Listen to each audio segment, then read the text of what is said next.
No martial soul, yet he beat Yu Xiaojiang on the ground for half an hour. In the dim little forest, Yu Xiaojiang shouted at the boy waist. You can't even awaken a martial soul.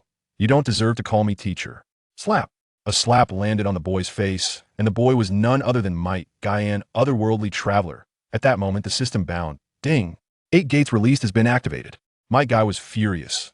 What the hell, I didn't respect you before, now what are you? He kicked Yu Xiaojiang in the chest, sending him flying. 8 gates released, open the first gate. Open. His power surged. He mounted Yu Xiaojiang, punching him repeatedly. Over 50 and still not breaking level 30, and you still dare to call yourself a master? Ha! He beat Yu Xiaojiang like a fat pig and spat before leaving. Why Yu Xiaojiang got up, full of hatred. My guy, I will find a more talented disciple. Meanwhile, Might Guy was exhilarated, pondering. Besides Yu Xiaojiang and Shrek, he only knew of 2 beautiful women in the martial soul hall. Without a martial soul, can he rely on 8 gates released to walk sideways in Douluo? Will the talented disciple Yu Xiaojiang mention be Tang San? Just in the open gate state, not a single point of health has been lost. Next, who will Might Guy encounter? Can he defeat soul masters? Options have begun. Please make a choice, host. 1. Accept Qian Renxue's invitation to join the martial soul hall. Reward 3 attribute points. 2. Refuse Qian Renxue's invitation. Reward 3 attribute points. As soon as the system voice fell, a man in a golden robe and golden armor descended from the sky, a divine pressure rushing towards him. Kid, what technique did you just use? It was Qian Douluo. Might Guy's heart raced. Should I say it? If I say it, my trump card is gone. If I don't say it, his pressure could crush me. He chose 1. Accept the invitation. Ding. Gained 3 attribute points. Might Guy allocated 2 points to strength and 1 point to health, strength 39, health 150. Qian Douluo looked at the place where Yu Xiaojiang had lain, cursing inwardly. Can't even beat a kid without a martial soul. Useless. He urged, speak quickly. Might Guy quickly fabricated. This is called 8 gates released. It can force out potential, but you must first disable the martial soul and soul power to learn. Qian Douluo frowned. Disable the martial soul? Forget it. Not worth it. Come back to the martial soul hall with me. Qian Douluo grabbed him. 6 golden wings sprouted from his back, and a beam of golden light shot into the sky. When they reached the martial soul hall, could Might Guy stand without soul power? Would Qian Douluo discover he was lying? A golden flash streaked across the sky and vanished in the blink of an eye. Next, will Might Guy meet Qian Renxue in the martial soul hall? Can his 8 gates release defeat soul masters? By the time Might Guy reacted, he was already in the magnificent hall. Qian Douluo threw him aside and knelt before the angel statue. Just as Qin Tianduo walked in, great offering. Catching a glimpse of Might Guy, Qin Tianduo was stunned. How did this little brat without soul power get into the offering hall? Without turning his head, Qian Douluo said, You teach him body techniques. Qin Tianduo thought to himself. Am a 97th level tile.Not teaching a little brat body techniques? But he still agreed. Just as they exited the hall, they bumped into Guangling Douluo, who approached. Is this your illegitimate child? Qin Tianduo was speechless. The great offering asked me to teach him. Guangling Douluo squatted down. What's your name, kid? Might Guy struck a pose. Might Guy, I want to become the strongest man on the continent. Guangling Douluo was shocked. You have no soul power? Might Guy confidently replied. No soul power, but I can still be at the top. In the training ground, Qin Tianduo suppressed him with 10 levels of soul power. Come, hit me. Might Guy rushed over. Konoha whirlwind. A kick landed on Qin Tianduo, but he didn't budge and sent Might Guy flying at IS at it. Give up, Qin Tianduo said. Might Guy was enraged. 8 gates released. Open the first gate. Open. His power surged, instantly rushing in front of Qin Tianduo, raising his foot to kick at his chin. Qin Tianduo raised a hand to block, but Might Guy's figure flickered and vanished. Guangling Douluo, sitting on a pillar munching an apple, remarked, Whoa, this kid has some talent. Can Might Guy kick away Qin Tianduo with 10 levels of soul power? Will Guangling Douluo also intervene? Back and forth dozens of times. Might Guy didn't even touch Qin Tianduo. Next, will Might Guy open the second gate? Can he make a name for himself in the martial soul hall? Once again, Might Guy backflipped to create distance. Panting heavily, had fought for half a day, all in vain. Second rest gate. Open. Instantly, his momentum surged, speed and power doubled. Qin Tianduo secretly raised his soul power to level 40, but still, Might Guy kicked him in the chest, forcing him to take a step back. Guangling Douluo crushed the apple in his hand. What the hell? Is this speed faster than that of the Agile family? 2 more people arrived at the training ground. Golden Crocodile Douluo and 6-year-old Qian Renxue. Qian Renxue was chubby, like a steamed bun, super cute. Golden Crocodile Douluo sighed. No martial soul, no soul power, yet can shake tile.Not, too monstrous. Finally, Qian moved his speed absurdly fast, capturing Might Guy. Might Guy gasped, being lifted like luggage, still insisting, daring to challenge the strong. That's youth. After saying that, he passed out. Douluo clapped. Not bad, little brat. You held out against Qian for so long. Qian Douluo's face turned red, had used 47 levels of soul power to win. Too embarrassing. Golden Crocodile Douluo said, I have a medicinal bath. Let this kid soak. Special training tomorrow. At that moment, the silent Qian Renxue suddenly spoke. What will Qian Renxue say? Will she challenge Might Guy? Just as Qian Douluo was preparing to take Might Guy away, the silent Qian Renxue spoke up. Next, how much stronger will Might Guy become after soaking in the medicinal bath? Can he defeat 6-year-old Qian Renxue? Grandpa Qian, I want to practice with this guy. Is that okay? When Qian Renxue spoke, Qian Douluo paused, turned to look at her surprised. Qian Douluo advised. Little Shui, you can't view this kid with ordinary eyes. His body techniques are quite peculiar. But then he thought, letting little Shui feel a sense of crisis is also good for her growth. Guangling Douluo squatted down to tease her.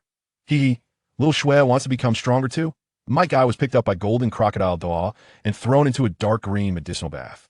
Not long after, the bath became clear, absorbed it all. Golden Crocodile Douluo was stunned. What the hell? Is this kid a bottomless pit? He added a pile of medicinal materials, turning the water into a deep blue color, but it was absorbed again. On the fourth day, Might Guy woke up, full of energy. The system panel updated. Speed 100, reaction 100, strength 150. Can open the third gate now. Golden Crocodile Douluo threw him a suit of heavy iron armor. Put it on. Come out. Might Kai put on his iron suit and walked to the training ground, where he saw Qian Renxue. Standing there, cutely saying, You must be Might Kai. Can you fight with me? Ding. Trigger choice. Accept rewards of 3 attribute points. Refuse, and still receive 3 points. Might Kai chose to accept and allocated all the points to his reaction last time he lost, because his reaction was slow. Can he defeat Qian Renxue, who has a soul power level of 25? Will Qian Renxue use her angel martial soul? If it weren't for my slow reaction last time, I would never have been captured by the Azure Phoenix Douluo. Next, will Might Kai open the third door, the life door? Can he make Qian Renxue cry with a single punch? I accept your challenge. Might Kai clenched his fists, his fighting spirits soaring. On the spectator seats of the training ground, all 7 offerings were present, and Qian Douluo tacitly approved of this match, thought little Shui should taste the feeling of defeat. The Demon Slayer Douluo had just come out of seclusion and asked worriedly, Big brother, will little Shui be in trouble? Qian Douluo remained calm. No matter what happens, don't move.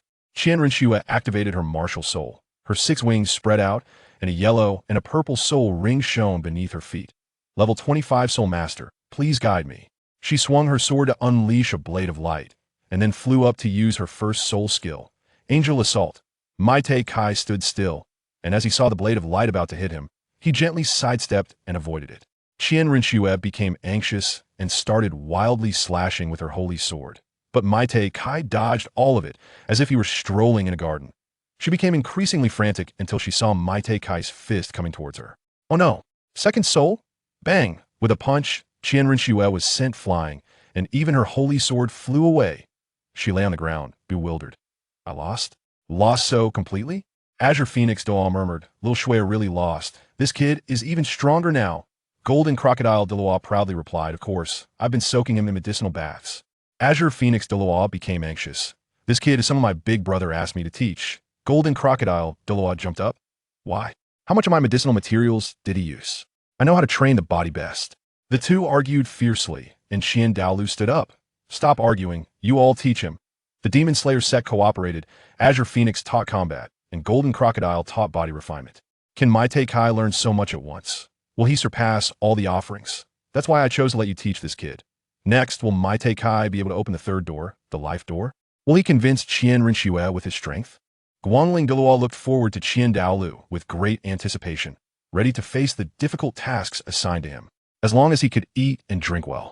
Once these words were spoken, everyone else covered their mouths and chuckled. Even Qian Douluo, who was usually stern, couldn't help but crack a smile. Meanwhile, Guangling Douluo's mood plummeted like a roller coaster, suddenly dropping from heaven to hell. Big brother, my melee combat ability is still quite good. Guangling Douluo was still somewhat unconvinced.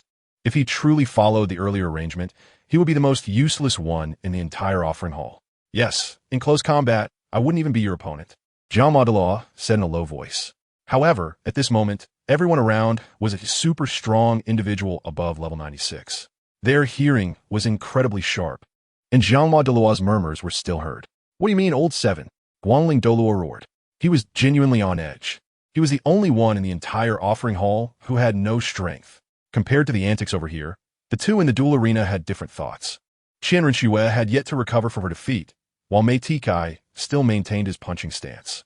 His previous punch had only used 70% of his strength, and that 70% was even stronger than when he had used all his strength before. If it weren't for Qian Renxue having been nourished with cordyceps since childhood, she might have been hurt by that punch. Summoning the angel's sacred sword again, Qian Renxue struggled to stand up, using the sword tip to support herself on the ground. You will stay in the offering hall, right? Qian Renxue asked. Kai felt a bit lost. He didn't know where to go now. The boundless power of the parental sacrifice, which is essential for a traverser, seemed to work on him as well. Therefore, without parents or a home, leaving the offering hall made him feel somewhat bewildered. Moreover, after being brought here, his background had likely been thoroughly investigated by the other party. At this moment, Qian had already stepped onto the duel arena, gently stroking Qian Renxue's little head, and said kindly, "Don't worry, Xiaoxue, from now on he will live in the offering hall. You can challenge him anytime." While saying this, Qian glanced at Kai. His words were directed at both Qian Renxue and Kai. After leaving the duel arena, Qian Renxue went straight back to her room. Kai, who followed Qian inside, was like a little tail sticking closely behind him. This wasn't Kai's fault. At this moment, he really didn't know what to do. "Why are you following me?" Qian finally turned around and asked with some confusion. Kai felt a bit awkward. He couldn't exactly say, he didn't even know where he would live. Qian guessed the child's thoughts right away. The room next to Xiaoxue's has already been tidied up. You can live there from now on. Just as Kai was about to leave, Qian called out to him. "Come with me." Following Qian they arrived at the hall of the angel's sanctuary, where he respectfully knelt and sat under the angel statue. Kai, can I call you Kai?" Although Kai was puzzled, he still slightly nodded in response at this moment. "Kai, do you know why the spirit hall exists?" This profound question caught Kai off guard. He had just arrived at the spirit hall and was still beginning to understand this world, yet he was asked such a question. It is well known that on the Douluo Continent, power is respected based on the level of soul power. But there exists a type of fallen soul master on the continent. They typically make mistakes during their cultivation, enhancing their strength in extreme ways. Wherever these fallen soul masters go, they often leave nothing alive in their wake, like locusts. In such an era, the ancestors of the spirit hall stepped forward. She founded the spirit hall and used her absolute power to suppress all fallen soul masters on the continent. She collected the faith of humanity and ultimately achieved the status of an angelic god. Chapter 7. Revenge from the Golden Crocodile, Douluo. If your cultivation system succeeds, it will be unparalleled on the continent, and you will be the only one to achieve strength through body cultivation. Such behavior is not permitted in any major family or sect. Kai quietly listened to the story of the 100-year-old man beside him. The fact that he had no martial soul might also be the reason he was called Kai. After all, before his transmigration, he was just watching Naruto, and had just seen Kai open the 8 gates to kick the old man Obito, which caused him to be overly excited and directly arrive here. After coming to this world, when others asked him his name, he impulsively said Kai. Since the establishment of the Spirit Hall, it has been committed to eliminating all fallen soul masters on the continent to maintain peace, awakening martial souls for the common people free of charge, and providing subsidies for common soul masters. The Spirit Hall has upheld this for over 10,000 years. The two great empires have long decayed and treat common soul masters as weeds, while only we regard the common people as the foundation of the continent. After saying so much, Qian was ready to get to the point. "Kai, do you wish to join the Spirit Hall?" All the previous build-up was for this sentence. Although Kai was already in the Spirit Hall, strictly speaking, he was also brought here by himself. The earlier question in the forest did not reveal these deeper issues to him. Now, Qian had confessed to a 7-year-old boy and genuinely acknowledged him. Despite being an old antique over 100 years old, Qian should be reluctant to accept new things, honestly cultivating soul power to become a tile.Not. However, in Kai, Qian saw the new leaves of a tree that would one day grow into a towering tree for the world to admire. At this moment, upon hearing that the Spirit Hall puts the people first, Kai couldn't help but recall his own country before the transmigration. The principle of putting the people first resonated between the two. I am willing, even if you were not a transmigrator. A normal person would not refuse upon hearing such words. After Mate Kai left, Qian Tiando also walked in from outside the main hall. Big brother, the Pope is preparing to hunt a 100,000-year soul beast. A 100,000-year soul beast? Qian Douluo was somewhat puzzled. He knew Qian Xuanji's strength was only level 95, and he was too proud to confront a 100,000-year soul beast head-on. However, there were only so many known 100,000-year soul beasts on the continent, and Qian Douluo was curious about which one Qian Xuanji had his eyes on. As if seeing through Qian Douluo's doubts, Qian Tiando continued to explain. We just received news that a 100,000-year transforming soul beast will give birth in about a year. After giving birth, it will be at its weakest. Qian Douluo did not care about the authenticity of the news. After all, even if the news were false, they still needed to send someone to investigate. Where did you hear this news? From Haotian sect, Qian Tiando replied. Upon mentioning Haotian sect, the calmness in Qian Douluo's eyes finally flickered for a moment. He couldn't help but recall the scene from over a decade ago when he fought with Tang Chun. Accompanying them were the two elders, Zhu Gui, along with more than a dozen soul saints and 5 soul Douluos. With his combat power, they could hunt a 100,000-year soul beast even if it had not transformed. Of course, this premise only applied to 100,000-year beasts.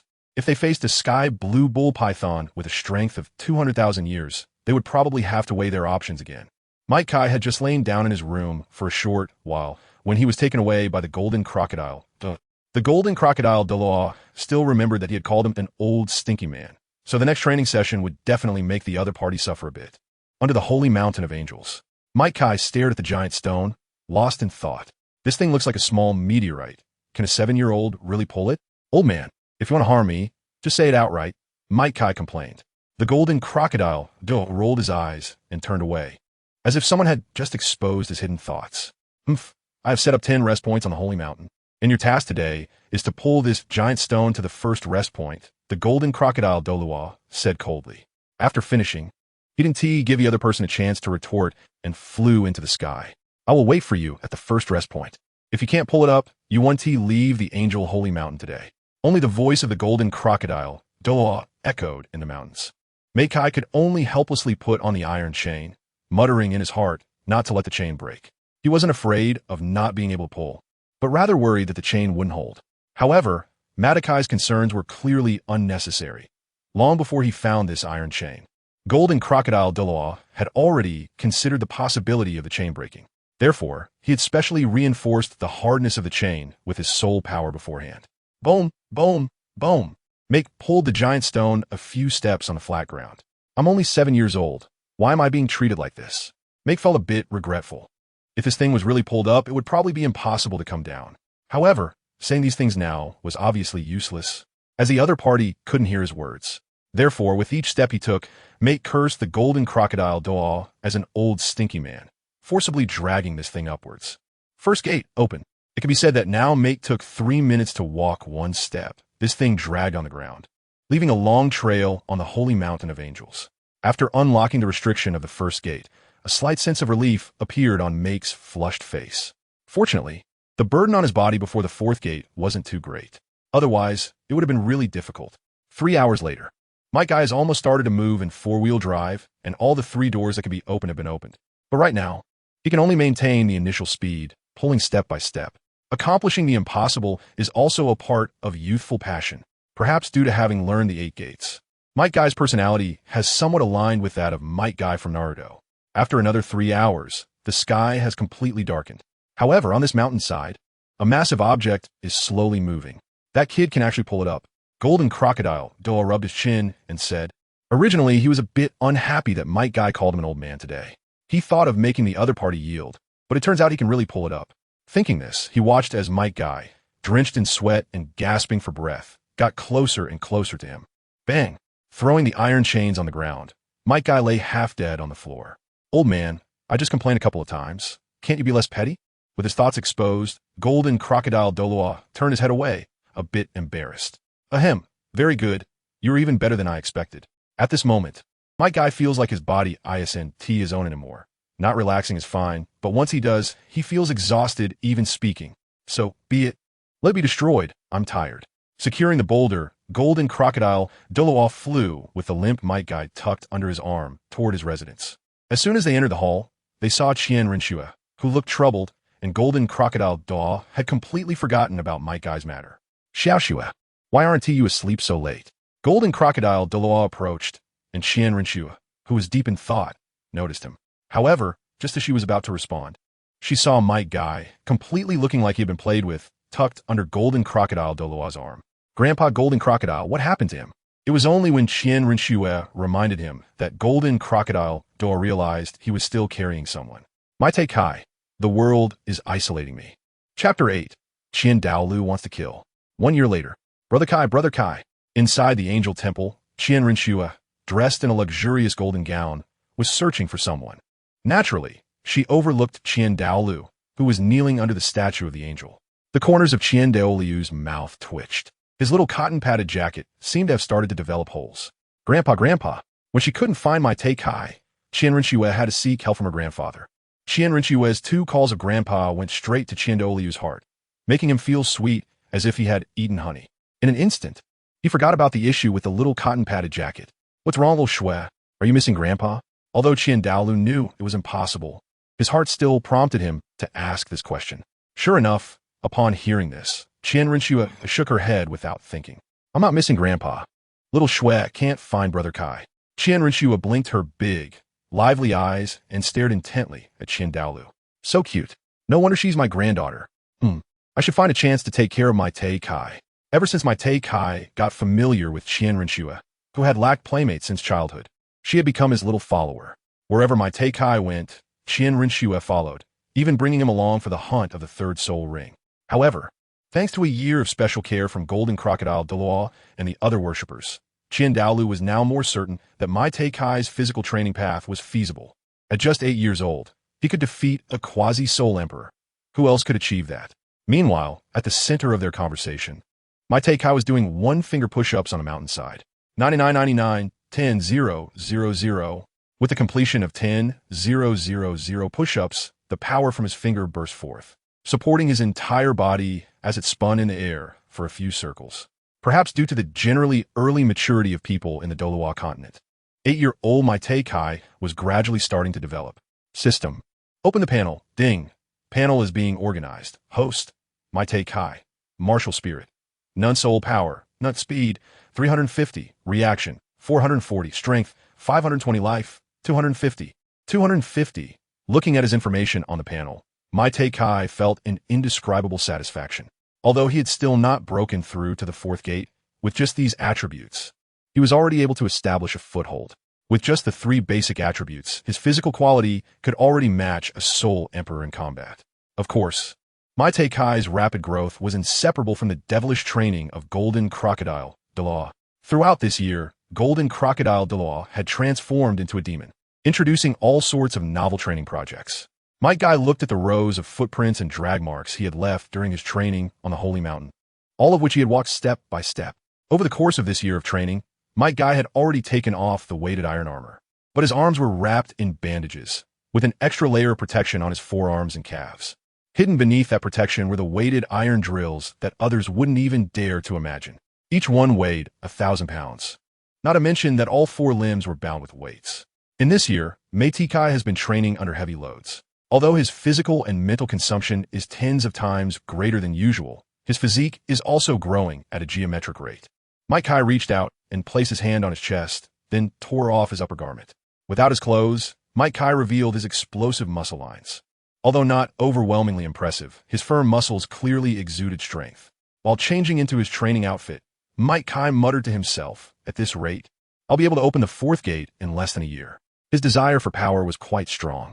In just a year, even Schwerer had reached level 36. A 7-year-old girl was already ahead of everyone at the starting line. It's time to head down the mountain. Stretching lazily, Might Kai looked at the buildings below with a mysterious glint in his eyes. Perhaps it was because it had just rained. The paths on the Holy Mountain were unusually soft. With each step he took, a deep footprint was left on the ground. Even when he walked on the stone path, cracks would appear on the originally hard stone slabs. Good grandpa, can you tell little Shui when Brother Kai will be back? Qian Renxue then pouted and acted cute towards Qian Douluo. Of course, this tactic worked surprisingly well on Qian Douluo. as Qian Renxue began to act cute.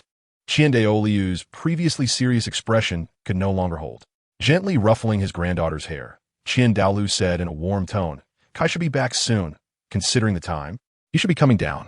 Just as Qian Daolu finished speaking, Golden Crocodile Doa walked in from outside the hall, his face beaming with joy that he could hardly conceal. "Great Elder, we really struck gold this time." Seeing Golden Crocodile Douluo so happy piqued Qian Daoliu's interest. "What happened? Did that kid bring you a surprise during the test?" At that moment, Golden Crocodile Doa was like a child who had just received a beloved toy, walking briskly to sit in front of Qian Daolu.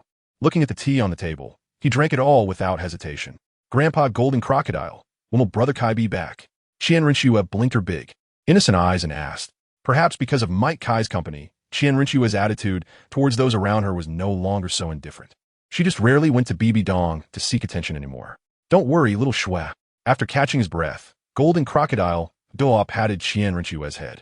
Although Qian Renxue didn't understand why the adults and Brother Kai liked to pat her head, she respected it.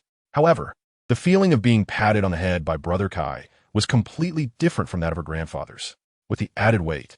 When he opened the third gate of the 8 gates of Duanjia, little Kai's limit punch actually shattered a testing stone weighing 20,000 jin.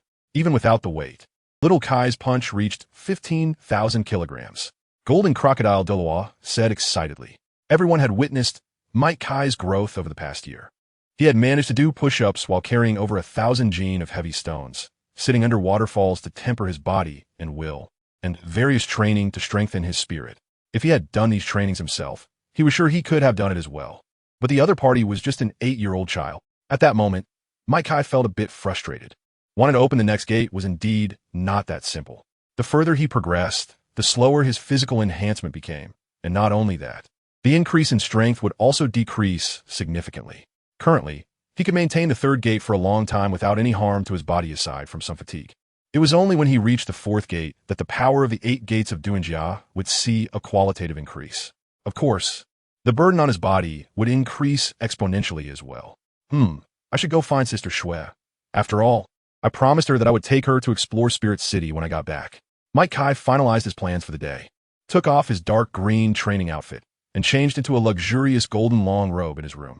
Standing in front of the mirror and admiring the handsome figure reflected back, Mike Kai couldn't help but strike a cool pose. "No doubt about it, I'm really handsome." Saying this, Mike Kai playfully lifted his shirt, looking at himself showing half a six-pack in the mirror. He suddenly felt like he resembled the so-called abstinent male god from his previous life. After some time spent admiring himself in his room, Mike Kai finally stepped out. Just as he pushed open the door and was about to walk out, a golden, fragrant little girl came running towards him. "Brother Kai." Qian Renxue leaped into Mike Kai's arms, feeling the firmness of his muscles and the warmth of his body. Suddenly being pounced on by Qian Renxue left Mike Kai somewhat at a loss for a moment. After all, Qian Daolu had already given him a murderous look. Should he embrace her, or should he embrace her? Eventually, under Qian Oliu's intense gaze, Mike Kai still reached out and wrapped his arms around Qian Renxue's waist, holding her tightly in his embrace. The scent of her body made the 8-year-old Mike Kai feel a bit flustered. It's a pity that in Douluo Continent, adulthood is at 12 years old. If I really made a move on Qian Renxue now, I'd probably be dragged out and shot in 5 minutes. Mike Kai thought to himself. Chapter 9. Precious time on the streets of Spirit City.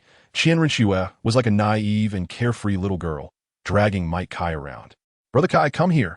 Qian Renxue pulled him to a candied hawthorn stall, her big, sparkling eyes fixated on the glossy red candied hawthorns. Almost writing, "I want to eat these" on her face. Maite Kai, feeling helpless, took out a golden soul coin from the pouch at his waist.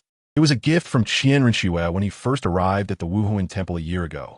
In response, the old angel Qian Daolu expressed, "Who understands a family?" The little angel at home is really leaking. As a grandfather, Qian Daolu had never received a pouch made by Qian Renxue herself, while Maite Kai, who had only been at the Wuhuan Temple for a year, had received one. Not only was Qian Daolu envious, but Qian Renxue felt the same. He had been busy with work and hadn't realized that his little cotton-padded jacket had already developed a huge hole. However, for some reason, every time Maite Kai saw Qian Renxue, he felt a deep-seated aversion, as if he was unwilling to associate with him, and the feeling of rejection was exceptionally strong. Of course, it wasn't just Maite Kai. Qian Renxue also disliked seeing Maite Kai. After all, this yellow-haired guy had taken away his precious daughter. which led Qian Renxue to never give my Kai a good face. Boss, how much? Standing in front of the candied hawthorn stall, my Kai picked 2 skewers from the string of candied hawthorns. 1 skewer is 5 silver soul coins, the stall owner said with a smile. Looking at the 2 with the same gaze as my Kai's previous life when he was shipping CP. Awoo. After receiving the candied hawthorn, Qian Renxue directly bit off 1, savoring the explosion of flavor from the hawthorn and sugar in her mouth. Supporting her chin with 1 hand, she smiled and enjoyed the taste. Delicious. After swallowing the candy, Qian Renxue exclaimed with sparkling eyes, seeing the other person's childlike appearance. My Kai reached out to wipe away the crumbs at the corner of their mouth.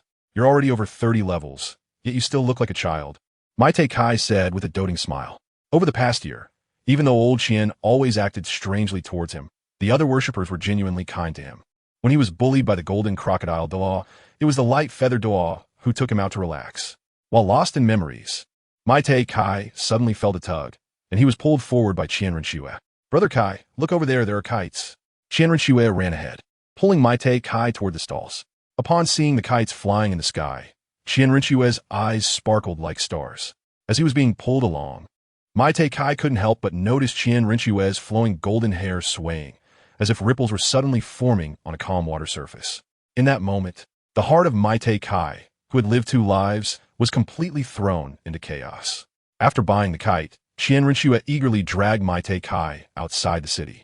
During this time, my Kai noticed the powerful Spirit Hall members following them in the shadows. As the young master of the Spirit Hall, Qian Renxue couldn't possibly travel without strong protectors. My Kai couldn't really say anything about it.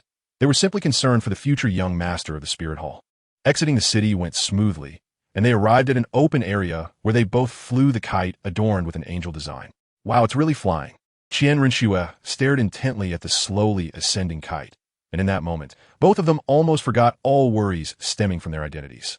In that moment, they were just ordinary children. However, this warm scene did not last long, as the sound of a child's crying nearby caught their attention. Following the sound, they exchanged glances and instinctively walked towards it. Pushing through the bushes, they saw a girl with short golden hair sitting under a tree, hugging her legs and crying. Qian Renxue, still innocent as a child, immediately ran over without a second thought upon seeing someone crying. Kai helplessly followed along. If he just ran away like that, he would probably be scolded to death by old man Qian. Little sister, why are you crying? Qian Renxue said, mimicking Kai's usual way of patting the girl's head. Strange. It doesn't feel very comfortable. The girl looked up, revealing her tear-filled eyes. Big sister, my kite is stuck in the tree. The little girl pointed to a pink kite hanging on the highest tree in the distance. Under that big tree, a boy was struggling to climb up. However hard the boy tried, his frail body couldn't reach the kite. Qian Renxue measured the height with her gaze. And just as she was about to release her martial soul to fly up, she remembered her grandfather's admonition. Before becoming a powerful person, one must not casually expose their martial soul on the continent. The 6-winged angel martial soul was too special. Wherever an angel martial soul appeared, everyone would think of the Spirit Hall. Although the Spirit Hall was famous throughout Douluo Continent, its enemies also hated those who possessed the angel martial soul. Thinking this, Qian Renxue looked eagerly at Kai. Brother Kai. Qian Renxue's soft tone gave Kai goosebumps. He shook his body, as if trying to shake off those goosebumps. Little sister, tell me your name, and we will help you get your kite down, okay? Qian Renxue showed a very innocent smile to the little girl. This angelic face was deeply reflected in the girl's pupils. The girl then looked at the equally handsome Kai, and a blush suddenly appeared on her tear-stained face. Big sister, my name is Ulaina. Indeed, the person before them was Ulaina, who would later become the Pope's disciple. However, she was currently only 4 years old and lived in the orphanage of the Spirit Hall. Having not awakened her martial soul, she had not yet caught Bibi Dong's attention. Ulaina, Qian Renxue repeated the name, then took out her handkerchief and wiped away the tears on Ulaina's face. Little sister, my name is Qian Renxue, and that big brother is Kai. Qian Renxue excitedly introduced herself to Ulaina. If all goes well, it seems she was about to make a new friend. Hello, Brother Kai. Ulaina turned her head away and said shyly. Facing this little girl who only reached his waist, Kai also showed her his kindness. As if remembering something, Ulaina pointed to the person climbing the tree in the distance and said, he is my brother, Xiaoyu. Perhaps due to the spiritual connection between siblings. As Ulaina pointed to Xiaoyu, he also turned his head. Seeing two people approaching his sister, Xiaoyu fell from the tree, ignoring the pain from the fall. Xiaoyu rolled and crawled to Hu Laiina's side, opening his arms to protect his sister behind him. Who are you? Why are you getting close to my sister? Mei Kai saw a resilience in this boy that did not belong to his age. The boy named Xie was also a person with a very strong will. We just want to be friends with Nana, Qian Renxue said cheerfully. It seemed that as long as she was in front of Mei Kai, Qian Renxue could always be a child who never grew up. Xiaoyu, protecting his sister behind him, turned to look at Hu Laiina and saw the innocence in her eyes and her desire for friends.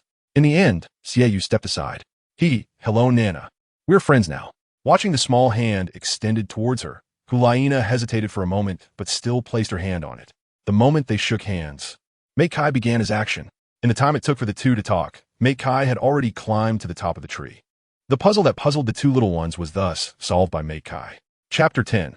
Rakshasa God Test. The four played until dark before returning. The night in Spirit City was even more lively than during the day. Various vendors opened their stalls at night.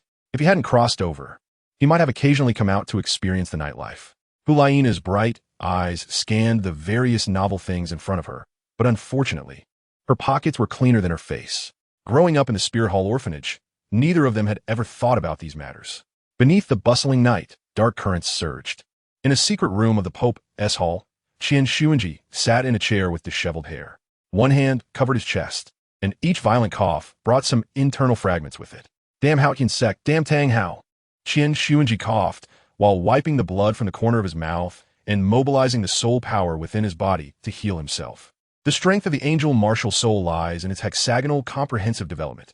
Whether it's healing, defense, speed, support, or attack, the six-winged angel perfectly encompasses all features. The secret room was very large, occupying an area about the size of a whole spirit square. But this secret room was also very small. Small enough that there was only a large bed and a chair inside. This secret room was the very one where he had once defiled Bibi Dong. Just as Qian Doliu's mind was gradually emptying, Bibi Dong approached with her graceful figure. At this moment, Bibi Dong was so charming yet dangerous. Her eyes fixed on the half-dead Qian Renxue. Qian Renxue noticed Bibi Dong's arrival, but he was truly too weak now. Even maintaining his martial soul was somewhat strenuous. Donger, why are you here? No matter how Qian Renxue tried to hide his weakness, the blood seeping from the corner of his mouth could not escape Bibi Dong's eyes. Teacher, you really made me wait long. Bibi Dong's gaze was cold, and her whole body exuded a bloodthirsty and vengeful aura. Outside the door, Qian Daolu stood at the entrance of the secret room. He had received news as soon as his son returned with serious injuries. But unfortunately, Bibi Dong was still a step ahead of him. Bibi Dong looked at Qian Renxue with eyes full of greed, like a predator in the jungle, seeing the prey it had longed for. Teacher, I'm only one step away from becoming a title Douluo, and I need your help to cross that step. Bibi Dong's eyes narrowed, and the soul power around her burst forth in an instant. Suddenly, 8 ferocious spider legs appeared behind her graceful figure, and without hesitation, they stabbed toward the barely alive Qian Renxue. Being lifted by the spider legs, Qian Renxue could clearly feel his soul power being continuously extracted, along with his vitality. Bibi Dong, level 95, level 92, level 85, feeling the realm within him continuously collapsing. Qian Renxue looked pale as he stared at the woman in front of him who harbored such hatred towards him. When a bird is about to die, its cry is mournful. When a person is about to die, their words are kind. Qian Renxue knew he would definitely not survive the night. But before he completely closed his mouth, he still spoke to Bibi Dong in a gentle tone. Don't take your anger out on Xiao Shui. She is innocent. After saying this, Qian Renxue's entire being was drained and turned into a desiccated corpse. Outside the door, Qian Daolu clenched his fist tightly, but never took that step to stop Bibi Dong. It wasn't until he felt his son completely lose all vitality that Qian Daolu waved his sleeve and left. Bibi Dong laughed maniacally in the secret chamber. This was a pleasure only one could experience after personally slaying their enemy. The soul power within her body continued to rise until it broke through the title Douluo level, and at this moment there was a thick soul power sealed within her. Having personally killed the one who defiled her, the resentment Bibi Dong had harbored for many years burst forth at this moment. The entire secret chamber was shrouded in a surging black mist. What a powerful resentment! Just as Bibi Dong was still immersed in her own world, a clear and enchanting voice rang in her ears. Who This voice instantly pulled Bibi Dong back from her thoughts, and she enveloped the entire secret chamber with her perception. But she could not find the source of the voice. Who? Perhaps, but I prefer you to call me a god. At the same time this voice spoke, the black mist continuously swirled around until a figure emerged from the mist, a grotesque, hideous person holding a blood-red scythe. The oppressive aura radiating from the figure made Bibi Dong unable to muster even a trace of resistance. It was even more terrifying than when she faced Qian Renxue. Bibi Dong, right? I am the Rakshasa god, one of the 12 main gods of the divine realm. The mist-like body of the Rakshasa god leaned close to Bibi Dong, teasing her nerves bit by bit. Your most beloved teacher defiled you and drove away your beloved. Don't you hate him? The Rakshasa god's tone was like a temptation. No matter how Bibi Dong covered her ears, she could still hear it. Don't you want to personally destroy the foundation of that ugly angel clan? Don't you want to gain the power to dominate the entire Douluo Continent? As he spoke, the Rakshasa god forcibly replayed the scene of Bibi Dong being defiled in her mind. That day, Qian Renxue's imposing image in Bibi Dong's heart completely collapsed. The mental pillar of Bibi Dong at that moment was utterly destroyed. The once innocent Bibi Dong, who held beautiful fantasies about everything, died at this moment. Accept the Rakshasa god's test, and you will become a god revered by all on the Douluo Continent. On the second day, a piece of news that could shock the entire continent spread across it at an extremely strange speed. The Pope of the Wuhuan Palace, Qian Renxue, died at the hands of Tang Hao. The fall of the Pope made people from various factions start to plot. Inside the offering hall, the grand offering, Shao Ji, was a level 95 tile.Not after all. How could that mere level 92 tile.Not, Tang Hao, kill him? Qian Renxue had practically grown up in front of these offerings. Although his character was a bit flawed, his strength was still sufficient. Moreover, accompanying him were the 2 tile.Duos, Jugu and several soul saints and soul Duos. This lineup was enough to annihilate a small country. How could a level 92 tile.Not kill the Pope? Qian Renxue's death was like a heavy hammer striking the Wuhuan Palace. Only Qian Daolu and the Golden Crocodile Douluo present knew all this. Chapter 11. The warning from Golden Crocodile Douluo. This grudge must be avenged by the Wuhuan Palace. But before that, the next successor to the Pope must be selected immediately. A country cannot be without a ruler for a day, and the Wuhuan Palace cannot be without a Pope for a day either. Even with great hatred towards the Haotian sect, the next Pope must be chosen first. Seeing that everyone was silent, it was Qian Daolu who finally broke the silence. Bibi Dong has twin martial souls, and her strength has already broken through the tile.Not level. She just needs one soul ring to become a tile.Not. The new Pope will be her. After saying this, Qian Daolu seemed to age several years instantly. Losing his son overnight stirred emotions in this man who had long been devoid of desires. The Wuhuan Palace was also completely divided into 2 factions during this generation. The next morning, the news of a new pope's impending coronation quickly spread across the entire continent. Bibi Dong, who hadn't slept all night, sat in front of the vanity, meticulously preparing herself. A maid came to apply exquisite makeup and the robes of the new pope on Bibi Dong. At this time, on the angel's sacred mountain, Kai was holding the unconscious Qian Renxue in his arms. Last night, Qian Renxue had heard every word of the conversation between Qian Daolu and the other offerings. For a moment, Qian Renxue felt as if the entire world had collapsed. Her father was dead, killed by that group of people from the Haotian sect. Her mother did not love her, and her beloved father was also dead. At this moment, Qian Renxue felt utterly abandoned by the world. With no one to confide in, she turned to Kai, who was cultivating on the sacred mountain. That night, Qian Renxue cried sorrowfully, and Kai held her, accompanying her through this sleepless night. At the coronation ceremony, Bibi Dong stood devoutly at the bottom, wearing a silver robe of the Pope. Various factions also sent their congratulations and expressed their sorrow over the fallen former Pope. Ning Fengji, did the former Pope really die at Tang Hao's hands? A white-haired old man with a youthful face asked the middle-aged man beside him, whose face was like jade. This man was the sword Douluo Continent, known as one of the 2 pillars of the 7-treasure glazed tile sect, and also revered by the world as the #1 attacking Douluo on the continent. Ning Fengji gripped the silver cane in his hand and leaned closer to sword Continent, lowering his voice, whether the Pope died at Tang Hao's hands or not. After this news is released, it will be so even if it isn't. Look, the pattern of the continent is about to change. Under the witness of various factions, Bibi Dong slowly walked from the bottom of the stage to the front. As the grand offering and judging elder of the Wuhuan Palace, Qian Dalu personally placed the 9-turn purple gold crown, symbolizing the Pope, on Bibi Dong's head, along with the Pope's scepter, symbolizing supreme power. A simple coronation ceremony, accompanied by the cheers of the people of Wuhuan City, ended just like that. After the ceremony, Bibi Dong sat on the Pope's throne, looking down at the bishops below. The Haotian sect has gone too far. Tang Hao has killed the former Pope of the Wuhuan Palace. As the disciple of the former Pope, I am deeply saddened by this. Therefore, the Wuhuan Palace must demand an explanation from the Haotian sect. Bibi Dong said with a dark expression. The aura of the higher-ups is something she cannot suppress at all. Looking at the bishops below who didn't even dare to let out a sound, Bibi Dong finally turned her gaze to the ghost Douluo standing beside her. Elder Ghost. Bibi Dong slightly parted her red lips, crossing her elegant legs. Suddenly being called upon. Ghost Douluo knelt on one knee towards Bibi Dong without a second thought. Your subordinate is here.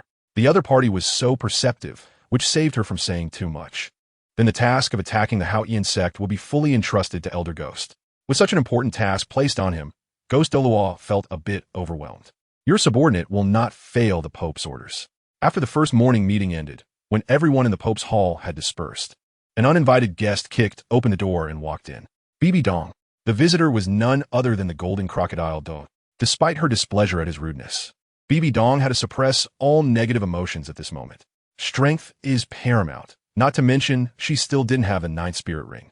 In the face of golden crocodile Douluo, Bibi Dong had no choice but to lower her posture repeatedly. Second enshrined, the Pope's hall has its own rules. Without thinking, golden crocodile Douluo pointed at Bibi Dong and warned, Bibi Dong, don't think I don't know about the things you've done. Remember, we can put you in this position, and we can also take you down from it. Don't forget, the enshrined hall has the right to dismiss the Pope. Also, you have no authority to call upon the tile.Not from the Douluo Hall and Elder Hall. After leaving this statement, golden crocodile Douluo snorted coldly and turned to leave.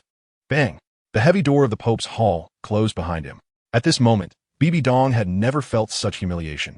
She had ascended to the coveted position of Pope, but was bound by even more shackles. Ultimately, it all stemmed from her lack of power. Without a foundation in the spirit hall, if she didn't quickly enhance her strength, she would truly become a puppet pope. Chapter 12.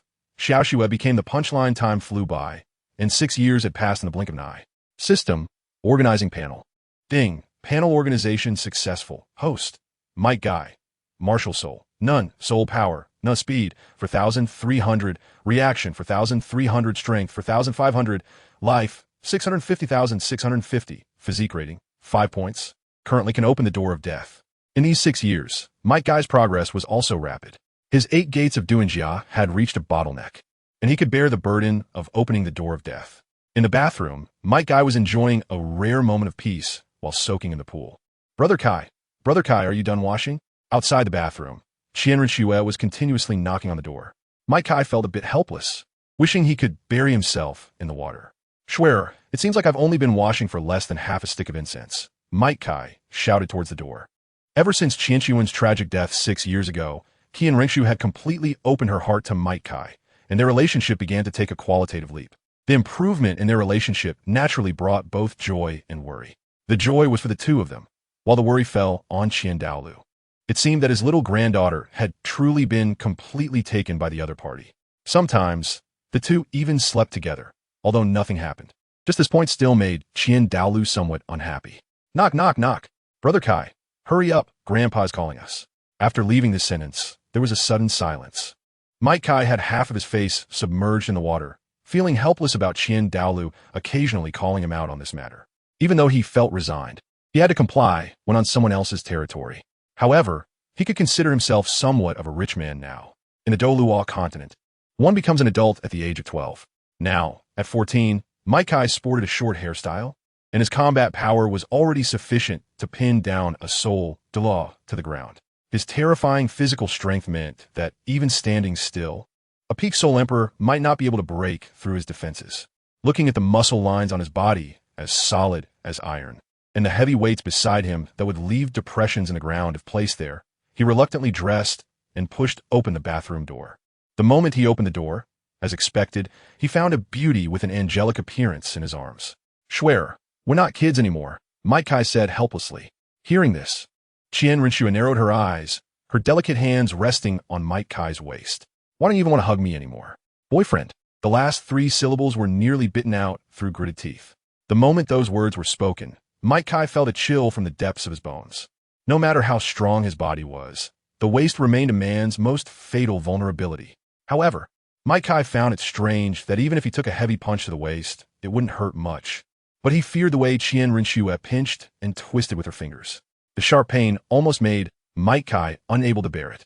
Teased by Qian Renxue, Mike Kai, in the throes of youthful vigor, couldn't help but blush.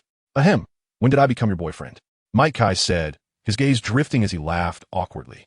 Upon hearing this, Qian Renxue became displeased, turning and breaking free from his embrace. Oh dear, Brother Kai has already done that with me.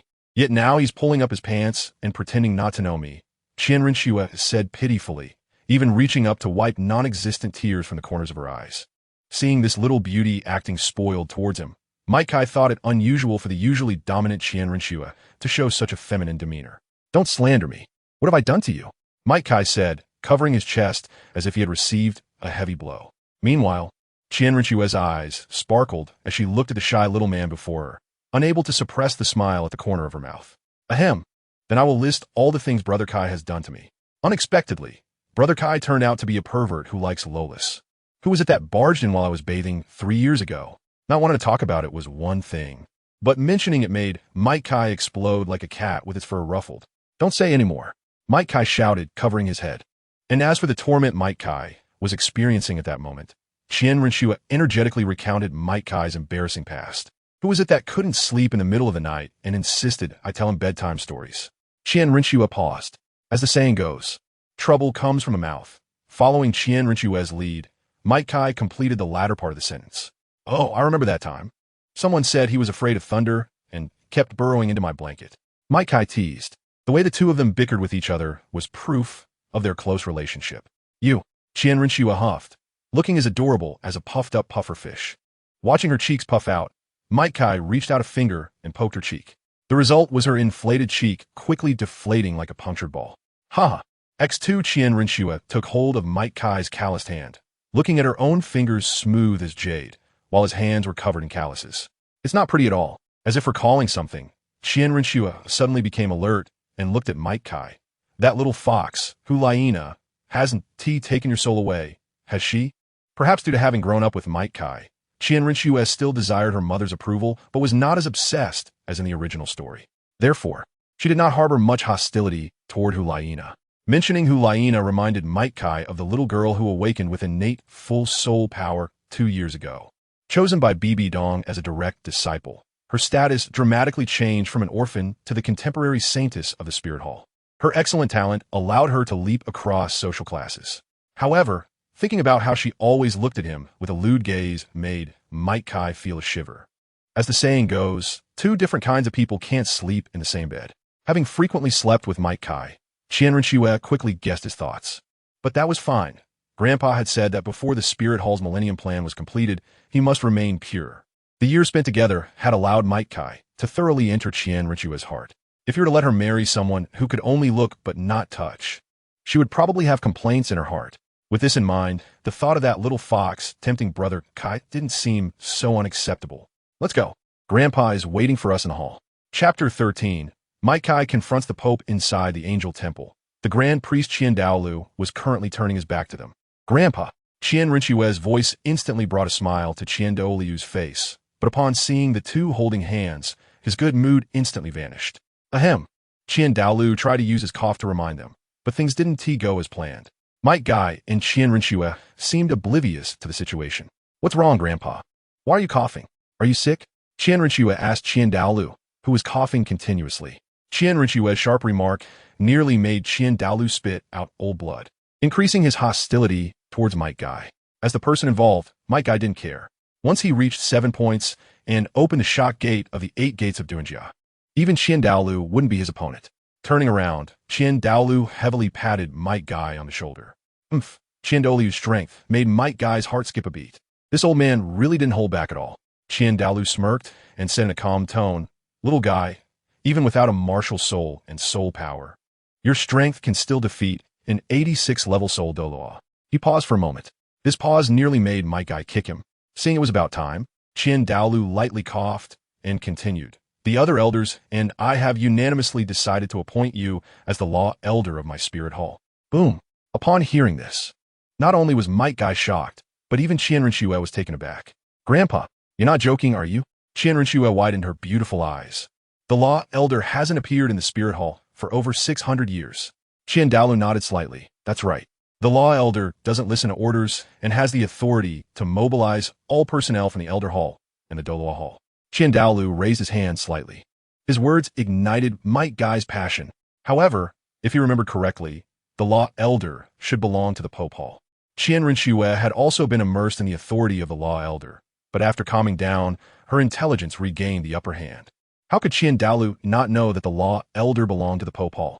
The reason he continued to let Might Guy take on the role was to balance Bibi Dong. Over the years, Bibi Dong's development had been rapid, and her strength was growing stronger.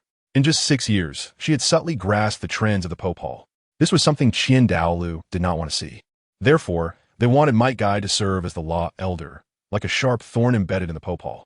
Everyone present was intelligent and understood the reason for appointing Might Guy. Qian Renxue fell silent. She didn't understand her feelings towards that woman. She still wanted to gain that woman's recognition. The attitude of the Elder Hall was to use Might Guy to counterbalance Bibi Dong's development, ensuring that when Qian Renxue could sit in that position in the future, she could pull Bibi Dong down at any time. After explaining Might Guy's situation, a hint of guilt suddenly flashed in Qian Oliu's eyes, and he looked at Qian Renxue twice, hesitating to speak. Xiaoxue, in the end, Qian Daolu had to open his mouth. Qian Daolu's rapid emotional shift surprised even Might Guy. Just moments ago, he exuded an aura grand enough to sweep away the world. But now he resembled an ordinary old man concerned about his granddaughter. The air fell into a dead silence. Grandpa? Qian Renxue asked, in confusion. She had never seen her grandpa hesitate like this before. Sigh, forget it. You go meet Bibi Dong. Qian Daolu shook his head, placing his hands behind his back. After the two left the Elder Hall, Qian Renxue tightly held Might Guy's hand, and her slightly trembling body revealed her nervousness. Don't you want to meet her? Might Guy comforted as he pulled Qian Renxue into his embrace. Qian Renxue remained silent. If you don't want to go, then don't. No one in the spirit hall can order you around. He gently patted Qian Renxue's small head and said softly. After calming her restless heart in response to the person beside her's comfort, Qian Renxue slightly shook her head. No, Brother Kai, I must meet that woman. It's a matter between her and me. Seeing that he couldn't persuade Qian Renxue, Might Guy could only support her decision. After you meet her, I'll take you to get your 6th spirit ring. He stroked Qian Renxue's delicate cheek and, thinking that the other party was currently just a quasi-spirit emperor, Might Guy put getting the 6th spirit ring on the agenda. Inside the Pope Hall. So do you wish to? Bibi Dong, lounging on the Pope's throne, casually displayed her long, fair legs. Mother, do you want me to infiltrate the Heaven Do Empire?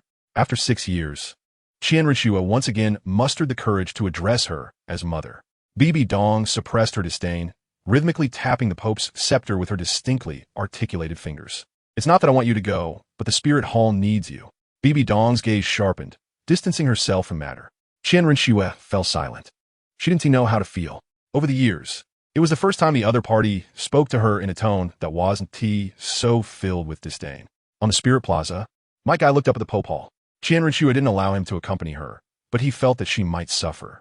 Brother Kai, just as Might Guy was pondering, a voice full of surprise suddenly came from not far away. The newcomer had a neat, golden-red short haircut, wore the Spirit Hall's attire, and had an incredibly alluring appearance. Hulaina jogged up to Might Guy, her cheeks already flushed with pink, whether from shyness or exhaustion. Brother Kai, why are you back at the Pope Hall today? Upon seeing Might Guy, Hulaina's eyes sparkled with excitement. Ah, it's Laina. Sorry, I was just lost in thought. Gently patting the little fox's head, Might Guy smiled warmly. Following the original plot, after awakening her martial soul, Hulaina was taken in by Bibi Dong as her close disciple once her innate soul power was tested to be full. Although Bibi Dong poured all her love for her daughter into Hulaina, the relationship between Qian Renxue and Hulaina was quite good. Wherever Hulaina went, the other two would follow. Shortly after Hulaina arrived, a handsome boy with silver hair and a fiery red man followed her. Upon seeing Might Guy, Xiaoyu was momentarily stunned. He placed one hand on his chest and slightly lowered his head. Brother Kai, as the saying goes, one should not strike a smiling face. Xie was quite polite. Just as Mike Guy was about to respond politely, an inappropriate voice interrupted. Kid, who are you? How dare you touch Laina? Yin, engulfed in flames, resembled a volcano about to erupt. From a moment Laina awakened her martial soul, Yin had fallen deeply in love with her. Of course, after that, he began his pursuit. However, after 4 years of chasing, he still hadn't succeeded, and their relationship barely reached the level of ordinary friends. If it weren't for Xiaoyu mediating between them, their relationship might have dropped to freezing point. Yin, Laina shouted angrily. She was somewhat displeased with Yan's reprimand of Mei Kai. Nana Yin, it seems our relationship isn't close enough for you to call me Nana.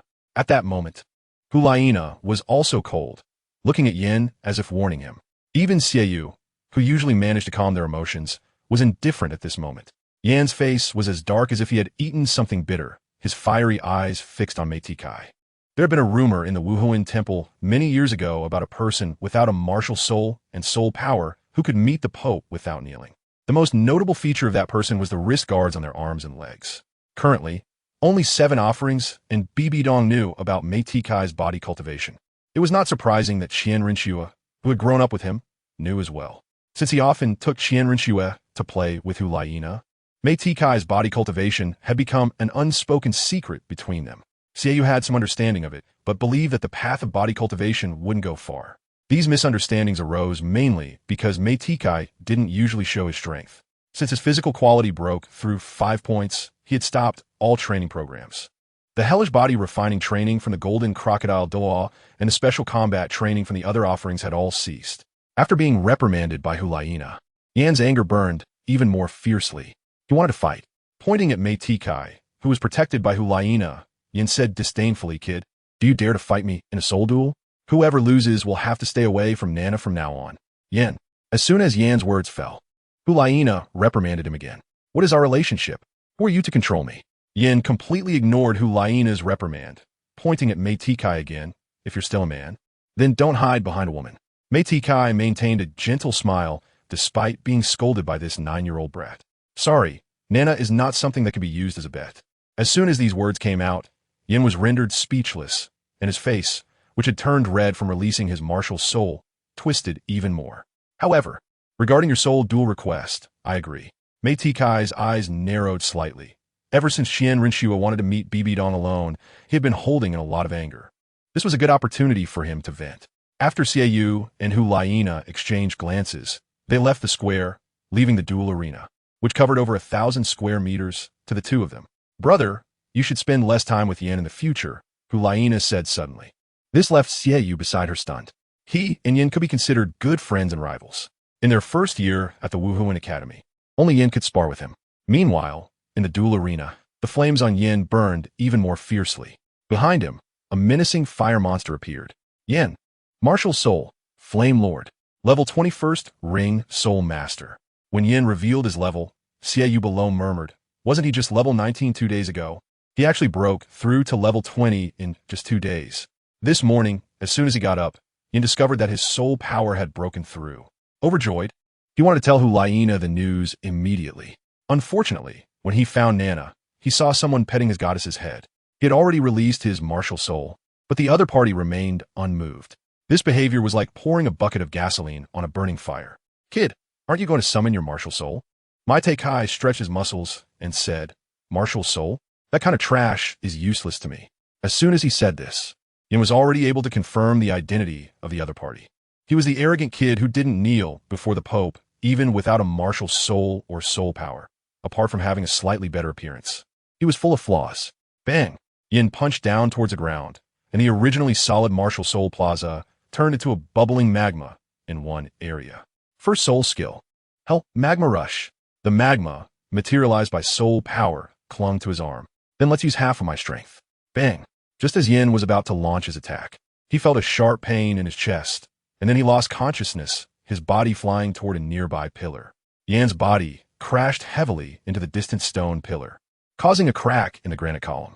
At this moment, Mei Kai was standing in the position where Yin had just been, still in a punching stance.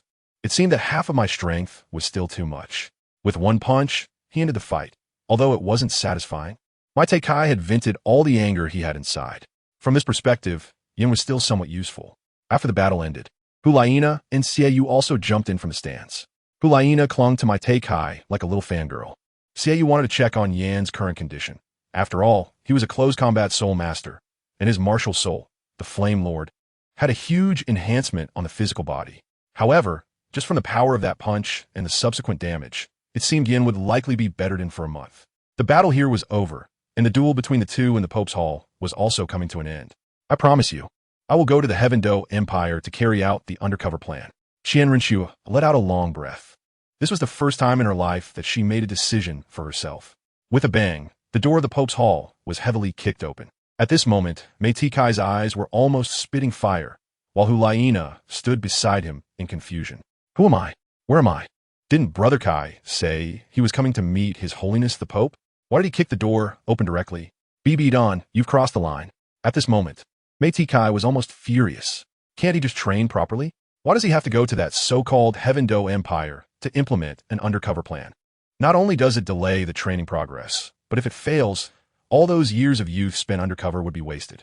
Moreover, the nobility in the Heaven Do Empire is utterly corrupt, and the royal family disregards the common people, focusing only on their own and the nobility's interests. Sending Schwer to that place as an undercover agent is dangerous. If her identity is exposed, it could cost her life. How dare you? Bang! Bibidon's Pope's scepter slammed heavily against the ground, and the pressure from her level 93 title radiated out. Facing this pressure that could crush high-level Soul Kings, Kai's skin quickly turned blood red, veins bulging on his forehead, and a faint green steam suddenly rose from his body. With his abnormal physical quality, he resisted this pressure that could kill a Soul King. Schwer belongs to the Offering Hall. Don, you have no right to interfere in her life. Don gritted her silver teeth.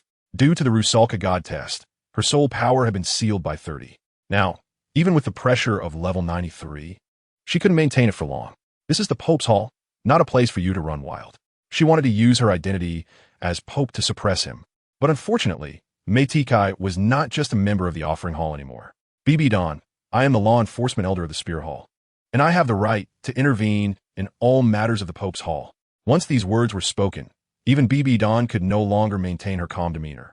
She stared blankly at him as he took out the token that symbolized his identity as the law enforcement elder. What a cunning Douluo. He actually chose to reappoint a law enforcement elder to suppress his own development, having sat in the position of Pope for so many years.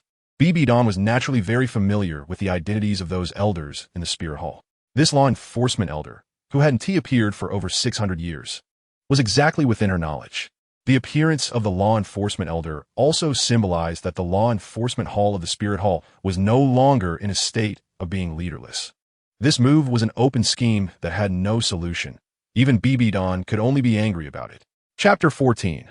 The Kiss of Qian Renxue. Don. Do you really want to fight me here? At this moment, Don glared at Kai with bloodshot eyes. Since that incident in the secret chamber, she had never felt such humiliation in the Pope's Hall. Well, law enforcement elder, but have you forgotten? This is the Pope's Hall, and I am still the current Pope of the Spirit Hall, Don said through gritted teeth. She wanted to use her identity as Pope to suppress Kai. But if Kai could be suppressed by her identity, then she would have wasted all those years of her life. Don, it is true that this is your Pope's Hall, but the law enforcement hall I control across the continent is not something to be taken lightly. If you continue to pressure Schwer, even if it leads to internal turmoil, I will pull you down from that throne. At this moment, the hand holding the Pope's scepter trembled slightly. She had never been confronted like this before. In the Pope's Hall, Kai was the first person to dare to humiliate her like this. Ding! Health points 645650, currently decreasing. Kai ignored the system's reminder. Although we were already strong in our current state, if a fight broke out, we definitely wouldn't be a match for Dong in the early stages. Huilina was also caught in a dilemma. If she stood by her teacher, she might hurt Brother Kai's feelings. If she stood by Brother Kai, it would be disrespectful to her teacher. The little fox was anxious and conflicted. Gradually, she noticed the atmosphere between the two becoming increasingly tense, and any small spark could completely ignite their relationship. Not only that, but the tension between them seemed to be escalating. Stop it, I promised her, so I will go. Qian Renxue paused, and after glancing at Dong, decisively withdrew her gaze. And I'm not just doing it for her, but also for the Spear Hall. Let us go. After we hunt the 6th spirit ring, we'll set off. Saying this, Qian Renxue turned around and grabbed Might Kai's hand, leading him outside. A delicate hand grasped his, and Might Kai did not resist. Silently exiting the 8 gates of Duanjia State, he followed Qian Renxue's lead. Ding! Exited the 8 gates of Duanjia State, health recovering. Might Kai only stopped when they reached the door of the Pope's Hall. Remember, BB Dong, no matter what you have experienced before, projecting your hatred onto those around you is a sign of weakness. Bang! After leaving this statement, the door of the Pope's Hall was heavily shut. Bibidong's gaze lingered on the spot where Might Kai had just stood. A sense of helplessness surged in her heart. All of this was blamed on her lack of power. If she could reach level 99 or a higher divine level, she could destroy all those who doubted her. Sighing, BB Dong looked at Huilina, who was standing by unsure of what to do. Go after him, and let him take you to obtain your second spirit ring. Although Huilina was surprised that her teacher knew she had just broken through level 20, she had only just done so that morning and hadn't had a chance to tell her teacher. Since BB Dong had spoken, Huilina naturally could not refuse. After respectfully bowing to BB Dong, Huilina left the Pope's Hall. Huilina's departure immediately plunged the entire Pope's Hall into a deathly silence. In Bibidong's ears, the voice of the Rakshasa god echoed like a temptation. Do you hate it? Do you hate your own weakness? If you had the power to surpass everything, would they still refute you? After leaving the Pope's Hall, Qian Renxue gently caressed Might Kai's cheek. On the day they completely opened their hearts to each other, Might Kai had shared in detail the physical techniques he practiced with Qian Renxue, including the fundamental reason for his training in the 8 gates of Duanjia to become stronger. By unlocking all his limitations and overextending his body, he gained immense power. As she caressed Might Kai's cheek, feeling the burning warmth on his face, Qian Renxue's eyes were filled with pain. I'm sorry, it's my... Before Qian Renxue could finish her sentence, Might Kai had already reached out to grasp the hand that was caressing his cheek. No, Schwerer, I've said it before, as long as I'm here, I won't let you suffer a bit of grievance. Might Kai's gaze was incredibly firm, and those eyes conveyed to Qian Renxue that he could fulfill his promise. Even without a martial soul and soul power, his strength was enough to protect her. I know, I have always believed that you could do it. Might Kai knew in his heart that if his physical condition could reach a score of 6, he would have already fought with BB Dong in the Pope's Hall. With only the ability to open the second door, Might Kai did not have absolute confidence in defeating BB Dong. During the confrontation in the Pope's Hall, Might Kai was also taking a gamble in his heart. He bet that BB Dong would take her identity into consideration and would not engage him in battle. Of course, the outcome was favorable. Might Kai won the bet, and BB Dong chose to back down. Moreover, even if the two had actually fought, BB Dong would have to pay a painful price to win against him. After all, during their confrontation, his system had triggered a choice once again. Ding! Congratulations to the host for triggering a choice. 1. Continue to clash with BB Dong, gaining a temporary opportunity to enter the 7th door. 2. Stop here, gaining a 7 doors experience card. At that time, Might Kai chose option 1 without hesitation, with the safety net of the 7th door as surprise. Even if Qian Daolu came, he wouldn't dare to say he could defeat him. Let's go. I'll take you to obtain the 6th spirit ring. Qian Renxue nodded without speaking, allowing herself to be led outside the city. Wait.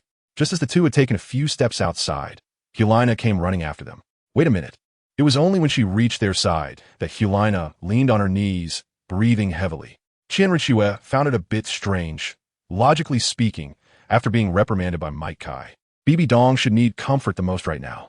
Otherwise, without anyone to console her, BB Dong would just be curled up in her blanket, crying and making a fuss.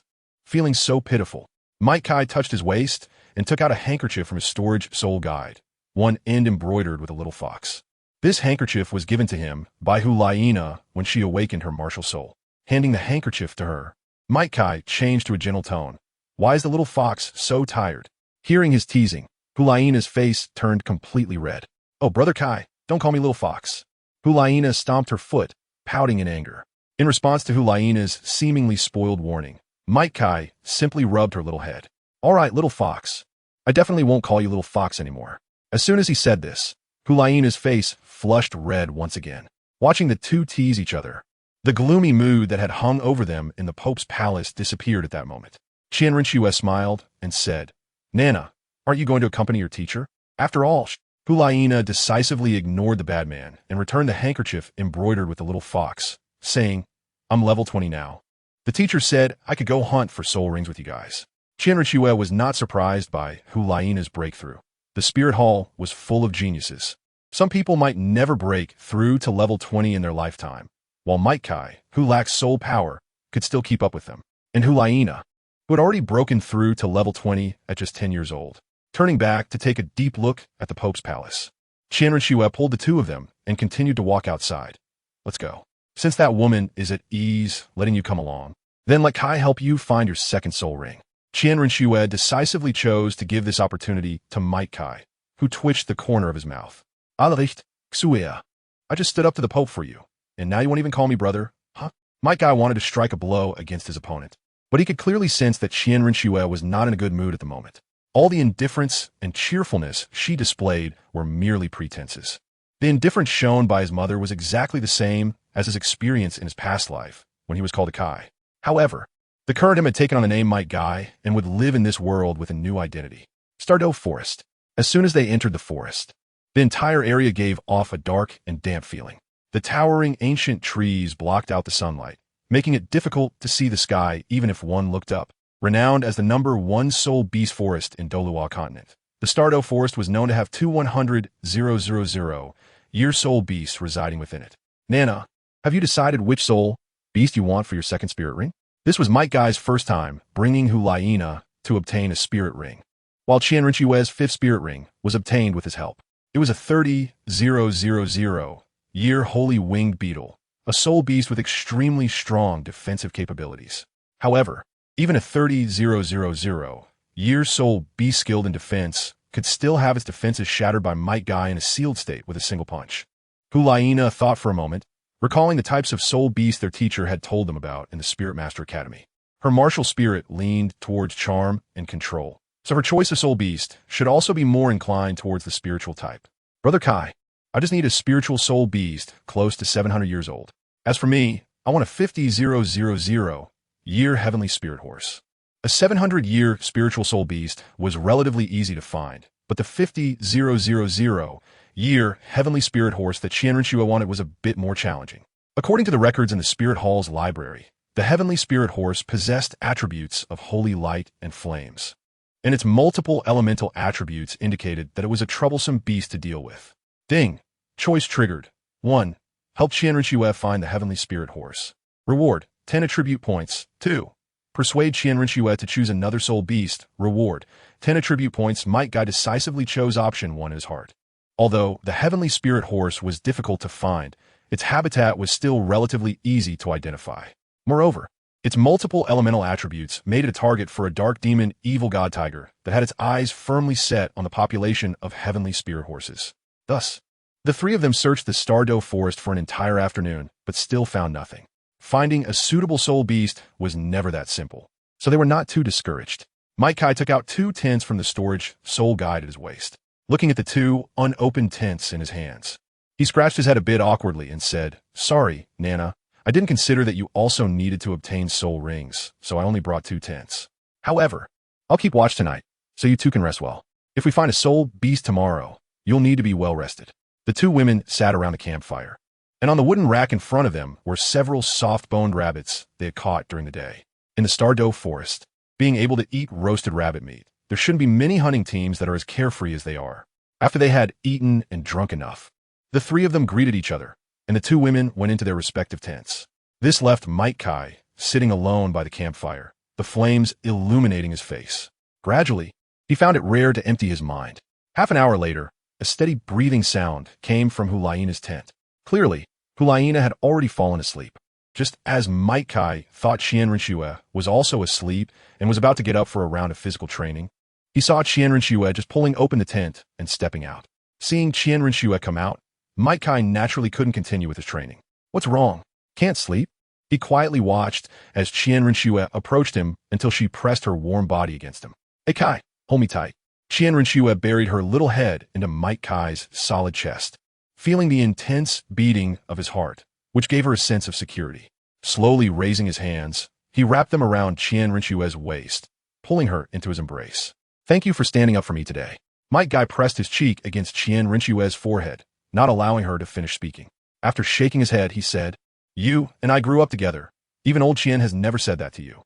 I may not know what exactly happened between you and the Pope, but I know that if in the future you two really stand on opposing sides, I will definitely stand behind you."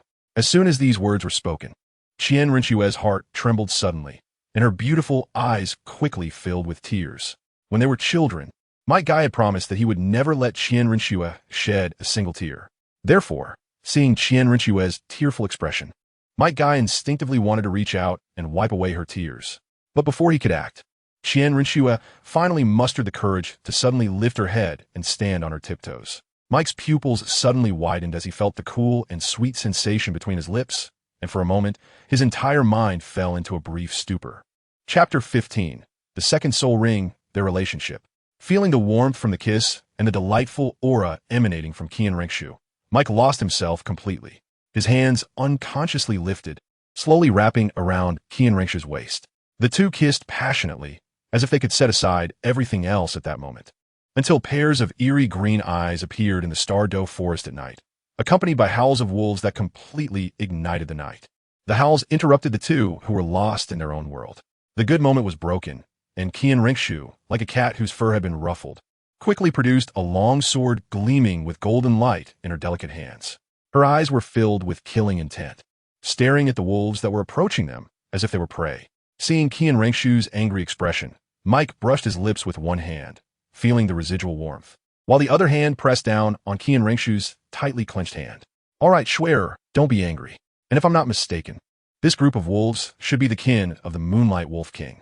The Moonlight Wolf King, a very powerful spirit-type soul beast, had some records in the library of the Spear Hall. Upon hearing it was the Moonlight Wolf King, Qian Renxue's slightly furrowed brows gradually relaxed. "Considering it's the soul ring that Nana needs, I'll let this go." She sheathed her long sword and sat down beside the campfire, casually grabbing a prepared soft-boned rabbit from the ground and skewering it on a wooden rack to roast. Seeing Qian Renxue's nonchalant demeanor, Mike found it amusing and prepared to wake up Hulaina. "Little fox, don't sleep, the soul ring is coming." Matakai's voice was very loud, waking Hulaina, who was deep in sleep inside the tent. She suddenly sat up, her mind still fuzzy, clearly not having realized what was happening. Who wants to roast a fox?" Reference to Anya. Meanwhile, outside, Meikai had already reached for his waist and pulled out 2 nunchaku. Scanning the surroundings, he had already counted a total of 12 wolves. It seemed that there was no Wolf King among this pack. The Xianyu Wolf King clan could only be called Wolf King if they reached over 10,000 years. A 1,000-year-old Xianyu wolf could only be referred to as a Xianyu wolf. A Xianyu Wolf King who reached the 100,000-year level would be worthy of being called the Emperor of the Xianyu Wolf clan. Just like the Blue-Silver Emperor, he would be called the Xianyu Wolf Emperor. Whoosh, whoosh, whoosh. Mike Kai quickly waved the nunchaku in his hands, swinging in the air, creating a whooshing sound that echoed around. Inside the tent, Hulaina had just woken up, a bit dazed as she pulled back the tent to peek out with her adorable little head. Sister Shua, what happened?" Rubbing her still sleepy eyes, Hulaina asked Qian Renxue, who was sitting by the campfire. Upon seeing Hulaina's sleepy appearance, Qian Renxue pointed to Mike Kai, who was already engaged in battle with a pack of wolves in the jungle, holding a roasted soft-boned rabbit in her hand. "Your spirit ring has arrived." Mentioning the spirit ring, Hulaina instantly perked up. She quickly leaned closer to Qian Renxue and asked excitedly, "The spirit ring has arrived? Am I dreaming? Has several days already passed?" It's no wonder Hulaina would think this way. When she hunted for her first spirit ring, it was led by the Pope herself. Even with the help of Pope Bibi Dong and 2 titled Douluos by her side, it still took 3 days for Hulaina to find her first spirit ring. So how could she not be shocked that a spirit ring appeared in less than a day now? No. Is it okay for Brother Lukai to face the spirit beast alone? After the excitement, concern from Mike Kai followed.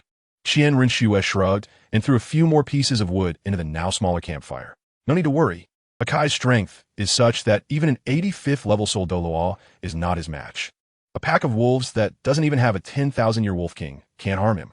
At this moment in the jungle, Mike Kai swung the nunchaku in his hands and struck the soul beast charging towards him. This blow, powerful enough to kill a soul saint with a single punch, landed squarely on the 10-year-old soul beast. Instantly, the head of the 10-year-old Xianyu wolf exploded, crimson blood and white brain matter spraying out. With only 12 wolves in the pack, in just a short time, only 3 remained. Among these 3, one was 400 years old, another was around 700 years, and the Wolf King of this pack was merely 1,800 years old. Even if they combined their strength, they couldn't withstand a punch from Mike Kai. Therefore, It was quite a challenge for Mike Kai to leave behind the 3 higher-age Xian Yu wolves without killing them. The 3 Xian Yu wolves bared their teeth at Mike Kai, showing no signs of retreat even though their kin had all been slain. A 10,000-year-old Xian Yu wolf king might pique Mike Kai's interest, but at only 1,800 years. Even the strength he usually used to hit a sandbag could crush it with a single punch. After casually throwing the 400-year-old Xian Yu wolf away, Mike Kai had already pinned the 700-year-old Xian Yu wolf to the ground with one hand. He then turned away from the Wolf King and walked straight towards the campfire. The Xian Yu wolf whimpered, "Mommy, I encounter a monster, and my teeth broke when I bit him, woo-woo." Just as he returned to the campsite, Mike Kai saw 2 people chatting and laughing with ease. He tossed the soul beast aside and unhesitatingly approached Qian Renxue. He reached out and snatched the soft bone rabbit that Qian Renxue had offered to her mouth. Things that were snatched are always delicious. Qian Renxue gave him a beautiful eye roll, then turned her gaze to the struggling Xian Yu wolf nearby. Even though it had been pinned down to the brink of death by Mike Kai's terrifying strength, its pride as a wolf did not allow it to bow its head. Even with just a breath left, Hulaina approached the soul beast, taking a stick to poke at the Xian Yu wolf.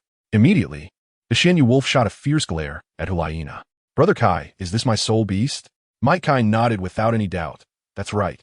Just a little over 700 years. It couldn't be more suitable for your second spirit ring." Watching Mike Kai eating with grease all over his mouth, Qian Renxue took out her handkerchief without any hesitation to help wipe it. "Really, you still say I look like a child," Qian Renxue said indulgently. With Mike Kai's confirmation, Hulaina began to prepare to absorb the spirit ring. She took out a sharp short knife from her waist and unhesitatingly stabbed it into the neck of the Xian Yu wolf. She sat cross-legged beside the Xian Yu wolf, condensing a faint spirit power in her hand, gently touching it to the wolf's forehead. Immediately, the Xian Yu wolf's body began to emit a faint light, and the spirit ring gradually appeared, slowly drifting towards Hulaina's body. At this moment, Qian Renxue also put down what she was holding, stood up, and gently formed hand seals with both hands. A gentle spirit power radiated from her body, enveloping Hulaina and the Xian Yu wolf within it. She slightly closed her eyes, seemingly guarding Hulaina, ensuring that she would not be disturbed during the process of absorbing the spirit ring. If there was even a little spirit power in Mike Kai, the task of guarding would not fall to Qian Renxue. Mike Kai stood aside with his hands behind his back, his gaze fixed intently on Hulaina, fearing that any slightest mishap might occur while she was absorbing the soul ring. Although he didn't speak, the tension in his heart was hard to conceal. He knew that if she failed this time, not only would Hulaina's talent be greatly affected, but it might also leave hidden injuries that would impact her future cultivation. After a long while, Hulaina slowly opened her tightly shut eyes, a peculiar light shimmering within them, as if stars were twinkling. She felt the soul power within her surging violently, a powerful force erupting from the depths of her body, symbolizing that she had successfully absorbed the soul ring. Unable to contain her joy, she stood up, and for a moment, it felt as if all her fatigue had vanished into thin air. She turned to look at Mike Kai, her eyes filled with gratitude and joy. "Brother Kai." Without hesitation, she leaped into Mike Kai's arms, holding him tightly, as if she wanted to convey all her joy and gratitude to him. Mike Kai was slightly taken aback. Then he extended his arm and gently embraced Hulaina, a tender and indulgent smile appearing on his face. Qian Renxue quietly watched this scene, a wave of inexplicable emotions surging in her heart.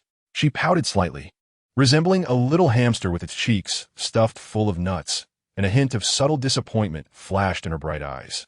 The intimate contact with Mike Kai moments ago seemed to linger on her lips, that faint sensation evoking a warm flow in her heart. However, at this moment, Mike Kai was holding Hulaina, and that tenderness and indulgence made her feel a twinge of bitterness. Qian Renxue was particularly sensitive to emotions, so seeing the two embrace, even knowing it was just a small matter, inevitably made her feel a sense of loss. She gently bit her lower lip, trying to mask her feelings. Yet, that bitter sensation spread in her heart like vines. She unconsciously took a few steps closer, wanting to say something, but she didn't know where to start. In the end, she could only stand to the side, silently watching the two embrace, her heart filled with complex emotions. Sensing Qian Renxue's subtle and complicated gaze, Mike Kai gently patted Hulaina's back, indicating for her to let go. Although the little fox was somewhat reluctant, she still obediently released her grip. Stepping aside with a satisfied and happy smile on her face, Mike Kai turned around, his gaze soft as he looked at Qian Renxue, his eyes filled with warmth and affection, as if to say, "Shuer, don't worry, no matter when, you are always the person I love the most." Seeing through Might Kai's eyes, the slight bitterness in Qian Renxue's heart just moments ago vanished at this moment, and she looked at the little fox with a gentle and sweet smile. Hualaina had already calmed her emotions. She smiled and replied, "Brother Kai, Sister Shuer, my second soul skill is the Sky Fox's Eye, which can force enemies with weaker mental strength to be stunned for 5 seconds. Of course, if they choose to indulge in the illusion. The stun duration will be even longer." Hualaina blinked her lively eyes and said playfully. Might Kai stroked his chin, feeling the power of Hualaina's soul skill. Without a martial soul and soul rings, he couldn't accurately gauge its strength. Moreover, while training his body, he was also honing his mental strength. So this move from Hualaina was ineffective against him. Upon learning about the effects of Hualaina's soul skill, Qian Renxue's eyes instantly brightened. She couldn't help but admire from the bottom of her heart. 5 seconds of dizziness. This is simply the key to determining victory in battle. In high-level confrontations, every second is crucial, not to mention 5 seconds. Nana, your soul skill is truly the key to changing the outcome of a battle. Qian Renxue's mind couldn't help but conjure up a scene when Hualaina eventually reached the tile.Not level and fought against an equally matched opponent. If their mental strength was lower than hers, this soul skill could force the opponent into a 5-second daze. 5 seconds could allow a tile.Not to do many things. During that time, they could unleash their martial soul's true form and bombard the opponent with soul skills. As night deepened, the two women began to feel sleepy. After exchanging good nights, Hualaina crawled into the tent to sleep. The flames danced in the night, illuminating Might Kai's resolute face. He sat in front of the campfire, his gaze deep and distant. No one knew what he was thinking, as if he pierced through time and space. Qian Renxue stood at the tent entrance, hesitating for a while before finally making up her mind. She gently bit her lower lip, a hint of crimson appearing on her face, resembling the dawn. She walked slowly toward Might Kai, each step appearing so determined yet cautious. "Kai, it's late, and it's chilly outside. Do you want to come in and sleep?" Qian Renxue's voice trembled slightly, but her tone was exceptionally firm. She looked up at Might Kai, her bright eyes sparkling with anticipation and nervousness. The moonlight cast a hazy beauty over Qian Renxue at that moment. Late at night, the moonlight seeped through the cracks of the tent, falling on the two sleepless figures. Inside the tent, there was silence, only the sound of their shallow breaths rising and falling. Qian Renxue lay on one side, her eyes slightly open, and through the dim moonlight in the darkness, she could see Might Kai's outline beside her. Her heart stirred, and she gently moved in his direction. Her movements were cautious, afraid of waking the sleeping Might Kai. At the same time, Might Kai also sensed the slight movement beside him. He opened his eyes slightly and looked at Qian Renxue. Under the moonlight, her face appeared soft and beautiful, warming his heart. He too gently moved toward Qian Renxue, their distance unknowingly closing in. A little closer. Just a bit closer, both thought in their hearts. Chapter 16. Encounter with the dark demon, evil god tiger. A little closer too, the two excited hearts were pounding wildly at this moment until their warm bodies were completely pressed together. Although both knew the other was not asleep, they tacitly chose not to expose it. Until the morning, the two who woke up early had tidied up a bit and came outside, looking at Hualaina still peacefully sleeping in the tent. Might Kai looked around and called out, "Elder Ghost." As soon as he finished speaking, wisps of black mist began to swirl in the forest, continuously gathering until forming a feminine shadow. "I met the law enforcement elder," the ghost doll respectfully bowed. Qian Renxue slightly nodded. The 50,000-year-old heavenly spirit sacred horse needed to delve deeper into the Stardoe forest, and bringing along the only level 22 Hualaina was clearly inappropriate. "Elder Ghost, once Nana wakes up, you can take her away. I'm worried that if I take her deeper into the new forest, she might encounter danger," Might Kai said. The ghost doll nodded slightly. The 50,000-year-old heavenly spirit's sacred horse, with its holy light attribute, was the most restraining to his ghostly shadow. If a fight broke out, even he might not be able to provide timely assistance. "I understand. Please rest assured, law enforcement elder." Not far away, Hualaina was still in a deep sleep, her breathing even and light, but her face showed a hint of unease. At that moment, a shadow quietly swept through the forest. It was the ghost elder of the spirit hall. His gaze was sharp, and his figure moved like the wind, gently approaching Hualaina and carefully picking her up. Hulaina stirred slightly in her sleep, but soon fell back into a deep slumber. The ghost elder held her, and with a flash, he disappeared into the depths of the woods, leaving only a faint ghostly aura behind. He still needed to return to report to the Pope's Hall, so he naturally couldn't wait for Hulaina to wake up. Qian Renxue and Might Kai walked side by side, their steps light and firm, as if each step was in tune with the melody of fate. Neither used flight. Although Might Kai lacked soul power, he moved swiftly among the trees, faster than the average flying soul master. The two hadn't enjoyed such pleasant alone time for a long time, and with the impending separation after their return, their hearts were filled with reluctance, continuously stirring their excited hearts. Deep in the forest, the 1,000-year-old soul beast sensed the powerful aura emanating from the two and hid in the shadows, daring only to peek at them with curious yet fearful eyes. Occasionally, a gust of wind blew through, rustling the leaves as if it were the breath of nature, intertwined with their laughter, creating a harmonious scene. Might Kai turned his head and gave a warm smile to Qian Renxue. That smile was as bright as sunshine, making one unable to resist the urge to get closer. Qian Renxue also smiled back, and their gazes met, as if thousands of words melted into that one smile. In the shadows, two men in golden armor exchanged a glance and couldn't help but laugh. Could it be that the young master and the law enforcement elder have already? The two were the later protectors of Qian Renxue, Sei Jiao Douluo and Ci Tun Douluo. Their mission was also to ensure the safety of the two. As they ventured deeper into the core area of the Stardo Forest, the atmosphere around them gradually became heavy. Towering ancient trees blocked out the sun, and the sunlight filtered through the gaps in the leaves, casting mottled shadows on the ground. The wind rustled through the leaves, as if nature was softly whispering something. Might Kai and Qian Renxue walked side by side, their breaths slowing down significantly, each step taken carefully, afraid of disturbing the ruler of this place. A mysterious and dangerous aura permeated the air, sending chills down one's spine. Suddenly, a deep roar echoed from afar, causing the entire forest to tremble. Might Kai and Qian Renxue exchanged a glance, a hint of seriousness flashing in their eyes. They knew that the owner of that roar must be a forest king, like the Titan giant ape or the sky blue bull python. Even if it wasn't, it was definitely a soul beast over 50,000 years old. That deep, heavy breathing sound, even from several miles away, would exert tremendous pressure, until the two saw a massive old tiger, the dark demon evil god tiger, with a completely purple-black body, enormous wings on its back, and a sinister hook-like tail hanging high. Might Kai's pupils suddenly constricted. According to the records in the Spirit Hall Library, there was only one dark demon evil god tiger in the entire Stardo Forest. Darkness surged like a tide, instantly engulfing everything around. Might Kai clenched his fists tightly, his eyes filled with determination. He could clearly feel the terrifying pressure emanating from the dark demon evil god tiger, as if the air itself had solidified under this force. Qian Renxue pressed close to Might Kai, feeling his warmth and strength, which gave her a bit of reassurance in the dark fog. The angel domain quietly unfolded, but its holy attributes failed to illuminate the dark environment. She gently held Might Kai's hand, their mutual understanding reaching its peak at this moment. Suddenly, a pair of blood-red eyes lit up in the darkness, like two burning flames, illuminating a small area ahead.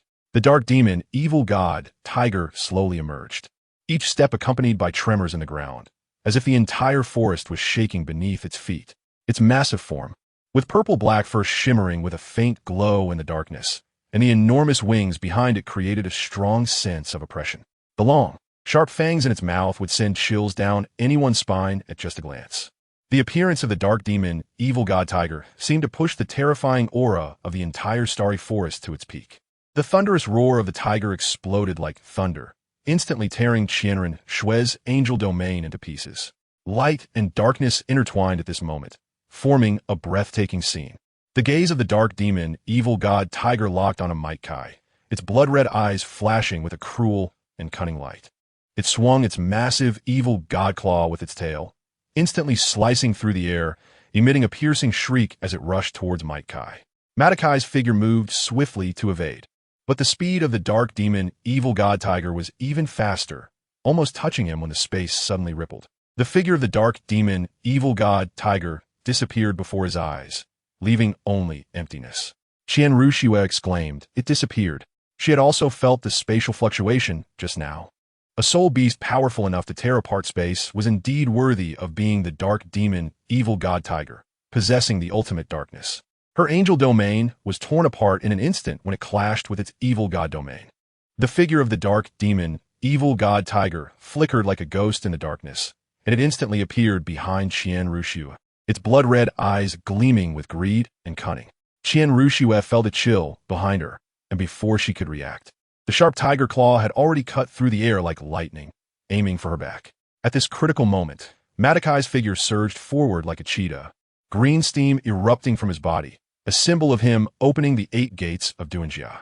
He almost appeared behind Qian Renxue at supersonic speed, crossing his arms to firmly block the dark demon, evil god tiger's deadly strike. Boom! A loud sound echoed through the forest, as if even the earth trembled from it. Kai's figure swayed slightly under the impact, but he stood firm like a rock. His gaze was resolute and cold, as if facing endless darkness, never retreating even a step. Renxue flew up into the air to hold back. The strength of this tiger was immense, rivaling my normal state. Qian Renxue nodded, and the third purple soul ring flickered for a moment. Third soul skill, Angelic Sanctuary. Qian Renshue's body floated lightly, as if lifted by an invisible force. She closed her eyes tightly, hands clasped together. Golden light gathered in her palms, resembling a sun about to erupt. With a low shout from her, the golden light streaked through the darkness like a meteor, instantly illuminating the surrounding area. However, the darkness was like an endless abyss, swallowing all light. Even with Qian Renshue's angelic sanctuary activated, it only lit a faint flame in this pitch-black forest. The scarlet eyes of the dark demon, evil god tiger, appeared even more ferocious in the golden light, and it let out a thunderous roar, instantly disappearing from its original spot. Kai's figure raced through the darkness, his nunchaku dancing like 2 silver dragons, each swing accompanied by a sound that cut through the air. He focused intently on the faint aura left by the dark demon, evil god tiger, each fluctuation in space quickening his heartbeat. Finally, in an instant, the figure of the dark demon, evil god tiger reappeared. Without hesitation, Kai charged forward, his nunchaku whistling through the air as they struck fiercely at the giant tiger's head. Bang! The nunchaku hit the dark demon, evil god tiger's skull, causing it to momentarily falter, taking a few steps back. A flash of fury crossed the dark demon, evil god tiger's eyes. It suddenly flapped its massive wings, intensifying the surrounding storm, weaving darkness and gale into an apocalyptic scene.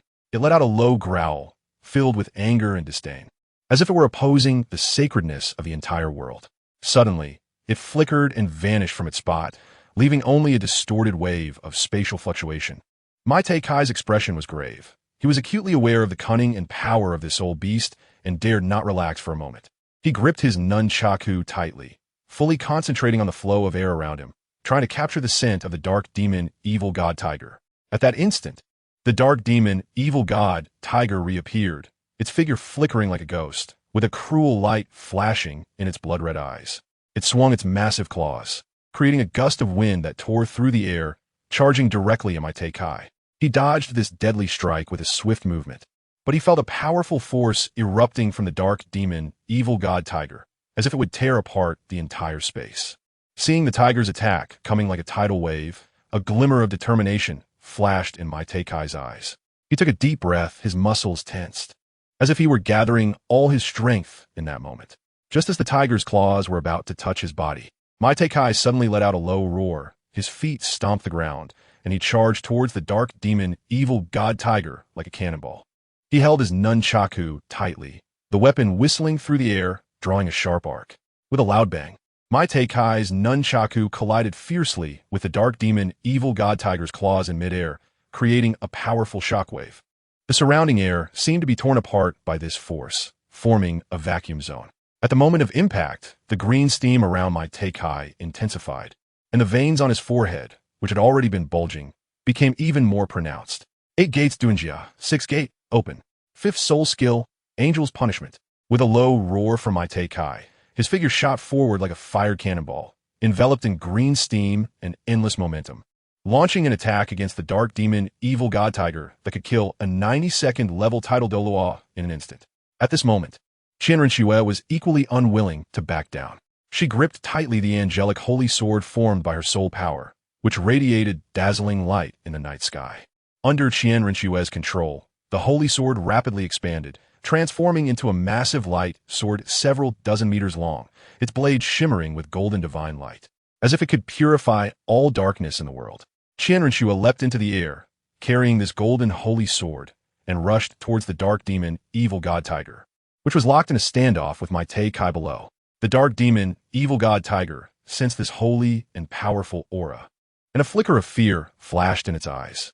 It knew that if it did not escape quickly, it would likely fall into an irretrievable situation. Thus, it let out a thunderous roar, its dark aura intensifying, coalescing into a black whirlwind that surrounded its body. Choosing to decisively abandon the entanglement with my Kai, the dark demon, evil god tiger, charged directly into Qian Renxue's attack. At the moment, the light sword in Qian Renxue's hand collided with the dark demon, evil god tiger. Golden light and the black whirlwind intertwined, creating a breathtaking scene. The tip of the light sword struck the tiger's chest, producing a deafening roar, as if the surrounding air was being torn apart by this force. Qian Renxue felt a tremendous force surge towards her, causing her body to sway slightly in the air, and the light sword in her hand began to collapse under the impact of this force. The golden light gradually dimmed, while the black whirlwind grew ever more rampant, as if it wanted to devour everything. The dark demon, evil god tiger roared, its eyes flashing with cruel light. Its massive body rolled in the air, each roll stirring the surrounding dark aura, creating black storms. These storms collided with the fragments of Qian Renxue's collapsing light sword, unleashing even stronger energy fluctuations. Although the holy light attribute was very effective against the dark demon, evil god tiger, the disparity in their strengths remained. The 60,000-year-old dark demon, evil god tiger had battle power that was completely on par with a 96th level tile.Not, if allowed to grow unchecked and reach 100,000 years. It would probably not be challenged without at least a 98th level opponent. Kai's fists moved like lightning in a gale, tracing blurred trajectories through the night. His speed had reached an astonishing level, each punch accompanied by a thunderous roar that seemed to shake the very fabric of space. Fireballs condensed in the air, propelled by the force of his punches, streaking across the night sky like shooting stars, illuminating everything around. Upon contact with the body of the dark demon, evil god tiger, these fireballs erupted with deafening booms, scattering flames and lighting up the entire area. The dark demon, evil god tiger continuously retreated under the barrage of fireballs, leaving several scorch marks on its body. However, a more ferocious light flickered in its eyes, as if it had been provoked. It let out a thunderous roar, its dark aura thickening again, forming black whirlwinds in an attempt to resist Kai's attack. A pair of massive wings behind it enveloped its entire body, trying to shield itself from Kai's assault towards the peacock. Chapter 17. The life and death arena. Fire and darkness intertwined, as if the apocalypse had descended. Dense fireballs fell like meteors, continuously striking the massive body of the dark demon, evil god tiger. Each collision was accompanied by the scent of charred flesh wafting through the air, as if even the air had been ignited by the blazing flames. In this endless sea of fire, the dark demon, evil god tiger was finally enraged. It let out a deafening howl, a sound that penetrated every leaf in the forest, echoing in every corner. With its claws planted on the ground, its massive and robust body slowly stood up like a mountain, appearing even more majestic in the firelight. When it fully stood, its height exceeded 10 meters, resembling a king from hell. Its front claws slammed into the ground, each stomp causing the earth to tremble, as if even the ground couldn't withstand its power. Waves of air surged from beneath its feet, sweeping around like a violent wind, pushing both Kai and Qian Renxue back repeatedly. The expressions on both their faces turned serious, knowing that the upcoming battle would be even more difficult. Suddenly, Qian Renxue felt an inexplicable chill. She had been nimbly darting through the air, skillfully restraining the movements of the dark demon, evil god tiger. But at this moment, she halted in midair for a moment. Time seemed to freeze at that instant, and in her pupils reflected those terrifying crimson eyes. Those eyes seemed to gaze from the abyss, filled with endless killing intent and evil. She felt as if she were tightly locked by an invisible force, a power that penetrated her soul, rendering her unable to move. The surrounding world seemed to vanish, leaving only those burning crimson eyes, which continued to magnify in Qian Renxue's mind. She felt her heartbeat quicken, cold sweat sliding down her forehead. But she couldn't break free from that binding power. On the other side, an intense battle also erupted. A two-headed snake flew agilely in the air, exhaling deadly poison mist, trying to create opportunities for the giant porcupine to attack. However, their opponent was not an ordinary foe. It was a titan ape, dark as night and towering like a small mountain. The titan ape's skin was as hard as rock, and even the sharp quills of the porcupine Douluo couldn't easily penetrate it. Its eyes sparkled with ferocity, each roar causing the surrounding air to tremble. The two-headed snake's poison mist seemed ineffective before it, dissipated by an invisible force. To prevent the titan ape from interfering with the young master and Might Kai's confrontation with the dark demon, evil god tiger, the two had no choice but to confront the titan ape with their level 92 strength. The porcupine Douluo and the snake spear Douluo teamed up, attempting to restrain this ferocious beast. However, the titan ape's strength far exceeded their expectations. Each punch it threw seemed to carry the force of a mountain collapse, forcing the two to retreat repeatedly. Their faces grew serious, knowing they were facing a true, formidable opponent. Originally, the titan had appeared here just to drive away the dark demon evil god tiger, but unexpectedly encountered the title Douluo from the spirit hall. The mere thought of the spirit hall titan ape made it recall the gentle ant row from the past. A glimmer of alertness flashed in Meite Kai's eyes as he keenly sensed the subtle spatial fluctuations around Qian Renxue. This fluctuation was like a vortex hidden beneath the undercurrents, gradually expanding, attempting to draw Qian Renxue into it. He recalled the ancient texts he had perused in the Spirit Hall library, which mentioned the special ability of the dark demon evil god tiger to pull people into the arena for a one-on-one life and death showdown. The air was filled with tension and oppression, and Qian Renxue's figure began to blur, as if being gradually enveloped by an invisible force. Meite Kai's heart tightened. He knew that the dark demon evil god tiger had launched an attack. He quickly gathered his soul power, preparing to take action before Qian Renxue was completely pulled into the arena. The green vapor around Meite intensified, and with a movement, he instantly appeared beside Qian Renxue. Not a chance. At the last moment before Qian Renxue was pulled into the life and death duel arena, he pushed her out, taking her place and being dragged in instead. Might Kai felt the world around him instantly distort, as if being torn apart by an invisible force, his vision shrouded in a chaotic gray. In a strange space, time seemed to lose its meaning, and everything fell into stagnation. He looked up and saw an endless darkness above, stars twinkling in the void, but failing to illuminate this eerie arena. The ground beneath his feet was hard, yet carried a strange softness, as if he were standing on a sponge. An indescribable atmosphere permeated the air, both icy and scorching, making it hard to breathe. A strong sense of unease surged within Meite Kai. He knew this was the arena of the dark demon evil god tiger, a deadly battleground that only existed in legends. He took a deep breath, trying to calm the turmoil in his heart, but an inexplicable chill coiled around him like a poisonous snake, preventing him from relaxing. After all, Meite Kai was still just a 14-year-old boy, and his mind was still immature. If it were 2 years later, encountering the dark demon evil god tiger, Meite Kai would definitely not show any signs of fear, at least mentally. The life and death duel arena had been activated. At the moment the countdown reached 0, 3, 2, 1, the massive body of the dark demon evil god tiger suddenly trembled, as if the air around it was torn apart by its imposing aura. Its eyes glimmered with a scarlet light in the darkness, like two burning flames, exuding an endless intent to kill. Its front claws, sharp and fierce, carried the power to tear everything apart, and they swung violently toward Meite Kai. The air was filled with a piercing sound of rushing wind, as the claw wind of the dark demon, evil god tiger, sliced through the silence of space like a tangible blade. Might Kai felt a strong gust of wind rushing towards him. His pupils constricted, and his heart instantly tightened, as if gripped tightly by an invisible hand. In the face of this lethal blow, Might Kai summoned all his strength, and a faint green glow emanated from the surface of his body, representing the soul power within him. He flickered and attempted to evade the fatal attack, but the speed of the dark demon evil god tiger far exceeded his imagination, and the enormous tiger claw was suddenly right in front of him. Might Kai's figure was like a green flash of lightning, skillfully weaving through the frenzied attacks of the dark demon evil god tiger. His eyes sparkled with unwavering determination, and the nunchaku in his hands moved in a seamless flow, as if forming an invisible barrier. Just as the giant claws of the dark demon evil god tiger were about to reach him, Might Kai suddenly performed a backflip. evading the deadly strike. His silhouette traced an elegant arc in the air and landed steadily on the ground.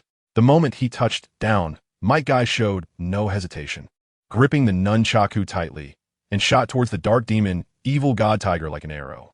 His assault was fierce and rapid, each punch, kick, and strike of the nunchaku landing solidly on the dark demon, evil god tiger. Might Guy's attack was as intense as a sudden storm, his figure transforming into a green whirlwind in the arena, contrasting sharply with the massive body of the dark demon god tiger. The nunchaku in his hands moved like two agile fire dragons, carving out blazing trajectories in the air, each strike carrying devastating power. The ground of the arena trembled with the impact of the nunchaku, as if even space was being torn apart by this force.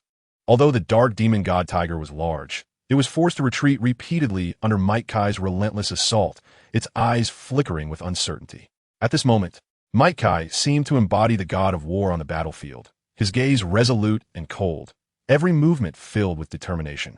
His nunchaku traced dazzling arcs in the darkness, like the brightest meteors in the night sky, illuminating the oppressive arena. As time passed, Might Guy finally realized something was wrong.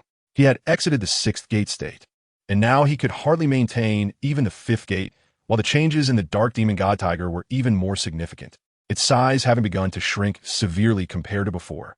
The most notable change was its wings, which spanned several meters in length. Sensing danger, the dark demon god tiger rapidly twisted its massive body in space, creating a distance of several dozen meters between itself and Might Guy in the blink of an eye. Its eyes glinted with cunning light as it began to slowly gather a dark purple energy ball in its mouth. These energy balls, like meteors in the night sky, one after another tore through the void, rushing towards Might Guy with devastating power. Might Guy moved with agility like a monkey in the mountains, effortlessly weaving through the dense barrage of energy balls. He gripped his nunchaku tightly, each swing cutting through the air with a whistling sound, sparking against the atmosphere. The dark purple energy balls burst one after another under the fierce impact of the nunchaku, releasing dazzling purple light and powerful shockwaves. Both their bodies were still shrinking. Just half an hour had passed, and Might Guy had already returned to the age of 9. Meanwhile, the 60,000-year-old dark demon evil god tiger had only reached a cultivation level of 30,000 years at this moment. Might Guy's figure is agile, like a flickering flame darting through the arena. Each swing of the nunchaku in his hands is accompanied by blazing fire effects, as if two fire dragons are dancing in the air. These flames are not merely visual effects, but the result of a fierce collision between his soul power and life force, with each strike containing astonishing destructive power. Even though he has not yet entered the sixth gate, as long as he has entered it once, even in his ordinary state, Might Guy can unleash the morning peacock. At this moment, although Might Guy's age has reverted to 9, his gaze is more resolute, filled with fearlessness and determination. He no longer fears the massive body and terrifying power of the dark demon god tiger, but chooses to confront it bravely. The dark demon god tiger, seeing this, flashes a hint of fear in its eyes. It did not expect that this seemingly weak boy could unleash such incredible power. However, it is still the powerful dark demon god tiger. Even with its diminished strength, it is not easily defeated. In the arena, the duel between the two intensifies, with howling winds and swirling dust. Might Guy, though small in stature, strikes with such force when wielding his nunchaku that it seems to tear the air apart with a piercing whoosh. His eyes are fixed on the dark demon tiger, and each of his attacks is swift and fierce, leaving his opponent unable to keep up. Although the dark demon tiger is massive, it gradually shows signs of fatigue under Might Guy's relentless assault. Its wings flap in the air, attempting to fend off Might Guy's attacks. But each time they are burned by the intense fiery effects. Suddenly, Might Guy's figure flickers like a green lightning bolt, as he instantly appears at the side of the dark demon tiger. He grips the nunchaku tightly and pulls forward with a sudden force, tearing one of the tiger's wings from its massive body. With one wing lost, the dark demon tiger cries out in pain as its whole body crashes heavily to the ground from a great height. Might Guy's eyes gleamed with determination as he unhesitatingly shed all his burdens. The heavy equipment crashed to the ground like meteorites, instantly creating shocking craters in the hard earth. Amidst the swirling dust, Might Guy's figure flickered like a ghost. He was agile and incredibly fast, almost beyond the range of the human eye. In an instant, a green figure swept across the arena, accompanied by a deafening roar, as Might Guy stomped heavily on the head of the dark demon, evil god tiger. This strike was powerful and forceful, driving the massive body of the dark demon, evil god tiger, directly into the ground, sending the surrounding soil flying in all directions from the shockwave. The dark demon, evil god tiger let out a piercing howl, its eyes filled with disbelief and fear. A shadow of death quickly enveloped the dark demon, evil god tiger. Trampled underfoot, its enormous body now seemed so powerless, though its eyes sparkled with unwillingness and rage. There was more of a deep-seated fear. Its limbs struggled helplessly against the ground, trying to break free from Might Guy's grip. But each struggle was as futile as an ant shaking a tree.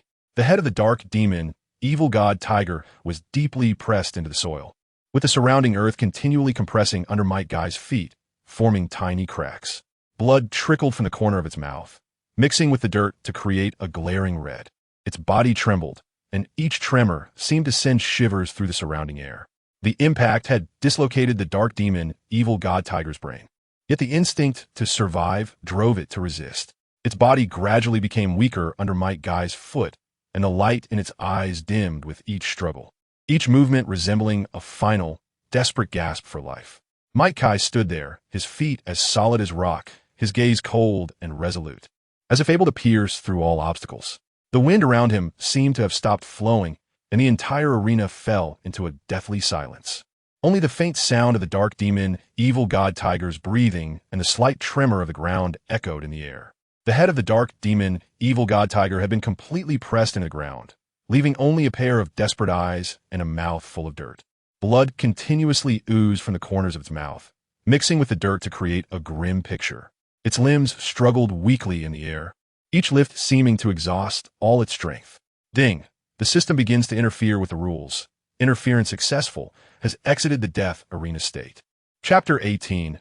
Fierce battle with the Titan giant ape. After a moment of dizziness, the scene in front of Might Guy gradually became clear, and he found himself no longer in the bloody and murderous death arena. Surrounding him was a dense jungle, sunlight filtering through the gaps in the leaves, casting light on his tired and sweaty face. At the same time, the darkness above suddenly, as if the sky had been torn apart.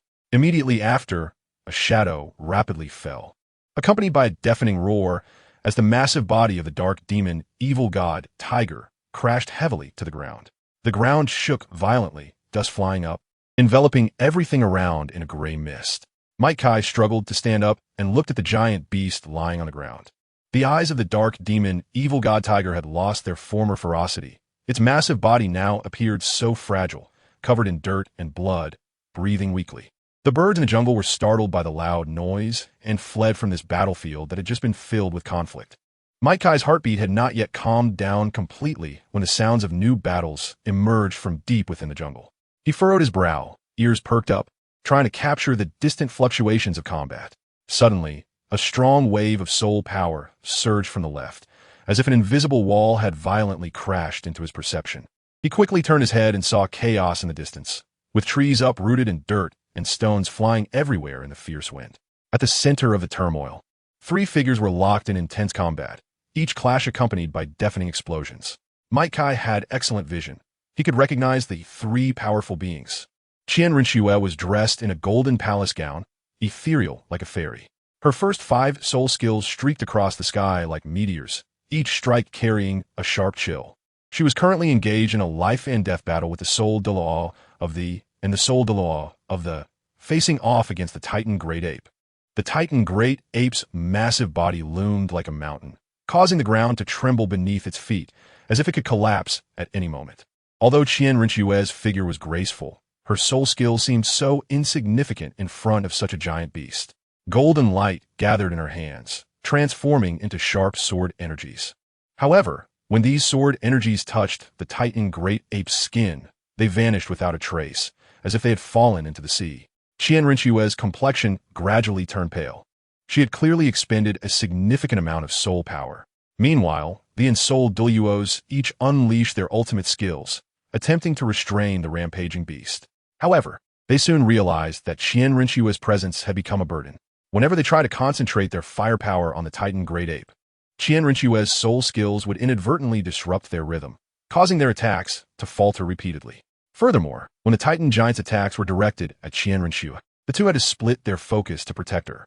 They watched helplessly as the Titan Great Ape's enormous fist, like a mountain, smashed down onto the Soul Douluo. The ground instantly collapsed under that blow, and the Soul Douluo was ruthlessly swallowed by the immense force, leaving only a dead silence amidst the swirling dust. Immediately after, the Titan Great Ape let out a deafening roar, its sound waves spreading like a tangible force, causing nearby trees to snap and leaves to scatter. Under this terrifying roar, the Soul Douluo staggered, retreating repeatedly, his face showing terror. In this chaos, Qian Renxue's figure appeared particularly lonely and helpless. Her golden gown fluttered in the wind. But at this moment, it lost its former grace and poise. Faced with the Titan Great Ape's massive body and violent power, she seemed so small and fragile. The Titan Great Ape's colossal form now towered in the jungle like an unshakable giant tower. It opened its massive maw and emitted a deafening roar, its voice like rolling thunder echoing through the forest. The trash of the spirit hall, return my aunt's life. Gravity swamp. The Titan Great Ape pounded its massive chest a few times, then its enormous fists roared down towards the ground. With its roar, an invisible wave of gravity suddenly spread out, causing the surrounding trees to break under the pressure, their branches and leaves scattering like paper in a storm. Qian Renxue felt a heavy pressure descend upon her in an instant. Her body was pulled down by an invisible force, crashing hard to the ground. The golden gown traced a beautiful arc in the air, but seemed so powerless at this moment. She struggled to stabilize herself. But the weight of gravity surged like a tide, making her unable to resist. Finally, she fell heavily to the ground, and amidst the flying dust, her golden gown became soiled, and her originally flowing hair was disheveled against her face. The Titan Great Ape's eyes gleamed with brutal light, as if it wanted to engulf the entire jungle. Its massive body arced through the air like a meteor falling, carrying the momentum of destruction. The Soul Douluo, who had been smashed into the ground, also climbed up at this moment, as did the Soul Douluo who had been knocked back. Seeing their master in danger, the two shouted almost simultaneously, "Master, quickly dodge!" Just at that critical moment, Kai's figure appeared like a ghost, rushing towards the Titan Great Ape, his hands clenched into fists. Soul power surging wildly throughout his body. With a loud bang, Kai's fist collided violently with the Titan Great Ape's massive fist in midair, creating an invisible shockwave that spread outward from the two as the surrounding trees snapped under the force, branches and leaves flying everywhere. The Titan Great Ape let out an angry roar, surprisingly being pushed back by Kai's strike. Kai was also knocked back by the recoil, but he rolled in midair and landed steadily on the ground. Kai stood firmly on the ground, his palms trembling slightly, with waves of pain radiating from his tiger's mouth. He looked up at the colossal Titan Giant Ape, seeing the brutality and confusion flickering in its crimson eyes. The giant fist of the Titan Giant Ape paused in the air for a moment, as if it couldn't believe that someone could withstand its full force strike. On that enormous fist, there were faint fluctuations of soul power circulating, each tremor seemingly carrying earth-shattering strength. The air around them seemed to freeze, with only the heavy breathing of the Titan Giant Ape echoing in their ears. Kai took a deep breath. He could feel his life force rapidly depleting within him, but he could not retreat at this moment. Kai and Qian Renxue weakly crawled up from the ground. Two tidal Douluos were also covering their chests, standing in front of Qian Renxue. The previous battle with the Titan Giant Ape had already exhausted their soul power. At this moment, they could barely maintain their martial soul true forms. The Titan Giant Ape slowly leaned down, its bell-like eyes flashing with a fierce light, like two bolts of lightning cutting through the night sky. Its gaze was firmly locked onto Kai, as if trying to see through everything about him. Everything around seemed to stand still, with only the heavy breathing of the Titan Giant Ape reverberating in the air. Kai could feel the oppressive force coming from the giant ape, as heavy as a mountain. But Kai did not retreat. He clenched his fists and met the Titan Giant Ape's gaze with determination. He knew that this moment of confrontation was not only about his own life and death, but also about the safety of Qian Renxue and the two tidal Douluos. The law enforcement elder, Snake Spear Douluo, hesitated to speak but ultimately couldn't say anything at all. Kai slowly turned around, facing Qian Renxue and the two tidal Douluos, his eyes shining with a determined light. Although his figure was thin, at this moment he appeared exceptionally tall. He took a deep breath, as if gathering all his strength. His fists were tightly clenched, veins bulging, as if conveying his determination and perseverance.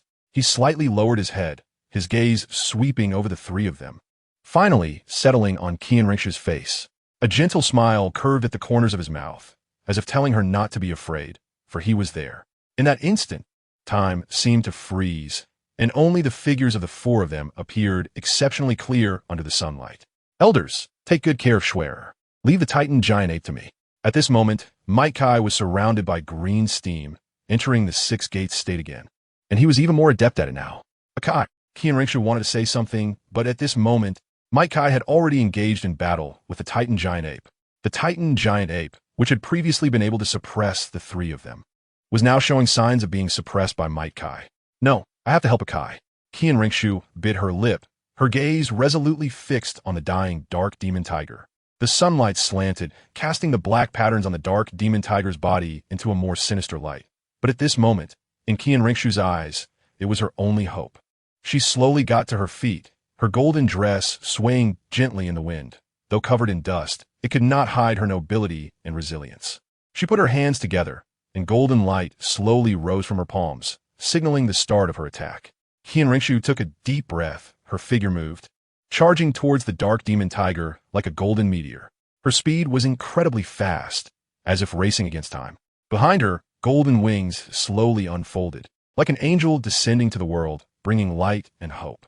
Qian Renxue's figure streaked across the sky like a meteor, her golden long sword shining with dazzling light, as if it could cut through all darkness. Just as the sword tip was about to touch the dark demon tiger's head, Qian Renxue's soul power surged. An immense force erupted from the sword tip, accompanied by a deafening roar. The dark demon tiger's head was severed by the sword, blood gushing out, staining the surrounding ground red. With the death of the dark demon tiger, a dark black 10,000-year soul ring slowly emerged, radiating an enticing glow.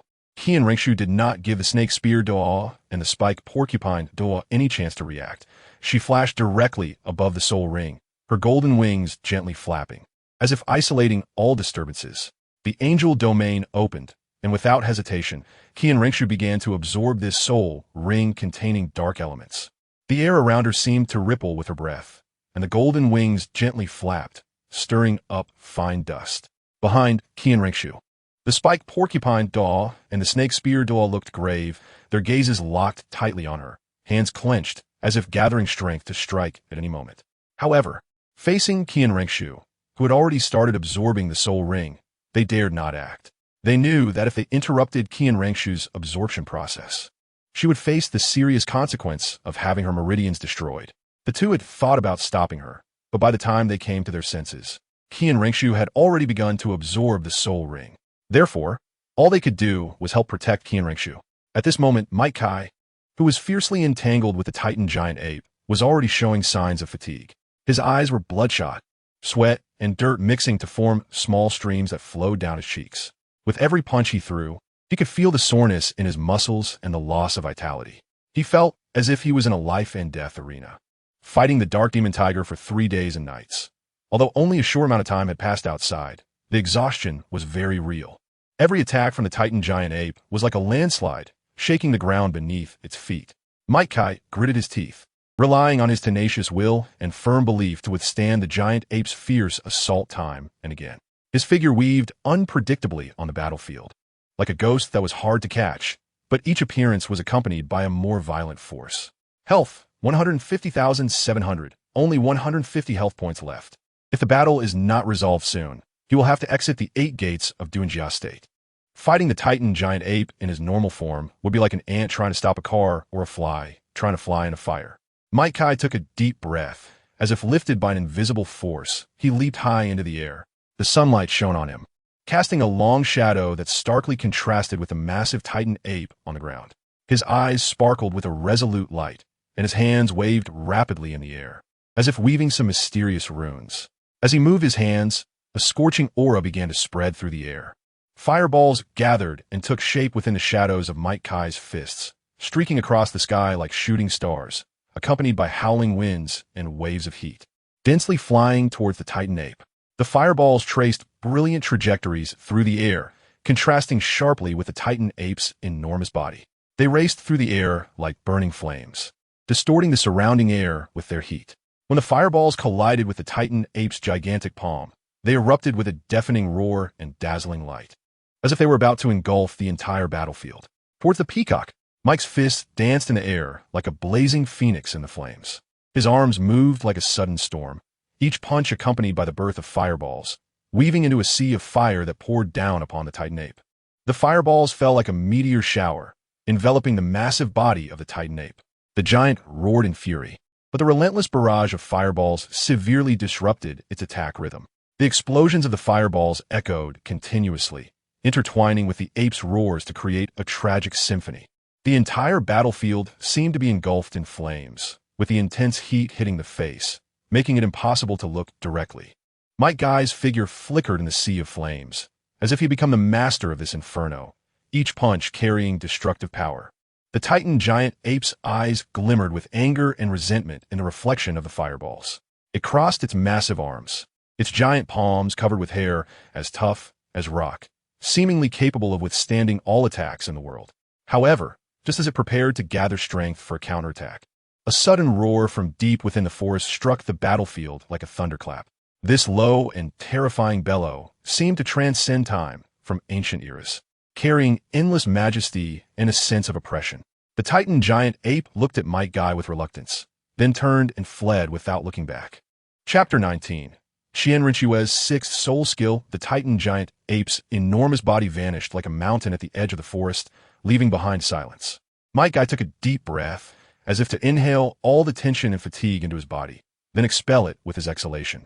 He slowly lowered his head, the green steam around him dissipating like morning mist evaporating in sunlight, revealing his solid yet weary muscles. Sweat dripped from his forehead onto the ground, making a subtle ticking sound. He felt a wave of exhaustion, but more so a joy from overcoming a formidable foe. Mike Guy's legs trembled slightly, but he still made an effort to maintain his stance, unwilling to show weakness at this moment. Ding! Exited the 8 gates of Douluo status. Life value is continuously recovering. 130,700. As Mike Guy's 8 gates of Douluo status faded, a strange wave suddenly rippled from deep within the forest. Qian Renxue's figure slowly emerged, her eyes shining with a determined light, as if she could pierce through the forest's mist. She gently raised her arm, 6 soul rings rhythmically pulsating around her, like 6 ancient runes dancing in the air. The last black soul ring, in stark contrast to the colors of the other 5, shone like a lonely star in the darkness, radiating a mysterious and profound light. There was no expression on Qian Renxue's face, but her gaze revealed an indescribable majesty. She stood quietly, as if merging with the surrounding forest, becoming the guardian of this land. The black 10,000-year soul ring added an aura of mystery and danger to her presence. In the afterglow of the forest, Qian Renxue's figure appeared both fragile and strong. Suddenly, she dashed towards Mike Guy, her golden hair flowing in the wind like a flash of lightning breaking the silence. She leaped into his embrace, and in that moment, all fear and helplessness transformed into scalding tears that slid from the corners of her eyes, falling onto Mike Guy's chest. Her arms tightly wrapped around him, as if she wanted to completely merge her being with his. Her cheek pressed against his chest, listening to the steady and powerful heartbeat, which was her most solid support at that moment. Golden tears and green sweat intertwined, dripping between their clothes, creating a touching scene. Mike Guy slowly raised his arms, tightly embracing Qian Renxue, as if he wanted to merge her into his body. His palms gently caressed her trembling back, each finger conveying warm strength, trying to dispel the fear in her heart. Tears streamed down Qian Renxue's face, wetting his chest. She looked up at him, her eyes flickering with complex emotions, fear, dependence, and a hint of unnoticeable determination. Her cheek was pressed tightly against his chest, listening to the steady heartbeat, as if this were the safest harbor in the world for her. The surrounding forest appeared particularly tranquil in the twilight, with only their breathing and heartbeat intertwining, creating a warm scene. Mike Guy's gaze was filled with tenderness as he looked down at Qian Renxue in his arms. "Swear, as long as I'm here, I won't let you face any threats." Mike Guy's voice was deep and gentle, yet in Qian Renxue's heart, there was an inexplicable sense of trust. After the crisis, Mike Guy's thoughts gradually became clear. He gazed at Qian Renxue, the 6 soul rings slowly rotating around her, particularly the black soul ring, which was especially eye-catching, like a black hole consuming the surrounding light. His heartbeat suddenly quickened, and the ferocious face of the dark demon, evil god tiger appeared in his mind. He gently pushed Qian Renxue away, his gaze fixed tightly on that black soul ring. It seemed to ripple slowly, as if it had life, each pulse seemingly telling of some unknown power. Might Kai's brow furrowed. He could feel the strength and strangeness of that dark power. Qian Renxue seemed to sense Might Kai's unease. She raised her head, a hint of confusion flashing in her eyes. Might Kai took a deep breath and slowly spoke. "Schwerer, did you absorb the soul ring of the dark demon, evil god tiger?" There was a trace of disbelief in his voice, with a slight nod of her chin. The sixth black soul ring instantly became dazzling, a mysterious and powerful force bursting forth from it. The surrounding space seemed to be drawn by this force, beginning to produce subtle fluctuations. Suddenly, a blinding golden light erupted from Qian Renxue, and soon after, a brand new figure slowly congealed in the radiance. It was an existence strikingly similar to Qian Renxue, but with a completely different aura. She wore a black angelic outfit, every inch of fabric seemingly soaked in dark power, shimmering with a deep luster. Her long hair cascaded down like a waterfall, white hair reaching her waist, contrasting sharply with the black outfit, adding an air of mystery and majesty. Kai, the soul ring of the dark demon, evil god tiger, has granted me the skill of the angelic avatar. However, I cannot fully control its inherent dark attributes. This avatar possesses 100 of my power and governs my desires and all negative emotions. The black Qian Renxue before him was evidently Qian Renxue's dark side. On the light side, Qian Renxue retained her original gentleness and resilience.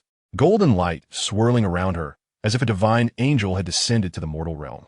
The unwavering light in her eyes seemed capable of piercing through all darkness. In contrast, the dark side was a brand new Qian Renxue, dressed in a black angelic outfit, her white hair merging with the darkness. Her gaze was deep and cold, seemingly capable of swallowing all light. Her existence was like a black hole, attracting the negative energy around her. The dark Qian Renxue appeared particularly eerie as her form flickered in the interplay of light and shadow, pressing closely against Might Kai's body, as if a tendril extending from the darkness, tightly wrapping around him. Her eyes were like an abyss, exuding an indescribable allure, as if they could draw a person's soul into them. Qian Renxue stood aside, golden light flowing around her, forming a sharp contrast with the dark Qian Renxue. She looked at her dark self, a surge of indescribable emotions rising within her. It was a fear of the unknown, as well as doubt about herself. The dark Qian Renxue's fingers gently glided over Might Kai's chest, leaving a faint mark. Her voice was low and seductive, as if carrying a kind of magic that was hard to resist. "We are originally one. Why do you want to turn me into your power?" The dark Qian Renxue spoke with her highly alluring voice. Chapter 20. Tu Qian Renxue's Qian Renxue stood aside, her eyes filled with anger and helplessness. The figure of the dark Qian Renxue flickered in and out of the shadows, her provocative eyes fixed tightly on Qian Renxue, a hint of disdainful smile at the corner of her lips. Whenever Might Kai's gaze inadvertently met hers, the dark Qian Renxue would purposely throw a flirtatious glance, as if showing off something. Qian Renxue clenched her fists, her nails digging deep in her palms, but she made no sound. She understood that this struggle could not be resolved with simple words, and Might Kai's feelings were something she could not control. She could only watch helplessly as the dark Qian Renxue circled around Might Kai, each occasional touch making her heart feel as if it were being cut by a knife. Moreover, the dark side of Qian Renxue was technically still herself, quarreling with herself, which felt like a behavior only a child would exhibit. The dark Qian Renxue gracefully stepped in front of Might Kai, elegantly raising her finger, gently hooking his chin, forcing him to face her deep-set eyes. In the dim light and shadow, her eyes sparkled with captivating brilliance, like two stars of the dark night, both enchanting and dangerous. Might Kai's heartbeat quickened involuntarily. He could feel the cold touch from the fingertips of dark Qian Renxue and the complex emotions reflected in her eyes: provocation, temptation, and a hint of indescribable sorrow. It was as if he was being drawn by an invisible force, trapped in a meticulously designed whirlpool. The air around them seemed to solidify, leaving only the subtle interaction between dark Qian Renxue and Might Kai. Their gazes met like two converging rivers, stirring ripples, yet each carried its own current, unpredictable. "Kai, let's go back to the spear hall." Qian Renxue took a deep breath, trying to suppress the anger within her, turning to grab my Kai's hand, attempting to pull him out of this bizarre entanglement. However, just as they were about to step out of the strange atmosphere, dark Qian Renxue suddenly moved. She flashed, appearing behind the two like a ghost, and then, in an extremely provocative manner, pressed her entire soft body against my Kai's back. Her arms wrapped tightly around his neck, her cheek gently resting against his ear, as if whispering something. This scene struck Qian Renxue like a bolt of lightning. She widened her eyes in disbelief, staring at dark Qian Renxue's provocative and triumphant gaze. My Kai's body instantly stiffened. He could feel the cold and soft touch coming from behind him, along with a faint fragrance that filled him with an inexplicable sense of panic. The one on his back was also Qian Renxue, and the one pulling him was also Qian Renxue, which left my Kai in a dilemma. That's Schwer. Can't you this soul skill? My Kai said, a bit embarrassed. If he continued to be teased by this dark Qian Renxue, he might really stand up. The aura of dark Qian Renxue was like orchids and musk, gently swirling around the tip of my Kai's nose. He felt as if he were in a dark forest, and that fragrance was like the morning dew in the woods, carrying a hint of sharpness and sweetness. Her body scent intertwined with the maiden fragrance of dark Qian Renxue, like the most intoxicating wine in the world, causing my Kai's mind to begin to drift. He closed his eyes, trying to calm himself, but the scent seemed to have a magical power, seeping through his pores and into his blood, making his heartbeat involuntarily accelerate. He felt his breathing become rapid, as if a force was pushing him, making it impossible for him to resist. Qian Renxue was also helplessly angry. In the end, she could only shake her head and say, no, it might be because of the soul beast spatial attribute. Even if I withdraw the soul power supply for the soul skill, she can still exist. At this moment, the dark Qian Renxue, who was lying on my Kai's back, slowly spoke. Little Schwerer, I am your other side, which means I am you. Wanting me to disappear is not such a wise choice. The voice of dark Qian Renxue was like silk, gently echoing in my Kai's ears, as if carrying some kind of magic, causing him to involuntarily fall into a brief daze. Her voice was deep and magnetic, like the night breeze brushing over the lake, creating ripples that made one's heart flutter. Seeing this, Qian Renxue's little face puffed up, like a little hamster stuffed with food, glaring angrily at dark Qian Renxue. Her bright eyes sparkled with anger and helplessness, yet also a hint of unwillingness. She bit her lower lip tightly, seemingly trying to suppress her emotions, not letting her anger explode. However, dark Qian Renxue seemed unaware of Qian Renxue's anger and continued to whisper in her ear, her voice like a gentle trap, causing my Kai to unknowingly fall into it. At this moment, he could only return to the offering hall to find Qian Douluo. As the 99th level Qian Douluo might know something. Inside the offering hall, Qian Douluo's mouth involuntarily twitched, seemingly trying to suppress his inner shock and unease. In the dim hall, the flickering candlelight added a sense of mystery and tension to the space. Qian Douluo's face appeared particularly serious under the interplay of light and shadow, with a bead of cold sweat forming on his forehead, quietly sliding down like morning dew. He slowly stood up, hands clasped behind his back, his gaze shifting back and forth between the two Qian Renxues. He tried to find subtle differences in their eyes and behavior, but found himself powerless. The two shared identical features, as if they were reflections from the same mirror, leaving him unsure of what to do for a moment. Who understands? Waking up to find my granddaughter has become too. The atmosphere in the offering hall grew increasingly heavy. Qian Douluo's gaze moved between the two Qian Renxues, his brows furrowed, seemingly pondering a rare and tricky problem. His fingers unconsciously tapped lightly on his back, producing a faint and rapid tapping sound that sharply contrasted with the silence in the hall. Qian Renxue and dark Qian Renxue stood before him. Their faces similar, yet their temperaments vastly different. Qian Renxue's eyes revealed worry and helplessness, while dark Qian Renxue wore a hint of provocation and pride. Their existence filled the entire offering hall with an indescribable eerie atmosphere. My Kai stood aside, his gaze shifting between the two Qian Renxue, filled with confusion and unease. He didn't know how to face this sudden change, nor did he know how to solve this seemingly unsolvable problem. Ultimately, after half a stick of incense of contemplation, Qian Douluo accepted the existence of this dark counterpart of Qian Renxue. Although the two were originally one, their essences were not the same. Qian Renxue was sacred and inviolable, while the dark Qian Renxue was permeated with an alluring aura. Chapter 21. Ultimately, one must leave. Kai was tightly locked in by two completely different gazes, as if bound by invisible chains, and he felt an indescribable pressure. The intertwining light and dark of Qian Renxue resembled a mirror of two worlds, one pure and flawless, the other deep and dark. Their gazes were like two sharp swords, piercing directly into his heart. Kai's forehead was beaded with fine sweat as he slightly turned his head, tried to avoid the two piercing gazes. However, no matter how he dodged, those two gazes followed him like a shadow, as if they were determined to unearth the secrets within his heart. He took a deep breath, striving to calm himself. He knew he could not escape. He had to face the two Qian Renxue before him and find a way to solve the problem. Qian Douluo stood there like a towering mountain, silent and profound. His gaze wandered between the two Qian Renxue, who were intertwined in light and dark, ultimately settling on their eerily similar yet distinctly different faces. A faint sadness filled the air, and with his sigh, it seemed as if even time had frozen. He slowly reached out his hand, but halted before touching them, as if afraid to break this strange balance. A complex emotion flickered in his eyes, a mix of concern for his granddaughter's future and helplessness against the whims of fate. He knew that these two Qian Renxue, one representing light and the other darkness, were an unsolvable enigma in their very existence. In the end, he could only accept the fact that his precious granddaughter had become two. The next morning, as dawn broke, a faint golden hue appeared on the horizon. Kai's figure had appeared in the square of the worship hall, dressed in a simple training outfit, his steps steady as he ran around the grand hall in circles. His breathing was even and powerful, sweat dripping from his forehead and hitting the hard stone floor, instantly evaporating into fine mist. In Qian Renxue's room, the light was dim and the curtains were tightly closed.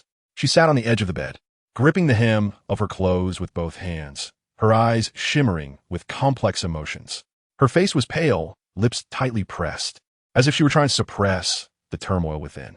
A faint atmosphere of farewell lingered in the room, making one feel a sense of oppression. Dark Qian Renxue quietly walked to Qian Renxue's side, her cold aura contrasting sharply with the oppressive atmosphere in the room. Leaning against the window, she gazed through the gaps in the closed curtains at the gradually brightening world outside, as if trying to find a glimmer of comfort in that endless light. She spoke softly, her voice deep and magnetic. "Sister, we are destined to be each other's shadows. Neither light nor darkness can separate us. You need not feel sad about this, for it is our fate." Qian Renxue raised her head, a hint of confusion flashing in her eyes, which soon regained their determination. She looked at the stern silhouette of dark Qian Renxue, a surge of inexplicable strength rising within her. She knew that no matter what the future held, she must face it bravely, for only then could she live up to their destiny. However, Qian Renxue quickly reacted. It was clearly she who was the original, yet this person dared to call her sister. Dark Qian Renxue stood quietly by the window, moonlight spilling through the curtain seams onto her cold, stern face, adding a touch of mystery to her appearance. She slightly turned her head, her gaze falling on the contemplative Qian Renxue beside her, a flicker of complex emotions passing through her eyes. In the sunlight, Qian Renxue's face was as pale as snow, her eyes sparkling with a mix of confusion and determination. Her hands were tightly gripping the hem of her clothes, as if trying to hold on to something, yet feeling powerless. Her body trembled slightly, as if bearing immense pressure. Dark Qian Renxue sighed softly, understanding Qian Renxue's pain. They were one entity. Every emotional fluctuation of Qian Renxue would send ripples through her heart. She wanted to comfort Qian Renxue, but did not know where to start. "Let's go. Brother Kai has been waiting outside for a long time." Qian Renxue's mood was like a sky shrouded in dark clouds as she angrily walked out of the room, each step feeling exceptionally heavy. Pushing open the heavy door, sunlight poured in, yet it failed to dispel the gloom in her heart. The 7 worshippers stood like statues at the door, their gazes fixed on Qian Renxue, filled with an indescribable complexity. Kai was hiding in the corner, his eyes filled with sadness and reluctance, as if he wanted to say something but ultimately chose silence. Qian Renxue's gaze swept across the crowd and finally settled on Kai. She saw the tears glistening in the corners of his eyes and felt the pain in his heart. At that moment, her mood became even heavier. She wanted to say something but felt at a loss for words, only able to silently endure it all. Grandpa Qian Douluo stepped forward and patted his granddaughter's shoulder. "Xiaoxue, make sure to take care of yourself over there. Your safety comes first. If your identity is exposed, even if there are ways to remedy it, you must give up." Qian Renxue's voice was deep and firm, each word seeming to carry the weight of 1,000 pounds, landing heavily on Qian Renxue's heart. His gaze was profound, as if he could see into people's hearts. It was filled with reluctance and worry for his granddaughter. The sunlight poured down on the grandfather and granddaughter, casting a golden glow over their figures. Qian Douluo held Qian Renshue's small hand tightly, as if wanting to imprint her warmth firmly in his heart. They walked out of the door side by side, with 7 attendants following closely behind, forming a solemn procession. The air around them seemed to freeze, leaving only the echo of their footsteps resonating in the empty corridor. Each step felt particularly heavy, as if narrating the pain of parting. Qian Renshue's eyes were slightly red, and she bit her lower lip hard, trying to keep her tears from flowing down. At the back of the procession, dark Qian Renxue gradually slowed her pace, eventually standing in the same position as Might Guy. Leaning slightly closer to Might Guy, dark Qian Renxue spoke in her enchanting voice. Xiaoxue is leaving. Aren't you going to rush over for a hug or a kiss? As Qian Renxue stepped onto the carriage, her skirt fluttering lightly, her figure appeared so fragile yet resolute in the golden sunlight. Might Kai took a deep breath. He knew he couldn't just let her leave like this. It was as if an invisible force was pulling him, and he suddenly rushed forward, tightly wrapping his arms around Qian Renshue's shoulders. Her body trembled slightly, then slowly relaxed, as if she was letting down all her defenses at that moment. They stood there by the carriage, everything around them seeming to freeze.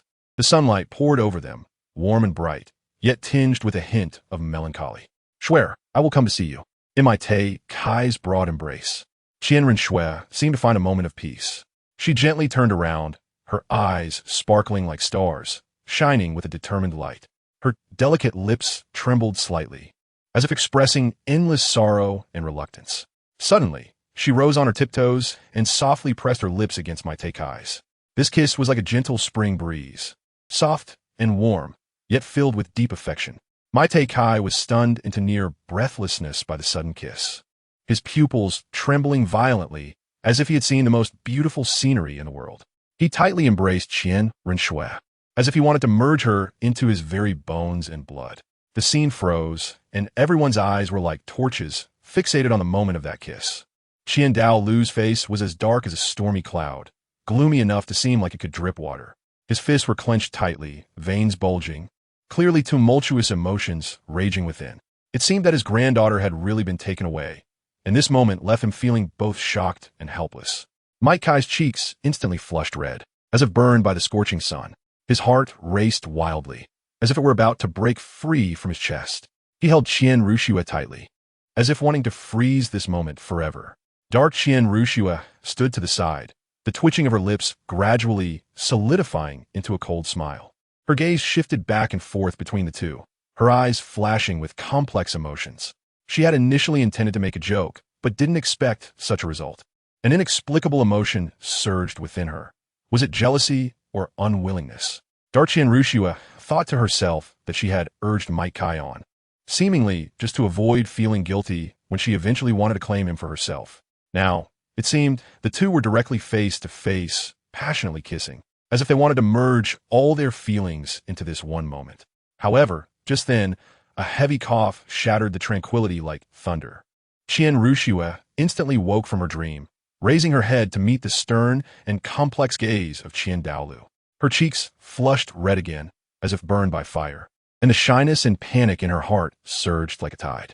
In a flurry, she pushed Might Kai away and turned to flee towards the carriage, her skirt drawing an elegant arc in the air. Her heart pounded like a drum, as if it would burst from her chest.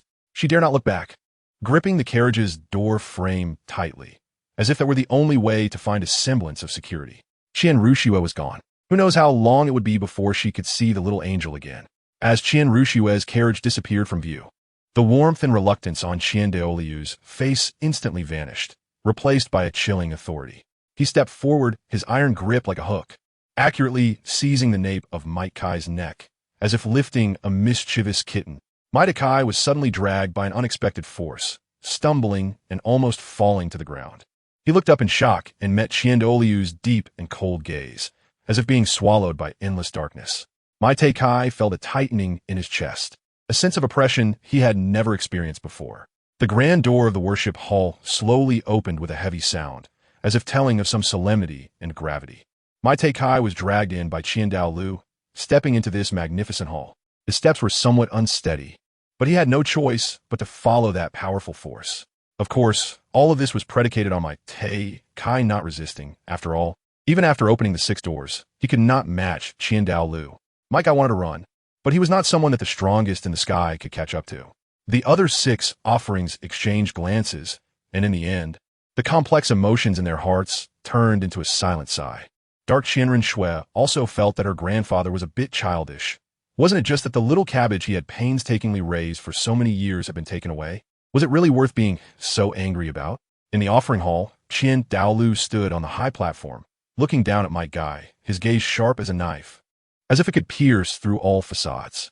Kai stood in the center of the great hall, feeling the powerful pressure emanating from Qian. He straightened his back, striving to appear more composed. He knew that he was standing at a crucial turning point, where even the slightest wavering could lead to unpredictable consequences. Qian slowly descended from the high platform, each step heavy and forceful, as if he were shaking the entire hall. He walked up to Kai, his sharp eyes fixed intently on him, as if trying to see through his soul. This time, Qian was not examining Kai in the capacity of the Grand Priest of the Spirit Hall, but as a grandfather. Kai grew up on his own since childhood, and there's naturally no need to say much about his character. In terms of strength, he can now fend off the Titan Great Ape, and he should have the power of a 95-level tile.Not, which makes him somewhat lacking against me. If there is one blemish, it is that Kai once took the infamous Big Shit Yuxia Gang as his master. In this regard, Kai wants to express that he really can't be blamed for choosing that big shit as a teacher. Before his reincarnation, he didn't pay much attention to Douluo Continent, and after his arrival, aside from having a bit more strength, he had no other advantages. Then one day, a person with 2 soul rings, who claimed to be the theoretically strongest in the entire continent, came to take him as a disciple. At that time, Kai, who knew nothing about this world, inexplicably agreed. However, what happened later was that during the martial soul awakening, he ended up with nothing. He just felt that his physique had become a bit stronger. Consequently, he was looked down upon. Kai's mind flashed back to the confrontation with Yu Xiaojiang. That night, Kai's gaze was firm and sharp. The moonlight spilled over his solid muscles, shimmering with a golden glow. He clenched his fists tightly, feeling the surging power within him. Yu Xiaojiang, who once prided himself as the strongest theorist on the continent, now stood opposite him, his face dark. His eyes were filled with anger and resentment, as if he wanted to swallow Kai whole. Kai curled the corners of his mouth into a mocking smile, and he charged towards Yu Xiaojiang, his fists raining down like a storm. Yu Xiaojiang's expression changed, and he hurriedly mobilized his soul power to block, but Kai's strength was like a mountain flood, unstoppable. In the end, he was knocked down with a kick and beaten for half an hour, leaving Yu Xiaojiang unrecognizable even to his own mother. After spitting a mouthful of ancient phlegm on his face, Kai left satisfied, returning all the humiliation he had endured over the years back to the big piece of shit, Yu Xiaojiang. Chapter 22. Reclaiming power. The afterglow of the setting sun bathed the golden roof of the Spirit Hall, covering the entire hall in a warm golden hue. Qian stood at the entrance of the hall, his gaze piercing through layers of light and shadow, landing on the young man who was about to become his granddaughter's husband. Kai, an ordinary yet resilient name, stands beside Qian Renxue in the darkness at this moment, their shadows stretching long under the setting sun. He wears a gentle smile on his face, but his eyes sparkle with a determined light. Qian knows that although this young man comes from humble beginnings, his will is stronger than anyone else's. Qian gaze becomes deep and complex. He understands that he is about to face a severe test to become the sacrificial candidate for Qian Renxue's 9th trial.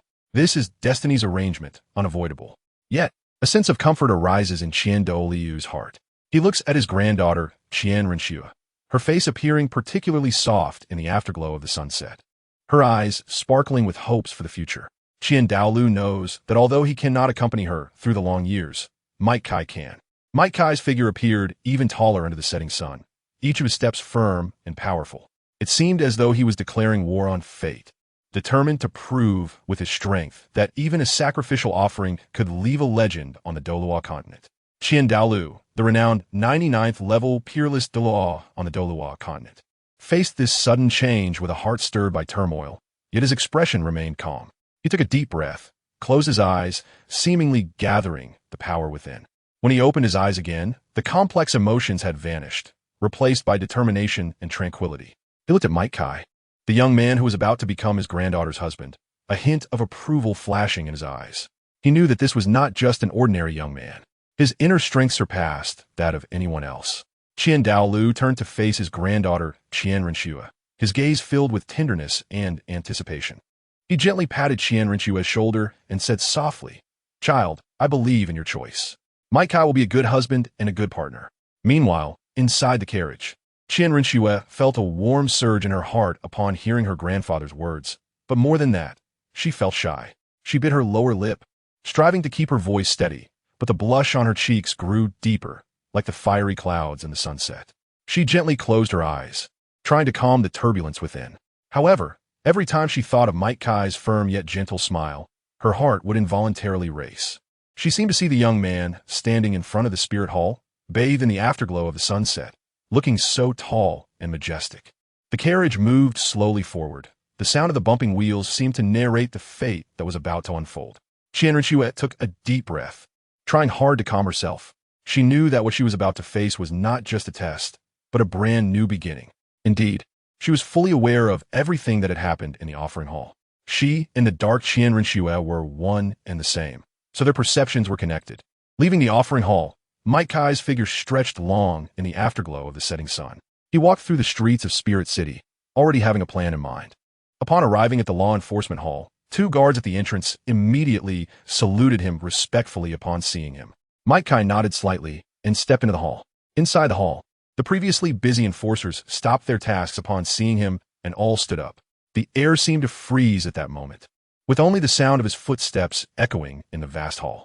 He looked around, his gaze piercing, as if he could see through the hearts of everyone present. He took a deep breath, his voice deep and powerful.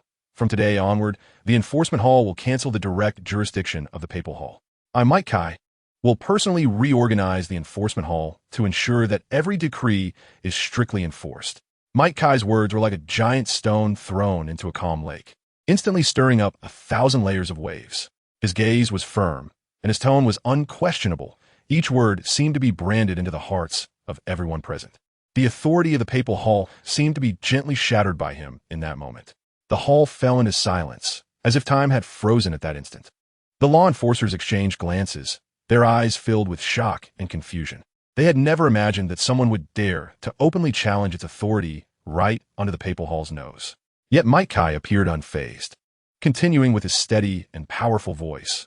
"I do not wish to be an enemy of the papal hall. I simply hope that our law enforcement hall can truly fulfill its role and contribute to the justice and order of the Spirit Hall." At this moment, a person walked in from outside. He wore a deep blue robe with golden patterns embroidered on the collar, exuding solemnity and majesty. His steps were steady, each one seeming to tread on the hearts of the crowd, making them involuntarily tense up. He approached Kai, first bowing deeply, then raising his head to reveal a slightly flattering smile. His eyes narrowed into slits, as if he were trying hard to curry favor with the newly appointed law elder. "Elder, I have a problem." His voice trembled slightly, carrying a hint of reverence. Kai nodded slightly, signaling him to continue. The man, seeing this, quickly cleared his throat and stabilized his voice somewhat. For so many years, the law enforcement hall has been under the jurisdiction of the papal hall. It is said that a person has already been appointed as the law enforcement elder, but we have not yet received any specific notification. Although his words were respectful, a hint of indifference was revealed in his tone. He stole a glance at the elder's attire worn by Kai, his eyes flashing with doubt and speculation. However, he quickly concealed these emotions and continued in an inquiring tone. "Elder, do you perhaps have a misunderstanding about our law enforcement hall? As an important department of the Spirit Hall, the law enforcement hall has always been directly under the jurisdiction of the papal hall. Even the 2 elders, the chrysanthemum ghosts, would not easily interfere in our internal affairs." As he spoke, he spread his hands slightly, revealing a look of helplessness and difficulty on his face. The surrounding enforcers nodded in agreement, their eyes reflecting loyalty to the papal hall and skepticism towards Kai's words. In the face of the crowd's doubts and rebuttals, Kai's expression remained calm as water. He was not swayed by these voices. He slightly lowered his head and slowly took out a delicate token from his waist. The token emitted a faint golden light, with complex runes engraved on its surface, and at its center was an imposing Spirit Hall emblem, as if containing boundless power. With the appearance of the token, the atmosphere in the Great Hall instantly became solemn. The people around were taken aback, their expressions changing drastically. The token symbolized supreme authority within the Spirit Hall, and only a true law enforcement elder was qualified to possess it. They had never seen this token before, and now, seeing it, a sense of awe rose in their hearts. Kai held the shining token high above his head, the emblem of the Spirit Hall glimmering brilliantly in the sunset glow. His voice was loud and solemn. This is the token of the law enforcement elder, bestowed by the grand offering to prove my identity. In the hall, the enforcers who had previously harbored doubts saw the token, and their uncertainties instantly vanished. They understood the weight of this token and knew that Kai's words were not empty. The man knelt on the ground, his head lowered deeply, his voice trembling with a hint of excitement. I have offended you before. Please forgive me, elder. His voice echoed in the hall, and the surrounding enforcers also lowered their heads, expressing their respect and obedience to Kai. Kai turned around, and his tall figure appeared even more majestic in the afterglow of the sunset. He walked slowly towards the throne in the center of the hall, each step seeming to tread upon the dust of history, exuding undeniable determination. When he finally sat down, the golden robe shimmered with dazzling light under the sunset, as if he were the son of the Spirit Hall, radiating brilliance that no one could match. His gaze was sharp like that of a hawk, sweeping over the enforcers kneeling below. In his eyes was both scrutiny of the crowd and expectation for the future. The corners of his mouth slightly curled up, revealing a barely noticeable smile, as if he could already envision the law enforcement hall being revitalized in his hands. From today onward, I will reclaim all powers of the Pope's Hall and the law enforcement hall, and any matters commanded by the Pope must be reported to me immediately. Does anyone have any questions? As Kai's words fell, the air in the hall seemed to freeze for a moment. He slightly narrowed his eyes, a flicker of undeniable brilliance shining in his deep gaze. His eyes pierced through every law enforcer with their heads bowed, as if he intended to see through their thoughts. In the hall, only the sound of Kai's breathing and the occasional rustle of garments could be heard. The once arrogant law enforcers now all lowered their heads, not daring to meet his gaze. Cold sweat dripped from their foreheads, as if they could feel the immense pressure emanating from this new elder. The afterglow of the setting sun streamed through the windows, casting mottled light and shadow on the floor of the hall. The figures of the kneeling law enforcers were elongated, resembling giant snakes crawling on the ground, appearing so powerless and insignificant. Finally, the first person to speak earlier clasped his fists and said, "We will obey the elder's command." With the first person speaking up, the others quickly echoed in agreement. Once they left the law enforcement hall, Qian Renxue did not hesitate to start mocking Kai. I didn't expect you would need to show a token to prove your identity. That woman has done well. In less than 6 years, she is almost fully in control of the Pope's palace.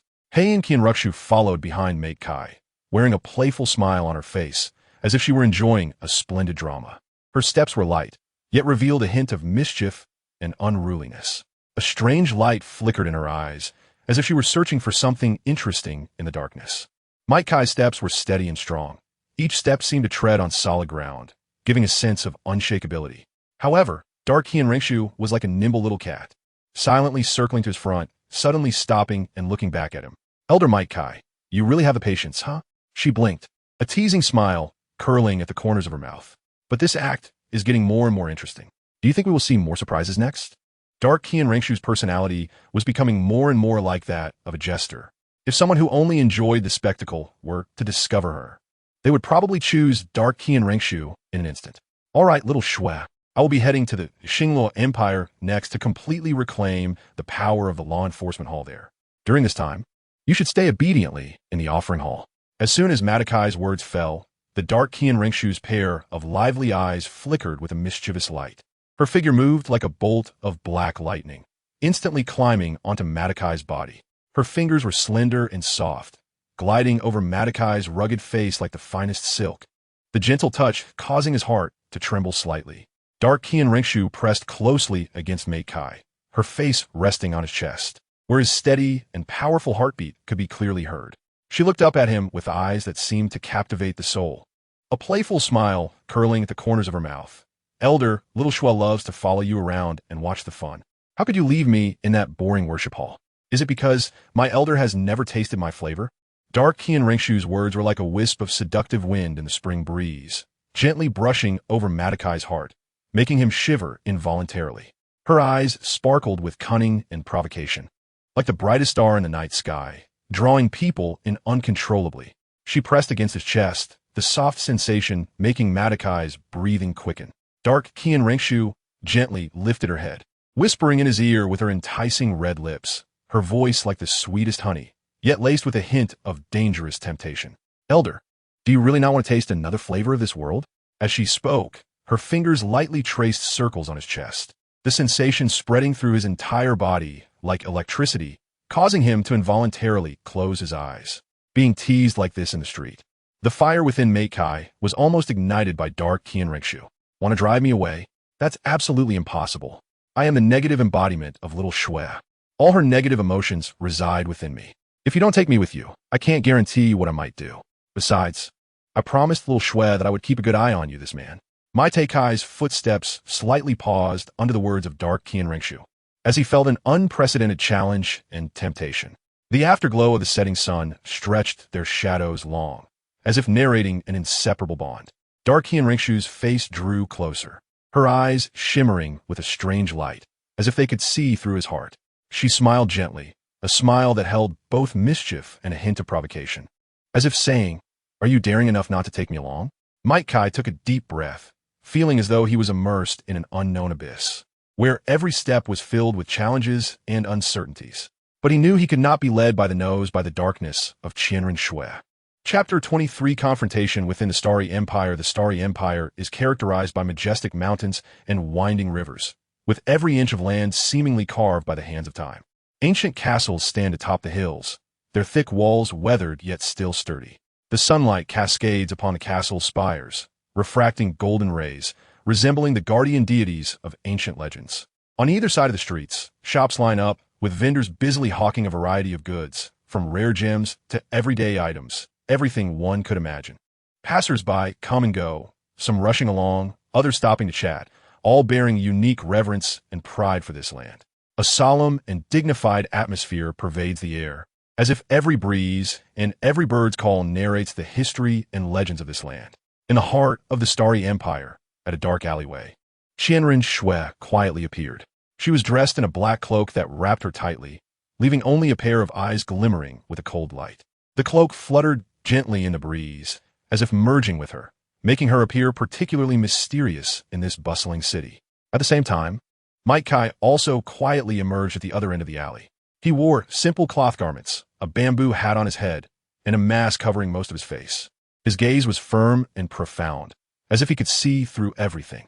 The two exchanged a glance, and without words, they tacitly moved forward side by side. They weaved through the bustling streets, skillfully avoiding the crowd, heading towards a secluded corner. Each step was light and swift, as if they had blended into the surrounding environment. In the dark corner, the two stopped. Qian Renxue gently lifted a corner of her cloak, revealing her jade-like white fingers, which lightly traced the air as if sensing the pulse of the city. Kai surveyed the surroundings, his eyes revealing a deep concern. The power of the law enforcement elders has now waned so much. Qian Renxue's voice was low and cold, carrying an irresistible force. Kai nodded, his gaze passing through the narrow alleyway towards the distant castle. There, the magnificent palace gleamed in the sunlight, but beneath this splendor lay a deep-seated crisis. The power here had been nearly consumed by those bishops. The dark manifestation of Qian Renxue was a collection of Qian Renxue's negative emotions, and knowing the current situation, she could not help but feel agitated. Kai tightly grasped the wrist of Dark Qian Renxue, his fingers cold and strong, as if to cool her resolve. Their gazes met, the pair of eyes glimmering with a cold light, appearing particularly bright in the shadow of the cloak. Xiaoxue, we cannot act impulsively. Kai's voice was low and firm, carrying an undeniable strength. The development of the law enforcement hall over the years was inseparable from the shadow of Emperor Xingluo. He slightly turned his head to look towards the distant palace. Emperor Xingluo, a level 95 tile.Not, his reputation was like thunder throughout the empire. Every step we take must be cautious, without any mistakes. A trace of worry flashed in Kai's eyes. He was well aware of the difficulty and danger of this mission. In the dark alley, sunlight was blocked by the towering buildings, leaving only a patch of mottled light and shadow. Dark Qian Renxue fixed her gaze on a street corner not far away, where several members of the Spirit Hall were brazenly bullying a few civilians. Their laughter and shouts echoed in the quiet alley, sounding particularly harsh. The anger in Dark Qian Renxue's eyes flickered. Her fingers clenched into a fist, as if she wanted to condense all her fury into that punch. Her gaze was locked tightly on those Spirit Hall members, every movement and expression of theirs clearly reflected in her eyes. Suddenly, a civilian was brutally pushed to the ground by a Spirit Hall member, letting out a painful groan. This scene was like a fuse, instantly igniting the anger in Dark Qian Renxue's heart. Just as she was about to rush forward, she was tightly pulled back by Mike Kai. Mike Kai shook his head at Dark Qian Renxue. The number of spies in Xingluo Imperial City is the highest among the two great empires. Once the two of them choose to take action, their identities will be immediately exposed. A trace of unwillingness flashed in Dark Qian Renxue's angry eyes. But she knew that Mike Kai was speaking the truth. Every step they took was like walking on a tightrope, requiring extreme caution. She pressed her lips tightly together, trying to suppress the anger inside. But the cold light in her eyes could not hide her dissatisfaction and determination. Mike Kai looked at her, gently holding her hand, giving her a bit of comforting strength. Their gazes met, as if there was a silent understanding and agreement between them. In this bustling city, two figures stood quietly in the shadows, waiting for the right moment to come.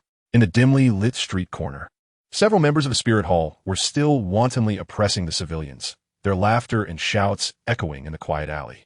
The darkness surrounded Qian Renxue, her eyes filled with anger and unwillingness. Suddenly, she slightly turned her head to look at Mike Kai, her voice low and cold. "We can't keep waiting like this." Mike Kai gently held her hand, his gaze deep and resolute. "We have another choice."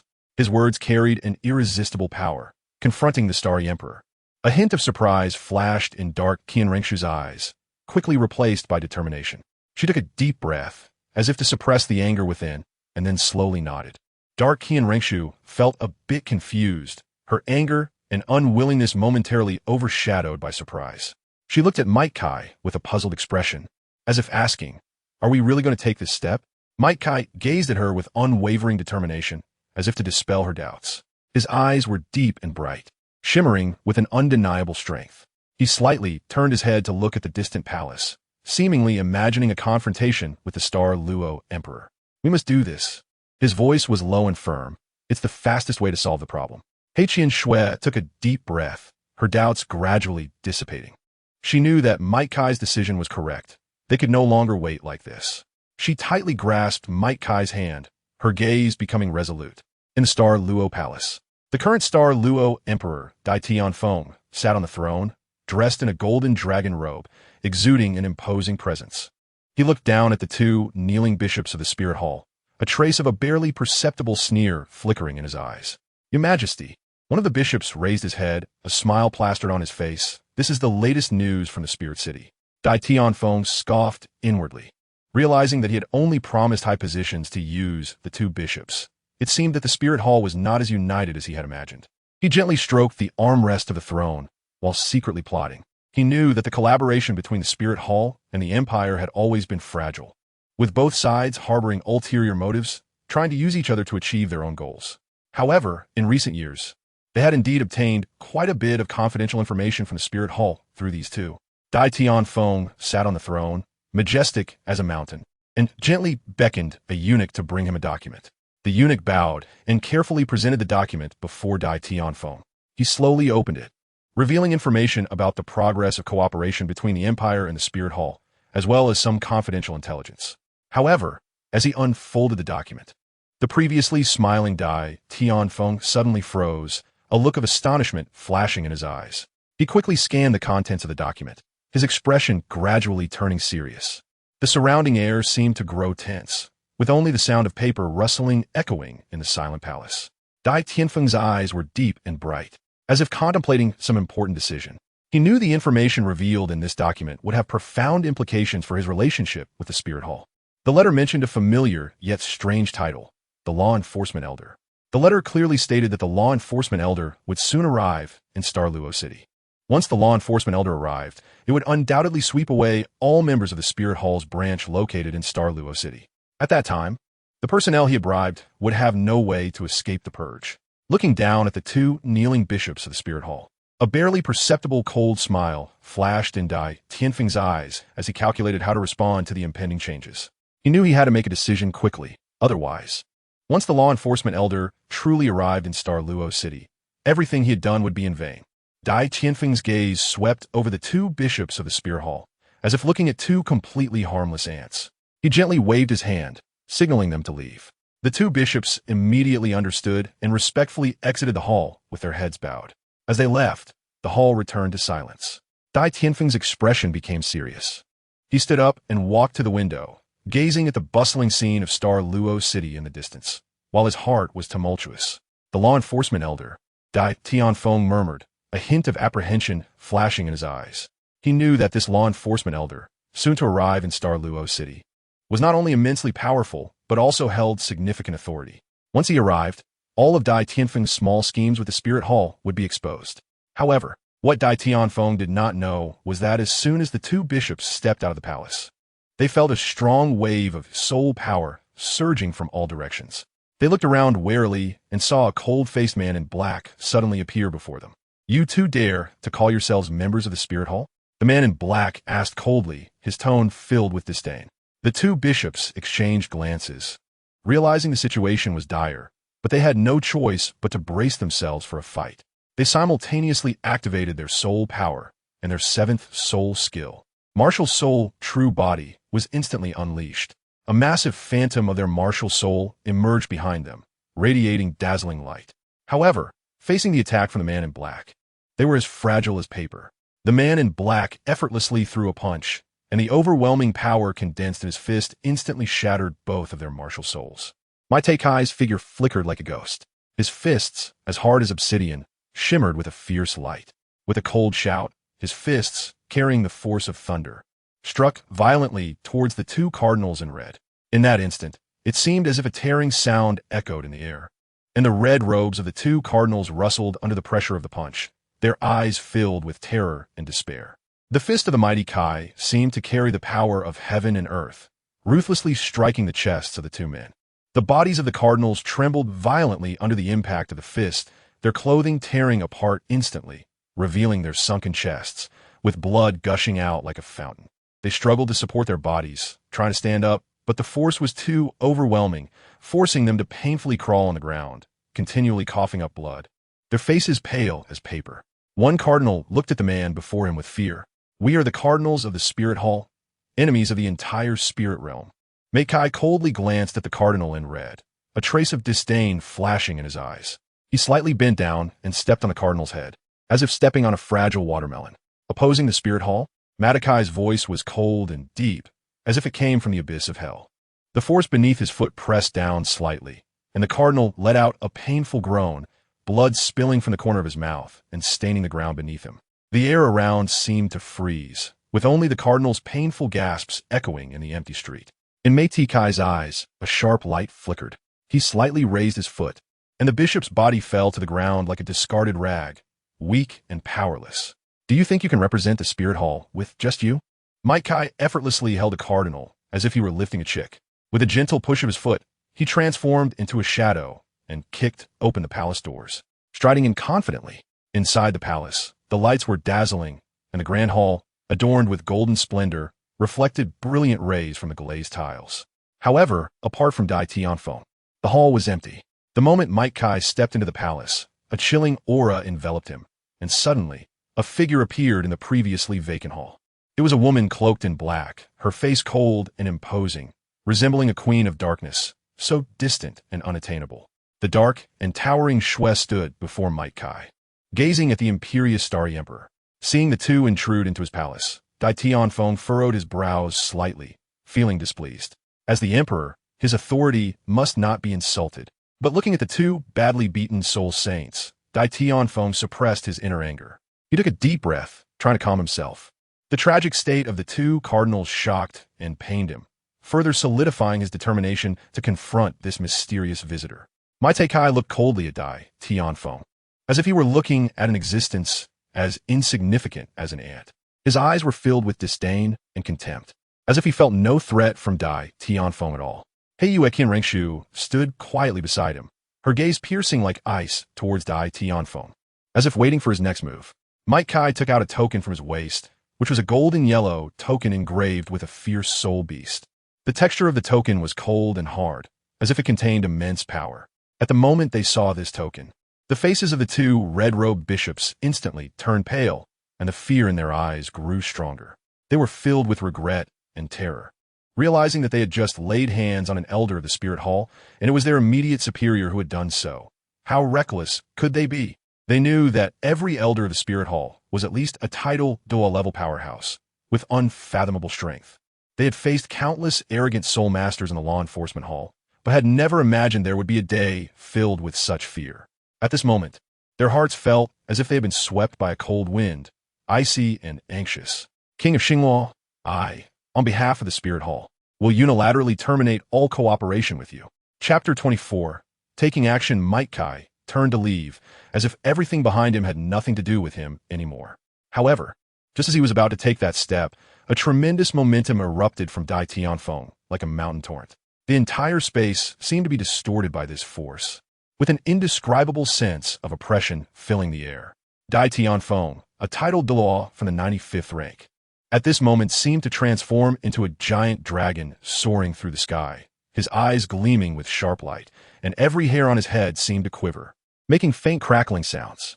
His figure, under the backdrop of this imposing aura, appeared even taller, like an insurmountable peak standing before Kai.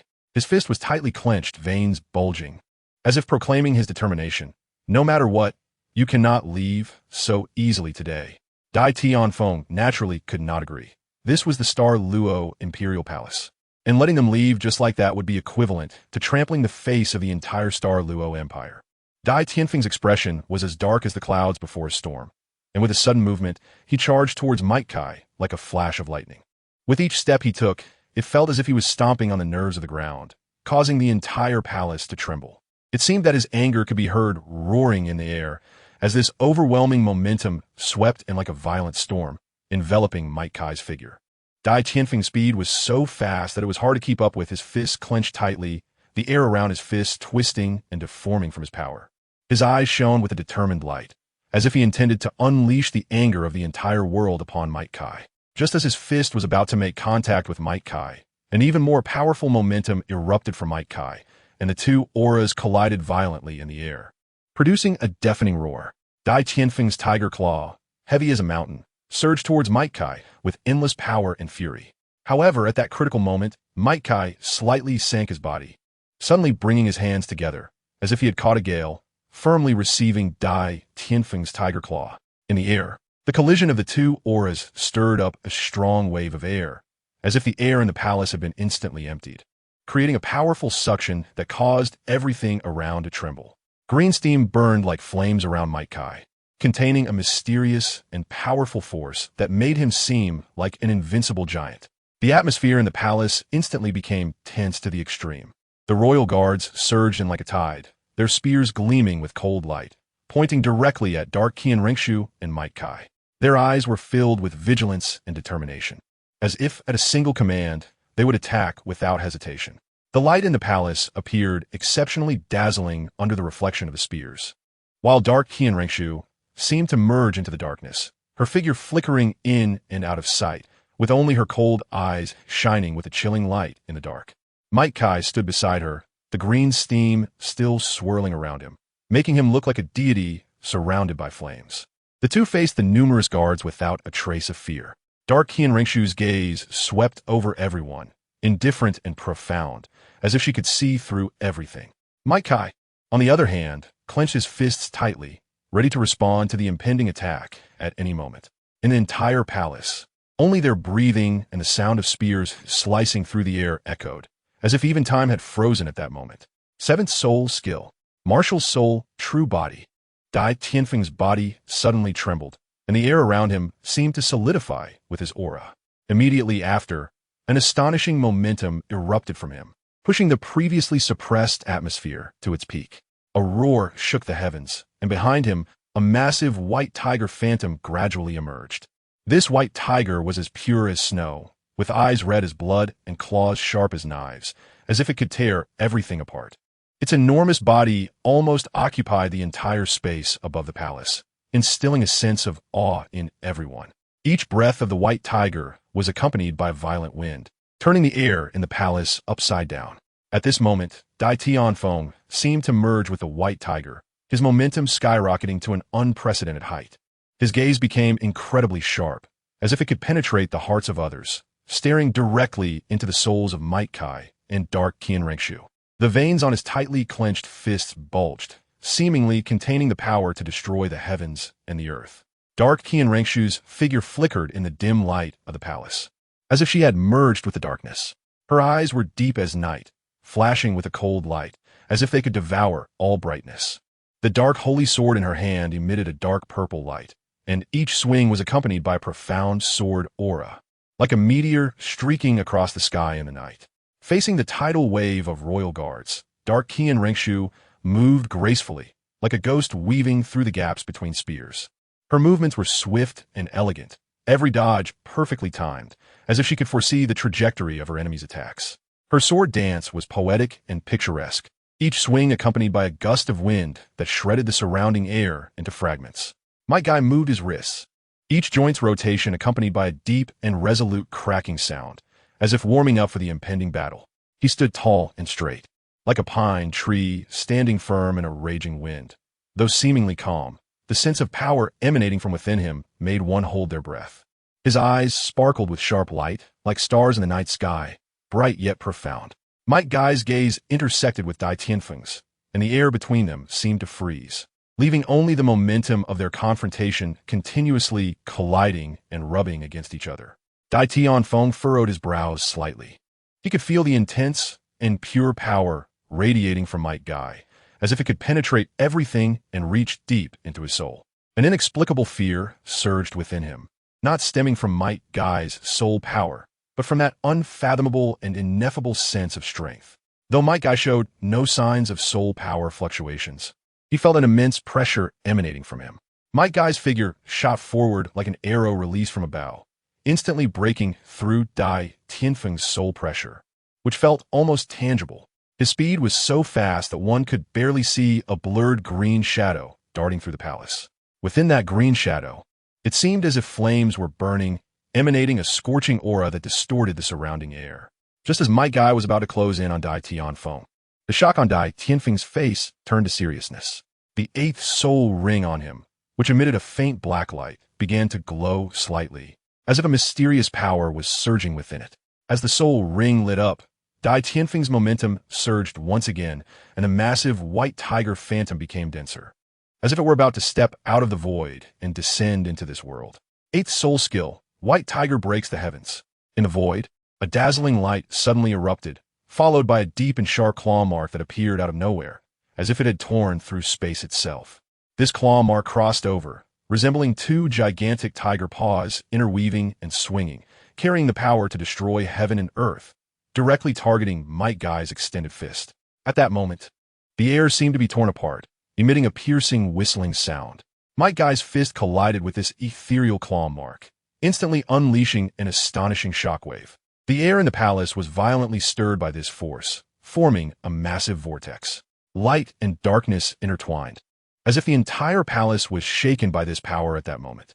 The phantom of the white tiger became even more solid in the void, as if it were about to break free from the intersecting claw marks and descend into reality. Its eyes were blood red, sharp as knives, staring fixedly at Might Guy, as if it wanted to devour him. Might Guy's expression was serious. He could feel the destructive power emanating from the white tiger, but he did not retreat. Instead, he pushed his soul power to the limit, preparing to face the impending confrontation. The light of the meteor in the void had already dimmed, replaced by the fierce clash of soul power within the palace.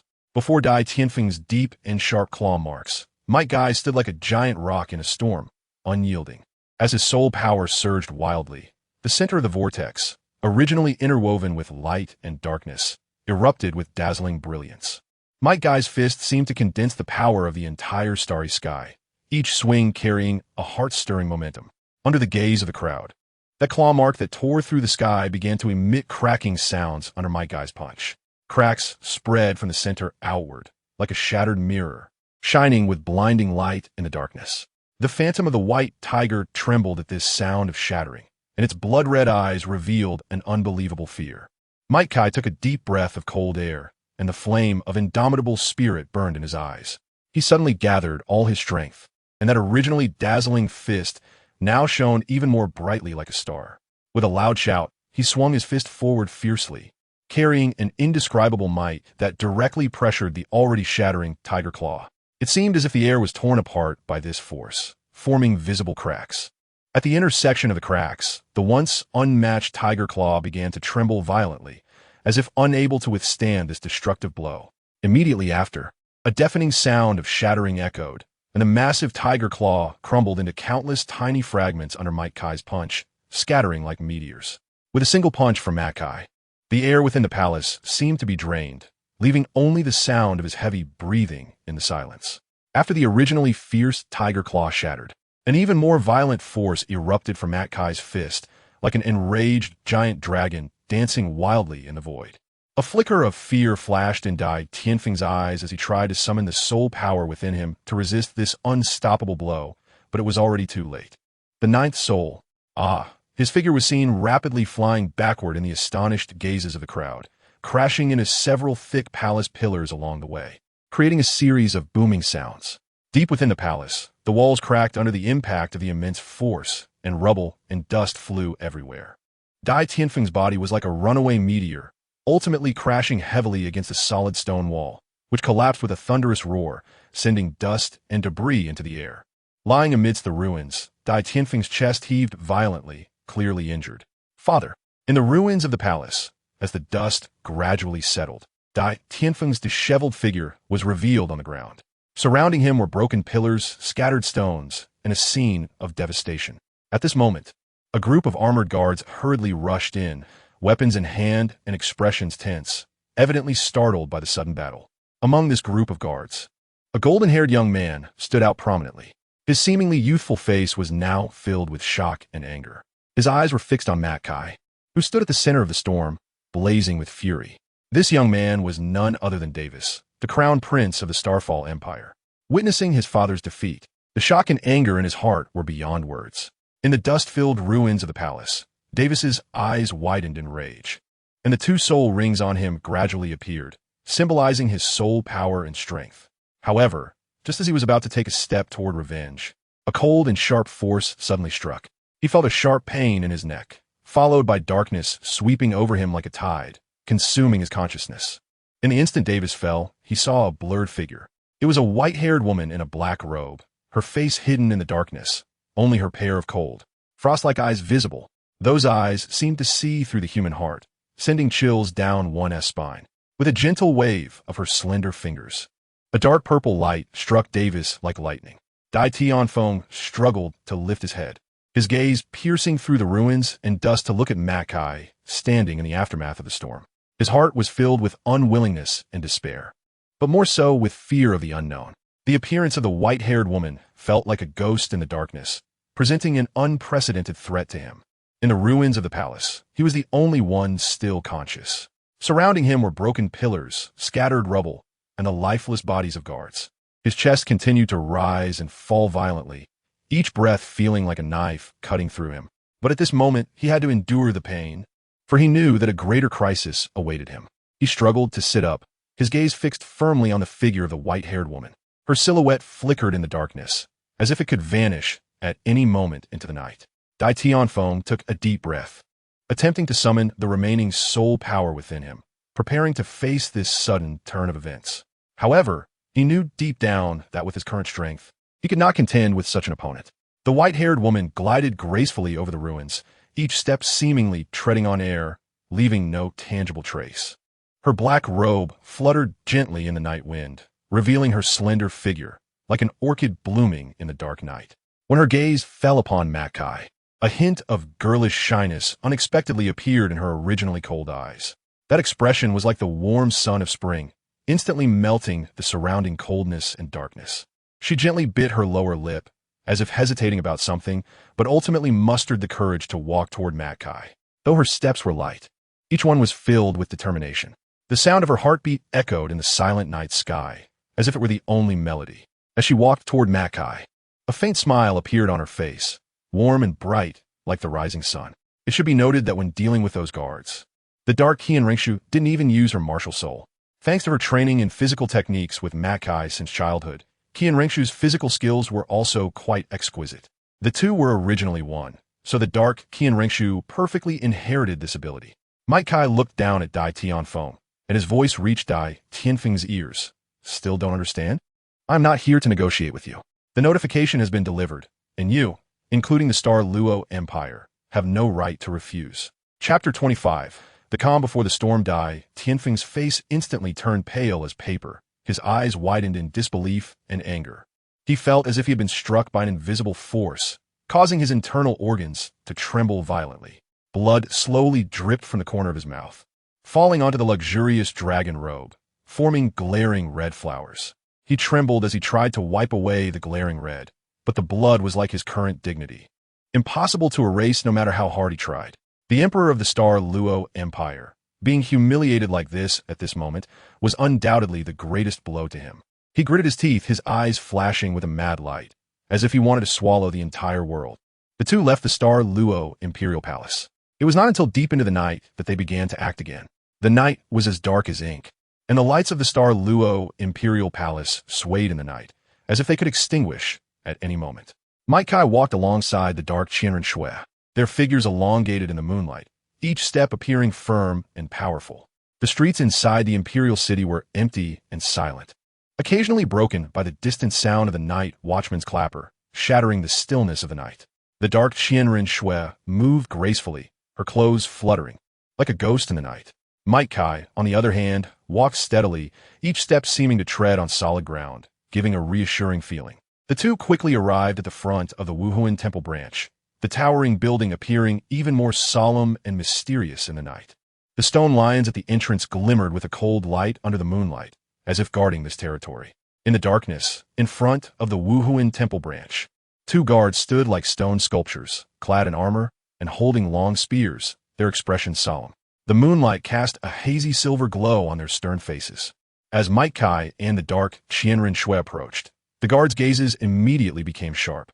They scrutinized the two unexpected guests, revealing wariness and scrutiny in their eyes. "Stop!" One of the guards shouted in a deep voice, the sound echoing on the empty street, sounding particularly imposing. Kai stopped and slightly nodded to show respect. Dark Qian Renxue stood quietly beside him. "Please present your token or credentials." A guard extended his hand. The night was thick like dense ink, enveloping the front of the Spirit Hall branch. Kai slowly drew a golden token from his waist, which shimmered brilliantly under the moonlight. The expressions of the two guards instantly became respectful upon seeing the token. They slightly bowed their heads, gripping their spears tightly, and performed a standard military salute to Kai and Dark Qian Renxue. "Greetings, Elder." Under the moonlight, their armor glinted with a cold light, contrasting with the golden radiance of the token, creating a solemn and dignified scene. Kai gently nodded and, accompanied by Dark Qian Renxue, stepped over the stone steps and entered the grand door. As soon as they stepped into the Spirit Hall branch, an ancient and solemn atmosphere greeted them. The main hall was brightly lit, and the spirit patterns in the murals flickered in and out of shadow, adding a touch of mystery. Just as they crossed the threshold, an old man with white hair hurriedly passed through the corridor. Although his steps were brisk, he showed no signs of panic. Each step landed steadily on the floor, producing a faint echo. The old man's face was kind, yet his eyes sparkled with a sharp light, as if he could see into people's hearts. His robe, though somewhat worn, was still clean and neat, exuding an extraordinary aura.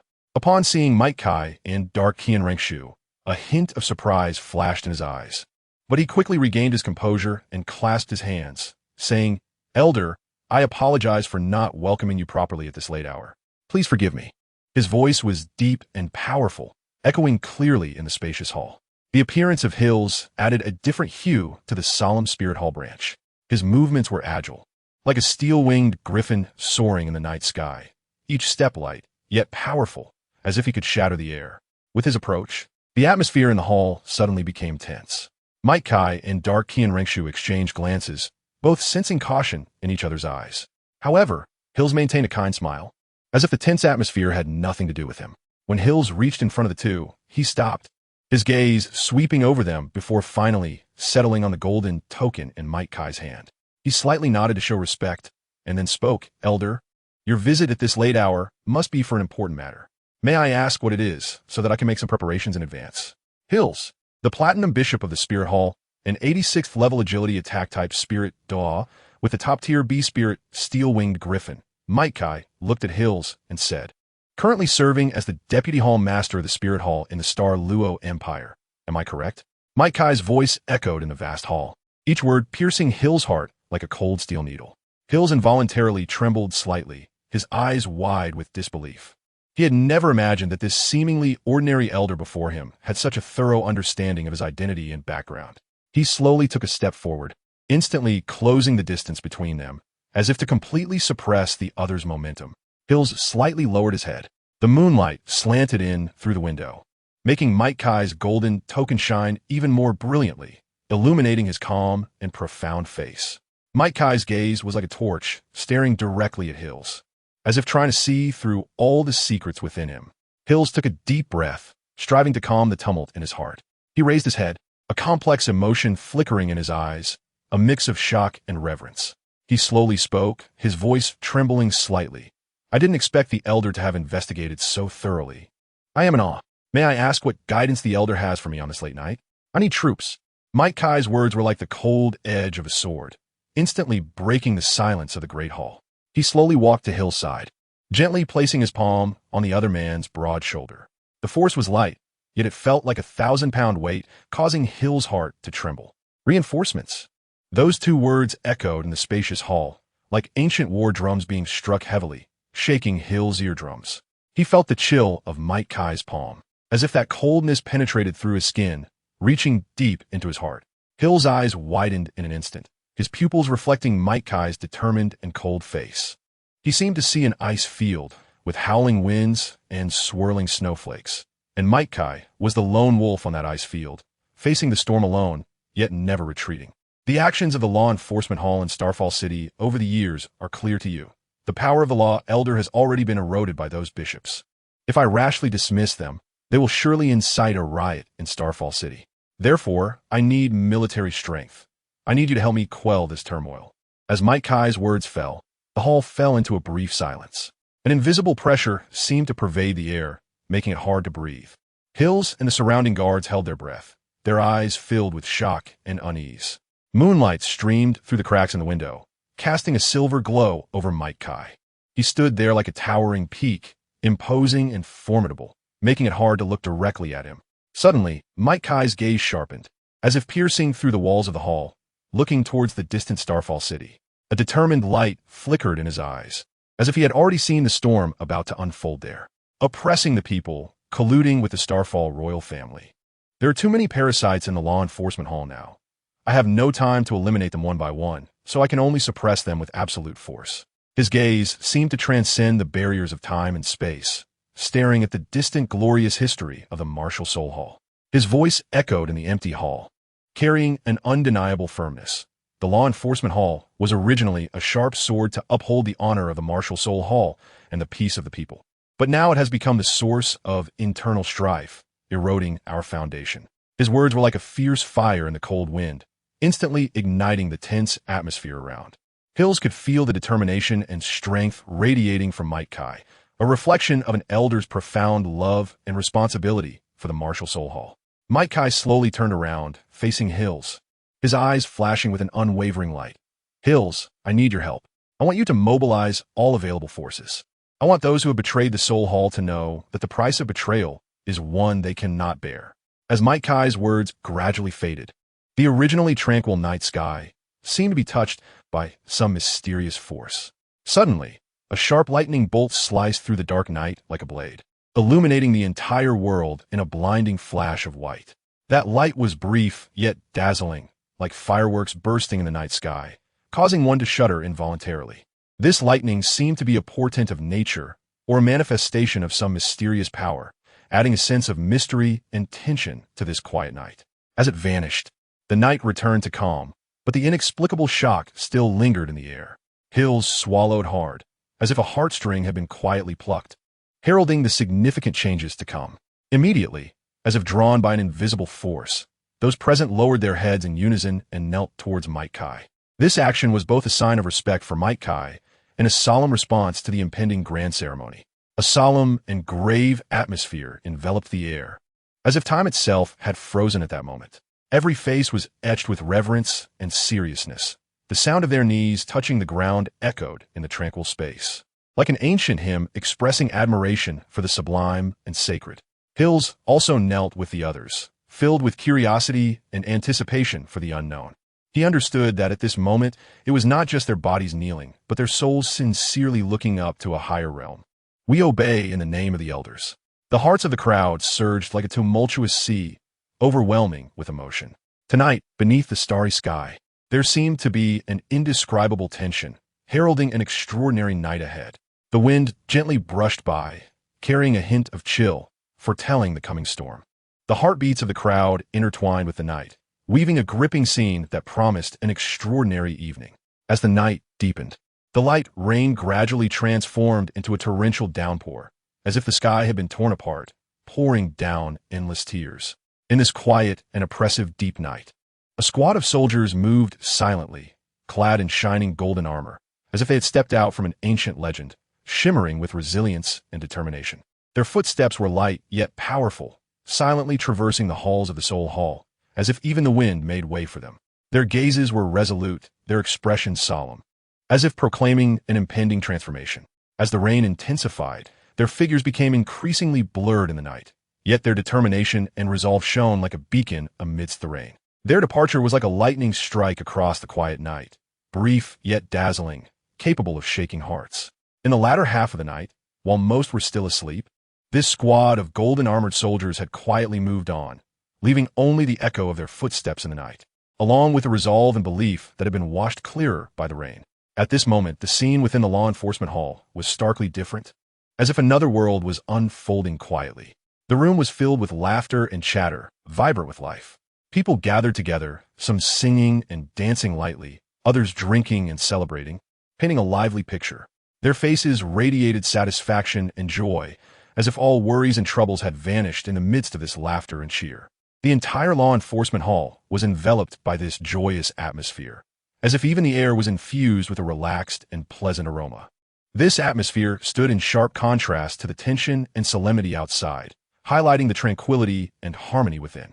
In this moment of gathering, people temporarily forgot the disturbances and troubles of the outside world, enjoying this rare tranquility and happiness. They raised their cups in celebration, wishing each other well, as if at this moment all difficulties would become the past, and all futures were filled with hope and expectation. Under the dim light, a slightly plump figure sat heavily upon the frail girl beneath him like a heavy weight. His face was filled with a smug expression, as if relishing in the power of his elevated position. His gaze, like that of a cunning fox, sparkled with slyness in the dark as it stealthily turned towards the person seated in the main chair. That person in the main chair, like a towering mountain, sat quietly with an inscrutable calm on his face. His eyes were like an abyss, making it impossible to discern his true thoughts. However, when his gaze caught the hint from the plump figure, he slightly stirred, as if a ripple had formed. This scene unfolded like a delicate painting in the quiet night. The plump individual, the girl beneath him, and the person in the main chair all seemed to become the protagonists of this painting, each playing their respective roles, weaving a struggle of power and desire.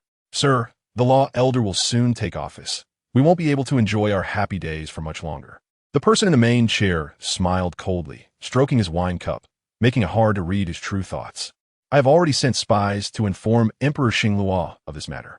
If he wishes to continue cooperating with us, the royal family will surely send someone to assassinate the law elder. The person in the main chair chuckled ominously, as if everything was within his grasp.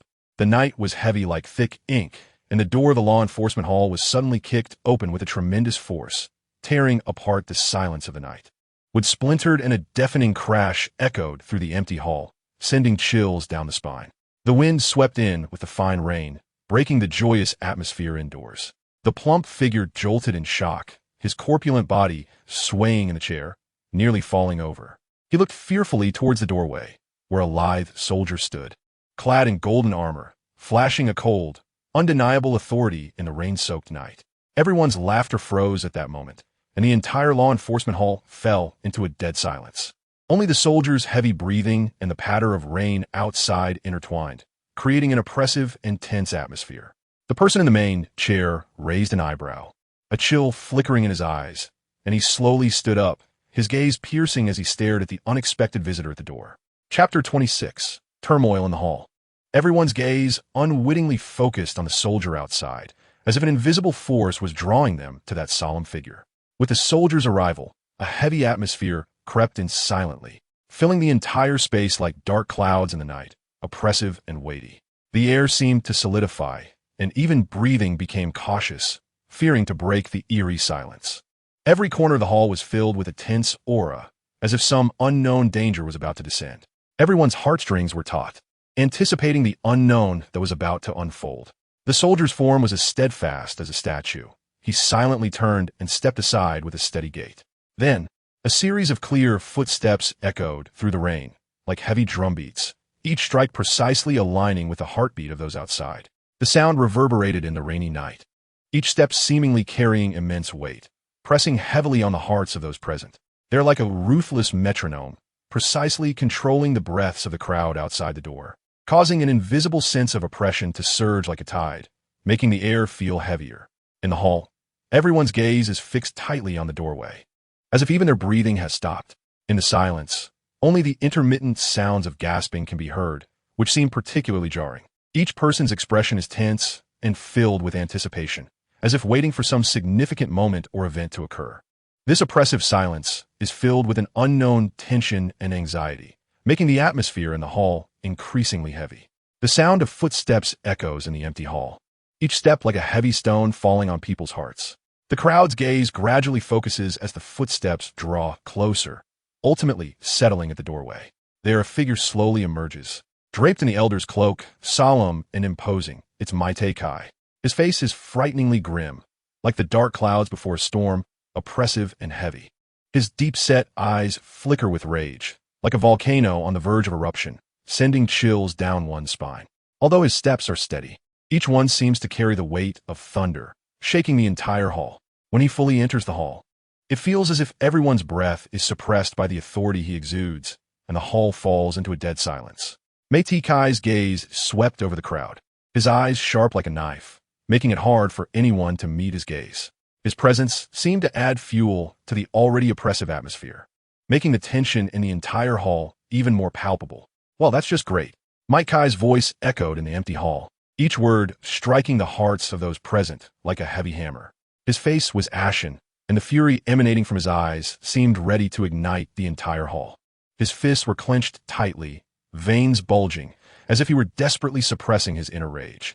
His gaze swept over the crowd, and those once arrogant members of the enforcement team now all lowered their heads, their faces filled with fear and unease. Their bodies trembled slightly, as if they would collapse at any moment under this overwhelming authority. The air in the hall was thick with tension, as if even the air had been solidified by this anger. Every movement of Kai was filled with a sense of power as he slowly walked to a table laden with wine and delicacies. His cold gaze fixed on the wine cups and dishes that had yet to be cleared away. He suddenly swept his hand, and the items on the table were instantly knocked to the ground, producing a crisp sound of shattering, mirroring his current shattered mood. The man sitting at the head of the table instantly transformed from calm to sinister, as if the tranquility before a storm had been ruthlessly torn apart. He slammed his hand on the armrest, causing the carved wooden armrest to emit a piercing, cracking sound under his heavy blow, splintering wood flying everywhere, as if also signaling the anger and dissatisfaction brewing within him. His figure was like a leopard as he suddenly stood up, his heavy robe billowing with his movement, revealing his strong and powerful legs. His eyes were sharp like those of a hawk, fixated on Kai, filled with threats and warnings. The corners of his mouth curled slightly, revealing a hint of a cruel smile, as if he took pleasure in Kai's current shock and unease. The air around them seemed ignited by his fury, an invisible sense of oppression instantly enveloping the entire hall, making the already tense atmosphere even heavier. Elder, don't forget, this is the law enforcement hall. Even if you're a title Douluo, you have no authority over us. With that man's sharp shout, the silence of the hall was instantly shattered, like a calm lake struck by a boulder, causing ripples to surge. A group of law enforcement personnel surged in like a tide, their steps synchronized. Each footfall solid and powerful, as if they aimed to completely break this oppressive atmosphere. Their eyes were resolute and cold, the weapons in their hands glinting ominously, giving a chilling feeling. Several soul seated below also stood up, their towering figures resembling unyielding mountains. Their gazes were fierce like beasts, fixated on Kai, as if they wanted to devour him whole. Their imposing presence surged like a violent storm, causing the entire hall to tremble. Looking at them, Kai's gaze revealed a profound pity, as if he were watching a flock of lambs marching toward their doom in ignorance. His eyes glimmered with a sharp, cold light, like ice crystals in the harsh winter, clear and piercing. He slowly raised his hand, his fingertips tracing an elegant arc in the air, as if playing a silent melody. With his movement, an invisible energy began to spread throughout the hall, rippling outwards, enveloping those law enforcement personnel and Douluo within it. They suddenly felt a heavy pressure weighing on their hearts, as if an invisible mountain was pressing down on them, making it hard to breathe. Their footsteps began to grow heavy, as if bound by invisible chains, unable to move. Terror and despair flickered in their eyes, as if they had already foreseen their fate. From today onwards, the law enforcement elder will officially take over all matters of the law enforcement hall, and all previous systems will be abolished one by one. All rights of the bishops will be revoked. As Kai's voice fell, it was as if a wild wind swept through the grand hall, shattering the originally heavy atmosphere into pieces. The faces of the law enforcement team members changed dramatically, terror and anger intertwined on their faces, as if they were witnessing their own impending doom. Those once arrogant soul fighters now resembled frostbitten eggplants, instantly losing their former majesty. Their eyes were filled with unwillingness and despair, as if they had already foreseen their failure.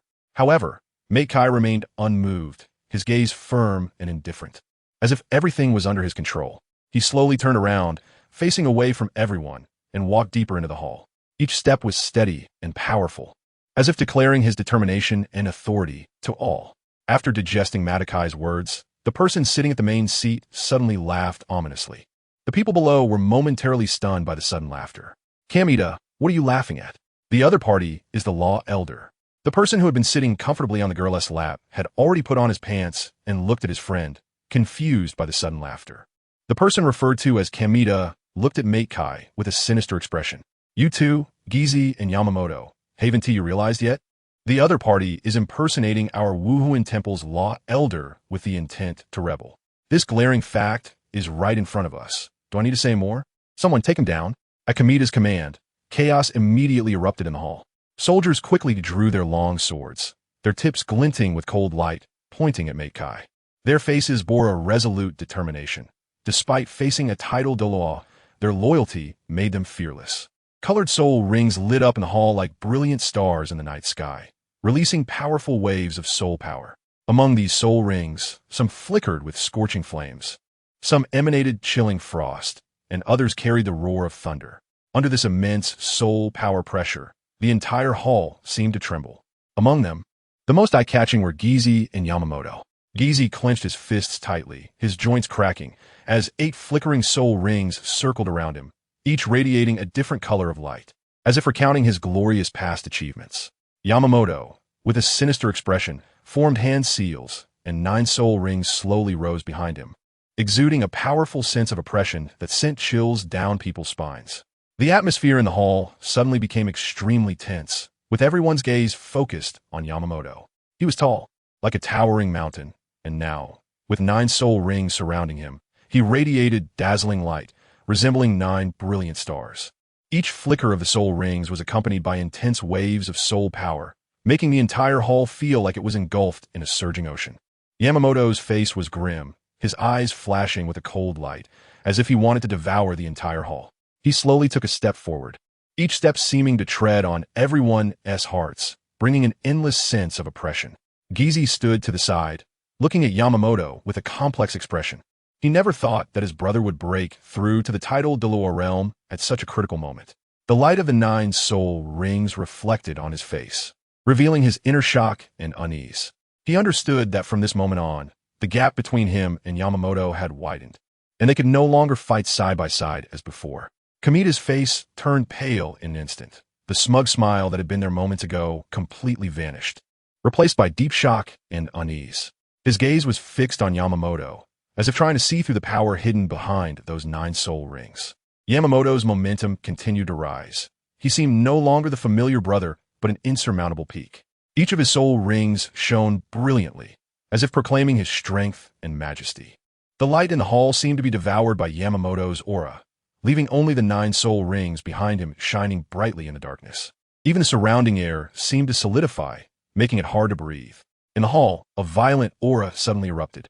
Eager to show himself, Gizi, at this moment, resembled an enraged beast. As his 6 soul rings suddenly lit up, its brilliant light illuminating the dim hall.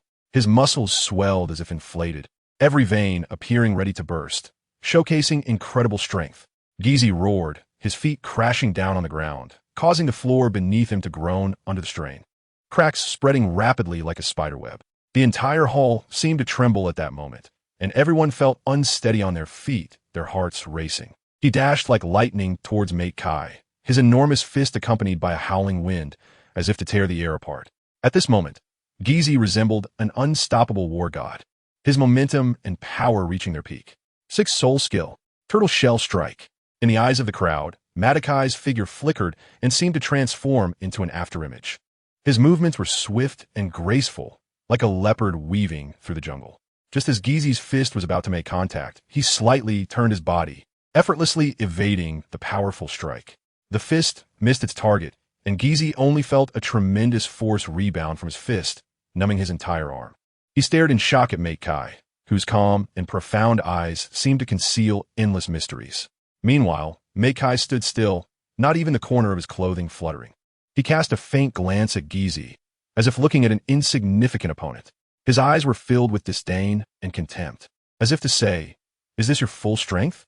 The atmosphere in the hall became even more tense with the sound of battle.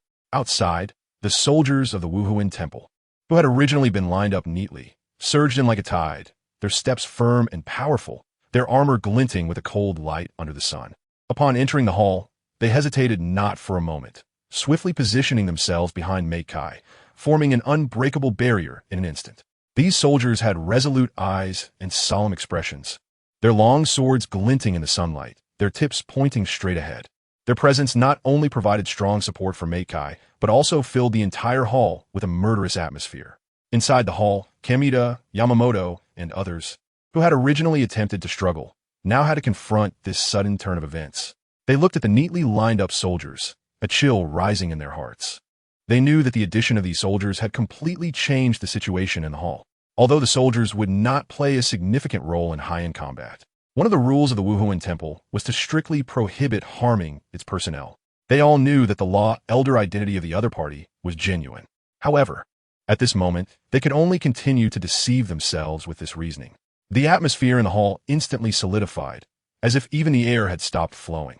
Yamamoto, Kamita, and Gizi exchanged terrified and desperate glances. They understood that they had no way out now and could only choose to completely turn against Mate Kai. Yamamoto took a deep breath, forcibly suppressing the fear within, and formed hand seals again. The light of the 9 soul rings instantly surged, as if to illuminate the entire hall.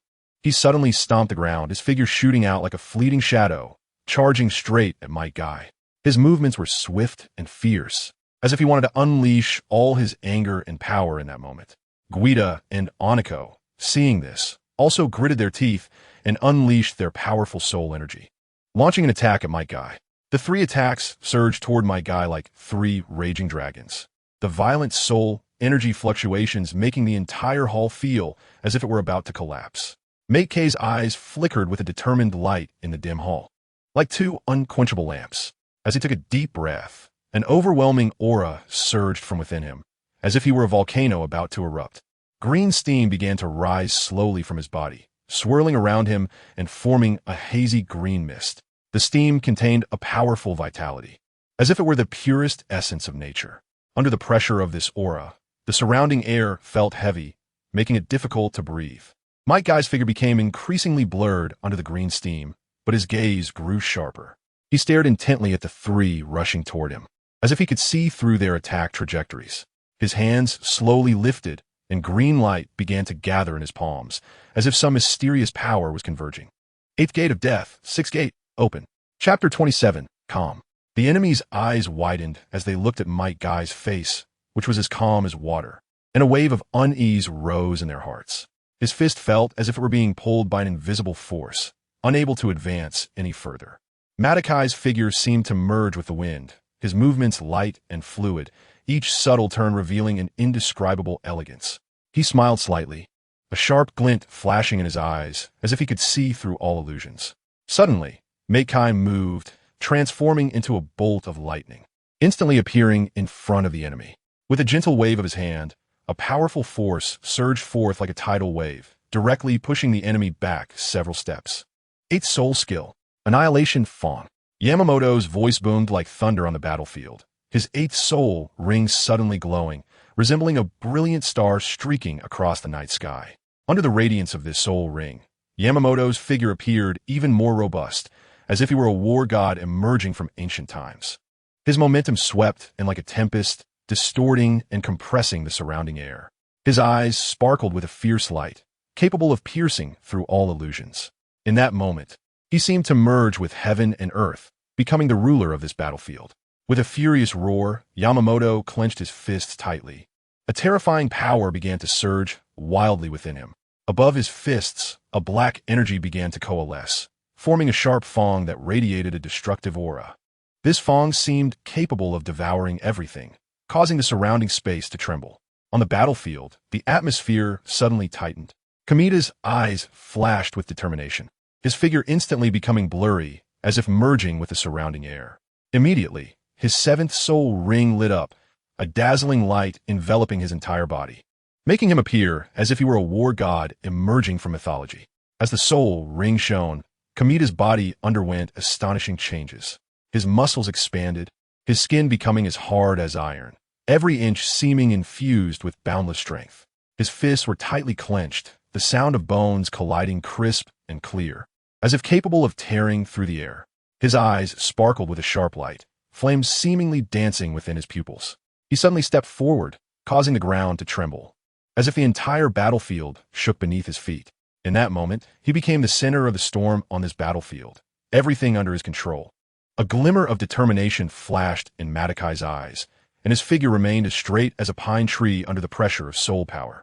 He took a deep breath, as if to draw in all the air around him, and then suddenly exhaled. An invisible force erupted from his body, sweeping towards the three like a violent storm. The martial spirit manifestations of Wang Ba, Yi Zhu, and Hao Zhu began to tremble violently under the impact of Matakai's soul power, as if they could shatter at any moment. The combined soul pressure they released was surprisingly fragile, like paper in front of Makai. The figure of Matai appeared increasingly tall amidst the surge of soul power, each of his steps seemingly treading upon the hearts of the crowd, causing involuntary palpitations. With a gentle wave of his hand, an even more powerful force erupted instantly, directly tearing apart the soul power barrier formed by the three. Might Guy's figure darted across the battlefield like a ghost, his speed seemingly transcending the constraints of time. In the astonished gazes of those around him, he instantly appeared behind the enemy soldier, his lithe form reminiscent of a cheetah, brimming with astonishing explosive power. His fist was tightly clenched, muscles taut, as if containing boundless anger and strength. In the moment the enemy had yet to react, his fist struck out like thunder, landing solidly on the enemy's shoulder. With a sharp crack, the enemy's shoulder collapsed under Might Guy's punch, blood and flesh splattering, bones shattering, resembling a sand dune ravaged by a wild wind, leaving chaos in its wake. The enemy felt a tremendous force surge from his shoulder, as if struck by 1,000 pounds of pressure, and before he could react, his body involuntarily flew into the air. His vision blurred, the sound of howling wind and his comrades' terrified shouts filled his ears, yet at that moment, he was powerless to respond. The enemy traced an arc through the air, like a thrown object, crashing heavily to the ground. He felt pain in every part of his body, as if being cut by countless blades. He struggled to get up, but the excruciating pain from his shoulder instantly drained him of all strength. Might Guy's figure moved like a ghost once more, shifting his target to Yamamoto. Before Yamamoto could recover from his shock, Might Guy's fist flew towards him like a storm. Yamamoto felt an irresistible force coming his way, and the black fangs he had gathered in his hands shattered like fragile ice crystals under Might Guy's iron fist, scattering into countless black fragments. At the same time, Kamado was also subjected to a fierce attack. A powerful figure hidden in the shadows suddenly emerged, holding a long sword that glimmered with a cold light. With a single swing, it struck Kamida's hard back with precision. The light of Kamida's seventh soul ring instantly dimmed, his form trembling violently under the impact of the sword, ultimately causing the illusion of his martial spirit to shatter like glass, dispersing into starlight in the air. The figure of dark Qian Renxue floated across the battlefield like a wraith, her eyes sparkling with deep and cold starlight. Her dark holy sword reflected a chilling sheen under the sunlight, and Kamida's blood slowly slid down the blade, leaving behind shocking marks. With a gentle wave, the bloodstains on the dark holy sword were instantly consumed by an invisible force, and the blade regained its original luster. However, a look of extreme disdain and disgust appeared on her face, as if the blood were the most filthy thing in the world. She slightly frowned, her gaze sweeping across the battlefield, and saw Might Guy weaving through the crowd, each strike like an unstoppable thunderbolt. An indescribable thrill surged within her heart. What kind of power did this man possess? Only the cold sword light and Might Guy's shadow remained. Dark Qian Renxue quietly stood to the side, emotions swirling in her deep eyes. She watched Might Guy, the man who was powerful enough to take one's breath away despite lacking a martial spirit. Might Guy's figure in the crowd is like a flash of lightning, each strike carrying devastating power. His fist wind sweeps across the battlefield like a hurricane, and the once unbreakable defenses in her eyes crumble like paper beneath his iron fists. The hand of dark Qian Renxue trembles slightly, and the dark holy sword in her hand seems to hum as well. She recalls her years as Qian Renxue, the memories of martial souls and power. Yet at this moment, she harbors deep doubts about it all. The curtain of the end quietly falls, and this chaos, which was once as noisy as children playing, quietly moves towards its conclusion. The three top-tier fighters, once at their peak, radiating brilliance, now under Might Guy's iron fists, are like leaves battered by a storm, withering and in utter disarray. His figure stands like an indestructible, solitary peak in the center of the battlefield, intimidating to behold. The once imposing law enforcement soldiers, under the fierce offensive of the elite spirit hall brought by dark Qian Renxue, collapse like sandcastles washed away by the tide, fleeing in all directions. Their retreat not only announces the end of this turmoil, but also symbolizes the establishment of a new order on this land. Everything falls silent, leaving only the dust drifting in the wind and the traces left on the battlefield, telling the tale of what just transpired. Might Guy and dark Qian Renxue, the two key figures who changed the course of the battle, have deep and resolute gazes, as if they have already seen the direction of the future. Under the cover of the moonlight, dark Qian Renxue quietly retreats like a ghost, her existence seeming like a shooting star in the night sky, brief and magnificent, before disappearing into the endless darkness. Her departure leaves a mysterious blank on this stage, waiting for a new protagonist to emerge. In the moonlight, Might Guy's figure appears exceptionally tall. His gaze is sharp as an eagle, sweeping over the three in pain and struggle on the ground, as if watching an inconsequential play. Their former grandeur and power now seem like scattered dust in his eyes, insignificant. Despair and unwillingness show on the faces of the three. They were once so spirited, yet now they face such an end. Their martial souls shattered, vitality waning, each breath accompanied by painful groans. Kuei Qian, the warrior who once took pride in his iron hardback, now resembles a turtle stripped of its shell, weak and vulnerable. Deep wounds from a long sword expose his bones, blood continuously seeping out, staining the ground around him. He struggles to rise, but each attempt ends in failure, leaving him to roll helplessly on the ground. The rain gradually stops, and with the quelling of the rebellion, the previously pouring rain also ceases. The entire battlefield seems to fall into silence. The sound of raindrops on the ground gradually weakens until it completely disappears, leaving only the occasional sounds of gasping and low groans. The air is thick with moisture and the fragrance of earth, and the once dim sky gradually brightens, revealing a hint of dawn's light. On the battlefield, Might Guy still stands tall, his gaze sweeping through every corner like a sharp sword, as if confirming whether each battle has truly ended. The once imposing soldiers now lie or sit, painfully struggling in the muddy battlefield. Their groans rise and fall, intertwining with the morning bird songs, forming a unique symphony of post-war devastation. After the night comes the dawn. The first rays of sunlight pierce through the clouds, falling on the land that has endured the ravages of war.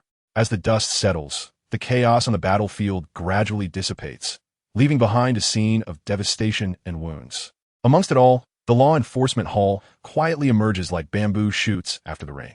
They stand tall on the battlefield, their postures upright like unyielding warriors. Their eyes are firm and deep, as if proclaiming the establishment of a new order. Their presence is like the dawn's first light, bringing hope and a chance for rebirth to this land.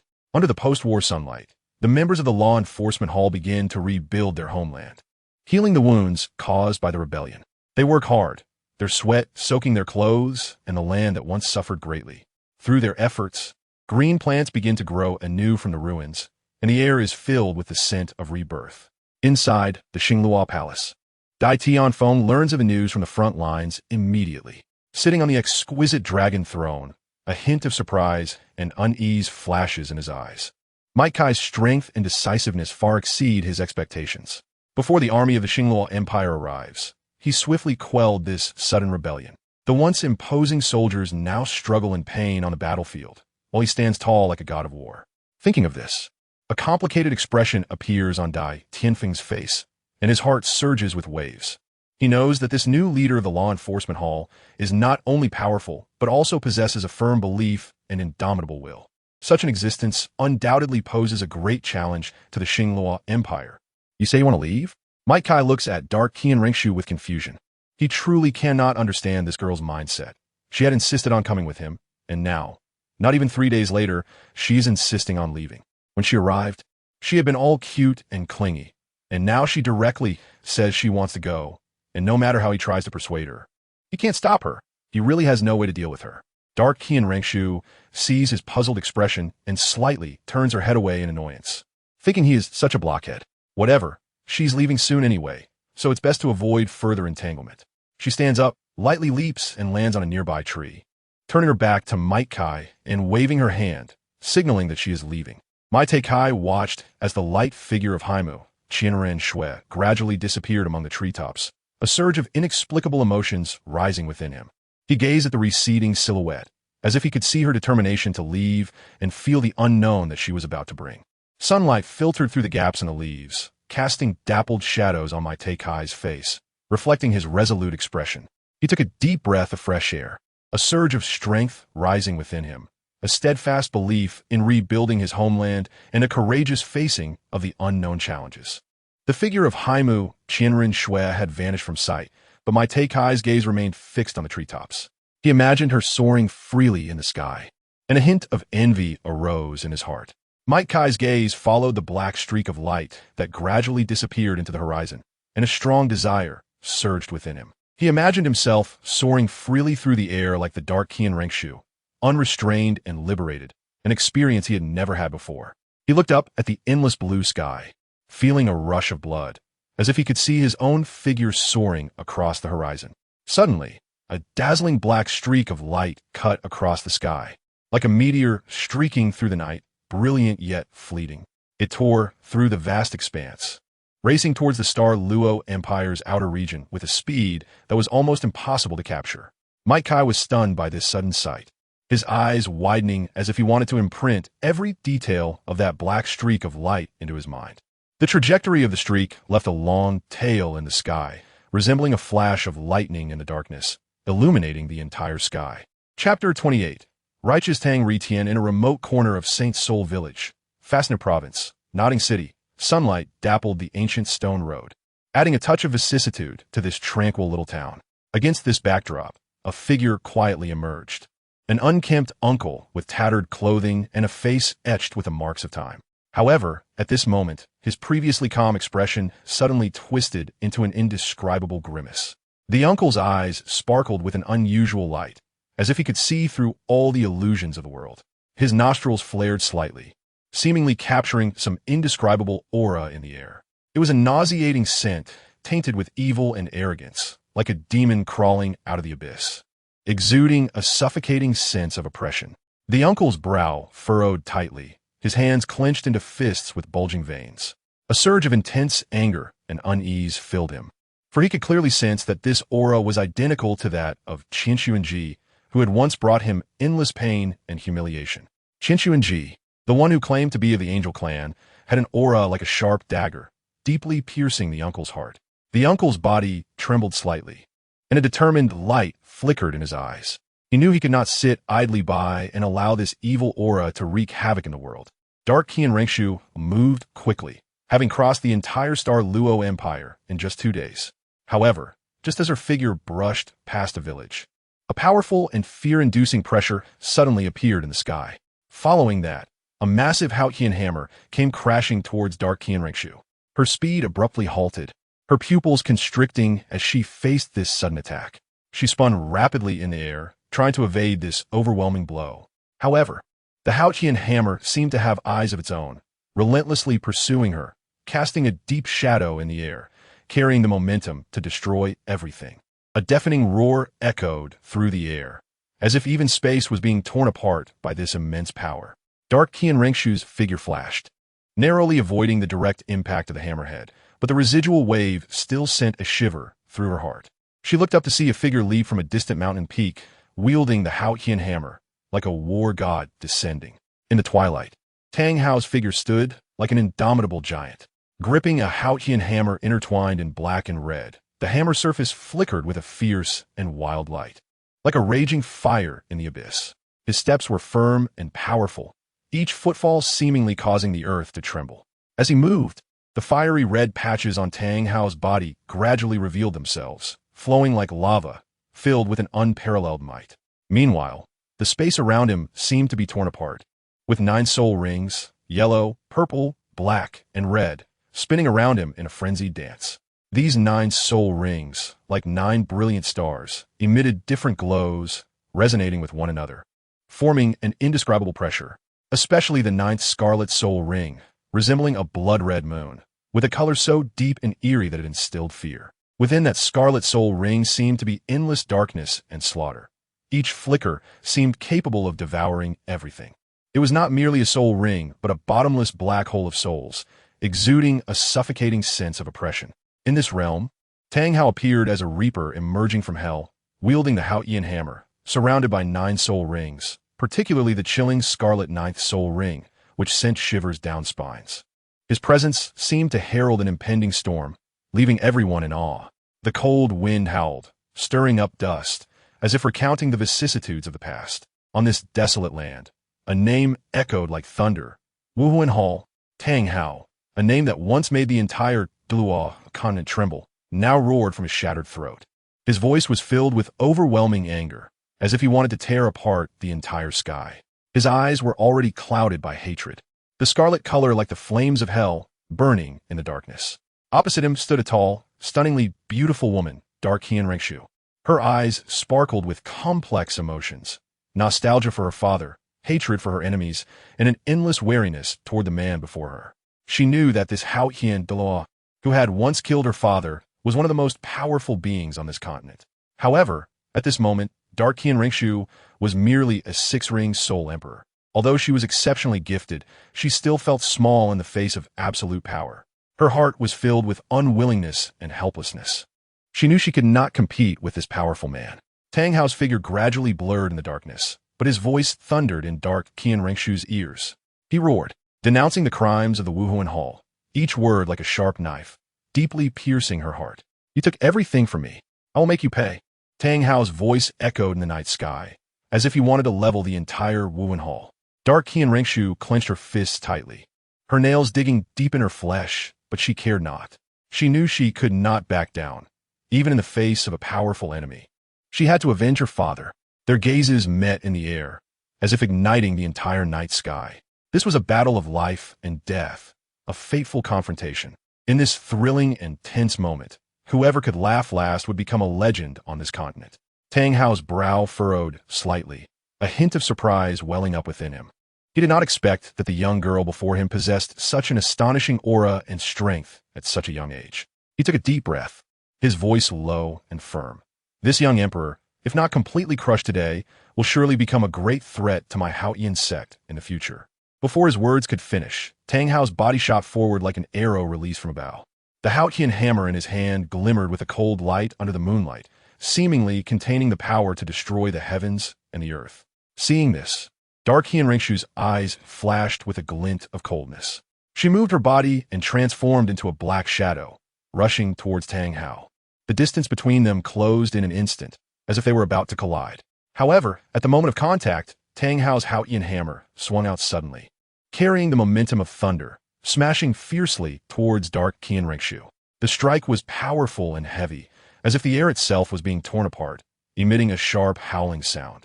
Dark Qian Renxue's expression changed, but she showed no signs of retreat.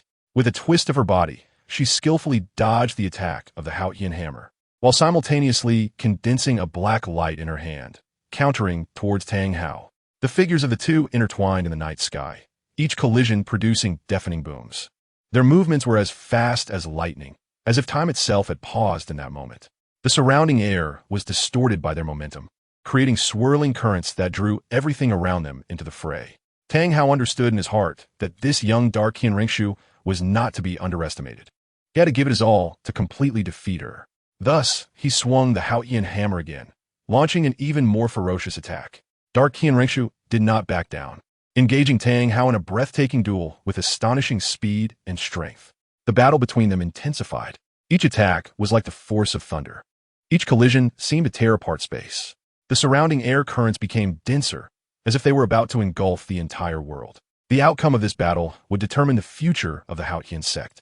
However, at that moment, a moment of carelessness from dark Qian Renxue provided Tang Hao with a once-in-a-lifetime opportunity. With unyielding light flashing in his eyes, the power within him surged forth like a flood, condensing on the giant hammer in his hand. In that instant, he felt as if he was connected to heaven and earth, becoming an immovable mountain. With a tremendous roar, Tang Hao's hammer smashed down on dark Qian Renxue's soul power shield like a thunderclap. The shield shattered instantly under the impact of the hammer, splintering like glass. The overwhelming force swept in like a storm, and dark Qian Renxue felt an irresistible power acting upon her, causing her to spit out a mouthful of blood, her body flying uncontrollably backward like a leaf caught in a giant wave. At the same time, within the palace of the Tindo Empire, the atmosphere became extremely tense. Emperor Xia looked in shock at Xue Qinghe, who, usually calm and reserved, now had a pale face like paper, with fresh blood at the corner of his mouth. His hands gripped the armrests of the chair tightly, as if he was struggling to control something. The surrounding ministers were also frightened into silence, exchanging anxious glances. Emperor Xia hurriedly stood up and walked quickly to Xue Qinghe, asking with concern, "Qinghe, what's wrong? Are you unwell?" Xue Qinghe forced himself to lift his head, a hint of pain flashing in his eyes. He took a deep breath, trying to calm the turmoil within. But the violent impact coming from afar was like a landslide and tsunami, making him unable to resist. Gritting his teeth, he managed to speak, "Father, I'm fine, just a bit unwell." The air in the palace seemed to freeze, and in the silence, only Emperor Xuye's concerned voice echoed. He reached out, trying to give his son some warm support. However, when his fingers touched Xue Qinghe's cold hand, he felt the tremor in his heart. Xue Qinghe's face was as pale as the first snow of winter, his lips quivering slightly. He desperately suppressed the tremors in his body, but could not hide the feeling of powerlessness surging from deep within. He struggled to raise his head and looked at Emperor Xue, whose eyes, once filled with wisdom and resolve, were now filled with confusion and pain. In the corner, Xue Beng appeared natural, yet a trace of complex emotions flickered in his eyes. He slightly tilted his head, his gaze shifting between Xue Qinghe and Emperor Xue, as if pondering something. The atmosphere in the palace grew increasingly heavy, as if the air had solidified, with only Xue Qinghe's faint breathing sounding particularly clear in the silence. When Xue Qinghe staggered back to the opulent crown prince's palace, the tightly shut door isolated him from the outside world. Behind the door, a strange light flickered, as if some magic was quietly taking place. Xue Qinghe's figure gradually distorted in the light, transforming until the handsome prince's face disappeared, replaced by that of a breathtakingly beautiful woman. Qian Renxue stood before the mirror, reflecting her current disheveled appearance. Her originally jade-like white face was now devoid of color, with a trace of blood at the corner of her mouth, making her look shocking. Her eyes were tightly closed, seemingly trying to suppress the pain within. Her chest rose and fell violently, each breath accompanied by a severe cough, as if she were about to cough up her internal organs. Her hands gripped the edge of the dressing table tightly, her fingertips turning white from the force. Yet even so, she made no sound, silently enduring it all. As Xue Qinghe staggered away, The heavy atmosphere in the palace cracked like broken ice. In the shadows, two figures flashed like phantoms, the two titled guarding in the dark. Dark-stabbing Douluo and serpent spear Douluo. Their expressions were stern, their eyes flickering with concern and vigilance. Dark-stabbing Douluo, agile in form, quickly approached Qian Renxue, gently supporting her as if afraid to touch her fragile spirit. Serpent spear Douluo followed closely, his gaze sweeping across the palace, seemingly searching for potential dangers. "Young master, are you all right?" Dark-stabbing Douluo's voice was low and filled with worry. Qian Renxue slowly opened her eyes, a flash of determination and resilience passing through them. She waved her hand gently, indicating that she was fine, but her pale complexion and the blood at the corner of her lips could not be ignored. "I'm fine," Qian Renxue replied nonchalantly, a hint of subtle confusion appearing between her brows. Since entering the territory of the Tiando Empire, she had never experienced any battles. Therefore, it was impossible for her to have sustained any internal injuries. Suddenly, a figure flashed through her mind, dark Qian Renxue, that existence that shadowed her, their perceptions tightly connected like mirrors. Qian Renxue realized that only if dark Qian Renxue was severely injured would she be affected, as if an invisible ripple spread through the depths of her heart. She quietly felt this pain coming from another self, as if she could touch the resilient and persistent soul of dark Qian Renxue. Chapter 29. The banquet at Hongmen Tang House stood tall, the imposing Haotian hammer in his hand raised to the heavens, the surging soul power like boiling lava, instantly dyeing the entire sky a blinding blood red.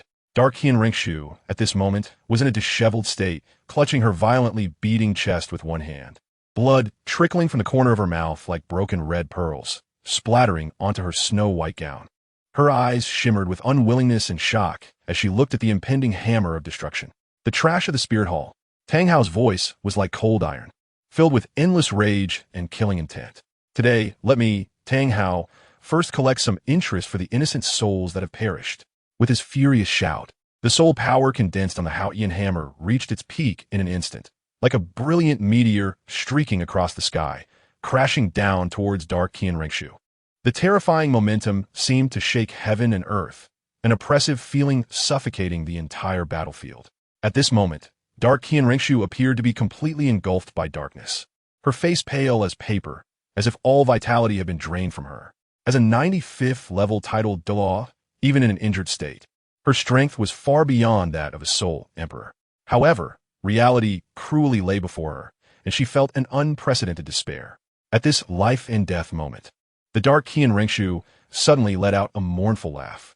The sound was filled with endless sorrow and helplessness, as if it were a cry from the depths of her heart. She never expected that in this most dangerous moment, the figure of that young man would suddenly appear in her mind. That young man had once been a light in her life, bringing her endless hope and warmth. However, at this moment, she could only struggle alone in the darkness. While the young man was out of reach, she couldn't help but start to reminisce about the time spent with him, those days filled with laughter and sunshine. But reality was harsh, and she had to face the predicament before her.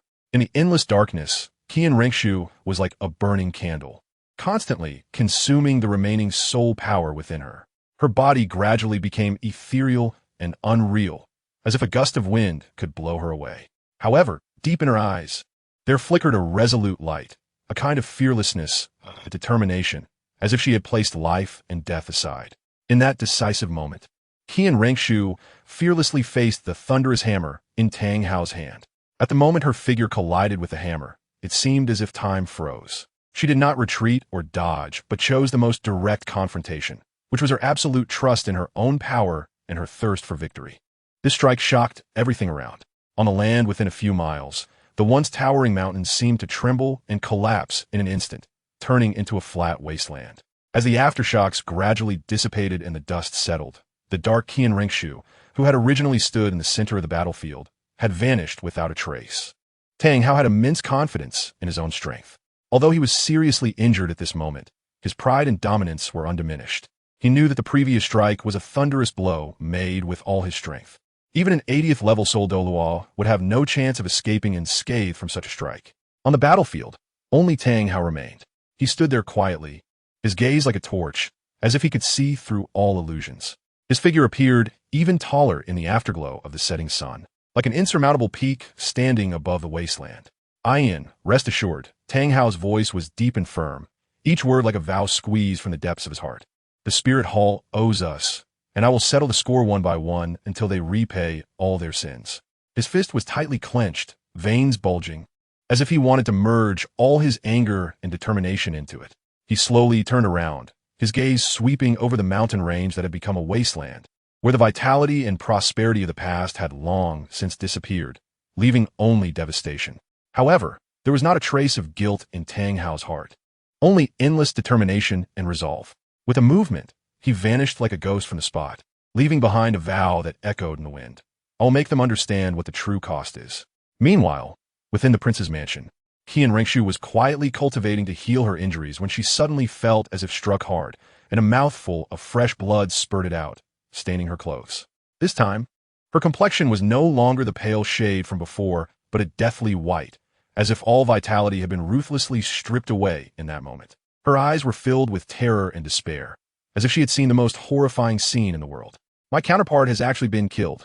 Qian Renxue's voice trembled, filled with disbelief. At the moment when the dark Qian Renxue completely disappeared, all the memories surged like a tide, ruthlessly crashing into her soul. Qian Renxue coughed up blood again, the red splatters like a sudden downpour, causing the snake spear Douluo and the porcupine Douluo's pupils to constrict, their hearts filled with shock and fear.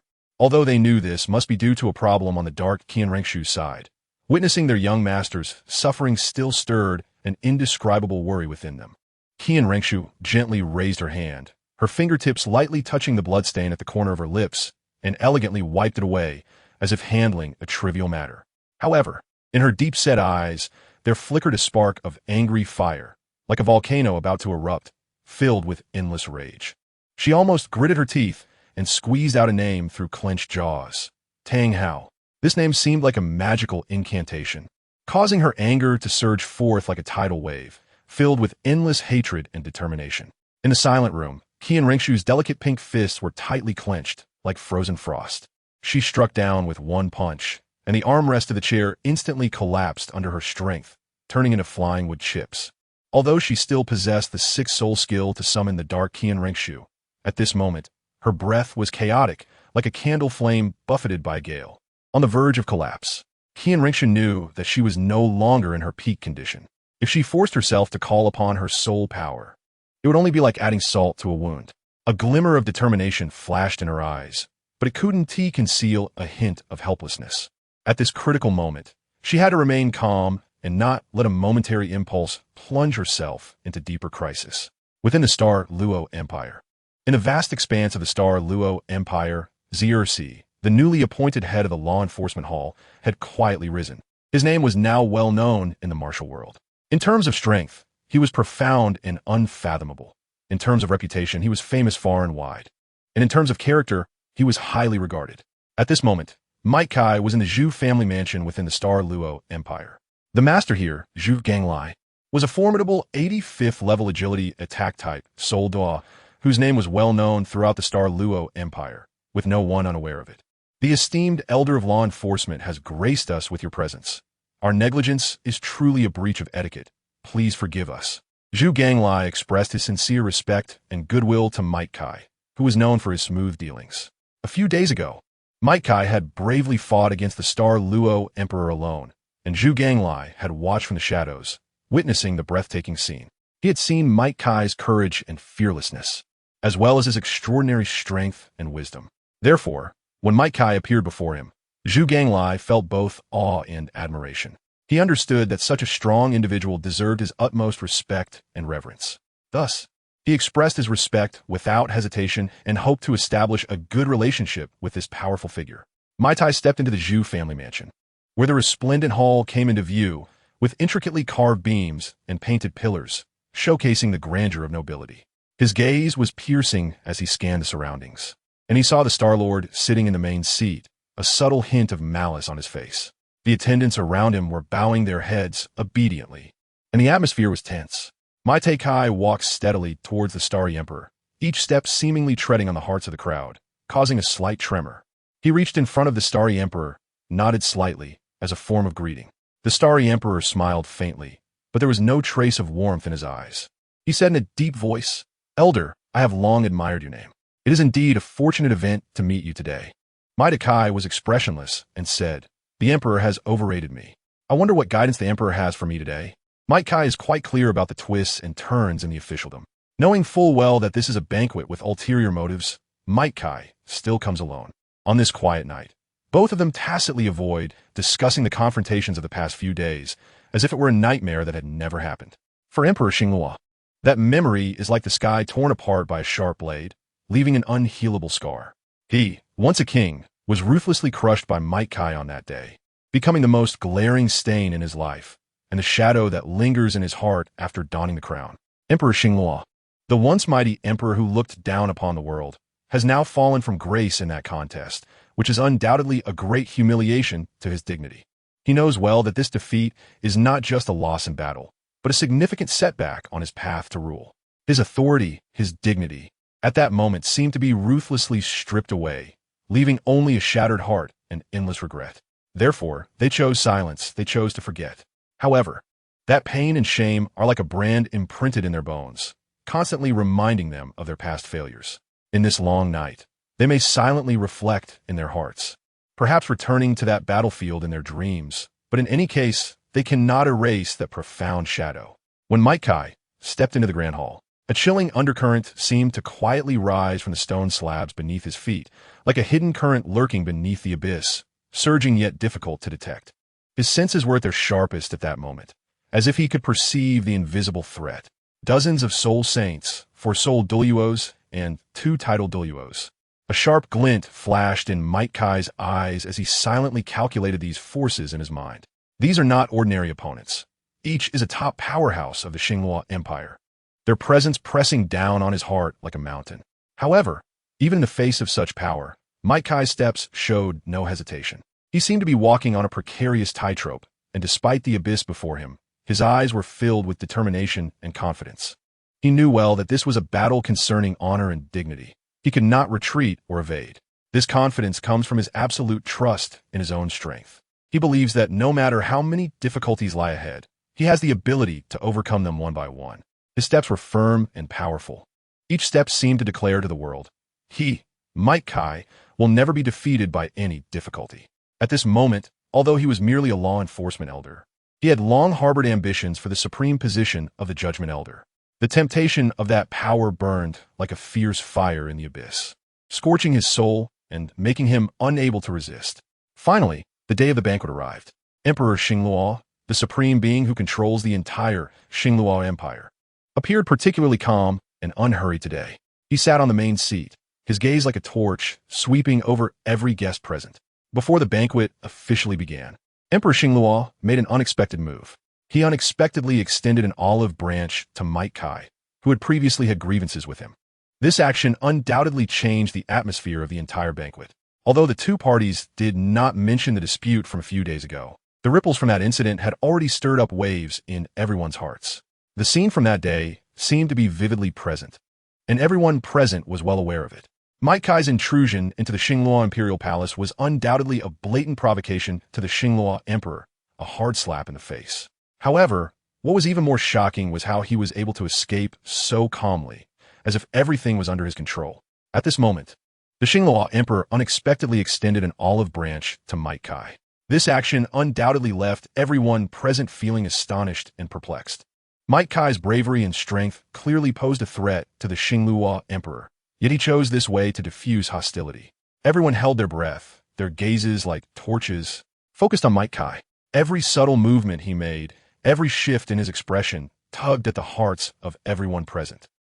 Kai's decision not only concerned the imminent actions about to unfold, but would also profoundly affect the fate of this continent for decades to come. Yet, at the center of this vortex, Kai appeared exceptionally calm. He gently lifted the teacup and drank the emerald green tea in one go, as if it was not just tea, but a reflection of his unwavering determination and fearless courage. He showed no fear and did not worry about any possible conspiracies hidden within the tea. His demeanor was unhurried, and that sense of composure seemed to infect everyone around him. However, this only made everyone present feel anxious and restless. They longed for a hint, a guide from him, but Kai was like a deep lake, undisturbed, making it impossible to glimpse his true thoughts. At this moment, time seemed to freeze. Everyone's gaze was fixed on Mike Kai, waiting for his next move, waiting for his decision, waiting for the moment that would change the fate of the continent to arrive. Chapter 30. Zhu Zhuqing, Ahem. This is a little personal wish from the author. After all, when I was watching Douluo Continent, I had a favorable impression of this little girl who dared to challenge fate. Although it may not change anything, at least let me help her a bit here. Mike Kai's lips curled slightly, revealing an inexplicable, sinister smile. Faced with the outstretched palm of the Starry Emperor, symbolizing friendship and reconciliation, he did not hesitate to wave it away, dismissing that sincerity as if it were nothing. His action was like a merciless slap in the face to the Starry Emperor in front of everyone, instantly heating up the already tense atmosphere. However, in the face of Mike Kai's open rejection, the Starry Emperor appeared remarkably calm, as if he had anticipated everything. He leaned leisurely against the back of his chair, his eyes shimmering with profound light, as if he had already seen through Mike Kai's heart.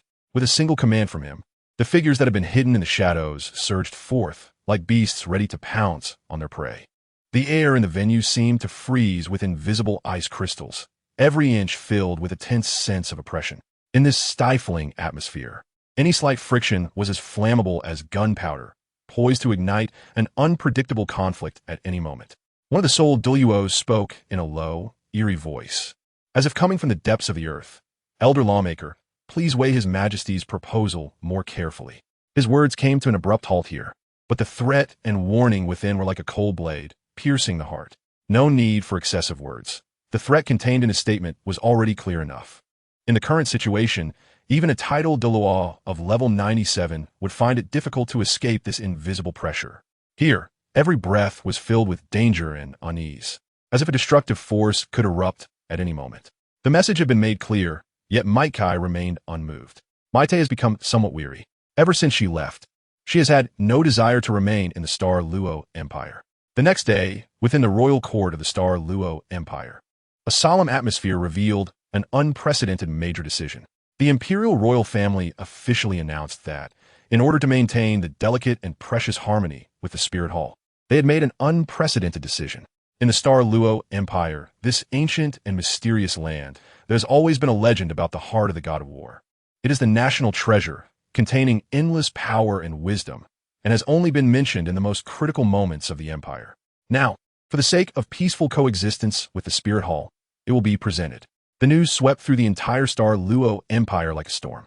The people discussed it endlessly. Some were amazed, some were regretful, and others silently prayed. Those who had once participated in that thrilling banquet felt a tumultuous wave in their hearts. That night, they witnessed the might and terror of that green figure. With a single punch, the true form of the spirit shattered like fragile porcelain, and fireballs descended like divine punishment, suppressing the Soul Douluo without any power to fight back. Even more horrifying was that even the two titled Douluo, when attacking together, could not withstand even one move in front of that green figure. Mike Kai. This name at that moment became an eternal nightmare in their hearts.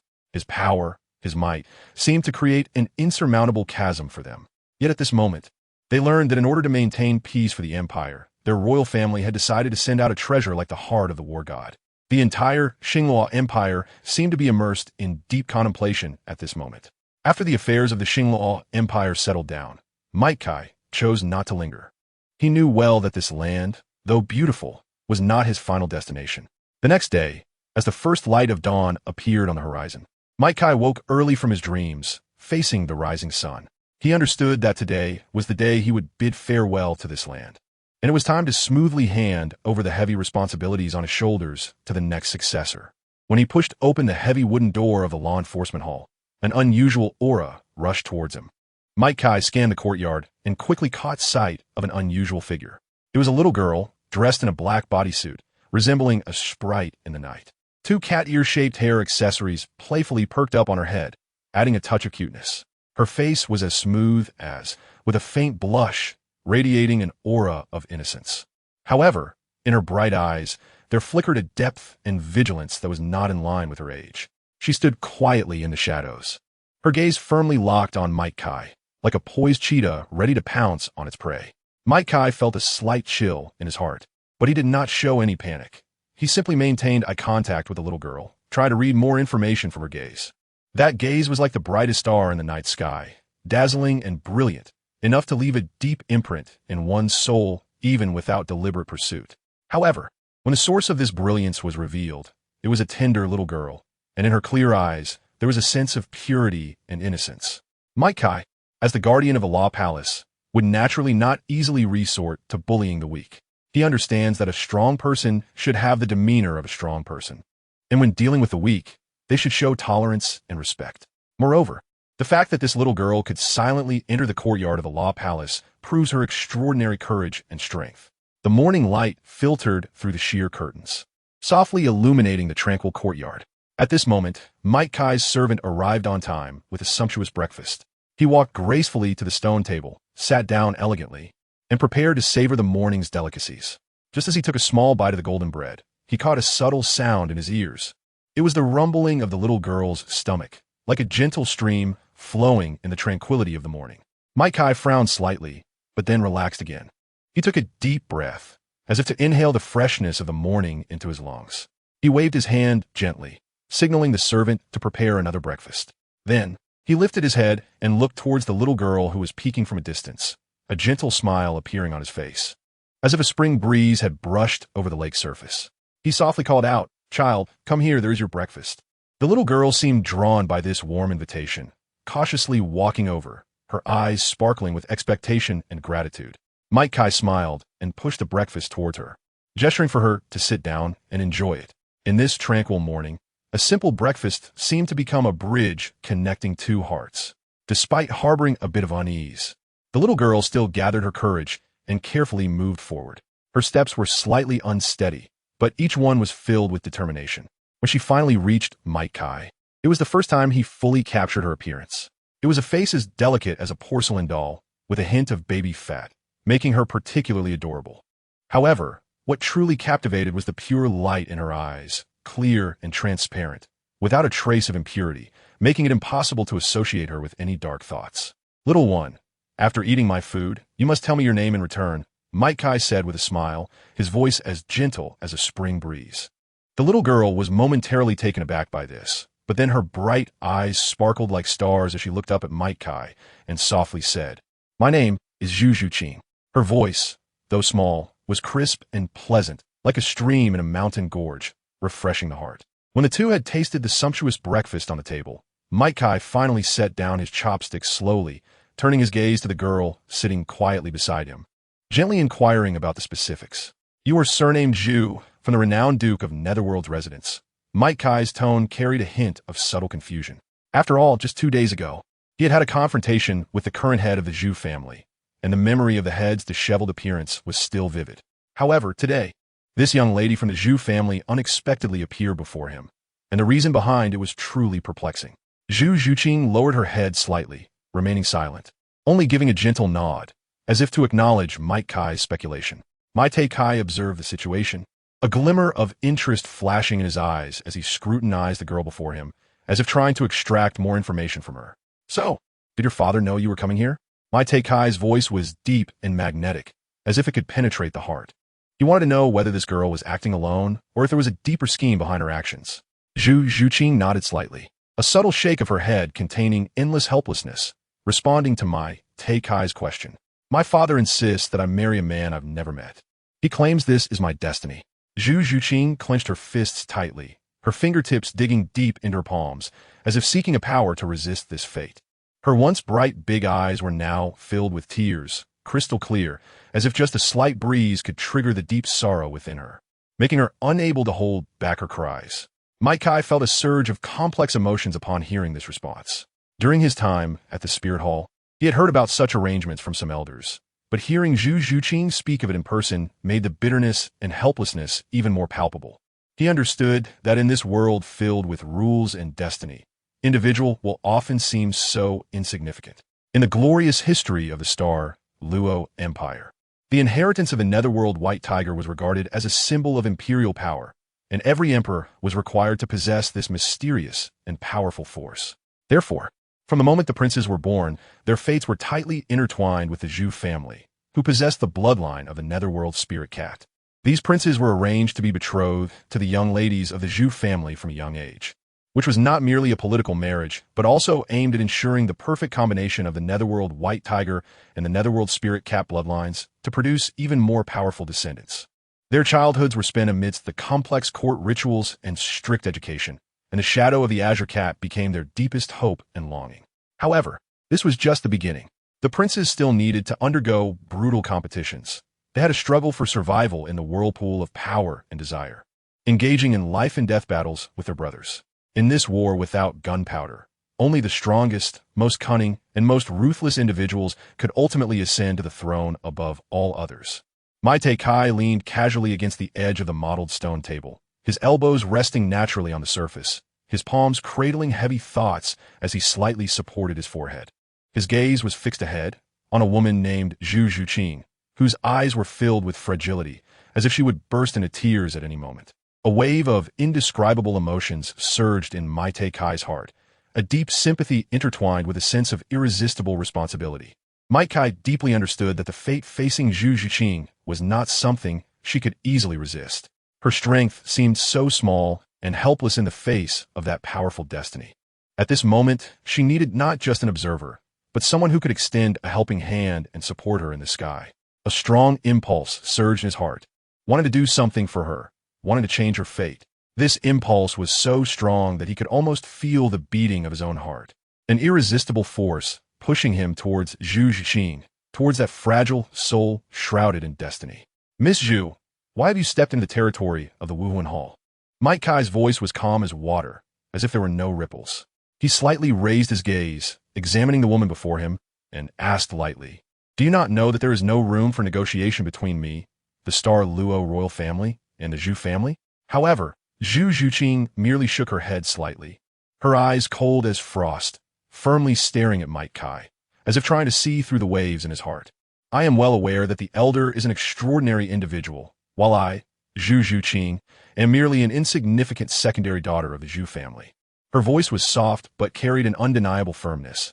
"I have come not out of ignorance or fear, but to sincerely request that the elder help me leave the Douluo Empire and seek a new world." As soon as her words fell, the entire space seemed to fall into a brief silence. Kai's gaze lingered on her for a moment before he slowly spoke. "I understand your request, but do you know that leaving the Douluo Empire means you will lose everything, including your family, your identity, and even your future?" Zhu Zhuqing did not hesitate. She nodded, her voice even more resolute. "I know, but I am willing to bear it all, because only by leaving can I find the path that truly belongs to me." Kai was silent for a moment before slowly speaking. "All right, I agree. But you must remember, this is your own choice, and no matter what the future holds, you must bear it yourself." Zhu Zhuqing knelt heavily, her eyes shining with determination. "Thank you, elder. Zhuqing will not disappoint you." Deeply understanding the ways of the world, like a cunning old fox, Kai could naturally see into people's hearts. He noticed that the coldness emanating from this little girl was not her inherent indifference, but rather a mechanism of self-protection. At her age, she should be filled with infinite dreams and aspirations for the future, with curiosity and anticipation for the world shining in her eyes. However, the wheel of fate had unwittingly paved a predetermined path for her, extinguishing the flame in her heart the moment she learned of her future constraints, leaving behind only a desolate ash of silence. Zhu Zhuqing, behind this name, hid her pain and helplessness that she was unwilling to reveal. At that moment, her heart was surely as if it were eroded by the cold winter, icy and despairing. Chapter 31 Departure at Kai's gentle call. Several messengers dressed in the unique luxurious attire of the Spirit Hall quietly entered the room. Their arrival added a touch of solemnity and mystery to the originally tranquil space. Zhu Zhuqing unhesitatingly stood in the center of the awakening stone. Her gaze was resolute, revealing a hint of curiosity and anticipation for the unknown. "Relax your body and mind, and have no distracting thoughts. Just feel with your heart. My soul power will guide you into the world of martial souls." Hill's voice was like a spring breeze, gentle yet full of strength. Zhu Zhuqing took a deep breath and slowly closed her eyes. Her heart gradually calmed down, as if the whole world had quieted. She felt Hill's soul power flowing into her body like a gentle stream, soft yet powerful, guiding her to explore the strength hidden deep within her. Under the guidance of this power, Zhu Zhuqing seemed to enter a completely new world. Her senses became extraordinarily sharp, allowing her to clearly perceive every subtle change within her body.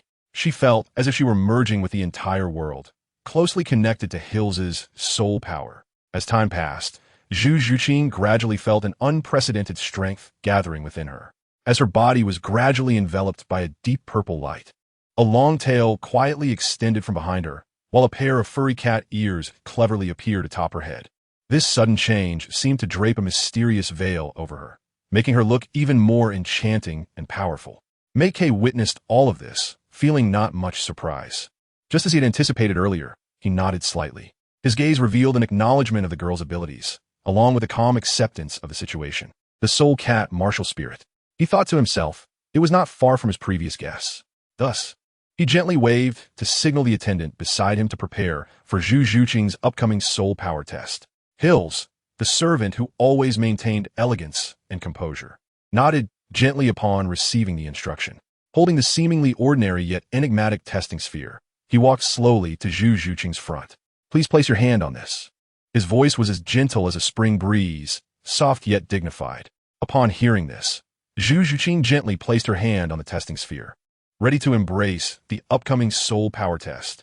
The moment Zhu Zhuqing's delicate fingertip lightly touched the testing sphere, the previously silent sphere erupted with a dazzling brilliance, like a star suddenly shining in the night sky. This unexpected light caused Hills beside her to reveal a look of astonishment. The light emitted from the testing sphere represented innate level 8 soul power, a symbol of exceptional talent. He never imagined that this seemingly petite girl before him possessed innate soul power equal to his own. Although Hills also had innate level 8 soul power, he had suffered damage to his talent due to reckless ambition and greed when absorbing soul rings beyond his level. Since then, his path of soul power growth had been filled with difficulties and challenges, and he might forever remain stuck at the bottleneck of level 86, unable to advance further. However, Zhu Zhuqing before him was completely different. She shared the same starting point as him, but her future was filled with infinite possibilities. As long as she could persistently move forward and cultivate diligently, she had every chance to break through her limits and reach the legendary title Douluo realm. Thinking of this, Hills couldn't help but feel a sense of anticipation and longing for Zhu Zhuqing's future. When he looked at Zhu Zhuqing, his eyes revealed an undeniable envy, a feeling that quietly fell into Mei Kei's line of sight nearby. However, at that moment, Mei Kei did not make any promises. He simply kept this deeply engraved in his heart. Under Hill's careful guidance, Zhu Zhuqing gently retracted her martial spirit, a mysterious power within her slowly returning to calm. A loving smile spread across Hill's face as he gradually approached Zhu Zhuqing, his voice soft yet firm. Little girl, from today onward, you officially embark on the journey of a soul master. This is a path filled with challenges and opportunities. May you move forward courageously, unafraid and undaunted. Zhu Zhuqing nodded gently, her eyes shining with determination. Her response was simple, yet filled with expectations and resolve for the future. At that moment, the long-lost voice of the system also appeared in Mei Kei's mind. Ding! Detected the person of great fortune, Zhu Zhuqing. Please make a choice, host. 1. Eliminate the person of great fortune. Reward: 1 storage necklace. 2. Help the person of great fortune grow. Reward: 1 storage necklace. The two options provided by the system seemed to offer the same reward, but the profound meaning behind them was as deep as an abyss. Mei Kei understood that each choice would lead him down entirely different paths, making the future uncertain and full of variables. Kai pondered for a long time and finally fixed his gaze, choosing the number 2. He knew well that the Zhu Zhuqing before him was just a 6-year-old little girl, innocent and pure, full of life like the rising sun. Faced with such a pure life, his well-educated conscience firmly rejected the thought of extinguishing the life of a 6-year-old child. Since he could not extinguish it, he chose another path to help her grow.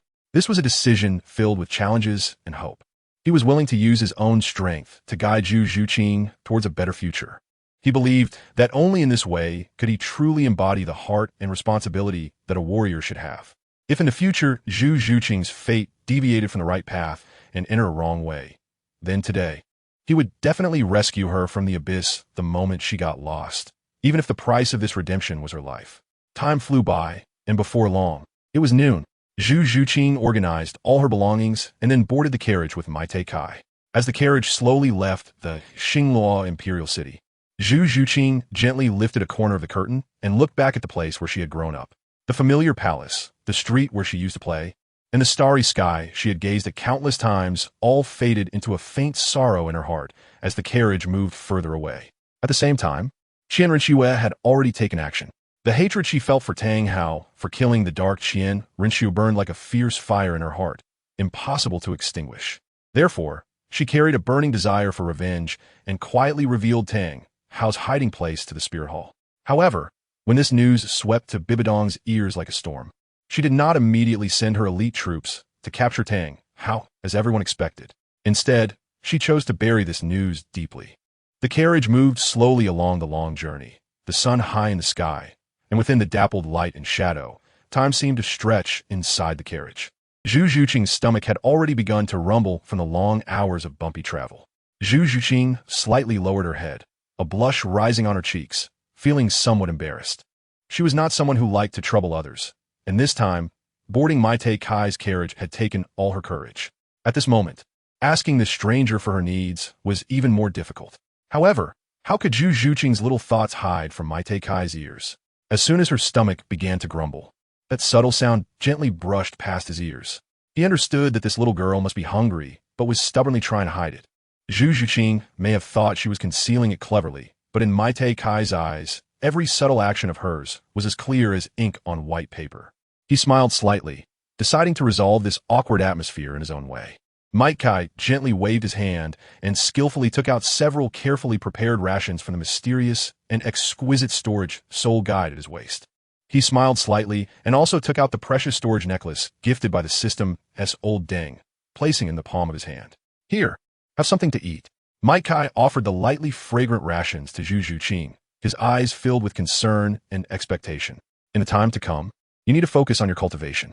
Once you break through to level 10, I will personally take you to hunt for a soul ring that matches you. His words were filled with determination and promise, like a brilliant star illuminating the path for Zhu Zhuqing in the dark. Then, Mai Kai handed the necklace to Zhu Zhuqing. The necklace was adorned with a small token that shimmered with a faint light, exuding an indescribable majesty and mystery. Keep this token safe. It can provide you with a glimmer of hope when you encounter danger. Mai Kai's voice was deep and powerful, each word seeming to carry immense weight, making Zhu Zhuqing feel an unprecedented sense of security.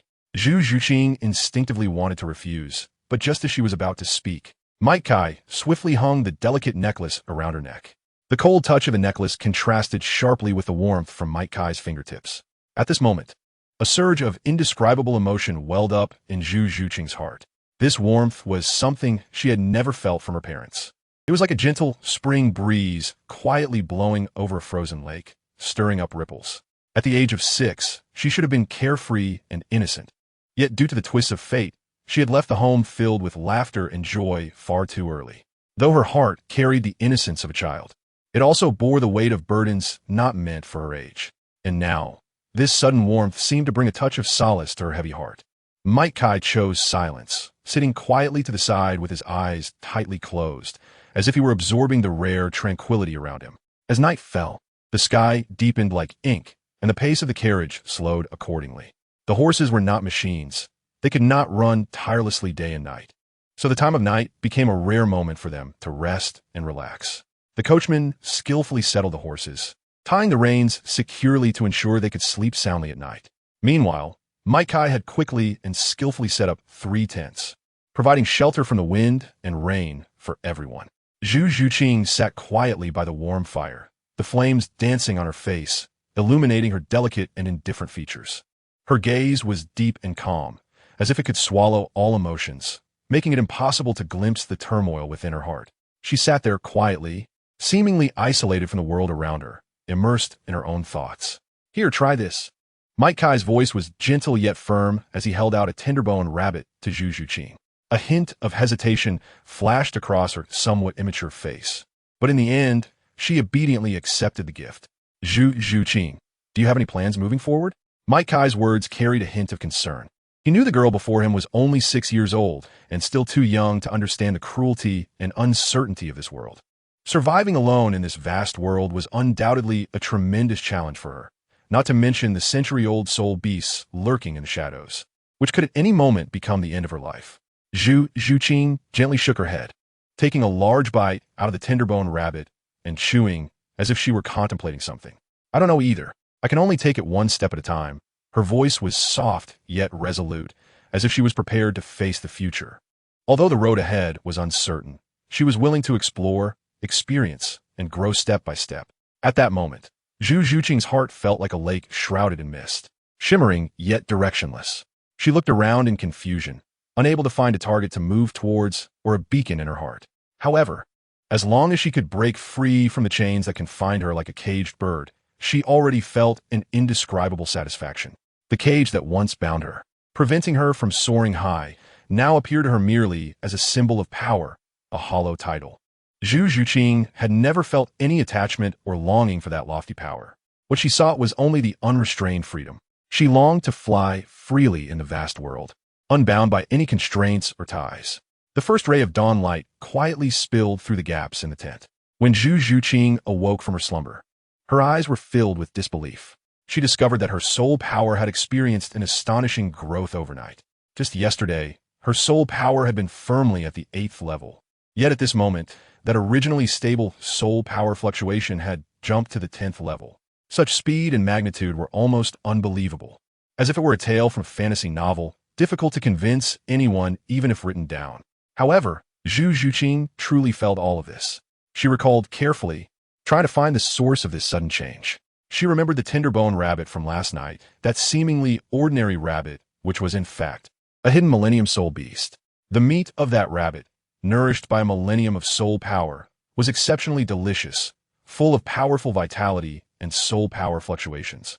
At the time, she hadn't thought much of it. She just felt the taste was extraordinary and devoured it. Now it seemed that the soul power within that rabbit meat had miraculously integrated into her body, propelling her soul power to grow rapidly. Chapter 32. A chance encounter with a little beggar and another with a big shit jade little anus after 3 days of long travel. The group finally arrived at Notting City.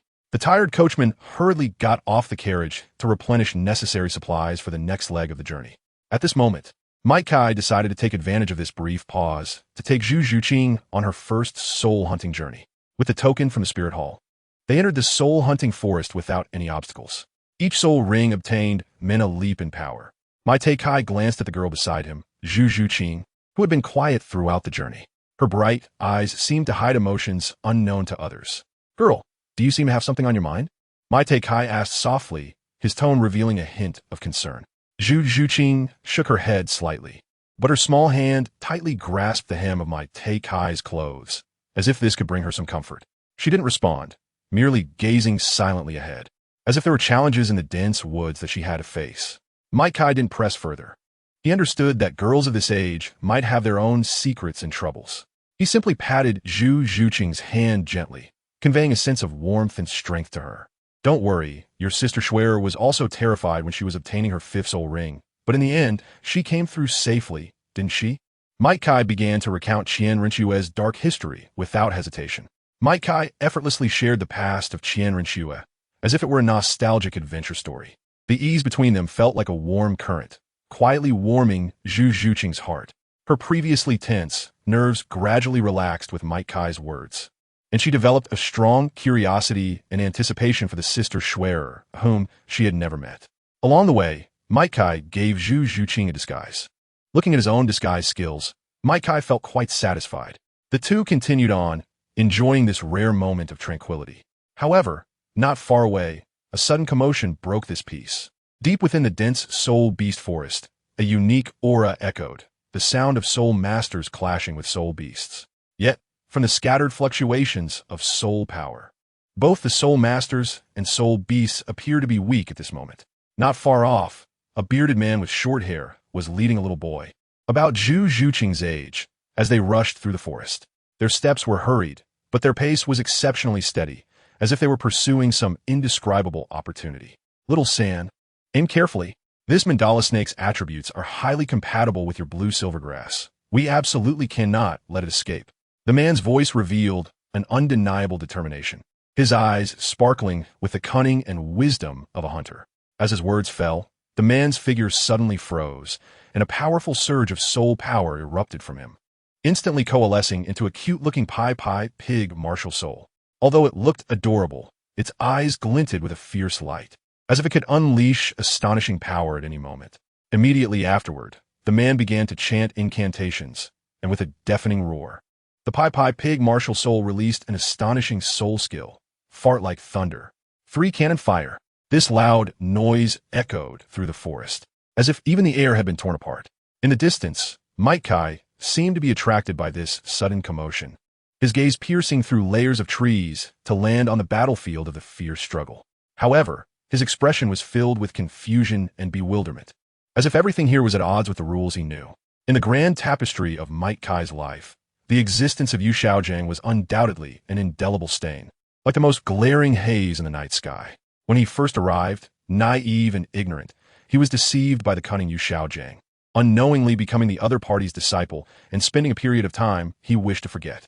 It was during these fog-covered days that an indescribable hatred began to breed deep within Kai's heart. Whenever he recalled that past of being used, an uncontrollable anger surged within him, and his hatred for Yu Xiaojing grew wildly like weeds, unable to be restrained. If time could flow backward, he would never allow himself to fall into such a predicament. But life has no if, only outcomes. Ding! Child of Destiny detected. Please make a choice, host. 1. Kill the Child of Destiny Tang San. Reward host with body quality upgrade to level 7. 2. Humiliate the Child of Destiny Tang San. Reward host with body quality upgrade to level 7. Reminder, killing the Child of Destiny now may result in uncontrollable consequences, such as the emergence of characters like Zhang San or Li San. The system's words clearly conveyed one message. At this moment, Tang San was not someone to be easily killed. However, for Kai, his encounter with Tang San felt like a sudden storm. He was certain this was their first meeting, yet the deep-seated disgust that surged from his heart was as intense as the aversion one feels towards mosquitoes in summer, strong and clear. As Tang San's figure just entered his line of sight, the disgust surged like an undercurrent, silent yet powerful enough to make it nearly impossible for him to ignore. He did not know why he felt this way. The feeling of disgust seemed innate deep in his bones.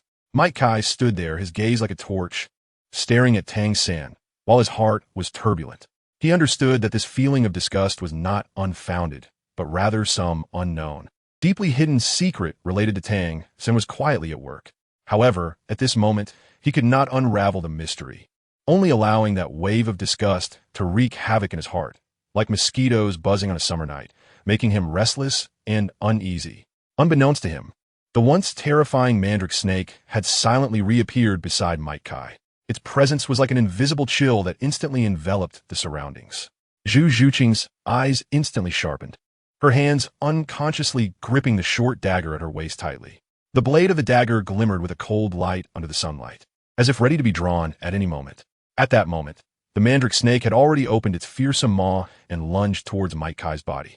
In this life and death moment, a hint of determination flashed in Kai's eyes.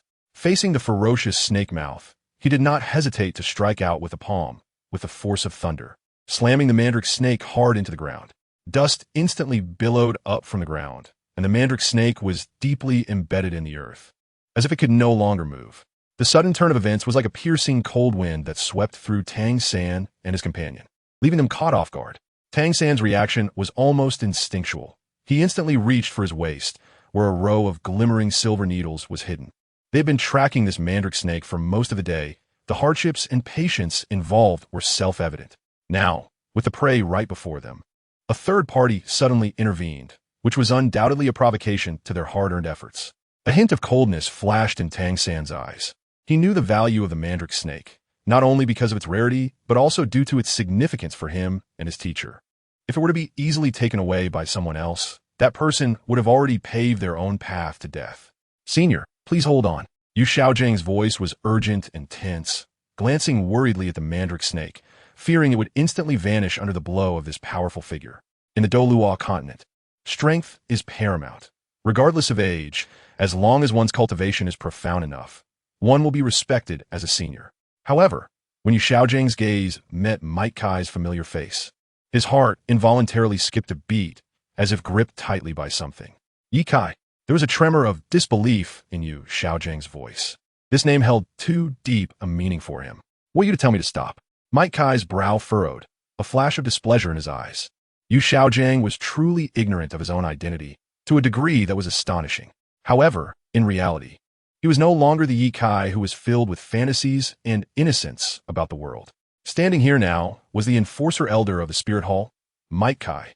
His name had completely severed ties with the past. In my Kai's eyes, the former gentleness and confusion were long gone, replaced by a determined gaze and profound wisdom. Everything about him was born for the Spirit Hall and fought for the Spirit Hall. Yu Xiaogang's eyes widened in an instant, as if he had witnessed something incredible, and a hint of undeniable embarrassment appeared on his face. However, this embarrassment did not last long. Soon, a smug smile blossomed on his previously lecherous face. He looked at Yi Kai in front of him, the corners of his mouth curling into a self-satisfied arc, as if he had already grasped the situation. "You are Yi Kai. I know you. You don't need to avoid me anymore." His words were filled with confidence, as if he was certain that Yi Kai was just throwing a childish tantrum. "As long as you are willing to kneel down now and bow your head to apologize, then I will still be your respected teacher." His words carried a sense of condescension, as if he were granting Yi Kai a great favor. Yu Xiaogang naively believed that as long as he was willing to lower himself and give Yi Kai a way out, this former student would surely return to his side like in the past, continuing to be a pawn in his hands. However, he had never considered that Yi Kai's heart was no longer something he could easily control. Mike Guy's eyes flickered with an indescribable disdain as he stared at Yu Xiaojiang, as if he were admiring a clown. His expression was one of mockery, as if looking at a fool, and it seemed that when I beat you back then, I was too merciful. He wanted Yu Xiaojiang to experience true pain. This decision was like a sharp sword, firmly and decisively etched in his heart. Soon after, Mike Guy's footsteps began to move slowly, walking towards Yu Xiaojiang. Each step seemed so steady, so powerful, as if each step announced his determination towards Yu Xiaojiang. However, Yu Xiaojiang clearly misunderstood Mike Guy's intentions. As he watched the other approach, he mistakenly thought it was his unique charisma that deeply attracted Mike Guy. Thus, a smug sneer appeared on his already lecherous face, a smile as cold and piercing as the winter wind. Bang! A loud sound echoed through the air, as if even the air trembled. The smirk that had lingered on Yu Xiaojiang's face instantly froze, and a flash of astonishment crossed his eyes as he stiffly lowered his head, only to see Mike Guy's fist, heavy as a hammer, crashing into his abdomen. Tang San's pupils suddenly constricted, filled with disbelief. He could not imagine that the other party would act so decisively against his teacher, without any hesitation. However, in that instant, Tang San's movements were faster than his thoughts. The silver needle in his hand transformed into a silver flash, rapidly shooting towards Mike Guy. The silver needle traced a graceful arc in the air, moving so quickly that even the sharp-eyed Zhu Zhuqing failed to notice it in time. But Mike Guy seemed to anticipate it. He slightly sidestepped, his movements agile as a cat, effortlessly dodging the deadly strike. Meanwhile, the silver needle that was originally aimed at him accurately pierced into Yu Xiaojiang's body. After suffering a sudden heavy blow to the abdomen, Yu Xiaojiang felt as if an invisible force had instantly drained him of all his ability to react. Immediately after, a sharp pain surged from deep within his body, like a cruel blade mercilessly cutting through his nerves, causing him to involuntarily emit shrill cries akin to that of a slaughtered pig. "Ah!" Yu Xiaojiang clutched his painfully aching abdomen with both hands, his body feeling as if all strength had been drained, collapsing helplessly to the ground, writhing in agony. Seeing this, Tang San was startled and was about to rush forward to check on Yu Xiaojiang's injuries, but Mike Guy's figure suddenly appeared behind him like a ghost. "Have you ever experienced the feeling of being kicked by light?" Mike Guy's voice was filled with mockery and provocation, as if he were demonstrating his speed and strength to Tang San. Tang San turned around sharply, but it was already too late. Mike Guy's kick had already struck his chest like lightning, the powerful force instantly sending him flying. Bang! With a loud crash, Tang San's body slammed heavily against a distant tree, then slid helplessly to the ground. A sharp pain surged in his chest, as if he had been struck by a boulder, making it hard for him to breathe. Meanwhile, Mike Guy stood there, looking at Tang San's embarrassing state, the corners of his mouth curling into a smug smile. In that moment, the master and disciple looked as pitiful as stray dogs on the street. Mike Guy's leg was still suspended in midair, maintaining the stance of a thunderous strike, as if the very air had solidified, despite feeling a twinge of guilt deep inside. Knowing that the opponent was just a child, the exhilaration of controlling the situation and easily subduing the opponent surged within him like fine wine, making it hard to resist. The path of death, the path of death. Tang San roared in his heart. Chapter 33. The Shocking Gate. Battling Tang Renxue. At this moment, Yu Xiaojiang was like a turned-over maggot, struggling on the dust-covered ground. Every wound on his body burned like a raging fire, causing this self-proclaimed great shit to sweat profusely from his forehead. However, Tang San's complexion had turned as pale as paper. Just now, Mike Kai's kick had been like a thunderbolt, nearly shaking his soul out of his body, almost reuniting him with his great-grandmother who had long since passed into the underworld. Yet, Tang San's gaze was fixed firmly on Mike Kai, filled with hatred and determination. He wanted to engrave the image of this enemy deep in his heart, waiting for the day when he could take revenge with greater strength. However, Mike Kai had no intention of letting it end there. He keenly sensed the lurking gaze in the shadows, slyly observing him like a venomous snake. That hidden malice, like a cold wind, made the flames in his heart burn even more fiercely, to force the rat hiding in the dark to reveal itself. Mike Kai knew he had to further humiliate this master and disciple. He had already devised a plan in his mind, so he took a deep breath and began his scheme. He strode towards the great shit, Yu Xiaojiang. Without mercy, he stepped firmly on Yu Xiaojiang's hand, the movement clean and decisive, without any hesitation. A piercing scream shattered the still air, as Yu Xiaojiang's face twisted in pain, as if he were being sliced by 1,000 knives. He desperately tried to pull his hand back, but Mike Kai's foot pressed down on it like a mountain, rendering him unable to move. Mike Kai's face showed no trace of pity or sympathy. His gaze was cold and resolute. He knew that only in this way could he provoke the rat lurking in the shadows to no longer suppress its anger and reveal its true form. And he was already prepared to face everything. Yu Xiaojiang's foot was ruthlessly stomped on and then mercilessly ground. Accompanied by this brutal action, his screams nearly pierced through the silence of the forest, causing the creatures within to tremble. The hand that was trampled let out a heart-wrenching sound of bones cracking, sharp like ice breaking, yet heavy like iron snapping. Each sound sent shivers down one's spine, as if one could feel the intense pain mercilessly eroding Yu Xiaojiang's nerves. At this moment, Yu Xiaojiang's appearance was utterly disheveled. The corners of his mouth dripped with thick saliva and bright red blood, intertwining to form a gruesome picture. His pants were already soaked with cold sweat brought on by fear and pain, clinging damply to his body, looking exceptionally pitiable. Mike Kai frowned, his face showing unmistakable disgust and disdain. His gaze swept over Yu Xiaojiang, as if looking at a repulsive stain, filled with contempt and scorn. A piercing scream tore through the air, Yu Xiaojiang's eyes filled with disbelief and excruciating pain. He tried to struggle, but could only watch helplessly as his palm was crushed beneath Yi Kai's foot. The sound of bones shattering was chilling, like the whisper of a malevolent spirit. Yi Kai. Yu Xiaojiang's voice trembled, each word seeming to be squeezed out from deep within his throat. But before he could finish, Mike Kai mercilessly stepped down again. In that moment, Yu Xiaojiang felt the entire world spinning. His palm was no longer a hand, but a pile of broken flesh and blood. The intense pain surged like a tide, and he could no longer care about face or dignity, instinctively opening his mouth to bite at the shoe pressing on his hand. Saliva mixed with blood, staining Mike Kai's shoe. The smell made Mike Kai feel nauseous. He frowned and kicked Yu Xiaojiang away. Yu Xiaojiang flew out like a kite with a broken string, crashing heavily to the ground with a dull thud. He lay on the ground, trembling, his eyes filled with fear and despair. Teacher Tang San, enduring the intense pain in his body, struggled to rise from the ground, his eyes already bloodshot, filled with resentment as he glared at Mike Kai. Mike Kai's attention was always focused on the hidden person in the dark. Seeing how the other party could endure so much, Mike Kai also confirmed that the other party's future target was no longer Yu Xiaojiang. Since it wasn't Yu Xiaojiang then, Mike Kai's piercing gaze was like a falcon locking onto its prey, focusing intently on Tang San as if trying to see through him.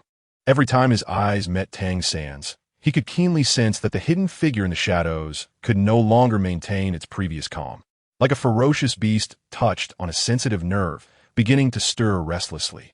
The other party, the presence silently guarding Tang San in the shadows, truly existed. This discovery deepened Mike Kai's curiosity about Tang San's identity. His mind was filled with questions. What background did this seemingly ordinary boy have that could attract such a mysterious guardian? However, before exploring these mysteries, Mike Kai had to deal with the crisis at hand. He nimbly sidestepped, skillfully avoiding the flying needles that were once again aimed at him. These hidden weapons were silent, yet deadly. Had it not been for his quick reflexes, he would have likely been hit, redirecting his focus back to Tang San. Mike Kai's gaze landed on Tang San's forearm. There, he noticed a device he had never seen before, capable of silently launching hidden weapons. Mike Kai felt a deep disdain for the vile tricks hidden in the shadows, a cold glint flashing in his eyes. He secretly resolved to first rip off Tang San's arrogant arm as a warning to others. However, just as he was about to act, a heavy, mountain-like pressure and a surging soul power suddenly descended from afar, like an invisible giant hand pressing down fiercely on their location. The strength of that soul power seemed capable of tearing apart the air, causing everything around to tremble. Mike Kai felt this pressure and couldn't help but be startled. He knew this was no ordinary attack. What audacity! The arrogant fools of the Spirit Hall dared to rampage here. The voice of the person came like rolling thunder, deep and shocking, containing a majesty that could make one's heart race. The skies suddenly changed color, as if stained with blood, and amidst the crimson, a figure emerged like a ghost. Dressed in tattered black robes, he looked like a specter stepping out of darkness, tightly gripping a heavy hammer, his gaze like a torch, firmly locking onto Mike Kai. This person was Tang Hao, the powerful figure who once made the entire continent tremble. He had originally sat by, tolerating Mike Kai's humiliation of Yu Xiaojiang. But when he saw Mike Kai's spear aimed at Tang San, his anger was instantly ignited. Tang San was the hope in his heart, an important piece on his path to revenge. He absolutely could not tolerate anyone harming him. Even at the cost of his life, he would protect Tang San completely. Tang Hao's words were like a deep night sky, revealing not a hint of starlight, neither disclosing his true identity nor the close blood connection he shared with Tang San. He did not deliberately restrain the pressure emanating from his body, as if it were a river flowing naturally, surging and overwhelming.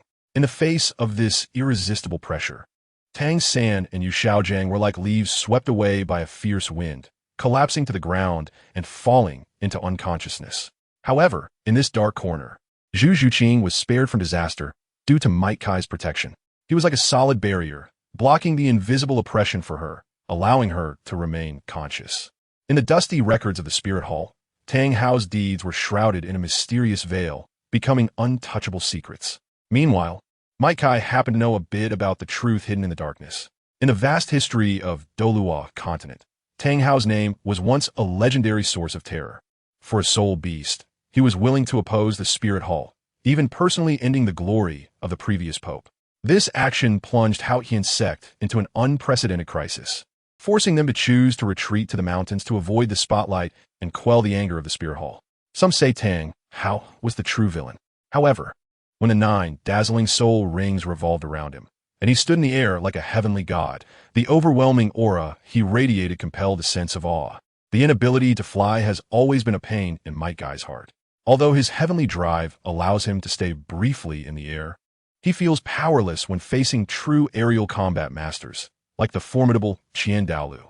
Tang Hao stands like an insurmountable mountain, looking down upon Mike Kai from a high vantage point, his eyes gleaming with a cold light, as if he could devour anyone who underestimates him. He slowly speaks, his voice piercing into Mike Kai's ears like an ice blade. "Kid, are you ready to meet your end?" Mike Kai did not seem to be intimidated by Tang Hao's momentum. He casually dug at his ear, as if clearing away the unpleasant noise.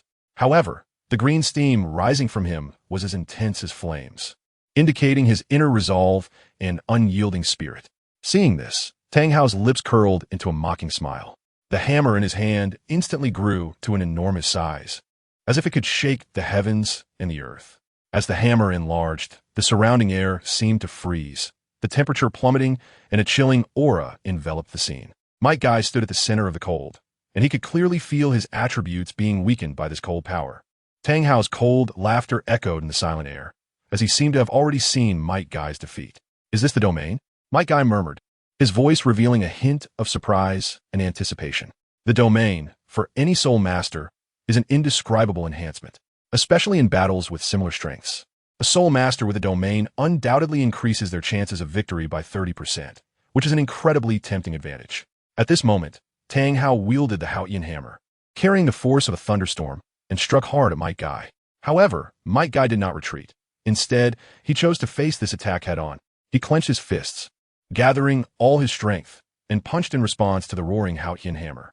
With a tremendous roar, the two attacks collided instantly, creating a violent shockwave. This shockwave swept outwards like a raging storm, causing all vegetation in its path to bend and sway. Zhu Zhuqing, quick-witted and agile, swiftly dodged behind a steep slope, thus avoiding the fate of being blown away by this massive wave. She pressed tightly against the ground, her gaze fixed on the two figures engaged in battle ahead. Her heart filled with tension and anticipation. Kai faced the pressure of the Qian hammer head-on, and in that moment, he seemed to feel the weight of a mountain pressing down on him, giving him a more precise measure of Tang Hao's strength. He knew very well that in the six-gate state, he was not his opponent. Moreover, at this moment, his own strength had already been weakened, and facing Tang Hao felt like an ant shaking a tree, with little chance of victory. The hand that had just clashed with the Qian hammer was still trembling slightly, as if recounting the shocking power from just now. He deeply understood the reputation of the Qian hammer, known as the #1 weapon spirit of the continent, and experienced the terrifying strength of Tang Hao, the #1 power-Douluo of the continent. Kai took a deep breath. His hands slowly crossed over his chest, as if gathering some mysterious power. The green steam enveloping him gradually dissipated like morning mist in the sunlight, transforming into a deep blue, a color that contained endless potential and strength. 8 gates of Duanjia, 7th gate of shock, open, as his deep and firm voice echoed. The deep blue steam surged like rolling waves, instantly covering Kai's entire body. He seemed to transform into a bolt of blue lightning, sharp and dazzling. Tang Hao's brows furrowed slightly. He could sense the powerful and mysterious force radiating from Kai. It was a feeling both familiar and unfamiliar, akin to soul power. But not entirely so. It was more violent, more turbulent, as if it contained the power to shake the heavens and the earth. However, Tang Hao did not feel fear or retreat because of this. Kai's figure, standing shoulder to shoulder with Tang Hao, his fist struck like thunder, directly targeting Tang Hao's face. In that instant, Tang Hao's pupils constricted, shocked by the opponent's speed being so rapid. He reflexively raised the Qian hammer in his hand, preparing to this unstoppable blow. Kai's fist slammed heavily onto the Qian hammer, as if two giant mountains collided, erupting with a deafening roar. Tang Hao felt a shockwave, like a mountain collapse or tsunami, coming from the Qian hammer, violently impacting his body like a raging storm. The force was so overwhelming that even he, a powerful warrior, found it difficult to withstand. Under the impact of the shockwave, Tang Hao, whose body was already on the verge of collapse due to severe injuries, couldn't help but step back several times, each step heavy and arduous. His face was filled with disbelief, as a representative of strength. He had never imagined that someone could surpass him in power. Chapter 34, Beating Tang Renxue, giving Tang Renxue a tattoo in that moment of impact. Tang Hao felt an unprecedented shock, as if the entire world had become blurred. His pupils widened in astonishment, as if witnessing an incredible miracle. The strength was beyond his imagination. At the same time, Kai had just activated the 8th gate, and the surging power within him also brought a sense of unfamiliarity and confusion. That power flowed like a gentle stream, calm and profound. It seemed to hide a violent and fiery force like volcanic lava. He tried to harness this power, but found it to be like a giant dragon, both gentle and difficult to tame. As the two faced each other, the air was filled with a tense and powerful atmosphere. How long could one maintain such a state of forcibly enhancing their strength with that secret technique? At this moment, Tang Hao's eyes sparkled with a scrutinizing light. He believed that Kai's overwhelming strength was merely the result of some temporary technique that stimulated potential. However, while his speculation was partially accurate, it was also somewhat misguided. The 8 gates indeed could be seen as a kind of secret technique, but Kai's mastery over it was no longer simply reliant on external forces. Just with his current physical condition, activating it for 12 hours was completely fine. Just as Kai's clenched fist was about to strike down again like thunder, an unexpectedly sharp sound of bones cracking echoed from his arm. This sound was exceptionally clear in the still air, like the shattering of glass, cold and piercing. Kai's brows instantly furrowed, as if bound tightly by invisible chains. The pain of his bones fracturing felt like a cold knife piercing through his nerves, causing his entire body to shudder. When his opponent suddenly fell into a moment of confusion in midair, Tang Hao seized the opportunity. He took a deep breath, as if to draw in the power of the world. Then, with a surge of energy, The Hao-Ian hammer in his hand traced a sharp arc in the air, like a silver lightning bolt, swiftly crashing down towards Might Guy. This strike was thunderous, seemingly capable of tearing apart space and turning everything into dust. However, Might Guy chose not to take it head-on. A glimmer of alertness flashed in his eyes, and his figure moved as swiftly as a ghost, skillfully dodging this deadly blow. Might Guy secretly regretted that he had forgotten one crucial thing, opening the 8 gates of joy, while allowing him to unleash astonishing power in a short period. Also placed a tremendous burden on his body. Since childhood, he had tempered his physique with the genius-level body protection technique, making the opening of the first 6 gates feel like a routine task, causing him little harm. However, when he attempted to break through the constraints of the 7th gate, the unprecedented surge of power hit him with an unparalleled pressure. The pain of torn muscles and shattered bones burned through every nerve of Might Guy like a raging fire. Yet, at this moment, he was facing a title Douluo of level 95. Might Guy took a deep breath, slowly bringing his hands together as if gathering some mysterious power from the heavens and the earth. His momentum gradually rose, resembling a volcano on the verge of erupting. Seeing this, Tang Hao curled his lips in a disdainful arc, scoffing at the theatrics. He swung the Hao-Ian hammer in his hand, which was engulfed in dazzling golden light, striking with the force of thunder as he smashed it towards Might Guy. This was the Ling Tian strike. This move was one of the ultimate techniques of the Hao-Ian hammer, with unparalleled power. In the past, Tang Hao had used this move to easily send the 92nd level Ghost Douluo flying with a single strike. Now, facing the equally strong Might Guy, he unleashed this powerful skill without any reservations. In the face of Tang Hao's fierce attack, Might Guy did not back down. A glimmer of determination flashed in his eyes as he shouted, "Day Tiger!" Immediately, a fierce tiger, carrying immense power, charged towards Tang Hao's Hao-Ian hammer. In an instant, 2 powerful forces collided in the sky, producing a deafening roar. The air seemed to freeze at that moment, leaving only the 2 figures fiercely clashing. The 2 forces, like a sudden storm, intertwined and collided in the air, erupting with a thunderous boom. Under the impact of this force, the 2 men were like ships overturned by a giant wave, involuntarily retreating backwards, each step seeming to cross a bottomless abyss, ultimately retreating over 100 steps each. Might Guy, after countless trials and tribulations, was now able to withstand the powerful backlash brought by the open gate. He straightened his chest again, his form like an arrow released from its bow, swiftly charging towards Tang Hao. His attacks were as fierce as a torrential rain, punches and kicks falling like raindrops, each strike containing incredible power. Faced with this overwhelming onslaught, Tang Hao felt somewhat strained. A flicker of surprise flashed in his eyes, but more was determination and resilience. He gritted his teeth, relying on his extraordinary willpower and strength to barely fend off Might Guy's fierce attacks. However, amidst this relentless assault, Tang Hao inevitably took a punch from Might Guy. The punch landed like a heavy hammer, striking steel, producing a dull sound.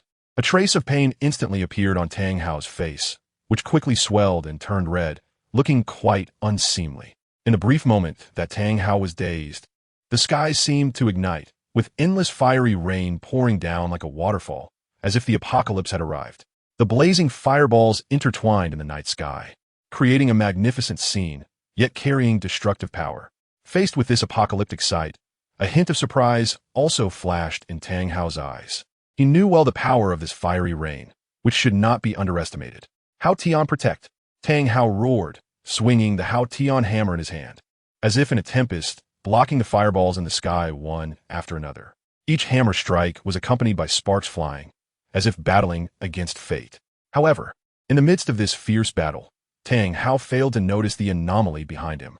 Unbeknownst to him, Might Guy had already appeared behind him like a specter. His gaze was cold, like a leopard stalking its prey. Might Guy suddenly leaped up and kicked Tang Hao hard in the face. This kick was powerful and seemed to contain endless strength. Tang Hao's already swollen face immediately bore several shocking blood marks. Under the impact of Might Guy's kick, Tang Hao was brutally sent flying. He traced a parabolic arc through the air before crashing heavily to the ground. As he fell, he tightly covered his cheeks with both hands, the fiery pain burning like a raging fire, making it almost unbearable. His face was deeply imprinted with Might Guy's shoe prints, blood streaming from his nostrils and forehead, merging into a thin trickle that dripped onto the dust below. At that moment, The humiliation in Tang Hao's heart surged like a tide. He had been wise and renowned throughout his life. Yet he never expected to end up in such a situation today, suffering such humiliation. His eyes were filled with resentment, staring fiercely at Might Guy as if he wanted to devour him whole. Finally, unable to suppress the anger in his heart, Tang Hao raised the Haotian hammer in his hand and swung it down to the ground with all his might. With a loud bang, the ground shook violently, and dust rose up as if even the mountains were trembling. Seeing this, Might Guy instinctively extended his arm. When the dust slowly settled, dissipating like thin mist in the air, Tang Hao's figure, along with Tang San and the others, had vanished without a trace. As if they had merged into the silent void, Might Guy took a deep breath, confirming that Tang Hao had indeed escaped from this place. And he slowly released the state of the 8 gates of Douluo.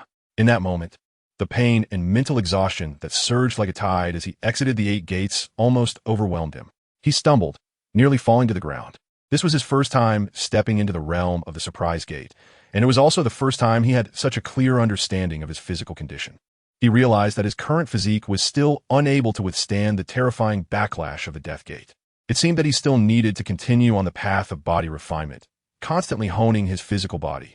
At this moment, Zhu Zhuqing's figure was heavily concealed by dense weeds and twisted branches, as if gently embraced by Mother Earth, hiding all traces. When the surrounding chaos and turmoil had completely calmed down, she cautiously poked her pale and youthful face out from the thick cover.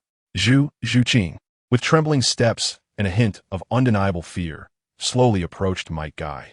In her heart, she had already made a high estimation of Might Guy's strength. She had imagined that his power was enough to shake the entire Star Luo Empire and could even suppress her illustrious father and the supreme Star Luo Emperor.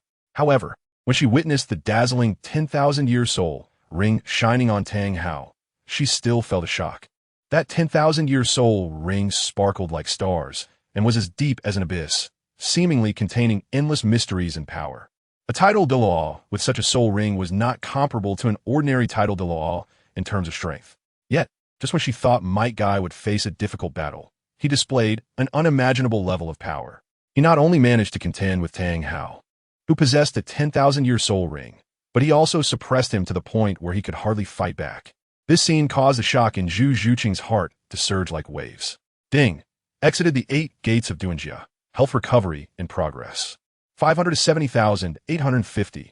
Might Guy tightly covered his already shattered arm, the sound of broken bones still echoing in his ears. In another area, the severe muscle strain made every step he took particularly difficult. His face was pale, but his eyes sparkled with unwavering determination. It seemed imperative to quickly find a way to counter the backlash of the 8 gates of Douluo. He muttered to himself, his voice revealing an undeniable resolve. The power of the 8 gates of Douluo was indeed formidable, but the ensuing backlash was like a double-edged sword, threatening his survival. He knew that if he didn't resolve this issue quickly, the next time he encountered a formidable enemy like Tang Hao, and if the opponent chose to engage in a prolonged battle, he would likely have no means to fight back. However, at this moment, these are not problems he could solve immediately. He took a deep breath, pulling his thoughts back to reality. Right now, he had more important things to do, such as taking Zhu Zhuqing to obtain her first soul ring. This was the main purpose of their journey. It seemed that fate favored the two of them, as they unexpectedly encountered a shadow leopard that had been affected by the previous fierce battle shortly after embarking on their journey. At this moment, the shadow leopard lay quietly beside a tree, its once sharp eyes now vacant and lifeless, as if it had seen the most terrifying nightmare in the world, robbing it of any courage to resist. Seeing this, Zhu Zhuqing acted swiftly and decisively. The dagger in her hand sliced through the air like lightning, ending the shadow leopard's life gracefully and accurately. Immediately afterward, a pale yellow soul ring slowly rose from the shadow leopardess body, as if recounting its bravery and glory in life. Zhu Zhuqing quickly sat cross-legged, closed her eyes, and calmed her mind. Using her soul power as a guide, she drew the pale, yellow soul ring to her side. At this moment, it seemed as if she had established a wonderful connection with the soul ring. Her breathing synchronized with the fluctuations of the soul ring, as if she could feel the infinite power contained within it. When the soul ring successfully merged into her body, the mission of their journey was marked with a perfect conclusion. However, a vigilant light flickered in Might Guy's eyes. He knew all too well that Tang Hao's appearance in Nodding City was no coincidence. This city must have someone he cared about or a secret he had hidden. A sense of determination surged within Tang Hao. He understood that to unveil this layer of fog, he only needed to employ a few methods. He believed that with a little investigation, he could find the traces left by Tang San, thereby revealing the truth behind it all. Meanwhile, the night was as dark as ink, and Tang Hao's figure raced through the dense forest, carrying the unconscious Tang San and the heavy Xiaojing on his back. After reaching a hidden tree hole, he carefully laid the two down, as if placing down two precious treasures. However, just as he set them down, a mouthful of fresh blood uncontrollably spilled from the corner of his mouth, staining his clothes red. He covered his painfully burning cheek, where the deep shoe print appeared particularly glaring under the moonlight. Tang Hao pressed one hand tightly against his chest, where the rising and falling felt like turbulent waves, as if it could explode at any moment. His face was as pale as paper, yet his eyes revealed determination and resilience. The fierce battle earlier, where he fought against Mei Tikai, not only brought unprecedented pressure, but also aggravated the old injuries in his body that had never healed. At that moment, Tang Hao felt as if his internal organs were misaligned in pain, as if twisted by an invisible force. Wuhuan Temple, just wait and see. Tang Hao's roar echoed like thunder in the air, his eyes flashing with blazing anger. He suddenly turned around, his gaze landing on the unconscious Tang San, a complex emotion flickering in his eyes. Little San, you must grow quickly. Tang Hao's voice was deep and firm, as if an invisible force surged within it. When the time comes, we will fight side by side. He did not finish his sentence, but the determination and expectation in his words were already overflowing. He looked forward to that day, anticipating that they could join forces to bring down the Wuhuan Temple. Chapter 35. Capturing the big milk cat, Zhu Zhuqing stepped over the threshold of the inn, her heart filled with worries like dense, dark clouds. She was concerned about Mei Tikai's injuries and could hardly wait to go out in search of a healing soul master. However, just as she was about to take that step, Mei Tikai's voice, warm like a spring breeze, gently rang out. His palm was warm and strong, firmly pressing on Zhu Zhuqing's shoulder. Zhuqing, don't worry about me. His voice carried an undeniable firmness. Zhu Zhuqing turned around, meeting Mei Tikai's deep and calm gaze, and her inner turmoil seemed to receive some comfort. She understood that although Mei Tikai was severely injured, he had never shown any signs of retreat or weakness. Her own injuries would be treated by the system once she exited the 8 gates Dunjia state, although the time required would increase with the severity of her injuries. Zhu Zhuqing gently nodded, retracting her foot that was about to step out the door. Really? Will everything be all right? Even though she knew that the man before her was not in serious trouble, the worries in her heart loomed like dark clouds, impossible to dispel. Mike Kai seemed to understand the concern in her eyes, but he did not directly respond to her worries. Instead, he shifted the topic to Zhu Zhuqing's future. I have taken you out of the Star Luo Empire. What are your plans next? His voice was deep and magnetic, like the strings of a lute in the night breeze, gently strumming Zhu Zhuqing's heartstrings. Zhu Zhuqing was slightly taken aback, and then fell into deep thought. Her gaze drifted into the distance, as if she could traverse endless time and space to see her uncertain future. I might stay at the Junior Soul Master Academy for a while. Her voice was somewhat hesitant, but also conveyed determination.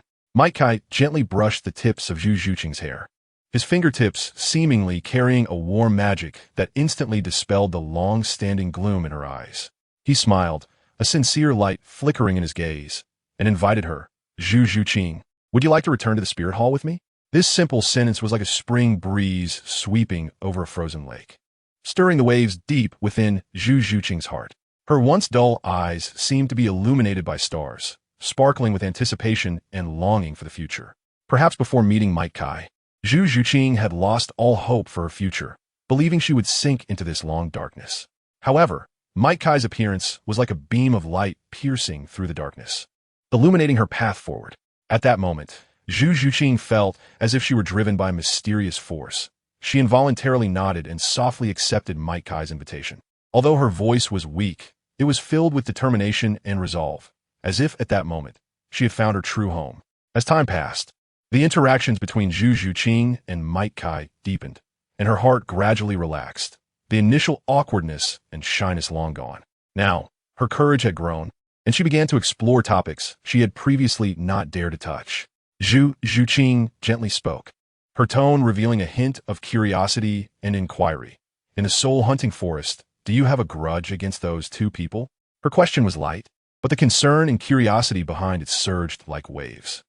Kai was slightly taken aback, then fell into a brief contemplation. He recalled the antics of those two in the soul-hunting forest, and a wave of indescribable disgust surged in his heart. He raised his head, his gaze deep as he looked at Zhu Zhuqing, and slowly spoke. Those two indeed have some grievances with me. His voice was calm and firm, as if he were discussing something unrelated to himself. Zhu Zhuqing was drawn in by his gaze, and a hint of doubt arose in her heart. She remembered that during the banquet at Hongmen a few days ago, even when Kai was drugged, he had never shown such heavy emotions. Yet now, she saw an unprecedented coldness and determination in his eyes. She nodded gently, choosing not to ask further. She understood that everyone had their own stories and secrets, and Kai's past might be the pain he was most reluctant to mention. She was willing to wait for the day he would speak up on his own. At this moment, all she needed to do was quietly stay by his side, offering him warmth and comfort. However, within the Douluo Empire, a wave of turmoil was quietly rising. Since Kai took Zhu Zhuqing away from this land, the imperial court of Douluo was like a calm lake suddenly disturbed by a giant rock, instantly erupting in chaos. Just then, hurried footsteps from outside broke the silence of the court. A messenger burst in, panting, and quickly walked to the civil and military officials. He knelt on both knees, his voice trembling due to urgency, but his words were crystal clear. Your Majesty. Intelligence reports indicate that the second miss of the Zhu family has been spotted at the enforcement station of the Spirit Hall and has stayed for quite some time. Once these words were spoken, the entire court seemed to be hit by a cold wind, and a wave of surprise and suspicion arose. Any movement of Zhu Zhuqing could stir the hearts of countless people.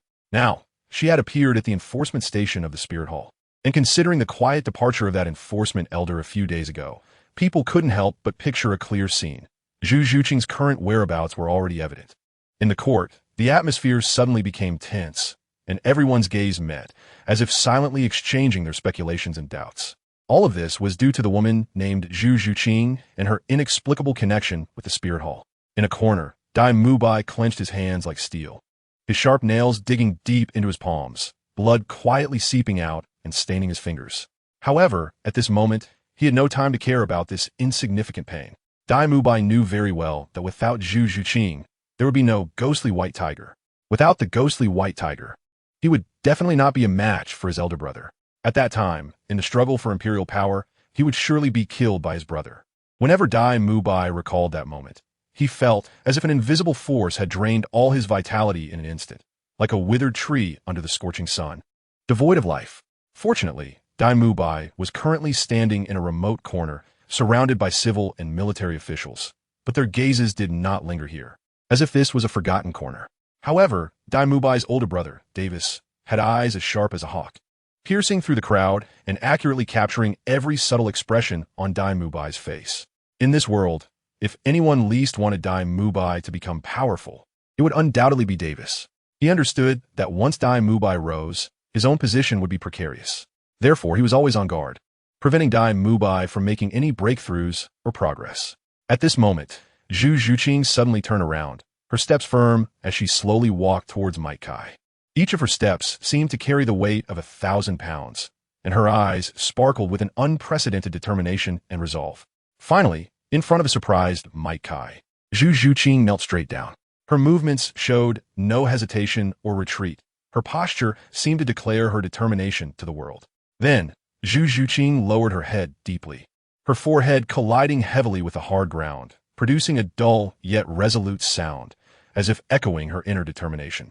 Teacher, she raised her head, her voice filled with determination and pleading. Please teach me to become stronger. I want to take control of my own destiny and no longer be swayed by others. Zhu Zhuqing fled the empire to avoid having her fate manipulated by others. She wanted to seize control of her own destiny. But Zhu Zhuqing also understood that to ensure her fate was not controlled by others, she needed the power to deny everything. Kai looked at her, a glimmer of appreciation and admiration in his eyes. He knew that the girl before him had an indomitable heart. All right, I promise you, Kai said slowly, his voice filled with solemnity and seriousness. But you must remember, the path to becoming stronger is fraught with hardships and difficulties. You will need to put in more effort and sweat than others. Moreover, once you choose this path, there is no turning back. Zhu Zhuqing nodded firmly, her eyes shining with determination. I know I am ready. No matter how many difficulties lie ahead, I will persevere until I become strong enough. Teacher, are you all right? Tang San's voice was filled with concern, breaking the chaotic silence of Yu Xiaojiang, who was in a daze. Yu Xiaojiang's consciousness struggled to emerge from the deep darkness. Like dawn breaking, he vaguely felt a push, and then his vision gradually focused, revealing Tang San's anxious face. Once Yu Xiaojiang was fully awake, an indescribable pain surged over him like a tide, as if 1,000 arrows were piercing his heart. Especially his hand, which had been ruthlessly trampled by Might Kai, was now a bloody mess, the bones shattered. However, in this abyss of despair, Yu Xiaojiang felt a flicker of gratitude that Tang Hao had done some basic treatment for him before leaving. Otherwise, the injuries would have been unimaginable. At this moment, dark clouds loomed in Yu Xiaojiang's eyes, as if a storm was brewing, and the source of all this was Might Kai. If it weren't for Might Kai, how could he, a renowned figure on the continent, suffer such humiliation? Tang San deeply understood the pain and unwillingness in his teacher's heart. He harbored deep resentment towards Might Kai, a flame of hatred burning fiercely in his chest, impossible to extinguish. The path of death. Tang San silently recited this phrase in his heart, as if it had become his only belief and motivation. He vowed that one day, when he grew stronger and had enough power, he would make Might Kai pay in blood for this humiliation, clearing the stain for his teacher and himself. However, given their current situation, it was clearly unwise to step back into the territory of soul beasts. The two had to return to the academy quietly, feeling somewhat dejected and embarrassed. They knew that relying solely on their own strength, they could no longer find a suitable soul ring for Tang San. Thus, they decided to seek help from the principal of Nodding Academy. This principal was a level 43 soul master, renowned for his strength in Nodding City. With his intervention, Tang San's soul ring problem would naturally have more assurance. Just back at Nodding Academy, the two briefly tended to their injuries, and Yu Xiaojiang hurriedly went to the principal's office. However, Tang San did not accompany them. He chose another route and returned to the dormitory alone. Pushing open the familiar door, the sight inside made his heart tighten. The empty space seemed to be filled with a cold and desolate air. The gloom in his heart surged like a tide, and Tang San did not want to linger in such an atmosphere, so he chose to go for a walk. Attempting to find a bit of peace in the fresh air, he wandered aimlessly and unknowingly arrived at the back mountain. There, two forces were confronting each other, the atmosphere tense and heavy. Upon arriving, he was met with the sight of Wang Sheng being ruthlessly knocked away. His heart tightened, and his gaze instantly sharpened like a knife. At this moment, Xiao Wu's face was as cold as frost, her clear eyes flickering with flames of anger. She stared intently at the arrogant figures, her inner fury ignited like dry tinder, burning fiercely. Xiao Qinyu and his group were elated, their laughter echoing in the empty space like sharp arrows piercing Wang Sheng's heart. They mockingly trampled on Wang Sheng's dignity, as if he were a sick tiger waiting to be slaughtered. Ha ha ha, Wang Sheng, you sick tiger. Xiao Qinyu's group laughed uproariously. However, Wang Sheng could only silently endure all of this.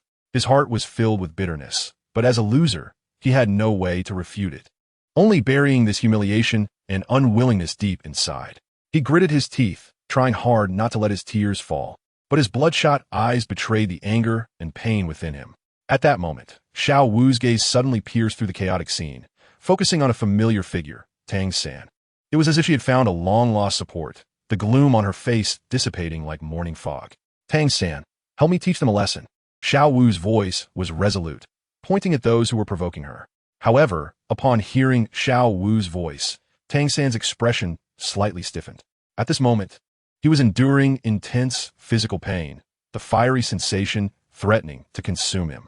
He knew very well that in his current state, even Wang Sheng, who was usually weaker, would find it difficult to defeat him. Everyone's gaze turned to the direction Xiao Wu was pointing, and they saw Tang San's expression, as if he had swallowed a heavy stone. The boy with the stick, who had previously fought Wang Sheng, showed no sign of retreat at this moment. His gaze was determined, and he charged towards Tang San without hesitation. His steps were steady and powerful, as if every step was taken on solid rock, carrying an unstoppable momentum. Faced with this overwhelming offensive, Tang San knew he could not evade. He took a deep breath, suppressing all his fear and hesitation, and resolutely met the challenge head-on. He used his agile movements to cleverly dodge several strikes from a boy. But with each dodge, He felt the pain in his body intensifying, as if countless needles were piercing his skin. However, just as Tang San was fully focused on dodging, a moment of negligence exposed his flaw. The boy seized the opportunity and struck Tang San's face with a heavy blow. This strike was powerful, instantly leaving a deep mark on Tang San's face, quite similar to the injuries Yu Xiaojing had previously suffered. Chapter 36. The unlucky Tang San in that instant. It felt as if time had frozen for Tang San. The shadows of the stick fell upon him like thunder, until the boy's wooden stick fell continuously upon his shoulders, calves, and finally delivered a fatal blow to his chin. At that moment, Tang San's thoughts seemed to be pulled away, until the sound of the stick colliding with his chin exploded in his ears, waking him from his stupor. The boy's wooden stick, carrying an irresistible force, slammed heavily against Tang San's chin.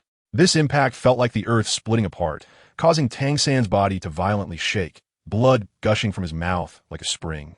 And then his body was mercilessly sent flying away like a kite with a broken string. Tang San, Xiao Wu exclaimed, her voice filled with terror and disbelief. She had never imagined that the usually powerful Tang San could be so weak and vulnerable before such a boy. Xiao Qinyu looked at Tang San, who had not yet gotten up from the ground, and a chill crept into his heart. If a life was really lost, even if his father was the city lord, he would still face severe punishment. Hey, are you all right? Xiao Qinyu attempted to confirm Tang San's condition with a question, but his voice trembled slightly. However, the Tang San on the ground was no longer the usual self. His eyes were bloodshot, like red rubies scorched by flames, flickering with a captivating light. The veins on his forehead bulged like a coiled dragon, signaling the fury and unwillingness in his heart at that moment. Tang San repeated the path to death in his mind over and over again, each word hitting his heart like a heavy hammer, intensifying his hatred for Xiao Qinyu and the others. His blood-red eyes fixated tightly on them, as if he wanted to engrave their images deeply into his mind, becoming the mark of his future revenge. As Tang San struggled to stand up from the ground, blood and dirt mixed at the corner of his mouth. At that moment, the heavy stone that had been hanging over everyone's hearts finally fell away with a sense of relief. Xiao Qinyu took a deep breath, casting a complex glance at the victorious group of work-study students across from him, then slowly spoke. You have won. From now on, the position of the leader of Nodding Academy belongs to you. After saying this, Xiao Qinyu turned and hurriedly left with his group, as if avoiding a plague, leaving behind an empty arena. Xiao Wu and her companions slowly approached, welcoming this seemingly glorious yet somewhat bitter victory. Their faces showed little joy, but rather a heaviness and reflection. This victory was not won by their own strength, but rather through the abandonment of others in despair, which had made their glory possible. Xiao Wu's heart was deeply touched by Tang San's pain. She intended to step forward and soothe his wounds with her tenderness. However, what greeted her was Tang San's eyes, seemingly consumed by darkness, cold and terrifying, like a demon from hell. Don't touch me. Tang San's voice came out like it was from an ice cellar, carrying a bone-chilling coldness that instantly froze Xiao Wu's heart. Surprised by this sudden indifference and ferocity, Xiao Wu took a few steps back, her trembling finger pointing at Tang San, a surge of indescribable anger welling up inside her. Tang San, why do you have to shout at me?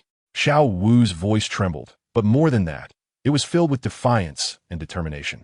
Her eyes sparkled with tears, but more so with confusion and anger towards Tang San's behavior. Tang San was momentarily stunned by this sudden questioning.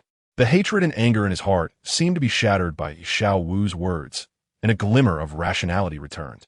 Xiao Wu, Tang San, want to explain, want to apologize, but when the words reached my lips, I didn't know where to start. The pain and struggle in his heart made it impossible for him to articulate. However, before he could speak, Xiao Wu had already turned and left. The surrounding crowd, initially filled with goodwill, tried to approach Tang San to offer some comfort, but when their gazes met Tang San's frost-covered eyes, their thoughts evaporated like they had been swept away by a cold wind. They all chose to retreat, not daring to approach this unusually indifferent youth any longer. As the crowd dispersed, only Tang San remained alone in the empty arena. He stood there, his silhouette appearing particularly lonely in the afterglow of the setting sun. Everything around him seemed unrelated to him. He felt like a forgotten corner of the world, enduring the solitude and pain within. At this moment, a sense of betrayal and abandonment quietly rose in Tang San's heart. This feeling was like an invisible thorn deeply embedded in his heart, causing him unprecedented pain. His rationality struggled to suppress the emotions within, but that pain burned like a raging fire, continuously scorching his soul. Not only were there the scars left in the soul-hunting forest, but also the injuries inflicted by the merciless beating earlier, all leaving deep imprints on him. With every step he took, he could clearly feel the pain in his body, that fiery sensation spreading within him like flames, making it almost unbearable. However, even so, Tang Sen did not utter a single groan. He gritted his teeth, silently enduring it all. Enduring the excruciating pain, Tang Sen staggered toward the familiar office. Each step felt like a struggle against his own limits, but the resilience in his heart drove him to keep moving forward. Finally, he reached the teacher's office. The slightly worn wooden door slowly opened under his trembling hand. The sight behind the door warmed his heart. Teacher Yu Xiaojiang was working at his desk, focused as usual. However, when his gaze met Tang San's scarred body, a flash of shock and concern instantly crossed Yu Xiaojiang's eyes. "Xiao San, what happened to you?" Yu Xiaojiang hurriedly stood up and walked quickly towards Tang San, his eyes filled with worry and confusion. He gently touched the scars on Tang San's body. Those wounds were like glaring red marks, piercing his heart. Tang San felt the teacher's concern, and a warm current surged in his heart. He tried hard to suppress the tears welling up in his eyes, not wanting the teacher to see his weakness. "Teacher, it's nothing." Tang San's voice was a bit hoarse, merely the result of the competition with his classmates. He tried to make his tone sound relaxed, but the pain and fatigue were impossible to conceal. Yu Xiaojiang looked at Tang San, feeling a mix of emotions. "Xiao San, you will always be my best student." Yu Xiaojiang's voice was firm and warm. "No matter what difficulties you encounter, you must believe in yourself and persevere. All right, the dean has already promised me that tomorrow he will go with us to help you hunt your first soul ring." Yu Xiaojiang gently wrung out a towel, soaked in warm water, and carefully applied it to Tang San's face. After his preliminary examination, he realized that the marks left by the stick on Tang San's face would probably be permanently etched there. This scar might become an indelible part of his life, accompanying him through the years to come. Tang San felt the deep care from his teacher, and gratitude surged in his heart like a spring, causing tears to well up in his eyes. However, the warm towel covering his face acted like a barrier, quietly hiding his tears, leaving only silent emotion. After Tang San finished eating at Yu Xiaojiang's place in the evening, he declined Yu Xiaojiang's suggestion to stay the night. Dragging his weary body back to the dormitory, he gently pushed open the door upon arrival. However, the scene before him made his heart chill once again. The bed where he and Xiao Wu had once closely huddled together was now harshly separated. Even more glaring was that a brand new set of bedding had appeared on Xiao Wu's bed, like an insurmountable chasm. Tang San's heart plunged into an ice cellar in an instant. He stood there dazed, his emotions intertwining like chaotic threads, filled with confusion, disappointment, and a hint of barely perceptible anger. But he knew that he could not utter any words of blame at that moment. He silently walked to his bed, gently lay down. Though his body was exhausted, his heart felt as heavy as if crushed by a boulder. He closed his eyes, trying to escape this sudden change through sleep, but his thoughts galloped wildly in his mind like untamed wild horses. The next day, when Tang San slowly opened his tired eyes, he looked around and found that this usually bustling place was now completely empty, leaving only himself. That sense of loneliness surged like a tide, making the feeling of being abandoned by everyone even stronger.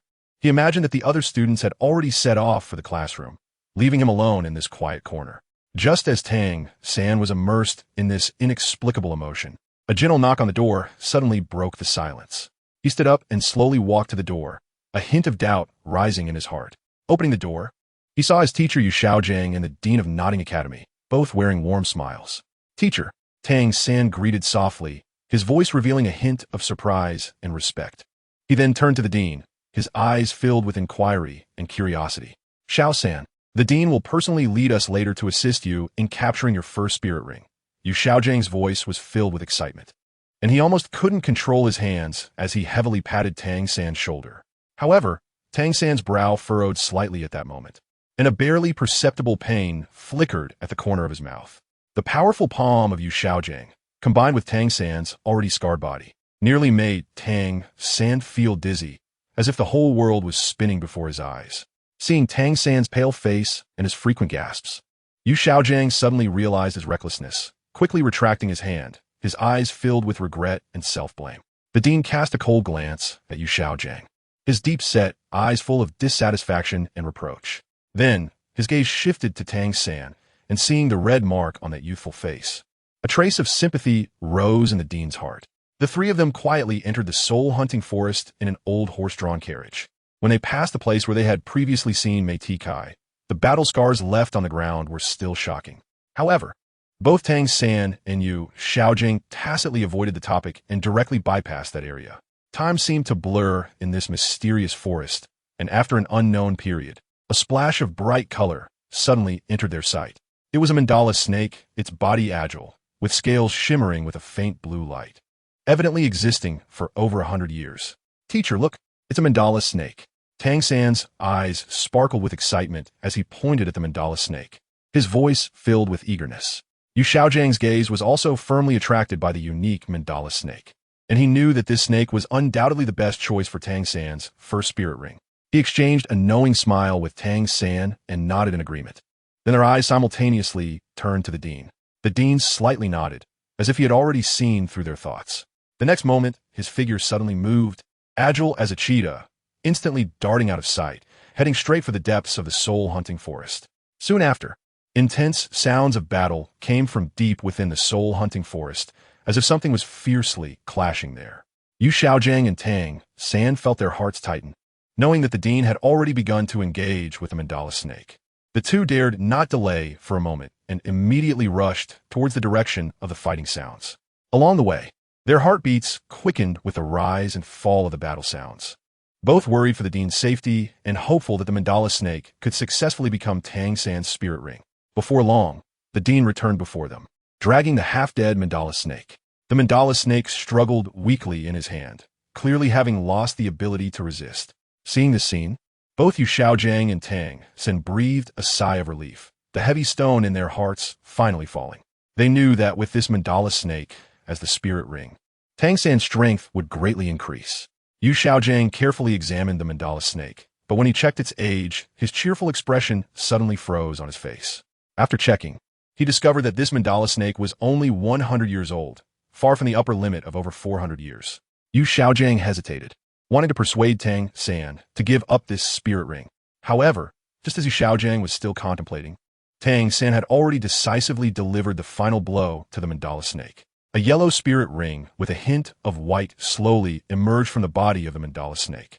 Tang San promptly sat down cross-legged, beginning to absorb the spirit ring.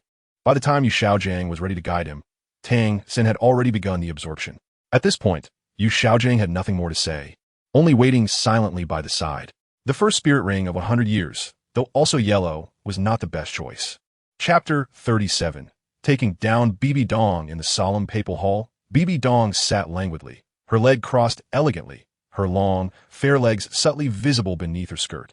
The staff she tightly gripped seemed to embody the authority and power of the entire spirit hall, and at this moment, this power seemed to converge entirely in her eyes. Bibi Dong's gaze was as sharp as a hawk's, directly aimed at Mei Kai, standing below. Her eyes burned with fury, as if they could incinerate everything. Mei Kai, how dare you be so audacious? You have mobilized personnel from the papal hall without the Pope's permission. Your audacity is simply too great. Facing Bibi Dong's furious reprimand, Mei Kai remained unfazed. He shrugged, a contemptuous smile curling at the corners of his mouth. Bibi Dong, stop putting on your Pope airs here. The Star Luo Spirit Hall has decayed to this extent, and you, the so-called Pope, are truly not without blame. Their dialogue echoed in the vast papal hall, the atmosphere growing increasingly tense. Bibi Dong's anger burned within her, while Mei Kai fearlessly confronted her. A storm seemed ready to erupt in this sacred place. Mei Kai, you must remember, this is the residence of the Pope, a sacred and solemn place. Bibi Dong's tone was filled with fury, her heart unable to conceal the shock and anger. For many years, no one had dared to be so brazen in front of her. The papal hall? Mei Kai sneered several times, the sound echoing in the empty hall like sharp blades, scraping at Bibi Dong's dignity. He looked at Bibi Dong with disdain and contempt, as if she were merely an insignificant stone in his eyes, or the trivial residue in excrement. Bibi Dong, do you truly think that without the support of the worship hall, you could easily sit upon this Pope's throne? Or do you really believe that once you occupy this position, you can rest easy, with no one daring to challenge your authority? Mei Tikai's voice was cold, each word piercing like an icicle into Bibi Dong's heart. Their conversation was like two sharp swords, weaving and clashing within the papal hall, each clash sending chills down the spine. Mike Kai's voice was as sharp as an icy blade, each word striking like a heavy hammer on Bibidong's heart. You betrayed Shue's trust in you, using her emotions as bait to lure her into the heavenly fighting empire, executing some ridiculous undercover plan, which is merely a pawn in your sinister scheme. His words, like a biting cold wind, swept through the tranquil space, completely tearing apart Bibidong's hypocrisy in disguise. Your purpose is nothing but to destroy Shue's cultivation talent, making her a victim of your ambitions. Anger flashed in Mike Kai's eyes, his words like rolling thunder, exploding in the silence and shaking the entire space. Those thunderous words pierced Bibidong's heart like a sharp sword, making her tremble in shock and panic. A hint of confusion flickered in her eyes, as if the deepest secrets of her heart had been exposed. And the once proud disguise now appeared so pale and powerless under Mike Kai's keen gaze. Bibi Dong, full of confidence, believed that every step she took was extremely cautious, like a chess player meticulously laying out their strategy on the board. However, in the face of her proud tactics, Mike Kai was like a wise man who saw everything, revealing her carefully woven thoughts as if they were a blank sheet of paper, completely laid bare without reservation. As the voice of Mei Tikai had not completely dissipated in the air, Bibidong's originally calm expression was suddenly disrupted, like a lake's surface being ravaged by a storm, unable to maintain its tranquility. It was because the name Yu Xiaojiang spoken by Mei Tikai struck her heart's softest corner like a heavy hammer. Yu Xiaojiang, the man who once streaked across the trajectory of her life like a shooting star, who had once become a brilliant hope in her heart. At this moment, the mention of this name seemed to awaken her long-buried memories and emotions, making it impossible for her to remain composed and calm. A level 29 waste actually wielding the Elder's Order and the Pope's Order, such an absurd sight, yet still using the Elder's Order as bait in the Spirit Hall, swindling and enjoying unjust benefits. Mei Tikai's gaze was sharp as an eagle's, closely locked on a Bibidong's ever-changing face. Mei Tikai was already well aware of the entanglement between Bibi Dong and Yu Xiaojiang. After his thorough investigation, he knew everything. Upon learning all the ins and outs, Mei Tikai, while feeling sympathy for Bibidong's plight, was more deeply disgusted by her actions. Shut up. He is not a waste. Bibidong's voice thundered, filled with anger and undeniable firmness. Every time Yu Xiaojiang's name was mentioned, Bibidong's seemingly indestructible calm exterior would be pierced like a sharp arrow, unable to be maintained. Yu Xiaojiang, that was a piece of pure land in her heart, a bottom line she would not allow to be violated. She would never permit anyone to trample on this pure land, nor allow anyone to humiliate or belittle Yu Xiaojiang in any form. Gripping the Pope's scepter tightly, her sixth spirit ring suddenly erupted with dazzling light, as if wanting to dye the entire space in a blood-red frenzy. Sixth spirit skill, blood-sucking spider sting. With her command, countless sharp stings poured out like a torrential rain, rushing towards Mei Tikai. Each sting flickered with a dark light, carrying a chilling aura of death, as if to tear apart all obstacles in its path. He wore a mocking smile at the corner of his mouth, his gaze fixed on the hostile face of Bibi Dong. You dare to strike at me for a waste like Yu Xiaojiang? Bibi Dong, as the Pope. You really have quite the authority. Before his words fell, his right hand shot out like lightning to his back, grasping tightly. A pair of nunchakus appeared in his hand. The nunchakus in Mei Tikai's hands seemed to come alive, drawing sharp trajectories in the air as he danced with them.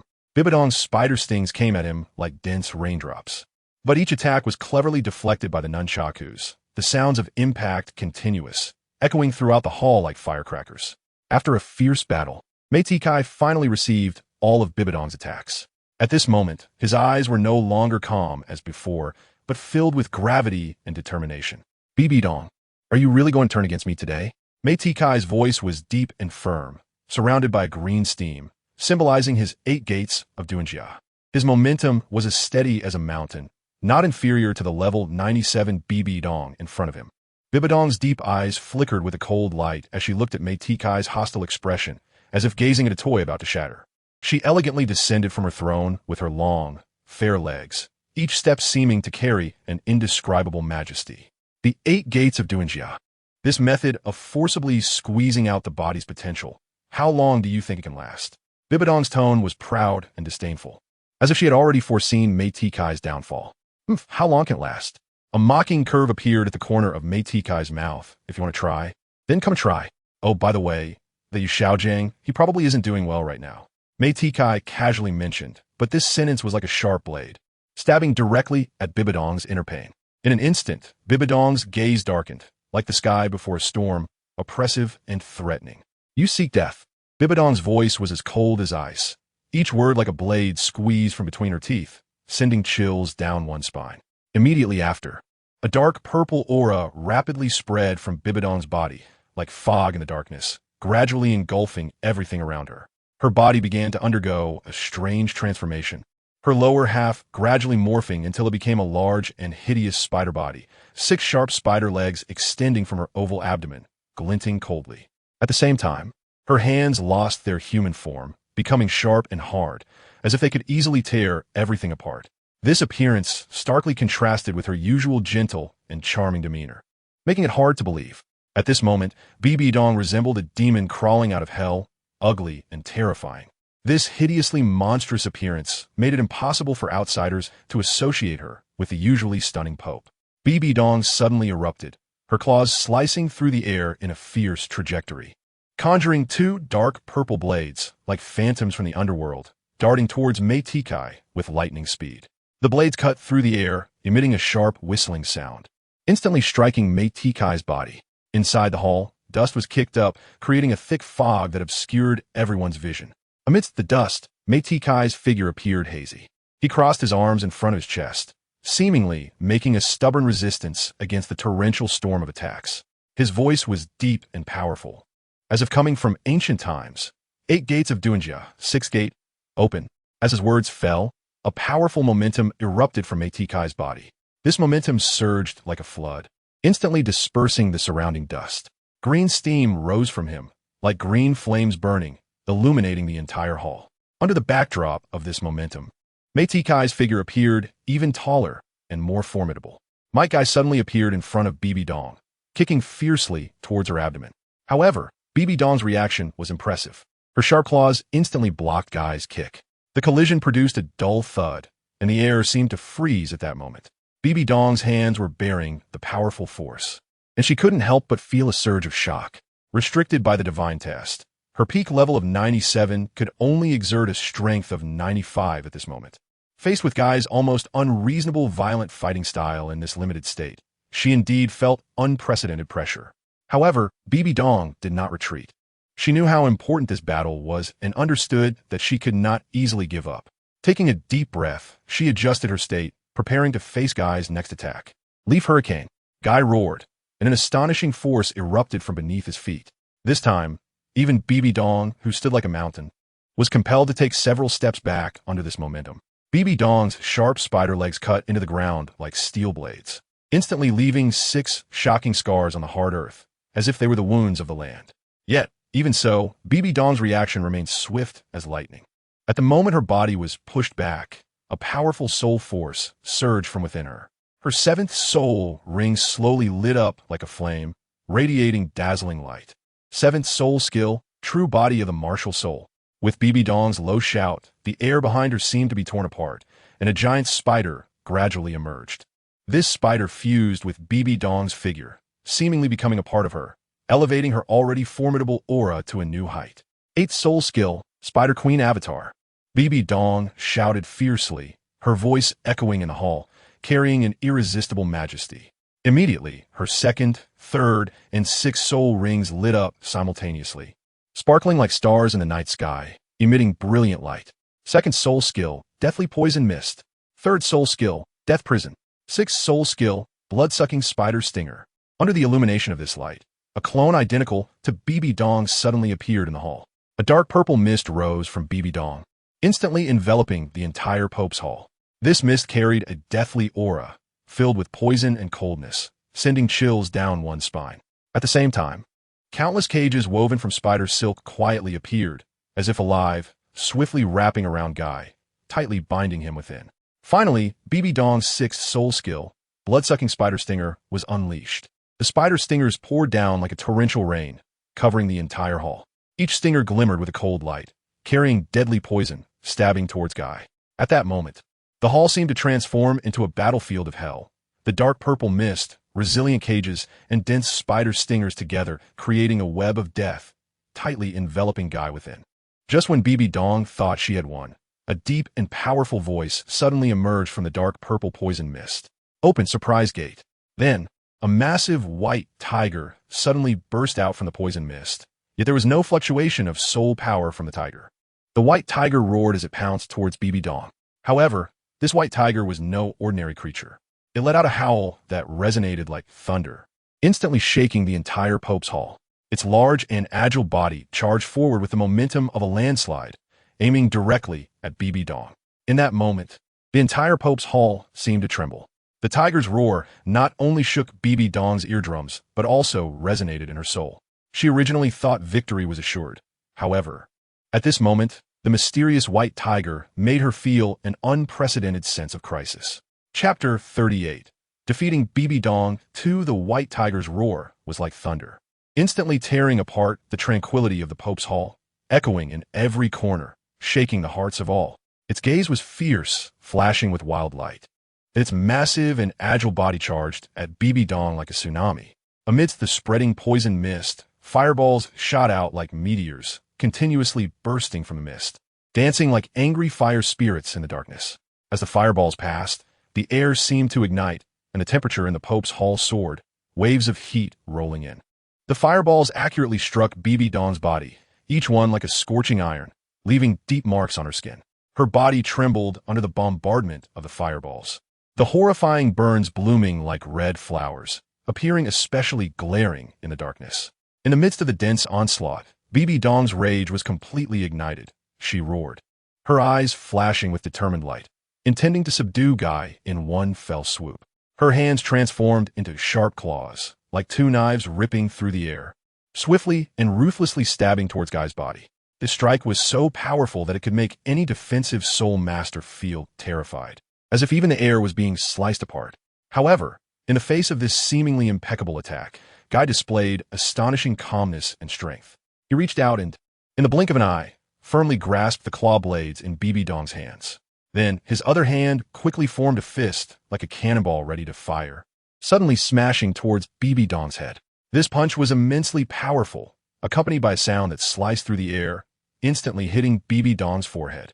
Bibi Dong was momentarily stunned by this sudden attack, blood slowly flowing down from her forehead, intertwining with her anger and unwillingness, creating a breathtaking scene. Mike Kai's figure swept by like a whirlwind, his foot once again heavily kicking against Bibi Dong's ample chest. In that moment, the soft sensation was like spring water rippling, almost washing away the steadfast belief in his heart. However, he quickly steadied his mind, not allowing that momentary wavering to affect his judgment. As his foot landed, Bibi Dong's body was like a leaf caught in a storm, rapidly flying backwards. Her figure traced an arc in the air until she crashed violently into 3 or 4 sturdy pillars, barely coming to a stop. Her body trembled slightly after the impact. Clearly, Mike Kai's strike had dealt her a tremendous blow, compared to the fierce battle with Tang Hao before. Mike Kai was now able to fully unleash the power of the shock gate.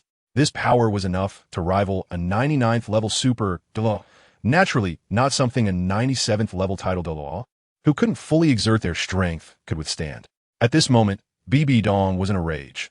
Although her strength was formidable, she had lost all rationality. Appearing so vulnerable before Mike Kai, debris rained down like a torrential storm, mercilessly crashing onto Bibi Dong, the immense impact seemingly threatening to tear her apart. Under such a heavy blow, she had no choice but to reluctantly withdraw from her martial spirit possession state.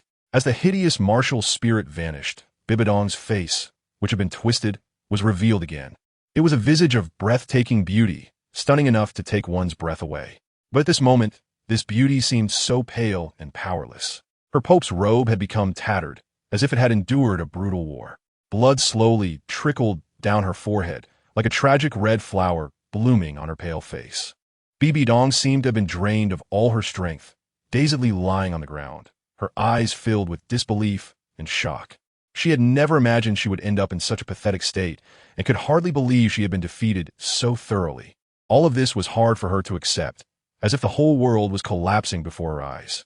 At this moment, Mike Kai also exited the 8 gates of Douluo state, the blue steam on his body gradually dissipating like morning mist, blending into the air. His breathing had calmed, but each rise and fall revealed the deep-seated exhaustion and pain within. The backlash from entering the shock gate still hurt. Most of Mike Kai's muscles were severely torn. Yet in this condition, he could still completely crush BB Dong. BB Dong, I do not know what secrets you are hiding. Mike Kai's voice was deep and resolute, like an unyielding mountain. If you choose to continue like this, then it seems you will find it difficult to sit comfortably on the Pope's throne. As soon as the words fell, Mike Kai's figure vanished like a ghost within the Pope's hall, leaving BB Dong alone, facing the vast hall, her heart churning with indescribable emotions. Mike Kai returned to the worship hall, and as soon as he entered the main hall, he saw Qian Daolu kneeling under the angel statue. This scene made Mike Kai feel a mix of amusement and helplessness. Qian Daolu's behavior was so regular that it was hard to ignore, almost like clocking in for work. However, Mike Kai also understood that this was Qian Daolu's steadfastness and faith, a deep-seated awe and respect for the angel statue. So, Mike Kai let out a gentle sigh. Although he felt somewhat speechless, he also admired Qian Daolu's persistence. He understood that everyone has their own beliefs and pursuits, and Qian Daolu expressed his profound admiration for the angel through this manner. Qian Daolu seemed to sense something, and as Mike Kai gradually approached, he had already spoken up first, his tone revealing a hint of inquiry, but more of an undeniable affirmation. You had a confrontation with BB Dong? Mike Kai shrugged lightly. For someone as shrewd as Qian Daolu, concealment was undoubtedly unnecessary. Yes, he made a move. He spoke frankly, with no hint of evasion in his voice. After hearing this, Qian Daolu let out a soft sigh, as if carrying a sense of helplessness and regret in that sigh. She is not exactly what you imagine. Perhaps you have only seen her harshness and indifference toward Xiao Shui, but Qian Daolu's words stopped here, as if it was somewhat difficult to express. Mike Kai did not inquire further, simply standing quietly, waiting for Qian Daolu to continue. He knew that the words this elder was about to say would surely carry his own profound meaning. You may have never truly seen the heavy burdens that BB Dong bears on her shoulders. Qian Daolu slowly began to speak, his voice carrying a hint of fatigue, and then took a deep breath, as if he wanted to expel all the pressure in his heart. Maite quietly walked to Qian Daolu's side, without a word, simply extending his hand to grasp the cup of cooled tea on the table, raising it to his lips and drinking it all in one go.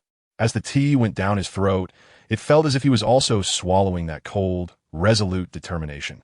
Afterwards, he placed the cup heavily back on the table, the crisp sound of collision echoing in the air, like his unwavering resolve, unshakable.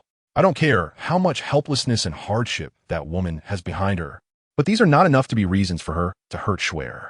Maite's voice was powerful, each word striking like a hammer on the heart, making it impossible to ignore his firm stance. Mike Kai's gaze was particularly deep as he furrowed his brow, seemingly lost in thought. His voice echoed in the vast hall, carrying a note of undeniable determination.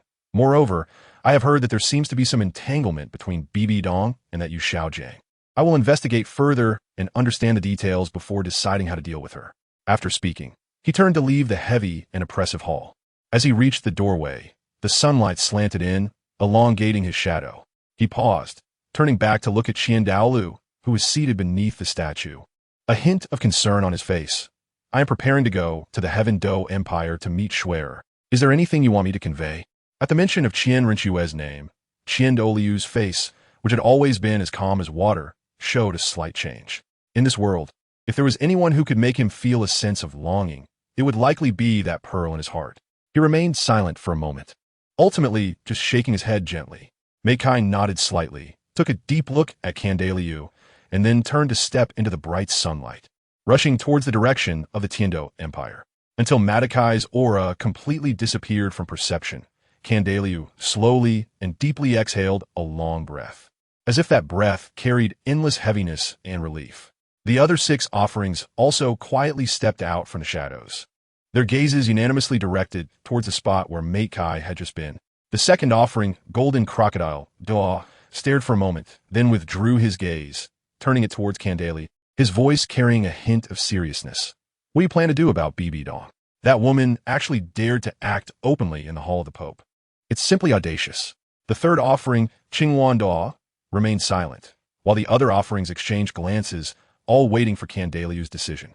Under the expectant gazes of everyone, Candeliu gently shook his head, the movement revealing a trace of helplessness and regret.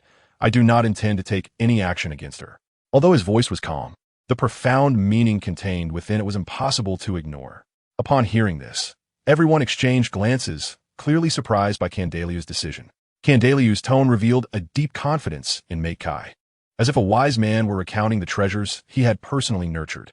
Mate Kai was raised by them, and whether it was his charisma, his resilient character, or his unique approach to life, he earned the genuine recognition of this older generation. We, the old bones, will one day exit the stage of history, becoming dust of time. Qian Renxue's voice was deep and firm, as if recounting an unchangeable fact. What we need to do is to guard this last line for them and pave the way for them. The rest, let them soar freely and develop freely. After saying this, Qian Douluo slowly stood up, preparing to leave. Although Golden Crocodile Douluo felt a bit displeased, he understood that this was not the time to express it, so he did not voice his dissatisfaction. He knew that pulling BB Dong down at this moment could trigger a series of chain reactions, which would not be a wise move for them. Therefore, he chose silence and chose to wait. 3 days later, after Mate Kai arrived at the Tiando Empire, he did not hesitate at all and quickly headed straight for the prince's mansion. When he was still some distance away from the mansion, his gaze caught sight of the two soul kings guarding the entrance, standing like two towering mountains, quietly protecting the peace of this residence. However, Mate Kai did not plan to take the usual route. This trip was to give Qian Renxue a surprise. So, he took a deep breath, leaped into the air, transforming into an eagle soaring in the sky, flying hundreds of meters high, and then gracefully descended in a perfect arc, accurately landing in the courtyard of the prince's mansion. He cleverly avoided the patrolling guards and quietly approached the room where his target was located. He gently pushed the window, and the window frame opened silently. He nimbly climbed through the window like a stealthy cat. As soon as he entered the room, a rich fragrance greeted him, filling the air with a refreshing and pleasing aroma.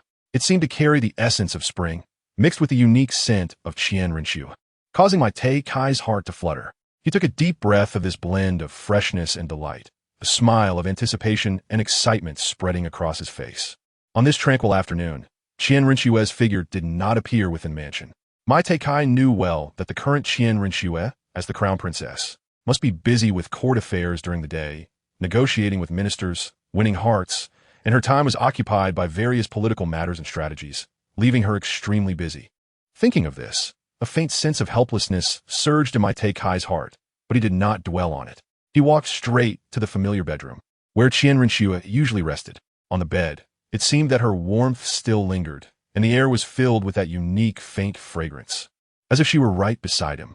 Mate Kai gently lay down, closed his eyes, and took a deep breath, as if to inhale all the fragrance into his lungs.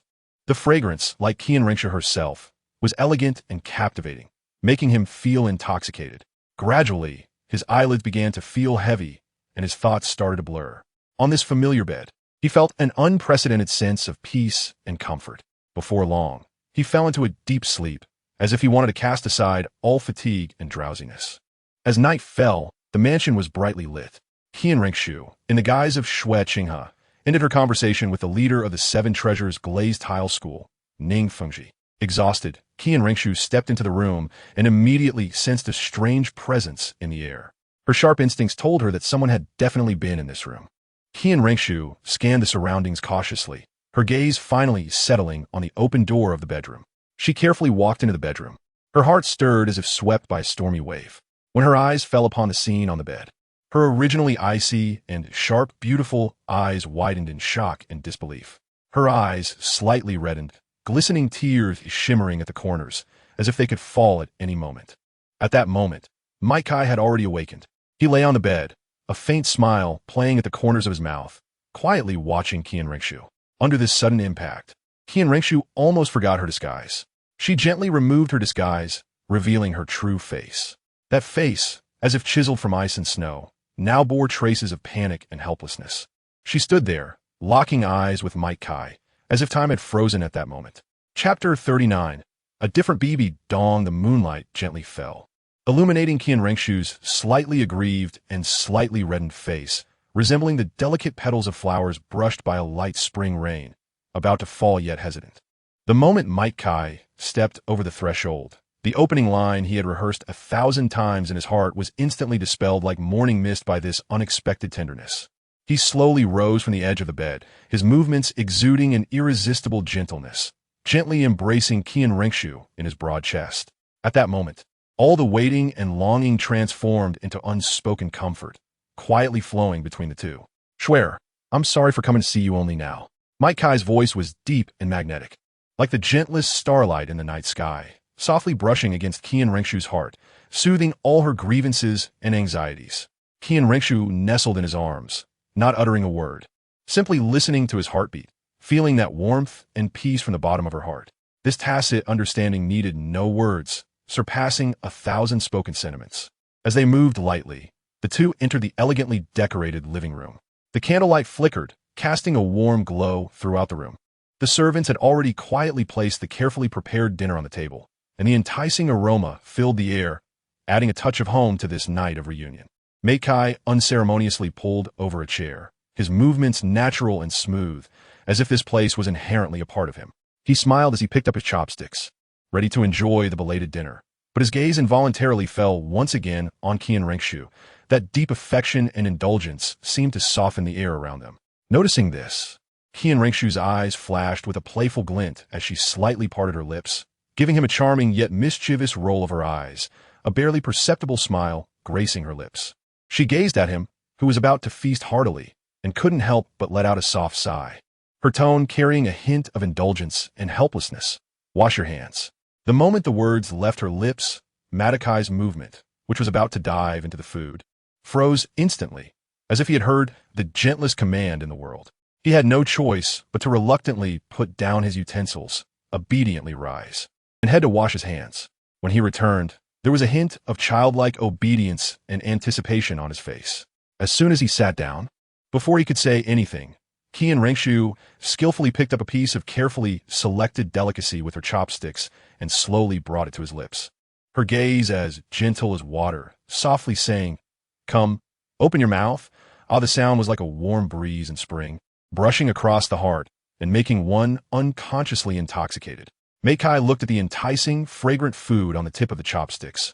A warm current surged in his heart, and without hesitation, he opened his mouth wide, as if wanting to embrace both the warmth and the deliciousness, taking a big bite and savoring this rare moment of tranquility and happiness.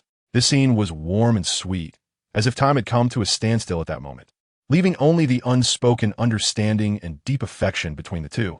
As night fell, the warmth of dinner slowly flowed between them, like a gentle stream nourishing their hearts that had long been apart. In the dim light, this mutual feeding of warmth quietly added an unusual sweetness and satisfaction to the meal. Just as this joy was growing richer like fine wine, a faint sound of footsteps broke the tranquility of the room. Snake Spear Douluo entered, holding a steaming bowl of dark medicinal soup. His arrival did not cause much of a stir. It was only when he saw Kai that a hint of barely perceptible surprise flashed in his eyes, followed by a polite nod, his demeanor calm and composed, as if he had weathered many storms. He stepped forward lightly and respectfully handed the bowl, which emitted a faint bitter aroma, to Qian Renxue, his voice deep and magnetic. "Young master, it's time to take your medicine." Qian Renxue's gaze fell on the bowl of dark medicinal soup, and a slight frown appeared on her brow, a hint of reluctance flickering in her expression like the faintest starlight in the night sky. Though hard to detect, it was undeniably real. She sighed softly, as if resigned to the bitterness of the taste, and also harboring a slight worry about her own health. As for Kai, from the moment the medicinal soup appeared, concern surged in his eyes like a tide, unmasked. "Schwer, has something happened?" Kai asked with concern. This time, Qian Renxue did not answer, but Snake Spear Douluo was quick to speak up about the cause. It was Tang Hao. Tang Hao killed the young master's dark body, causing all the damage suffered by the dark body to rebound onto the young master. Snake Spear Douluo said indignantly, stating that if he were not Tang Hao's opponent, he would have wanted to settle the score with him. Tang Hao, the mere mention of the name, made even Kai feel a stir in his heart, and he resolved that after leaving, he would definitely seek revenge on that little bastard Tang Hao. Qian Renxue's gaze lightly swept over Kai's face, capturing the subtle change in his expression like the faintest twinkle of starlight in the night sky, instantly imprinted in her heart. Without needing words, she could sense the thoughts surging within him, that eager fighting spirit, like a hidden current, yet it could not conceal the determination and resolve beneath. However, ripples began to form in Qian Renxue's heart. She knew well that the Tang Hao before them was a 96th level tile.Not, standing at the pinnacle of the Soul Master world. With unfathomable strength, even among those of the same rank, one must think carefully before engaging him in battle. She did not want Kai to get hurt, but fate seemed to enjoy playing unintentional tricks.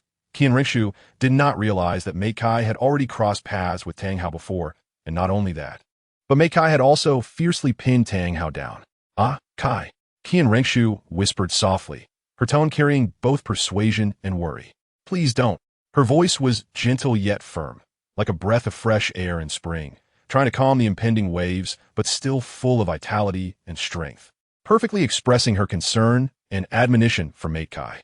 After staying at the prince's mansion for a night, before the sun had risen, Mei Kai had already left, hurrying towards the Pope's palace. To increase his speed, Mei Kai did not hesitate to open the 6th gate of the 8 gates of Duanjia. As he entered the Shadow Gate, Matakai's speed underwent another qualitative enhancement.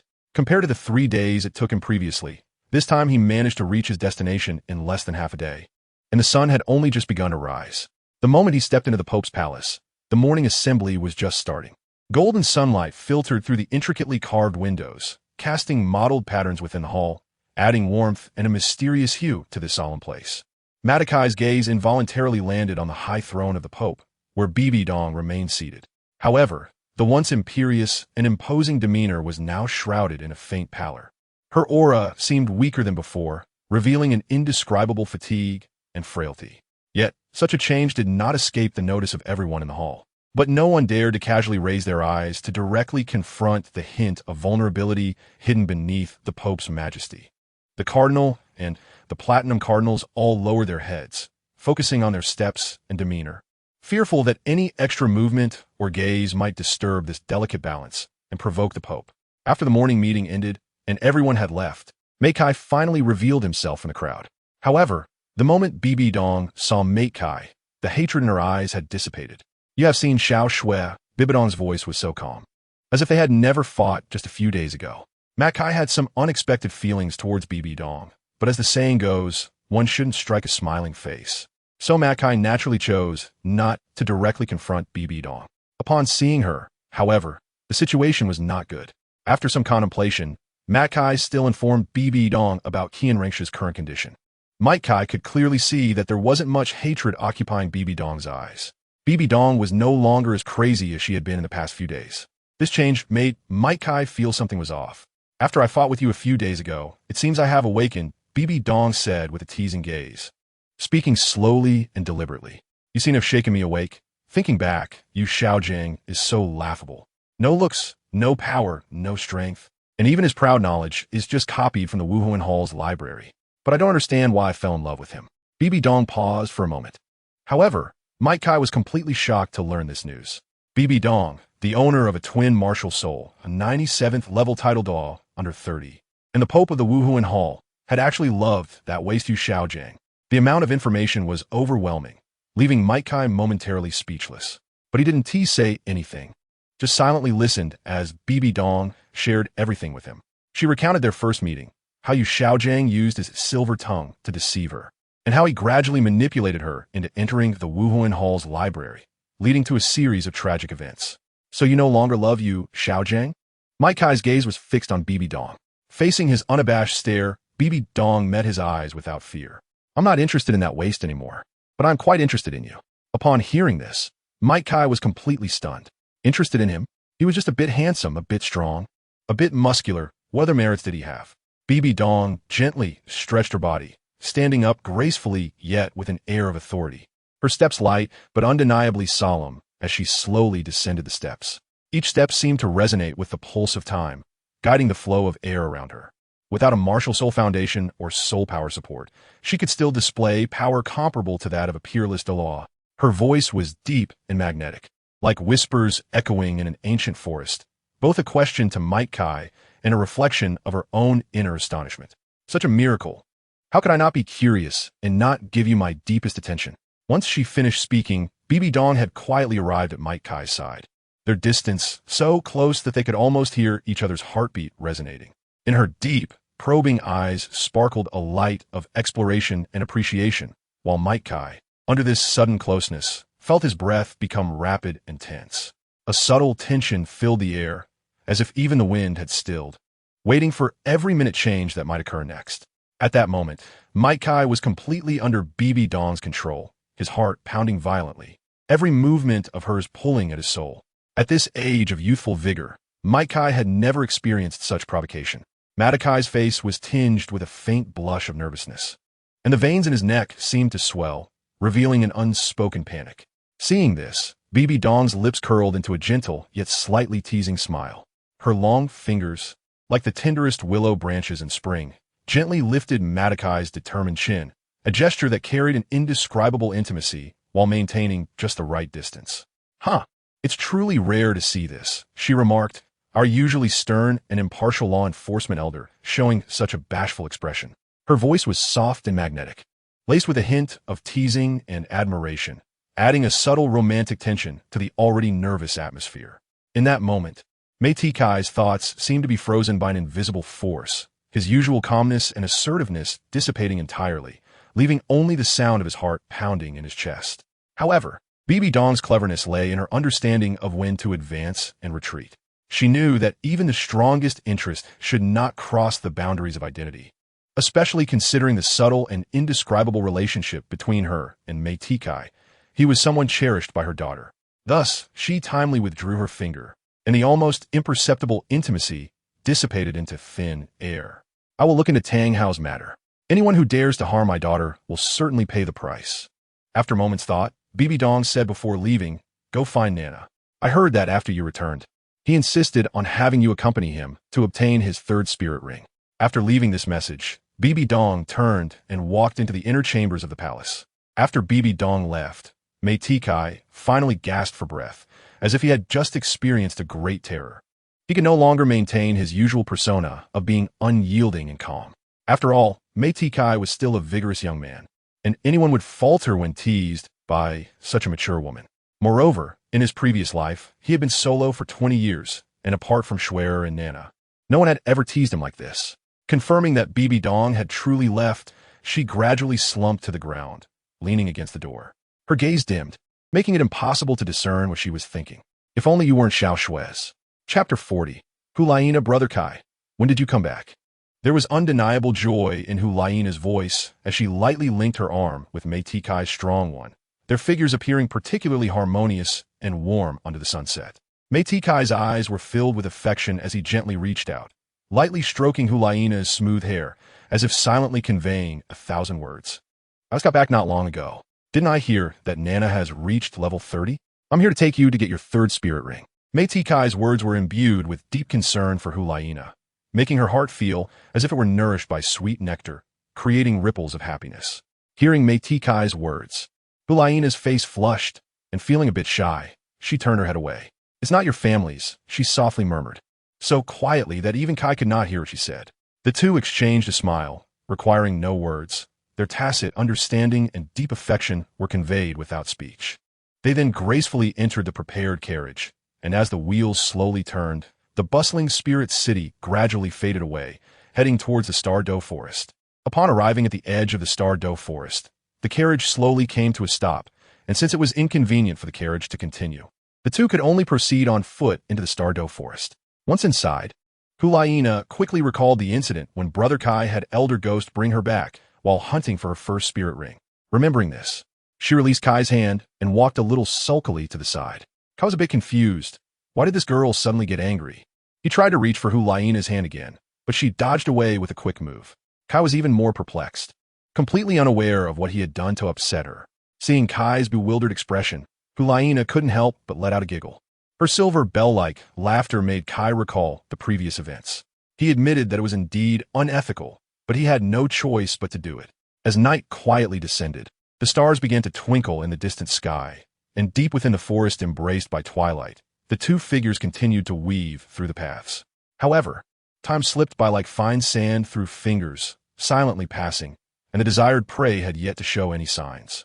As the last rays of sunlight shyly retreated into the earth's embrace, the surroundings were gradually shrouded in a faint bluish-purple hue, tranquil and mysterious. At this moment, Kai skillfully gathered the scattered dry branches on the ground, deftly weaving them into a simple fire pit frame, as if lighting a beacon of hope in the darkness. Immediately, a stunning scene unfolded. Kai's fingertips seemed to be caressed by the magic of the night, instantly igniting a brilliant flame that danced between his slender fingers like a lively sprite. With a gentle flick, the flame elegantly leaped into the fire pit, and in an instant, the fire was given life, roaring to life and illuminating the surroundings, warming the hearts of the two weary from their search. Not far away, a few well-prepared soft-boned rabbits were carefully strung on branches, becoming the main course for tonight's dinner. As the flames licked at the rabbits, the meat gradually emitted an enticing aroma, mingling the richness of charcoal with the freshness of the meat. This aroma, as if by magic, quietly dispelled all worries and fatigue from the day, causing both their faces to bloom with relaxed and joyful smiles. In this warm and tranquil night, the firelight, the scent of roasting meat, and their cheerful laughter intertwined, creating a warm and touching scene, as if the entire world had paused, wishing this moment could last forever. Sitting by the campfire, Hulaina instinctively leaned her body against Kai's solid shoulder, seeking a moment of peace and warmth. Seeing this, Kai couldn't help but smile gently, and he carefully brought the golden, tempting soft-boned rabbit to her lips, the aroma wafting in the air, adding warmth and temptation. Try a bite. We only caught these for little guys tonight. If we catch nothing tomorrow, we might have to go hungry. Kai's voice was deep and magnetic, each word like a gentle caress in the night breeze, incredibly tender.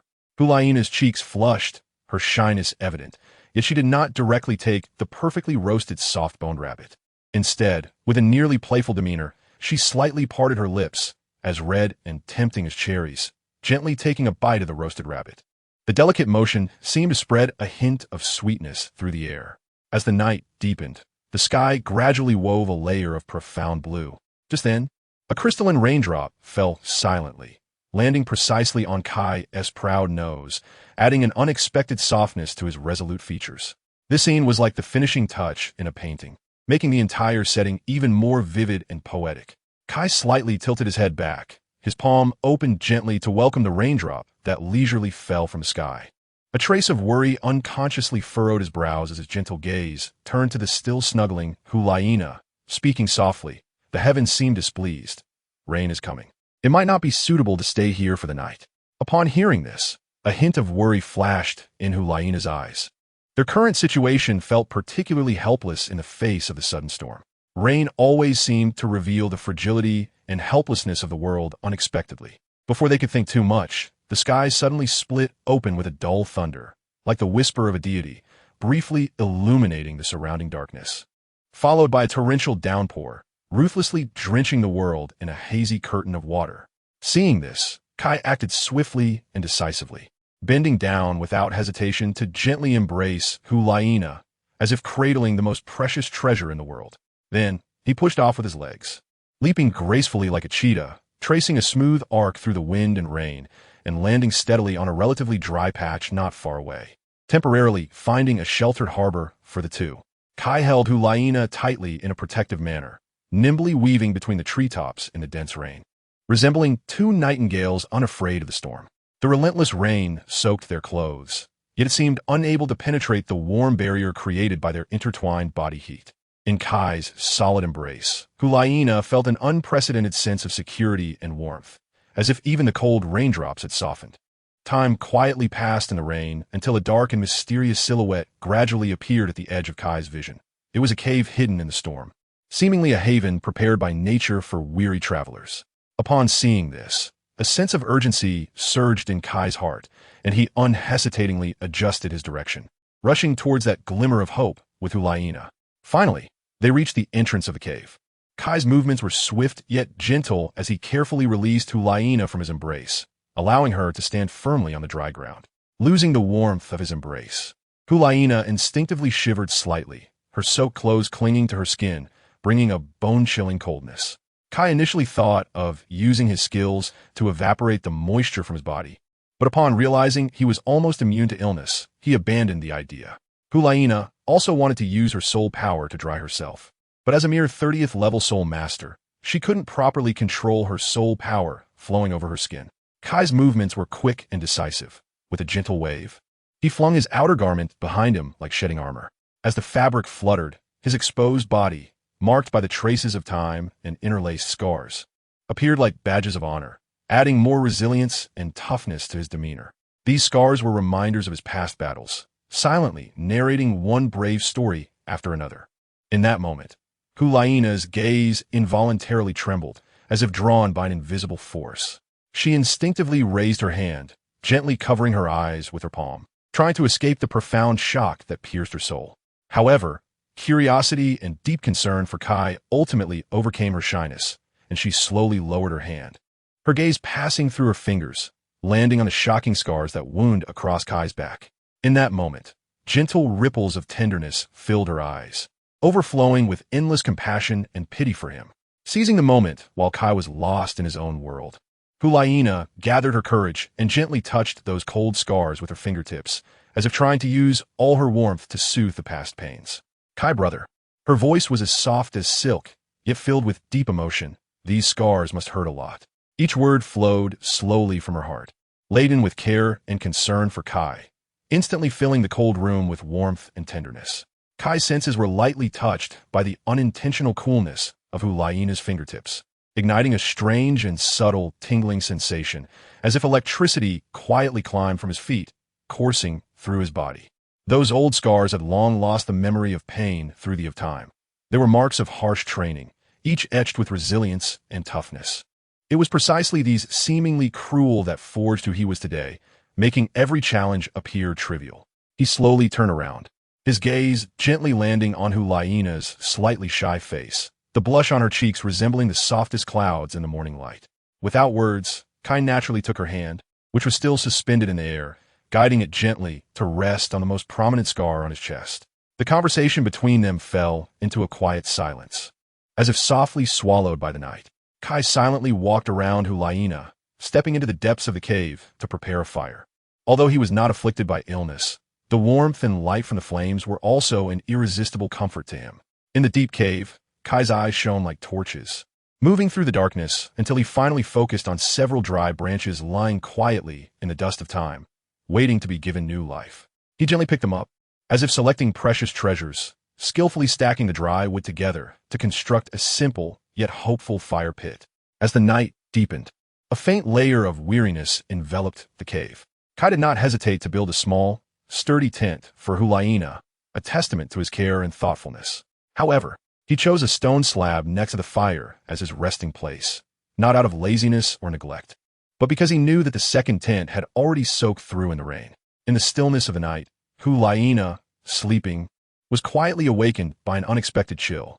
Perhaps it was the lingering effect of their earlier walk in the rain. At this moment, she felt as if a thin layer of ice was caressing her body, and even wrapped in soft blankets, the bone-chilling cold still stubbornly penetrated, eroding every cell of her being. Unable to bear this intrusion, Hulaina gently lifted the edge of the tent and stepped into the night, finally snuggling beside the still smoldering fire. The flickering flames, like gentle guardians, slowly dispelled the chill surrounding her, bringing a long-lost warmth and peace. The firelight illuminated her slightly pale face, adding a touch of softness and resilience. This slight movement, like a breeze brushing across a tranquil lake, gently awakened the sleeping Kai. He slowly opened his eyes, his attention drawn to the shivering figure not far away. He draped his already dry clothes over Hulaina. The two sat quietly by the fire, the flames reflecting their faces and revealing the unspoken understanding and warmth between them. The night remained deep, but in this small space, there was an indescribable warmth and tranquility. In that moment, Hulaina felt as if time had gently pressed the pause button.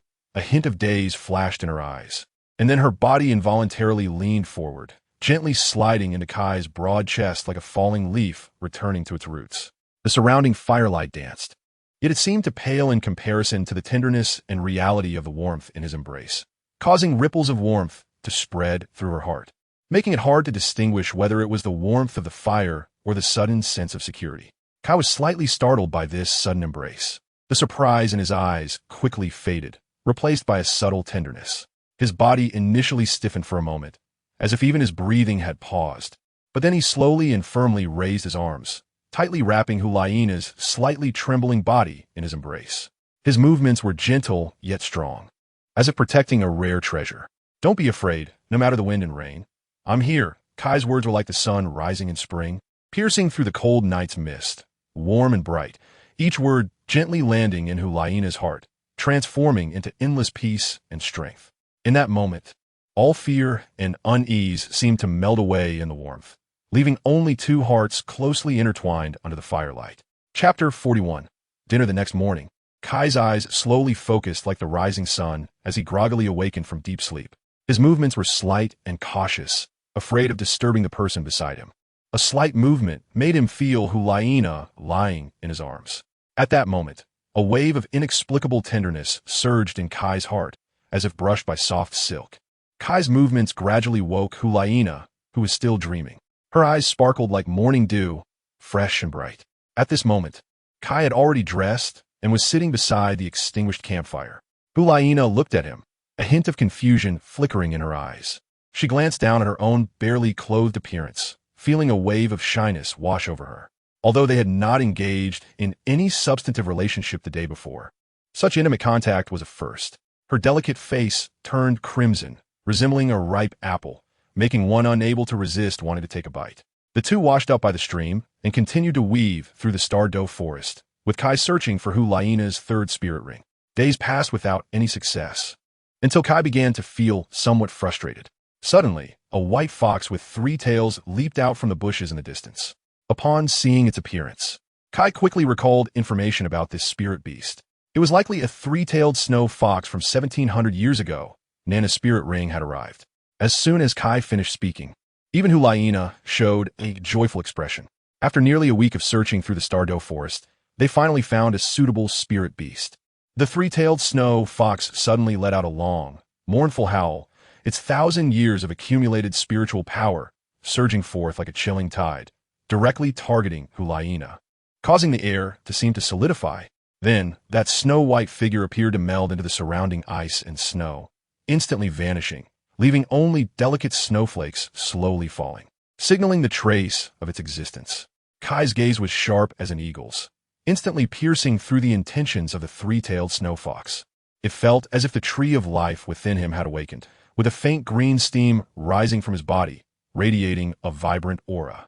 Without hesitation, he picked up Hulaina and transformed into a green lightning bolt, dashing after the direction the 3-tailed snow fox had disappeared, leaving a trail of afterimages weaving through the forest. The entire Douluo forest seemed to be shocked by this sudden speed and power. A massive tremor spreading from the ground, accompanied by the thunderous sound of trees collapsing under the strain, intertwining to create a passionate natural symphony. Amidst the flying branches and leaves, light and shadow intertwined, adding a touch of breathtaking beauty. Want to escape? Kai growled, his voice carrying an undeniable firmness and authority. He suddenly swung his fist forward, and where the punch passed, the air seemed to ignite, condensing into a dazzling fireball that carried the essence of heat and destruction. Tearing through the sky, chasing after the now invisible snow fox, vowing to turn all obstacles to ashes. The chase nearly traversed every corner of the forest, only slowing down at the edge. Kai cornered the cunning 3-tailed snow fox, capturing it. At this moment, the 3-tailed snow fox lay helplessly on the ground, its once shimmering silver fur, pure as snow, now covered in the dust of battle, appearing particularly disheveled. In its eyes, the previous vitality and cunning had morphed into a faint sorrow, the flame of life flickering like a dying candle in the wind.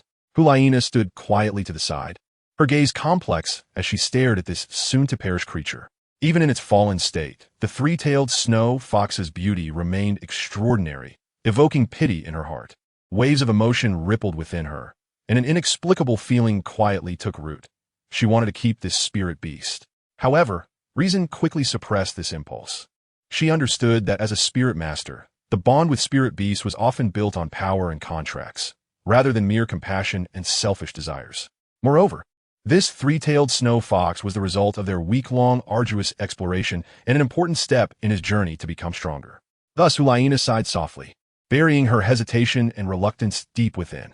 Driven by this thought, her gaze gradually solidified into an undeniable determination. She effortlessly drew a sharp dagger from her waist, her decisive action as if she had already merged with this resolution. Without any hesitation, the dagger sliced through the air, accurately embedding itself into the snow-white neck of the three-tailed snow fox. At that moment, time seemed to freeze. The three-tailed snow fox's body trembled violently, then erupted into a desperate and intense struggle, its beautiful and mysterious tails flailing wildly in the air, yet ultimately unable to escape the fate of its end. Soon, everything fell silent, leaving only the whispers of the wind in the forest and the soft sounds of falling snow.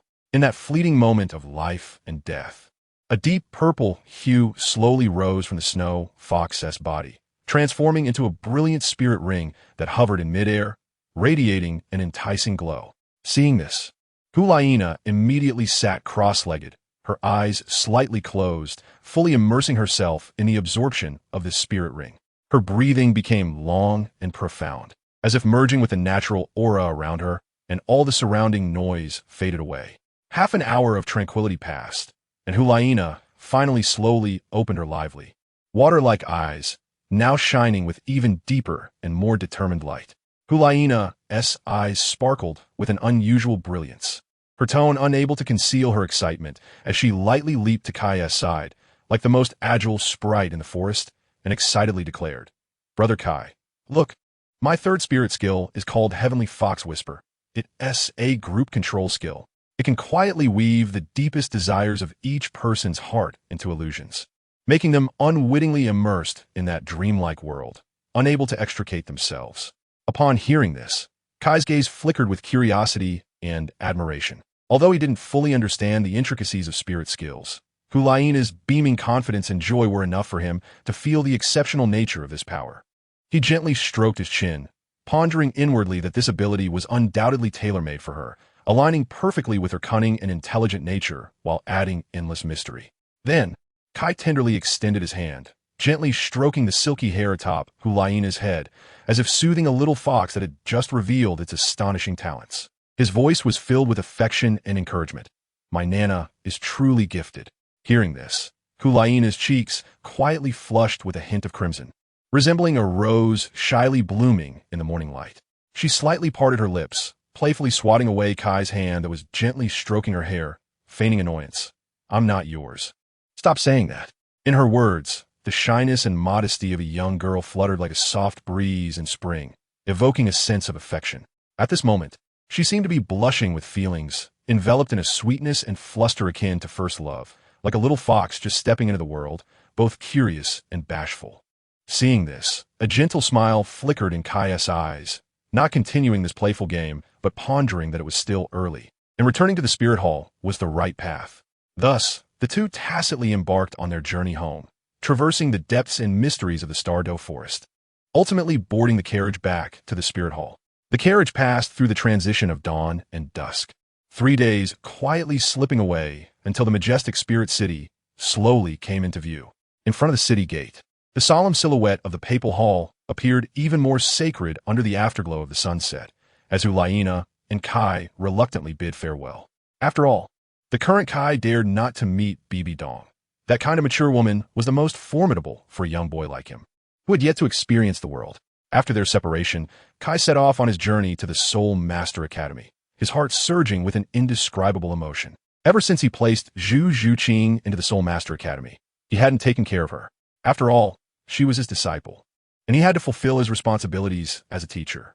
With the heavy elder token in hand, Kai easily passed through the academy's gate, as if crossing the barrier of time, returning to that hopeful starting point. Every brick and tile of the academy seemed to tell stories of the past and future, and he was an indispensable part of this narrative. Strolling within the academy, his footsteps unconsciously led him closer to the first-year teaching building. Through the half-open window, a familiar figure caught his eye. Zhu Zhuqing was sitting in the second-to-last row of the classroom, her presence proud and resilient. Her gaze, sharp like that of a hawk, was fixed on the eloquent teacher at the podium, her pen never pausing for a moment, meticulously engraving every knowledge point in her heart. That focused appearance stirred a warm current in Kai's heart. He realized that despite the passage of time, Zhu Zhuqing's thirst for knowledge and pursuit had never diminished. As her master, how could he stand idly by? From this moment on, he was determined to fulfill his duties with greater dedication, not only to guide her in martial skills, but also to be a guiding light in her spiritual growth. Thus, Kai approached quietly, fearing to disturb this rare concentration. The afterglow of the sunset lazily spilled onto the campus path, and when the bell for the last class rang softly, Zhu Zhuqing stepped forward with a somewhat heavy gait, slowly heading home. As a new transfer student, her world seemed to always carry a bit more loneliness and the difficulty of adaptation compared to others. Returning to the dormitory that was supposed to belong to both of them, the door creaked open, revealing an unusual silence and anticipation. Inside, the air was filled with a warm, yet unfamiliar atmosphere, causing Zhu Zhuqing's heart to tighten involuntarily. She quietly pushed open the dormitory door, her gaze weaving through every inch of space, trying to capture that presence that did not belong to her. However, just as she was about to be engulfed by this tension, a familiar figure appeared before her. Kai was standing under the soft light in the kitchen, busy and focused, as if preparing for an unexpected reunion. At that moment, all her guard and fatigue seemed to be gently brushed away by a warm current, and Zhu Zhuqing unconsciously lowered her defenses, a smile of relief spreading across her face. She slowly stepped into the room, each step feeling so light, as if walking on clouds. Lying down on the soft bed, she let every cell in her body immerse in this rare tranquility and warmth. "Dinner's ready," Kai called softly with a gentle yet slightly magnetic voice, his words revealing the warmth and anticipation of home. On the bed, Zhu Zhuqing slowly opened her eyes.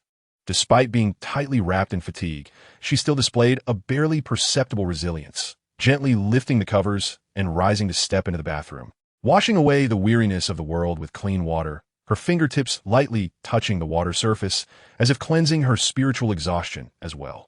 Afterward, she walked lightly into the kitchen filled with enticing aromas, like a graceful lady, gently placing the carefully prepared dishes by Kai on the dining table. The dishes were a feast, meticulously crafted according to Zhu Zhuqing's unique taste. Steamed fish, sweet and sour fish, their flavors intertwined, their colors attractive, like a bright hue in spring, and the golden, crispy baked fish exuding an irresistible aroma that made one's mouth water. Each dish carried Kai's meticulous care for Zhu Zhuqing. The two sat across from each other, the candlelight flickering, illuminating their gentle outlines. Kai did not move his chopsticks first, and Zhu Zhuqing quietly waited, the air filled with an unspoken understanding and warmth. "Why aren't you eating?" Kai could not suppress his curiosity any longer and gently asked, his eyes full of thoughtful consideration and concern for Zhu Zhuqing's taste. It should be known that this banquet was prepared with great care based on Zhu Zhuqing's past preferences. Bit by bit, Zhu Zhuqing gently shook her head, her eyes sparkling with a tender glow, and then slowly pushed the carefully prepared dishes toward Kai, her movements revealing an unspoken delicate care. "Teacher, please go ahead."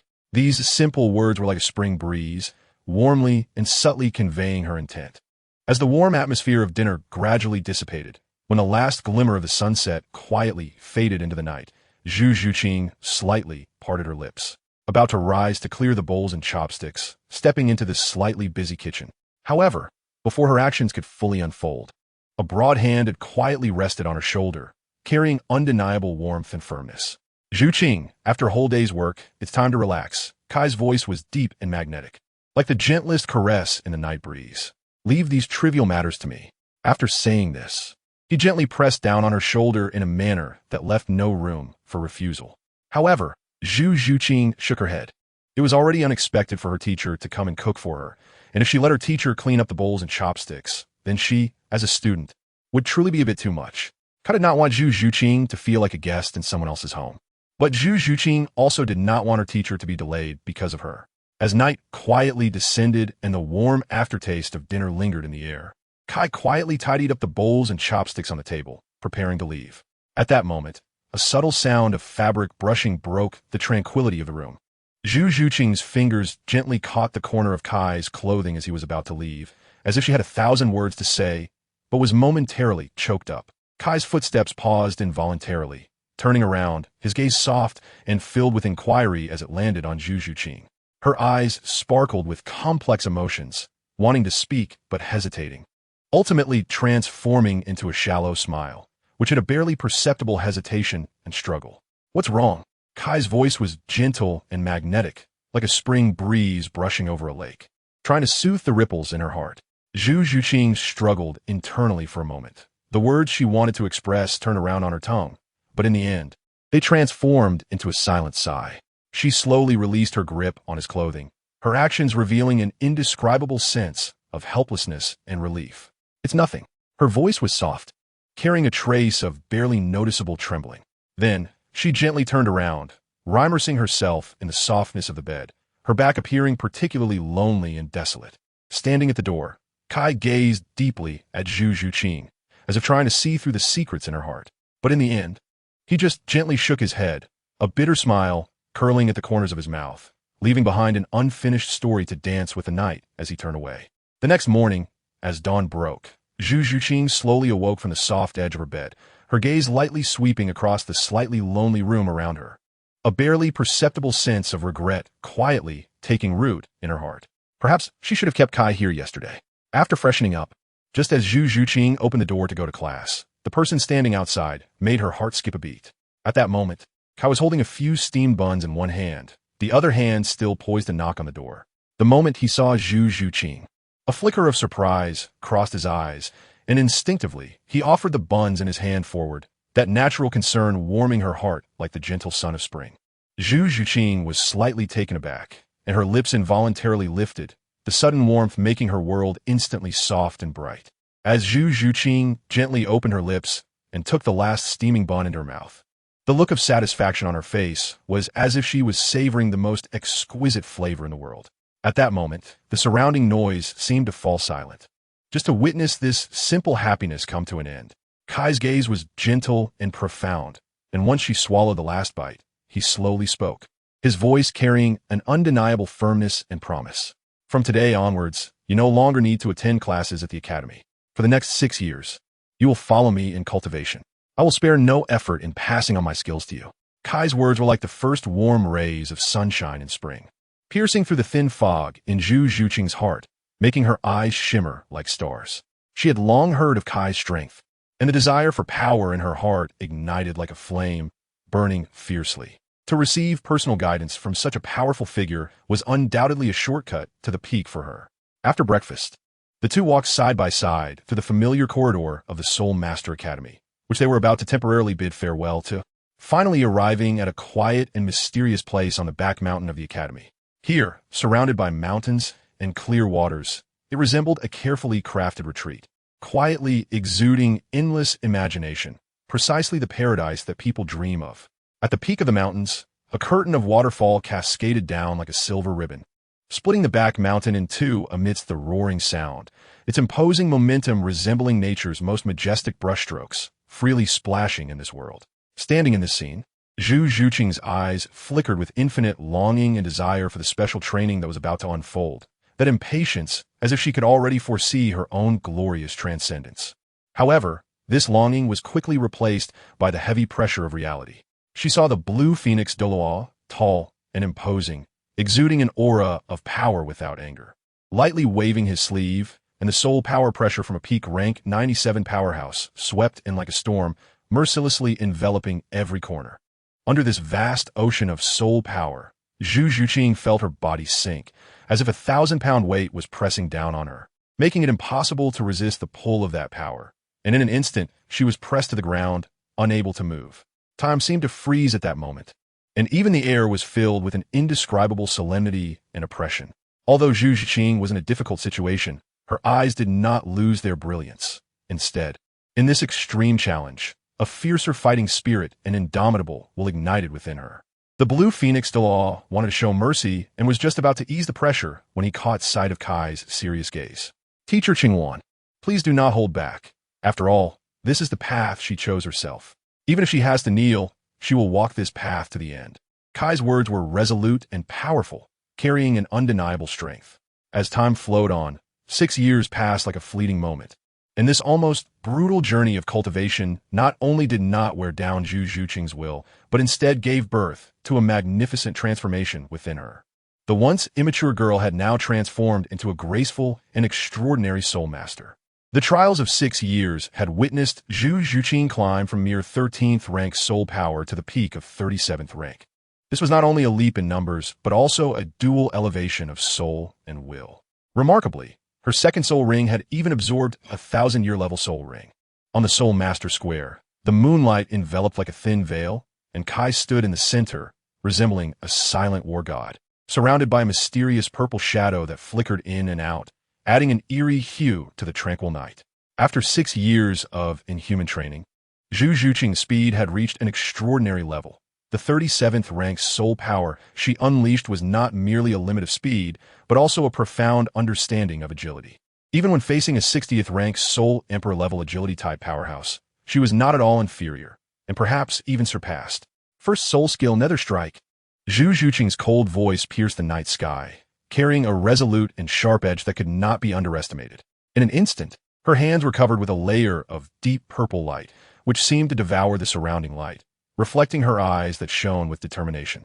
Moving like a ghost through the light and shadow, Zhu Zhuqing used her ultimate control over speed to weave a complex web of attacks on the square. Every flicker was a precise capture of timing. Every movement heralded the coming storm. Finally, at a certain moment, she found the subtle flaw in Kai's defense.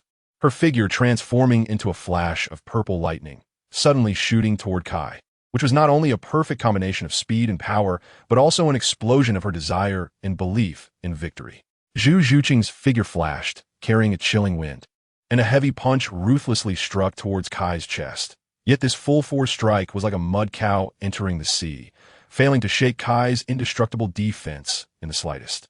What was even more shocking was that Kai instantly caught her outstretched arm, the strength so great that it effortlessly tossed her into the air like a feather. Zhu Zhuqing quickly adjusted her posture in midair, her figure transforming into a streak of purple light, moving through the air at a breathtaking speed. With the determination of a released arrow, she continuously attacked Kai, each strike wrapped in purple light, tearing through the sky and leaving behind brilliant trails. Although these attacks were merely trivial disturbances to Kai, failing to cause any substantial damage, Zhu Zhuqing showed no signs of retreat. The fire of defiance burned in her eyes. Each attack condensed with her persistence and determination, as if she poured all her will and strength into this seemingly hopeless struggle. Meanwhile, on the Soul Master Square, Bibi Dong sat gracefully and nobly on the throne that symbolized supreme power, like an otherworldly fairy, quietly watching this intense battle. Third soul skill, Nether Slash. Zhu Zhuqing murmured, her palms like dark blades slicing through the air, two streaks of dark light precisely intertwining in front of Kai, carrying her full force of sharpness. However, this strike, filled with endless coldness and power, was like a gentle breeze brushing against a boulder, failing to make Kai budge an inch. Standing firmly in place like an unshakable war god, Zhu Zhuqing was astonished, her heart filled with disbelief. She swiftly retreated, performing a series of exquisite backflips that carved elegant arcs in the air, instantly distancing herself from the oppressive battlefield, avoiding the potential counterattack that might follow. Her hands, though carrying the power that would chill ordinary soul masters, seemed to have encountered the hardest barrier in the world at this moment. Every touch felt like crashing against an iron wall forged from millennia-old ice, not only failing to harm Kai in the slightest, but also sending a counterforce surging back like a tide, forcing Zhu Zhuqing to divert her attention to defend herself and avoid the backlash. As the smoke of battle gradually dissipated, Zhu Zhuqing felt as if all her strength had been drained, slowly slumping down into the dust, her chest rising and falling rapidly, each breath seemingly bearing the weight of 1,000 pounds. Her usually sharp eyes, like those of an eagle, were now veiled with an indescribable fatigue and frustration. Despite pouring all her effort into the fight, the explosive power derived from 6 years of devilish training only caused Kai's figure to pause slightly, like a stone thrown into the vast ocean, creating ripples that soon vanished, leaving the surface undisturbed. Kai stepped forward slowly, his movements exuding an undeniable tenderness as he gently extended his hand, palm up, as if inviting a weary traveler home. "You did very well, Zhuqing."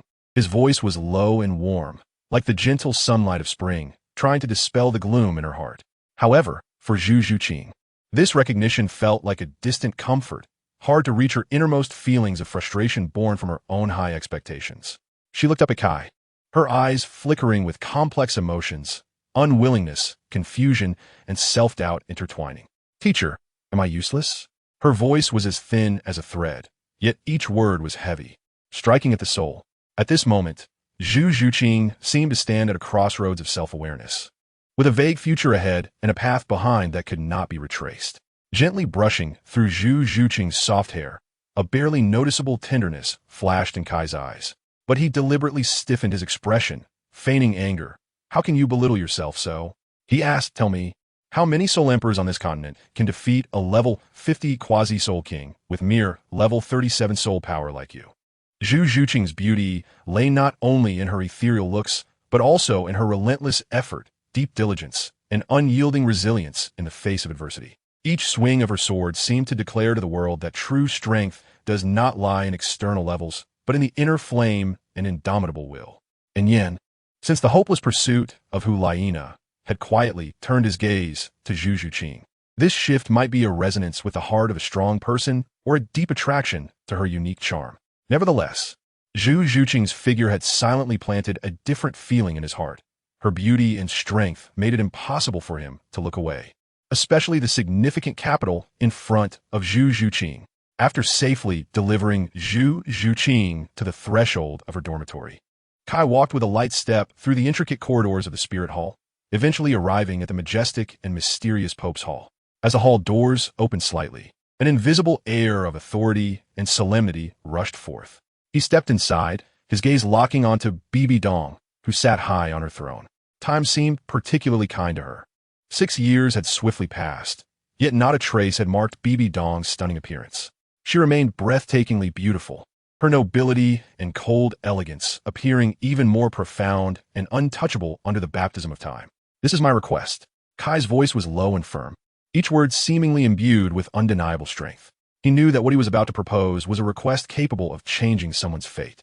Bibi Dong's gaze lightly swept over Kai's face, and a barely perceptible softness quietly emerged in her deep eyes. The thrilling duel 6 years ago had profoundly changed Bibi Dong's state of mind. She seemed like a phoenix awakened from slumber, reborn from fire, becoming more resilient and profound. Oh! Bibi Dong's lips parted slightly, her voice carrying a hint of playful curiosity. You wish to include that woman named Zhu Zhuqing into my Spirit Hall's golden generation? Kai nodded, his eyes sparkling with anticipation and determination. Yes, Zhuqing possesses extraordinary talent and potential. I firmly believe that under the cultivation of the Spirit Hall, she will surely shine even brighter.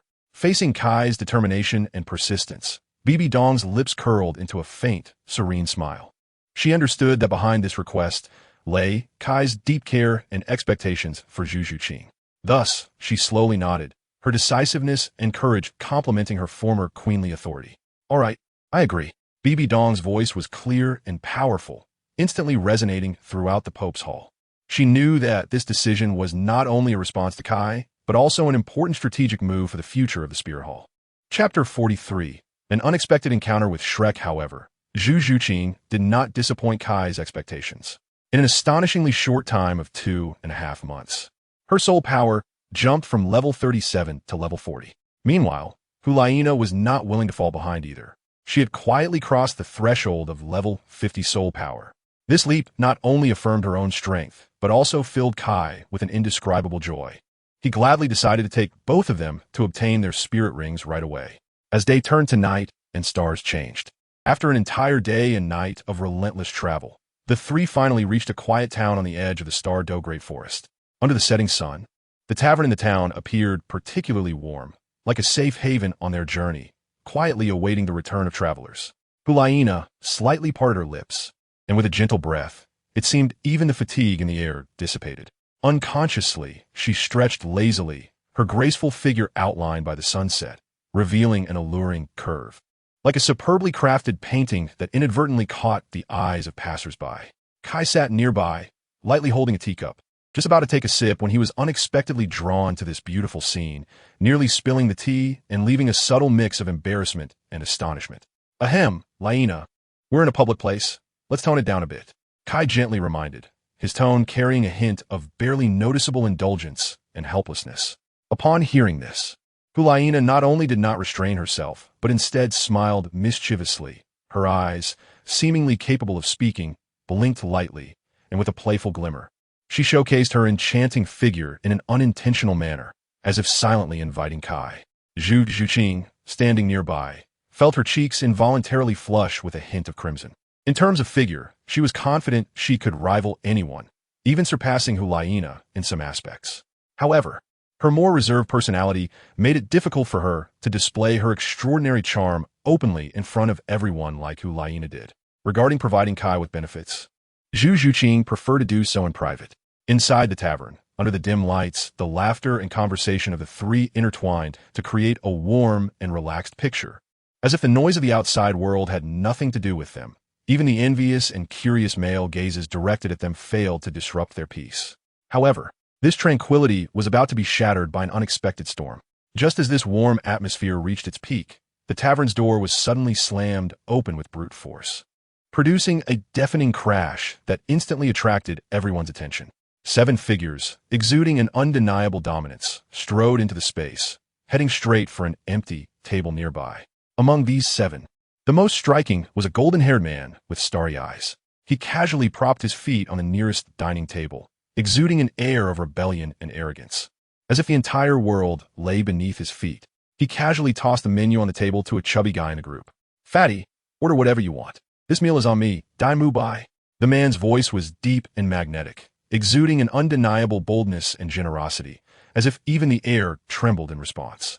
He was none other than Dai Mu Bai, the third prince of the Star Luo Empire, though merely a down-and-out prince at the age of 14. His soul power barely reaching level 33. Let's not mention that Dai Mu Bai in the original work was level 37. After all, he was abducted just after awakening his martial soul, so it is reasonable for his level to be a bit lower. Ma Hongjun took the menu, his unruly and carefree demeanor instantly apparent, flipping through the pages without hesitation, his fingertips lightly tapping as if engaged in an impromptu selection game. "Waiter, this one, yes. And that one, too." His voice was cheerful. Dai Mu Bai, on the side, glanced over the economical dishes chosen by Ma Hongjun and secretly rejoiced, as if he could already foresee the relief on his wallet.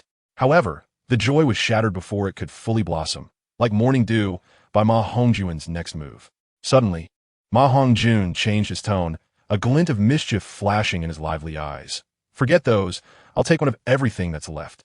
Dai Mu Bai's expression instantly became complex and hard to describe, looking as though he had just bitten into a large chunk of something unpleasant. His heart ached at the thought that those dishes would cost at least 50 gold soul coins, a sum that could have been spent to woo countless women. Because Zhu Zhuqing was facing away from them, Dai Mu Bai did not notice her presence, as if the entire world had been gently isolated by her unintentional turn. At this moment, however, Ma Hongjun's gaze had already landed on Hulaina. With a sly smile, Ma Hongjun leaned slightly, in a pose that was almost provocative yet carried a hint of jest, lightly bumping Dai Mu Bai's shoulder, his eyes sparkling with a desire for unknown scenery. "Dai Lauda, over there's a beauty." Ma Hongjun's voice was quite lewd, and combined with his ugly appearance, it only made one feel nauseated. Upon hearing this, Dai Mu Bai felt that Ma Hongjun's actions were somewhat frivolous, yet he could not hide a hint of curiosity. After all, something that could provoke such a reaction from Ma Hongjun was certainly not ordinary. So, he followed Ma Hongjun's direction, slowly turning his head, his gaze cutting through the surrounding clamor, finally landing on the spot where Hulaina stood. At that moment, time seemed to freeze. Hulaina's figure gradually became clearer in Dai Mu Bai's eyes. She stood there quietly with an unspoken elegance, as if separated from the world, yet also blending with everything. Waves of ripples stirred in Dai Mu Bai's heart, a sensation stirred by something beautiful, along with a faint longing for unknown possibilities. Dai Mu Bai stood tall, exuding an undeniable aura, rising leisurely, his steps carrying a hint of unruliness as he walked straight to the table where Hulaina was seated, casually yet gracefully pulling out a chair and sitting down elegantly. He gently brushed his golden hair that sparkled under the sunlight, a confident smile creeping onto his lips, as if the light in the entire restaurant dimmed in comparison to him. "This beautiful lady, I am Dai Mu Bai. May I have the honor of conversing with you?" Before his words could fully settle, Zhu Zhuqing, sitting not far away, felt her already lowered eyelids tremble suddenly, as if something had gently touched her heartstrings. But she forcefully restrained her emotions, not allowing any unusual expression to show. At this moment, Dai Mu Bai's mind was completely filled with the image of Hulaina, oblivious to the changes around him. Kai's brows revealed a hint of displeasure as he slightly parted his lips, his voice deep and firm. "Sorry, she is not available."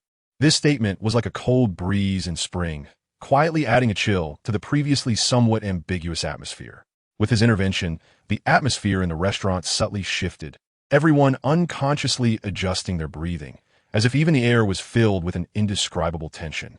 A trace of displeasure inadvertently gathered between Dai Mubai's brows. Clearly, his patience was nearing its limit, and anger brewed quietly in his chest. He suddenly stood up, his figure as upright as a pine tree, his fingers like swords, pointing directly at the casually relaxed Kai, his voice carrying undeniable authority. "What are you? How dare you interrupt my good fortune?" Before his words fell, an invisible force seemed to surge through the air, and Dai Mubai's figure was suddenly swept away like leaves in a storm, crashing through the seemingly sturdy wooden door of the tavern, landing heavily on the stone slab outside with a dull thud, raising a cloud of dust and making him look quite disheveled. The instigator of all this, Kai, still maintained his calm and collected smile, his fist suspended in midair, as if that thunderous strike was just a casual brush of his hand. He gently brushed off the almost invisible dust from his fist, his eyes revealing a hint of disdain, and spoke indifferently. Pointing at people is very impolite.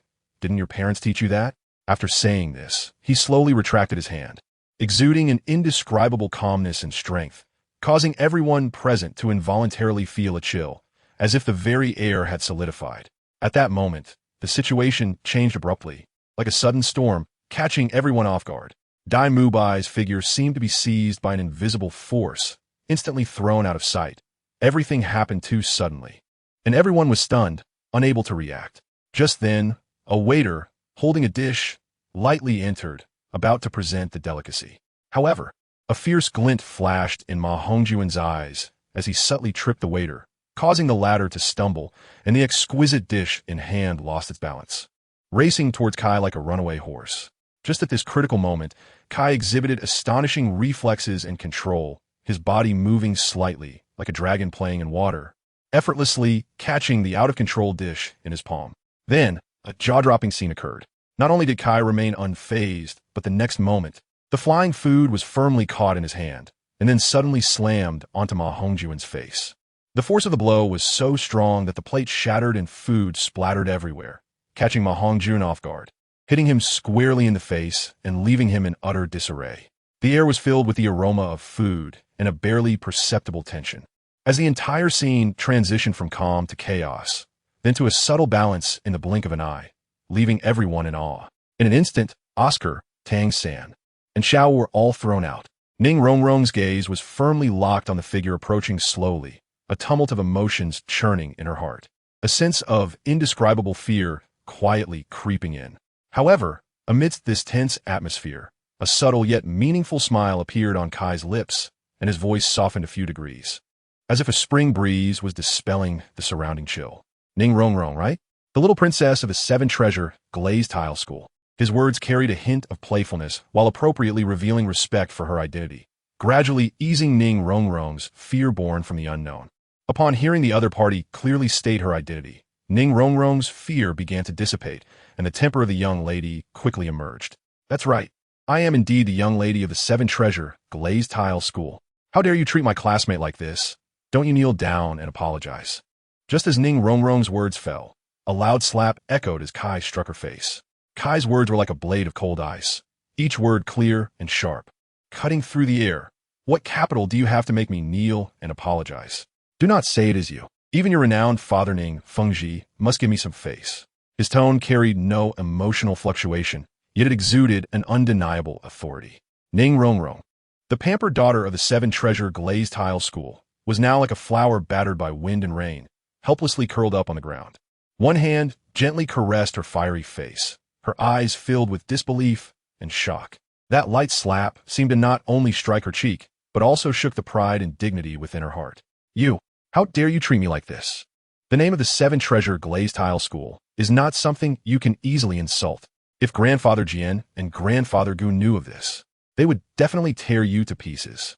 Ning Rongrong's anger blazed like a lit flame, her voice trembling with excitement, each word seeming to be forced out from between clenched teeth, filled with resentment and threat.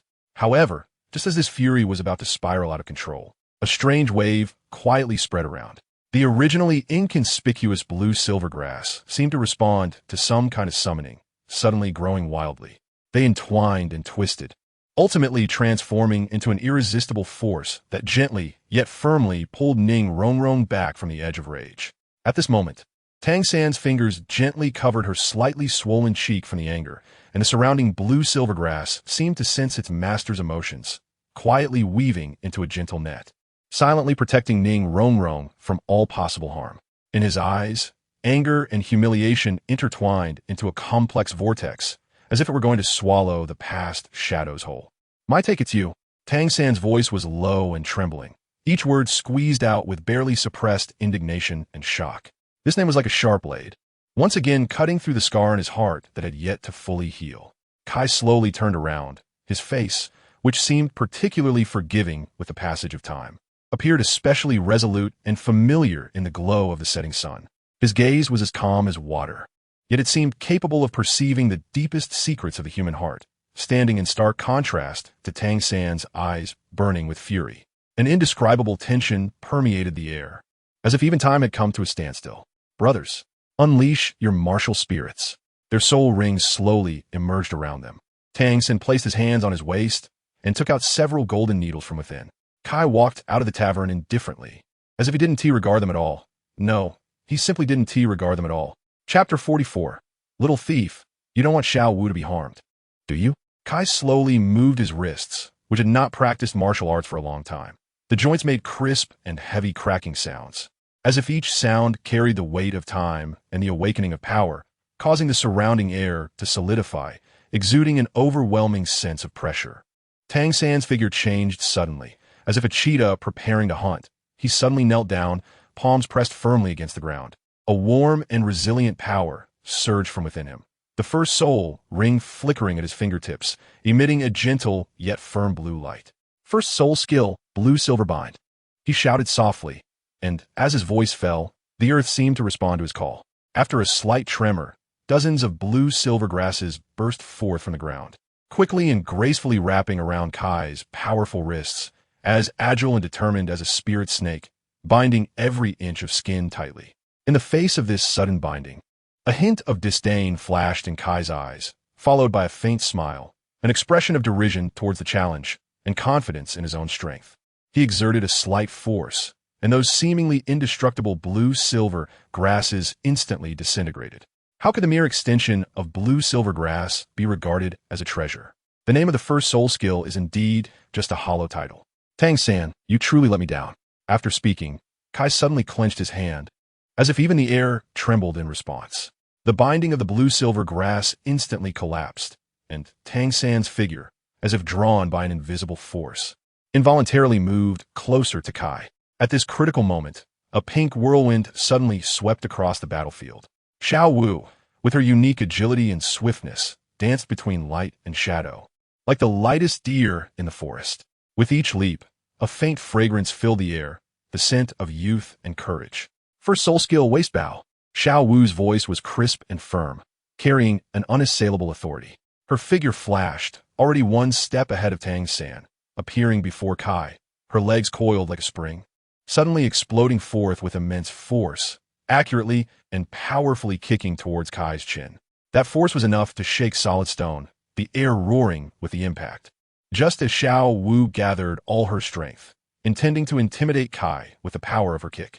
Her toes had yet to touch that seemingly flawless chin when she was unexpectedly seized in midair by Kai with lightning speed. Her struggles were like a flickering candle flame in a storm. Though she fought fiercely, it seemed so powerless and insignificant. Kai's movements were fluid, as if he had turned Xiao Wu into the most suitable weapon in his hand. He spun around and swung his arm with an irresistible force. He hurled her heavily to the cold ground.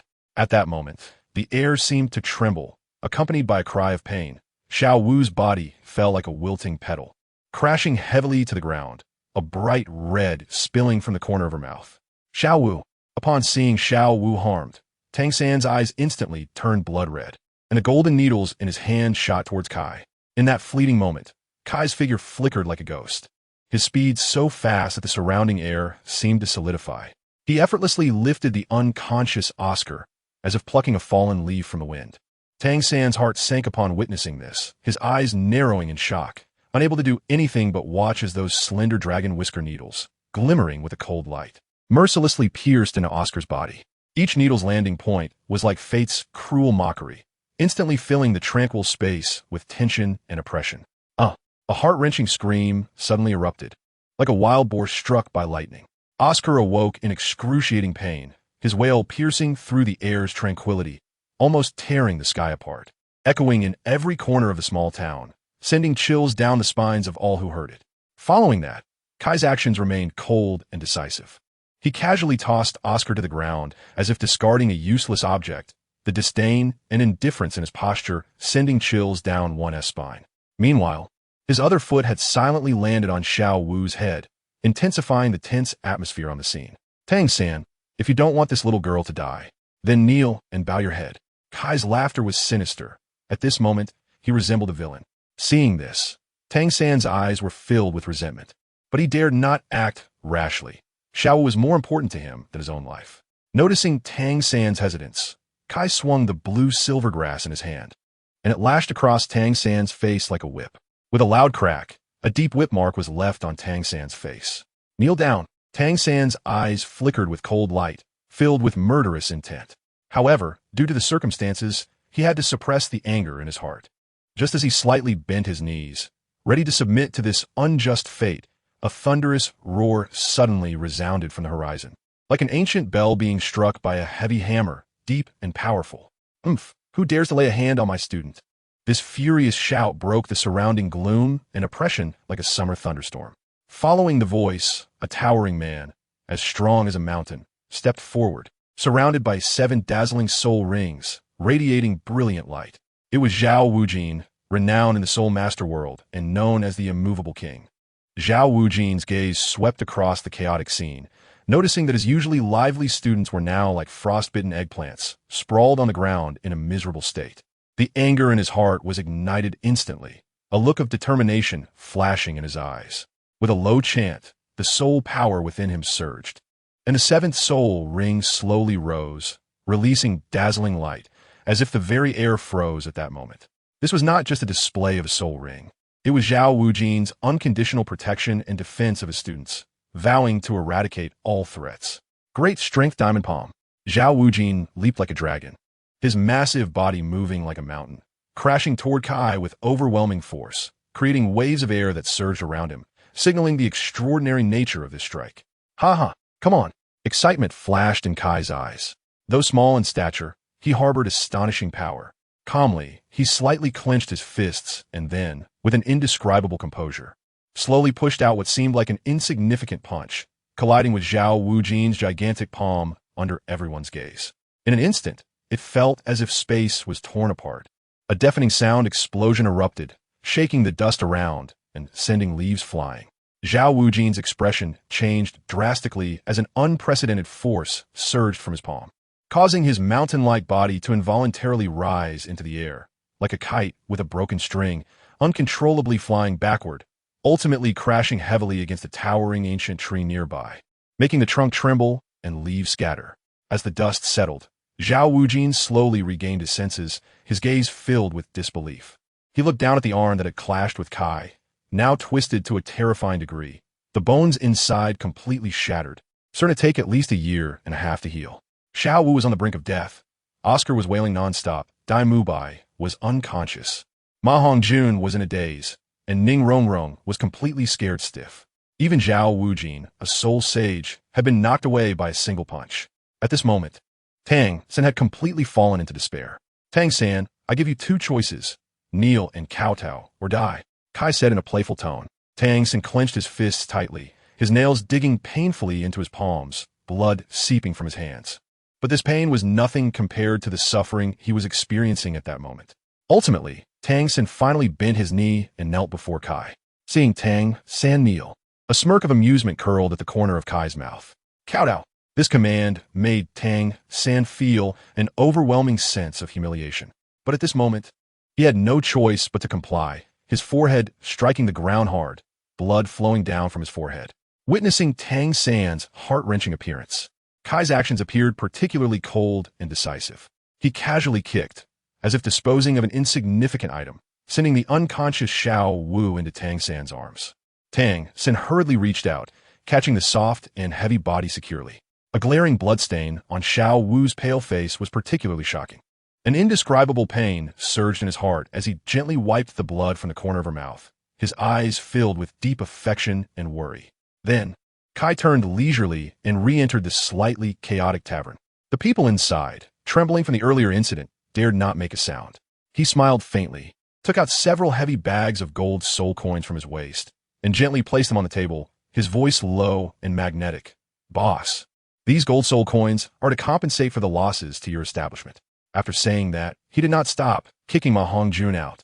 After doing all this, Kai turned with the two girls and walked to a room on the second floor of the tavern. Back in the room, Zhu Zhuqing felt somewhat heavy-hearted. Although she had no good impression of Dai Mubai, in her heart his score had already dropped to negative. However, seeing his terrified expression, Zhu Zhuqing felt an inexplicable sense of strangeness. That feeling made Zhu Zhuqing restless. She really wanted to personally take down that debauched, fallen prince. There was a strange excitement flickering in Zhu Zhuqing's eyes, a kind of inexplicable thrill that was captivating. Meanwhile, Huolina, already lying on the bed, wiggled her delicate little feet, her gaze filled with admiration and fondness for Kai's earlier indifferent demeanor. "Brother Kai's look just now was so exhilarating that I almost lost my mind," Huolina said, crossing her legs. Kai stood leisurely by the window, his gaze penetrating the thin veil of night, landing on the Shrek members supporting each other outside. The anger in his heart was finally released. Just a bunch of clowns. "Without that teacher, their strength can't even match my Nana." Kai's words, tinged with mockery and confidence, lightly fell into the air, stirring up undetectable ripples. Upon hearing this, Huolina's eyes flashed with brightness, a radiant smile appearing on her face, as if she took Kai's words as the sincerest praise, secretly delighted. Then, Kai slowly walked to the door. As he turned, his gaze gently brushed over Huolina, his tone filled with undeniable care and protection. "You two can sleep together tonight. I'll be next door. If you need anything, just find me." After saying that, he gently closed the door, leaving behind a warm and reassuring atmosphere, quietly stepping into the night. In the middle of the night, Kai, who was sleeping, slowly opened his eyes. He turned and climbed out of the window, only to see a figure standing in the nearby forest, holding a large hammer. A look of disdain appeared at the corner of Kai's mouth as he swiftly moved to stand before the person. "Tang Hao, what a coincidence. I didn't have to search far and wide to find you, and here you are delivering yourself to me." Kai's words were mixed with a barely perceptible smile. But behind that smile lay years of fruitless searching and sudden complex emotions. Tang Hao gripped the Haotian hammer tightly, his gloomy gaze fixed on Kai.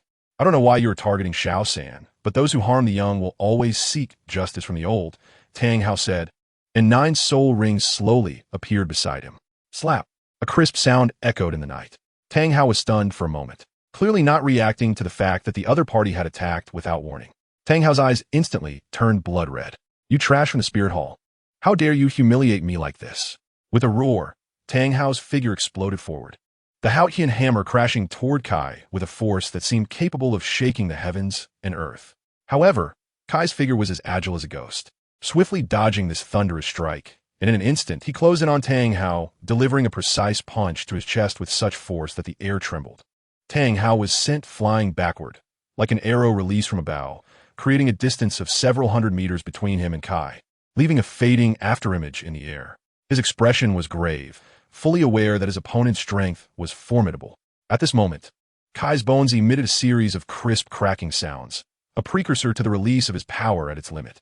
With azure steam swirling around him like the wrath of a sea god, exuding an indescribable majesty and strength, his speed had surpassed the visible limits, almost matching the speed of sound, and in the blink of an eye, he closed the distance to Tang Hao again, delivering a heavy punch imbued with unmatched might that struck Tang Hao squarely in the face. This punch was in retaliation for Shui air.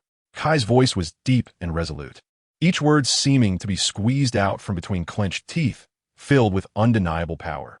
Accompanying the impact of this punch was a thunderous roar, like the king of beasts raging in the mountains and forests, its intensity capable of shaking mountains and making the entire town tremble.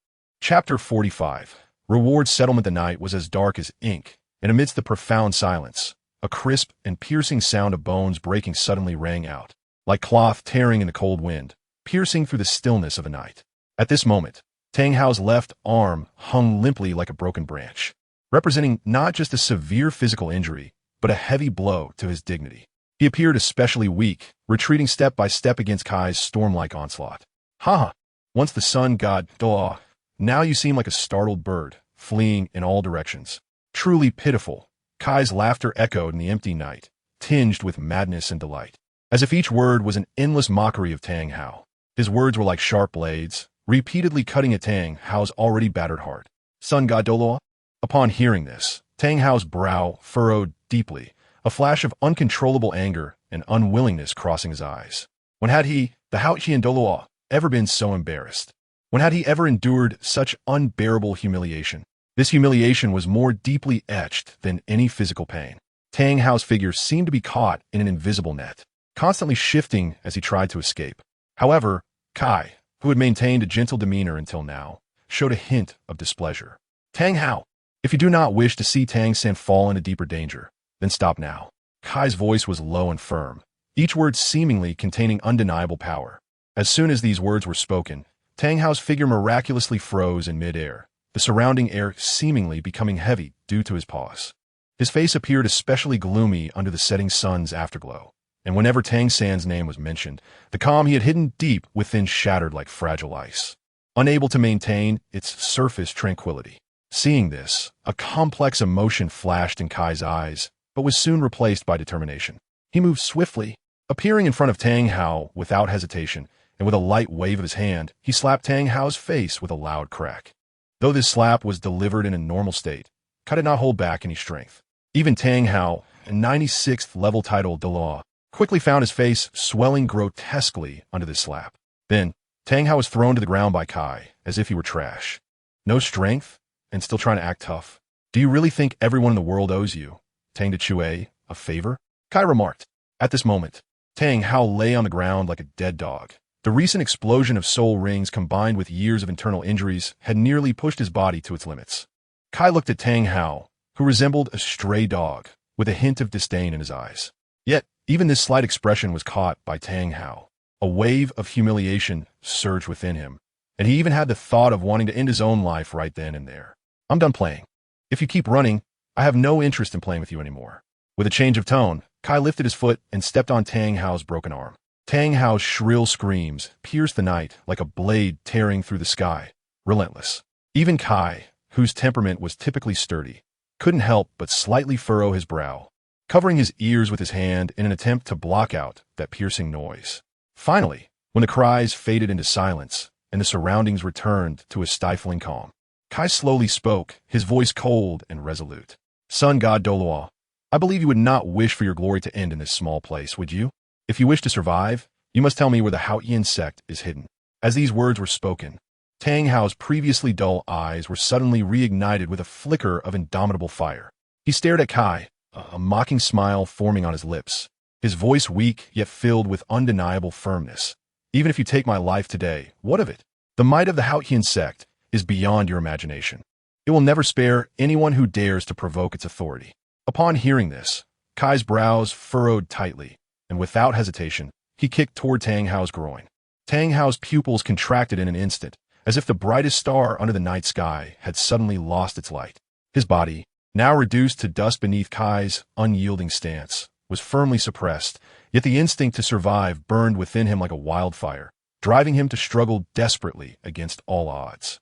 Every slight movement from Tang Hao revealed a symphony of defiance and despair. He attempted to summon every bit of strength remaining within him, striving to break free from the invisible shackles. Even if it meant throwing himself against a stone wall, he would give it his all. However, the force binding him was as unyielding as ancient ice, merciless and resolute, rendering all his efforts futile. With a crisp crack, accompanied by the despairing sound of an egg shattering, the last glimmer of hope within Tang Hao was extinguished. He watched helplessly as his weakness and powerlessness shattered under Kai's merciless kick. A tumult of emotions surged within him, shock, anger, and unwillingness, ultimately coalescing into an unbearable weight that caused his complexion to rapidly shift between pale and ashen. Finally, this pressure exceeded what Tang Hao could endure, and his consciousness was swept away like a leaf caught in a tempest, losing direction and plunging into endless darkness. In the moment before he lost consciousness, his world was left with nothing but chaos and emptiness, along with the lingering thought that he was no longer a man. Come out, with Kai's voice falling. Two figures clad in golden armor emerged from the night woods. The two golden-armored figures then knelt simultaneously in Kai's direction. "We pay our respects to the law enforcement elder." Kai nodded slightly, then tapped a few times on Tang Hao's body, completely sealing off all his soul power.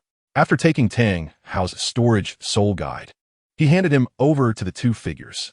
"Lock Tang Hao up in the dungeon of the law enforcement hall. Whatever you do to him is fine. Just don't let him die."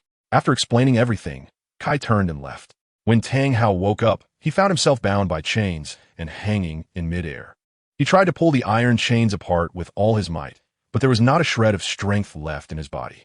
It wasn't until he saw two people holding small whips, grinning and staring at him, that a wave of dread washed over him.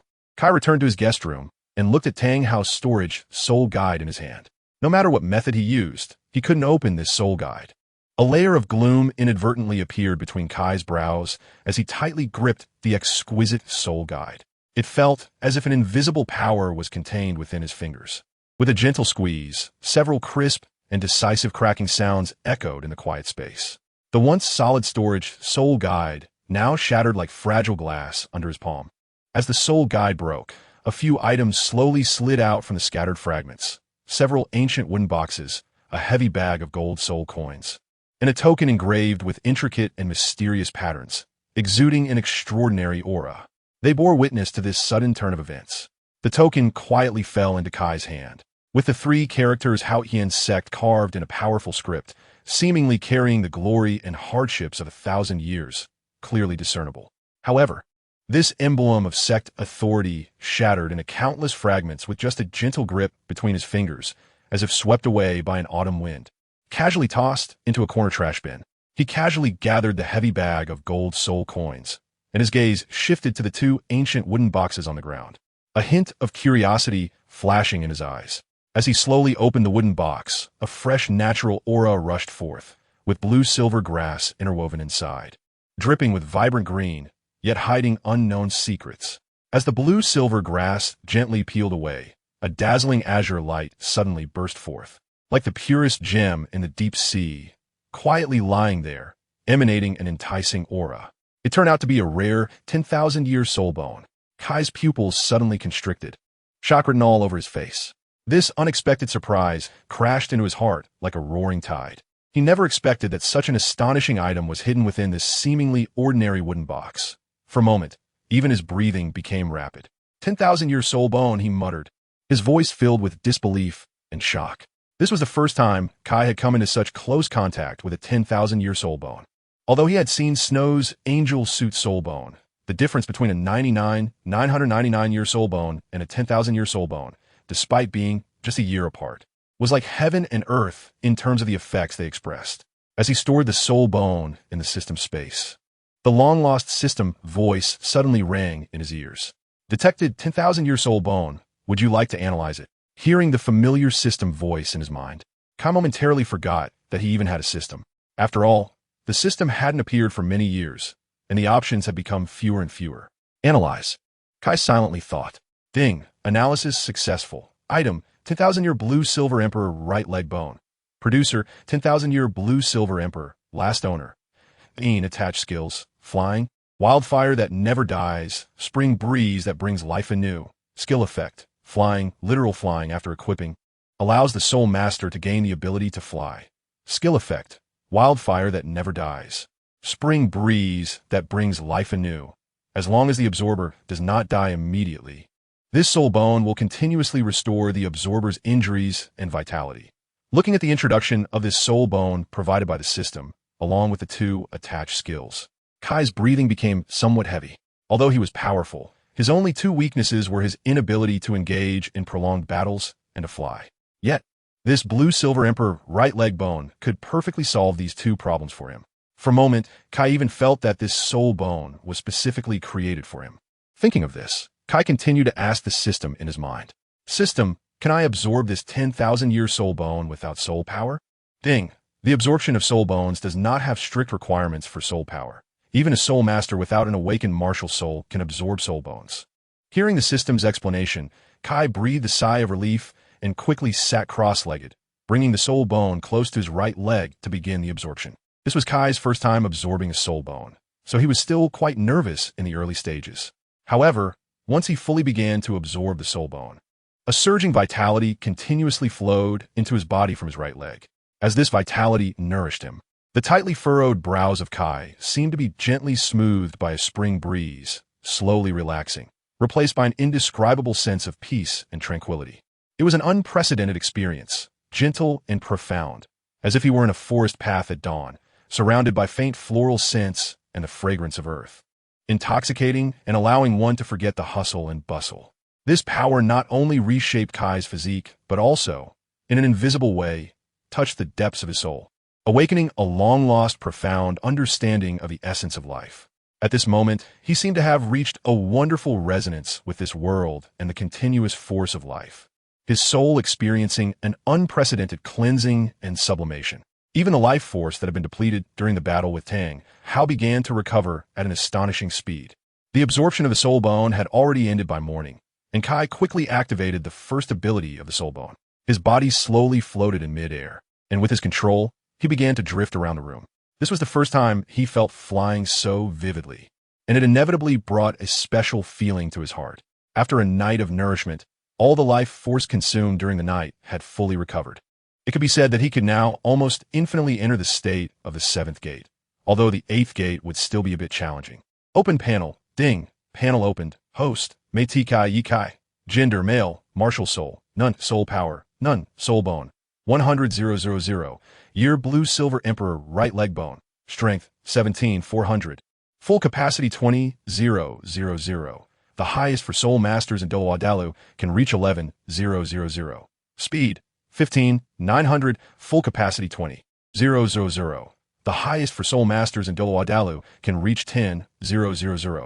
Reaction, 19,880, full capacity 20,000. The highest for soul masters in Douluo can reach 12,000. Physical quality, level 7, can now open the shock gate. Enter level 8 after 3 basic attributes reach 20,000. Calculating hidden choice rewards. Ding. Calculation successful. The host has made a total of 72 choices in the past 10 years. Rewards are now being distributed. Congratulations to the host for obtaining the Douluo Human Education Edition. 8 gates of Duanjia can be taught to people in Douluo, but can only reach 5 gates at most. First gate. Unlock the limitations on soul power. The opener can better control the flow of soul power within themselves. Second gate. Greatly enhances the physical strength of the opener, enhancing the 3 basic attributes. Third gate. Increases the soul power recovery speed of the opener. Fourth gate. Increases the speed of soul power circulation. Reduces the soul power consumed by 10. May harm the body due to excessively fast soul power flow. Fifth gate. Doubles the duration of a true martial soul. Doubles the 3 basic attributes. Doubles the soul power reserve during the duration. Reduces soul power consumption by 50. Will cause continuous damage to the body during the duration. And enter a week period after. Congratulations to the host for obtaining a Nirvana Pill 1. The user will undergo a Nirvana rebirth after death. The reborn person is in the peak state of this life. In addition to these 2 main items, some miscellaneous items were also collected by Kai into the system space. Ha ha ha, in Douluo for thousands of years, I must be the only one who can surpass the limit Douluo at the age of 22. Okay, Seagate, suddenly losing all motivation. Chapter 46. Hurricane Canyon this time. The hunt for the Soul Ring was very smooth.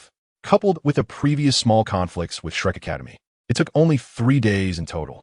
Hulaina obtained a 15,000 year old blue fox, while Zhu Zhuqing hunted a 12,000 year old netherworld demon leopard.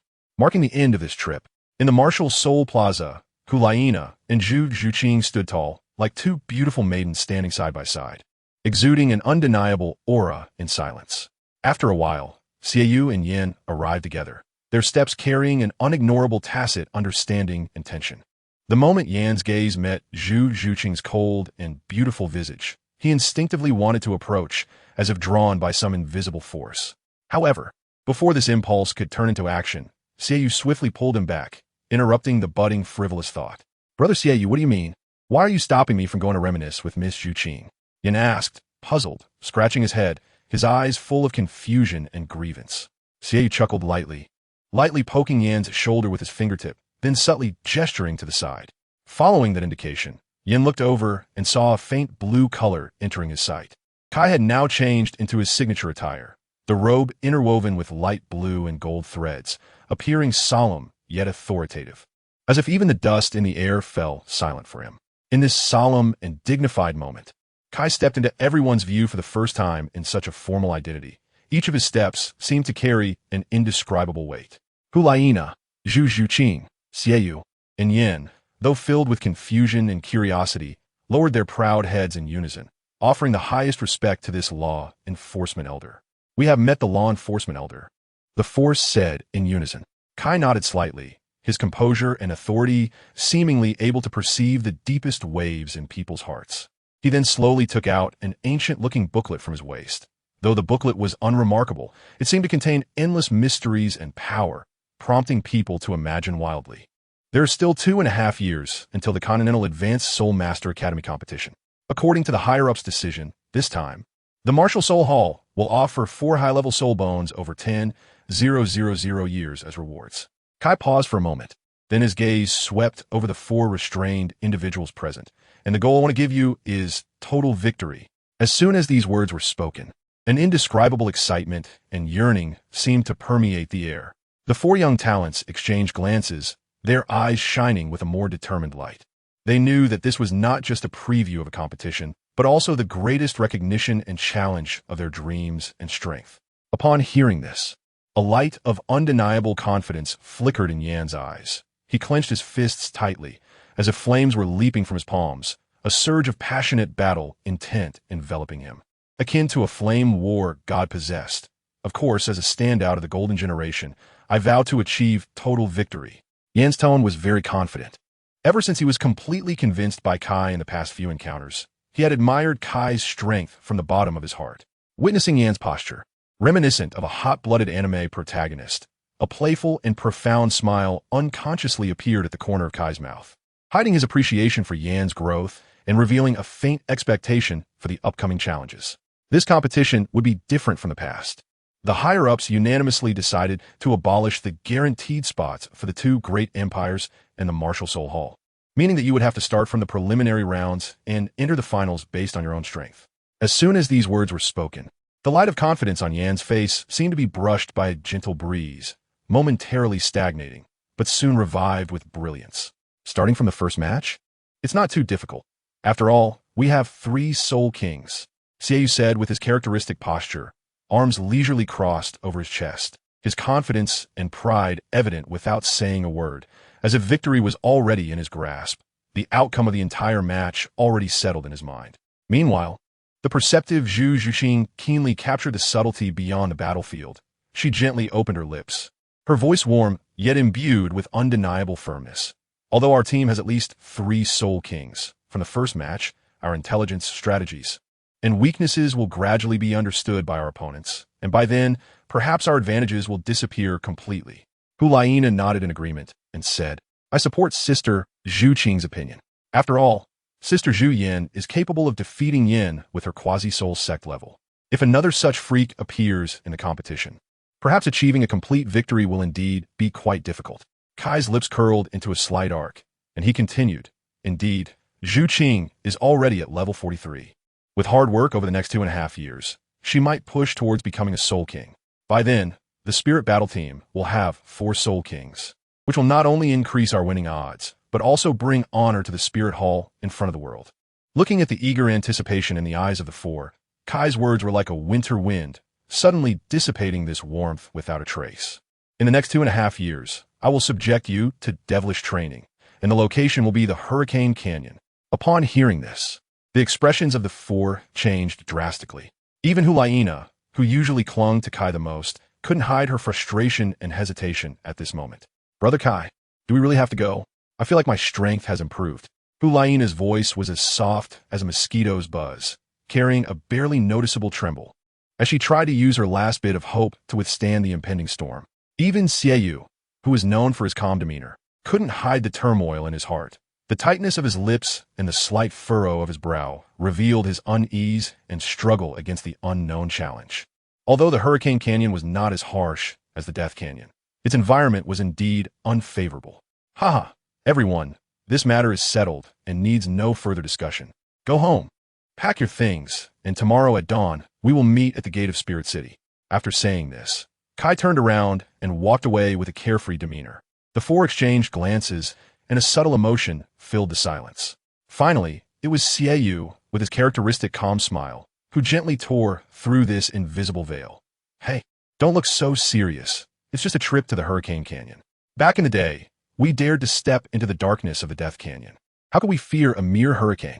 Xiaoyu's smile, though somewhat forced, radiated an indomitable light, as if he were using words to don a suit of courage for himself and his companions.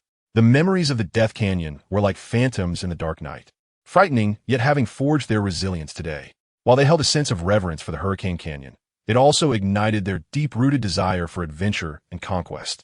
As night fell, the dormitory of the Spirit Hall Academy was covered by a layer of soft moonlight, serene and mysterious.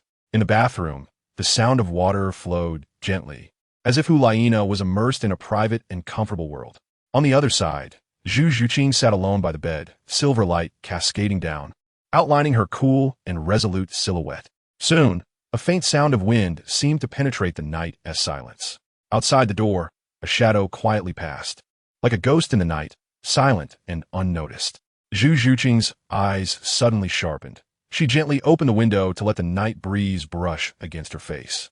Following that, a swift black figure nimbly leaped in from outside the window, landing silently, displaying its well-trained skills. The figure slowly knelt before Zhu Zhuqing, adopting a humble and respectful posture, presenting a sealed letter with both hands, the voice deep yet clear. My lord, this is the detailed information about Dai Mubai that you requested. After speaking, the air seemed to linger with his departing aura, and the figure once again became part of the night, quietly slipping out of the window and disappearing into the vast darkness. Zhu Zhuqing gently took the letter, her fingertips trembling slightly, as if she could feel the weight and urgency contained within. She slowly opened the envelope, the paper gently unfolding in the dim candlelight, each line of text flowing into her sight like a trickle, her gaze wandering between the lines, sometimes furrowing her brows, sometimes appearing pensive. The room was left with only the sound of water from the bathroom and the rustling of the letter. Dai Mubai was originally the third prince of the Star Luo Empire, with a martial soul of the evil White Tiger. He awakened his martial soul at 6 and wanted to escape the Star Luo Empire, but was captured by the Star Luo Crown Prince Davis. He only managed to escape the Star Luo Empire after Zhu Zhuqing disappeared. After leaving the Star Luo Empire, Dai Mubai arrived at the city of Suatoa in the Barak Kingdom. By using money and connections, he entered an academy called Shrek. At the age of 7, Dai Mubai entered a brothel with a chubby boy named Ma Hongjun. In the following days, Dai Mubai completely fell into debauchery, living a life of excess. And almost every day, he would go to the brothel in Suatoa City to find girls. Zhu Zhuqing slowly closed the heavy letter in her hand, the truth contained within the lines like cold ice, eroding her last bit of warmth towards Dai Mubai. She sighed softly. The pent-up feelings in her chest seemed to dissipate into nothingness with that prolonged breath. Carefully putting away the letter, she turned and stepped into the bedroom, the soft bed seeming to be her only sanctuary at this moment. She gently lay down, allowing fatigue and disappointment to lead her into slumber. As dawn broke, the first rays of sunlight streamed through the window, gently brushing across Zhu Zhuqing's face, waking her from her sleep. However, this tranquility did not last long, as a strange heaviness began to spread from her chest. Opening her blurry eyes, the sight before her made her pause slightly. Hulaina was now in disheveled clothes, nestled in her chest in an almost disrespectful manner, with two soft contours resting directly on her chest, carrying an unintentional intimacy. Zhu Zhuqing tried to wake Hulaina in the gentlest way possible, pushing her lightly, her eyes filled with both confusion and a hint of helplessness. But Hulaina seemed immersed in her dreams, completely unaware of everything around her, the peacefulness in her sleep contrasting sharply with her usual alertness. Zhu Zhuqing watched this scene, her heart filled with mixed feelings. She gently shook her head, attempting to cast aside this sudden awkwardness and confusion, and instead adopted a more tolerant mindset, allowing Hulaina to continue this unexpected closeness. Morning light had gently spread across the land, and when the two slowly awoke, the sun had already risen high in the sky, draping a layer of golden brilliance over this tranquil morning. Hulaina's fingertips lightly brushed through her messy hair, a hint of crimson unintentionally gracing her cheeks, remnants of last night's inadvertent awkwardness and shyness. Recalling last night, she had merely taken a bath when an inexplicable drowsiness overtook her, leading her to mistakenly wander into Zhu Zhuqing's tender embrace, sharing a bed together. Though both were women, the gaze exchanged in the morning light still filled the air with a subtle and indescribable awkwardness. Hulayina hurriedly tidied her slightly disheveled clothes, each small movement revealing her discomfort and determination to restore normalcy. Meanwhile, Zhu Zhuqing, with her characteristic calmness, silently assisted her from the side, their mutual understanding laced with unspoken comprehension and tolerance. Finally, everything was in order. They stood shoulder to shoulder, each carrying their small bags, and gently pushed open the door that seemed to hold the secrets of last night. Unexpectedly, Xiaoyu was there, lightly tapping on the doorframe, his posture showing both urgency and a hint of gentleness. As the door suddenly opened, it was like a stone was thrown into a calm lake, causing Xiaoyu to momentarily start, but he quickly regained his composure, a smile flashing in his eyes, one that showed insight and tolerance towards their little secret. Hurry! The elder has been waiting for us at the city gate for a long time. Without giving the two a chance to respond, Xiaoyu grabbed their luggage and ran ahead. The two women exchanged a glance before quickly following behind Xiaoyu. In front of the towering city gate of Spirit City, as dawn broke, a resolute figure was challenging the limits of endurance. The sweat poured down like rain, and every stretch of his arms seemed to be a dialogue with the earth. On his back was Kai's heavy trust, a specially made weight of 500 pounds, pressing his spine slightly bent, but not crushing the belief in his heart. 1982. 1983. Each number sprang from his clenched lips, accompanied by a heavy gasp, like a war drum, both inspiring and tormenting him. The surrounding air seemed to freeze, leaving only the sound of his struggle echoing in the open space in front of the Soul Master City. Kai sat leisurely on a nearby stone, his gaze both stern and expectant. His words, though understated, struck Yan's heart like a heavy hammer. If one person is late, the whole team is punished. Remember, you are partners fighting side by side. Every bit of your effort is the best commitment to the team. Do another 1,000, and let me see your determination. Yan's cheeks were flushed like a phoenix in the flames, each breath accompanied by the violent rise and fall of his chest. But he did not give up. The light in his eyes burned even brighter. Yes, Yan, will never let my teammates down. 1999. He roared, as if to transform all his fatigue and unwillingness into the power of this final strike. Chapter 47. Tang Ritian escapes. The crisis of the Li clan, after completing nearly 5,000 push-ups, Yan's body seemed to be drained of all strength, helplessly crawling on the ground, sweat and dirt intertwining, depicting a picture of resilience and exhaustion. At this moment, Xiaoyu hurriedly arrived with Hulayina and Zhu Zhuqing, their footsteps sounding particularly heavy in the silence. Hulayina and Zhu Zhuqing exchanged glances, reading an indescribable sense of guilt and unease in each other's eyes. The punishment indirectly caused by their tardiness weighed heavily on their hearts like a giant stone. Yan's weary figure silently accused them of their lateness. Since we are all here, let's depart for Hurricane Gorge. At this moment, Yan was like a leaf swept away by a storm, placed inside the cart by Kai.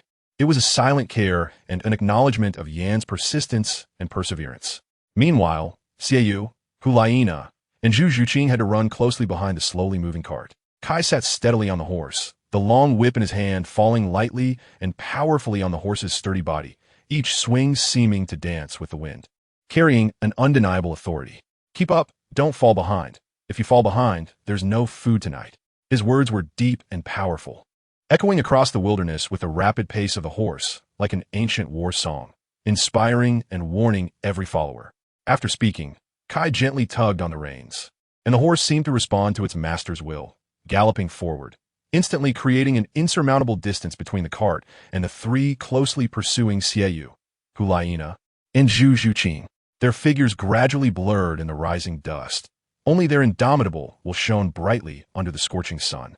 The sole power of the three had long been sealed by Kai, and at this moment, they could only rely on their physical strength to race against fatigue and despair. Time passed quickly, and soon it was noon, with the blazing sun scorching the earth. Kai finally reined in the horse, allowing the tired animal to catch its breath, and the cart slowly stopped in this peaceful place embraced by sunlight. Yan, who had already rested, crawled out of the cart, started a fire, and took out some raw meat to roast. Teacher Kai, Is it really okay for us to leave without waiting for them? Yin hesitated. The feeling of secretly eating made him feel guilty. Kai gave him a light thump on the head. If you think it's bad, why don't you run back and help them? Upon hearing this, Yin was instantly speechless, sitting by the fire, silent, focused on roasting the meat. Half an hour later, Kai finally spotted 3 figures supporting each other in the distance. At this moment, the 3 were already breathless and drenched in sweat, their clothes sticking to their bodies. Xiaoyu took out a rope and tied it around Hulaina and Zhu Zhuqing to prevent them from falling behind. As the captain of the Golden Generation, Xiaoyu fulfilled his responsibilities well. Laina, Zhuqing, just a little longer, were almost there. The other end of the rope was also tied around Hulaina and Zhu Zhuqing's waists. Although Xiaoyu was already very tired, he still chose to pull the 2 forward. Even though Zhu Zhuqing, who had experienced devilish training since childhood, showed strength similar to Xiaoyu without soul power. The pacing of the story is too slow. The special training part in Hurricane Gorge is omitted, directly entering the main storyline in this long and arduous 2.5 years. Hurricane Gorge witnessed the miraculous transformation of the 4 from youth to maturity. Xiaoyu's soul power had reached level 60, Hulaina 59, Yin 58, and Zhu Zhuqing 52. Every leap in soul power was a song woven from their sweat and tears, the best interpretation of their relentless efforts. When the 4 finally boarded the cart, returning to the Spirit Hall, the air seemed to retain the coldness and resilience of Hurricane Gorge.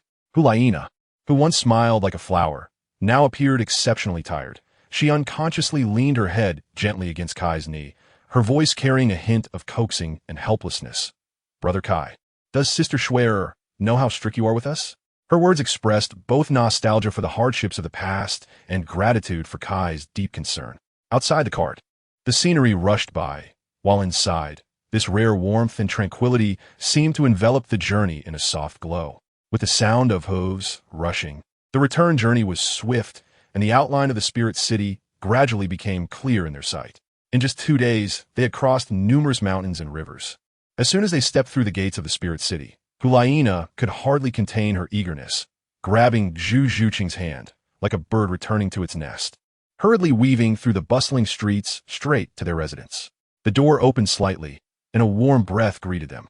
The 2 exchanged a smile and then stepped inside, enjoying the long-awaited bathing time, washing away the dust and fatigue. "Teacher Kai, then we will also leave." Xiaoyu and Yin prepared to return to the Spirit Hall to register their current soul power. Kai, however, chose to meet Bibi Dong. Inside the hall, it was quiet and solemn, with only Bibi Dong sitting high on the throne, her figure shining brightly amidst the interplay of light and shadow. The moment Kai pushed the door open, she seemed to tremble slightly, but that subtle movement was fleeting, unnoticed by anyone. At this moment, the focus of the entire hall was solely on Kai. He walked in slowly, each step marking his own rhythm and strength, complementing the solemn atmosphere around him. As soon as he spoke, he drew the attention of others back to him. The group respectfully bowed to Bibi Dong before orderly leaving the Pope's hall. "How is it? I have added a 20-year-old Soul Emperor to the Golden Generation." As soon as Kai's words came out, Bibi Dong lost her composure. "What?" Bibi Dong slammed the table, completely stunned by the news. A 20-year-old Soul Emperor had never been seen before in the continent's history. "That's right, just as you imagined. Xiaoyu has already broken through to level 60, and with just 1 6-soul ring, he can become a Soul Emperor," Kai said with a mischievous smile. "What do you say, Your Holiness? If I win, what's at stake?" Bibi Dong slowly sat back on her throne, her posture revealing an undeniable shock.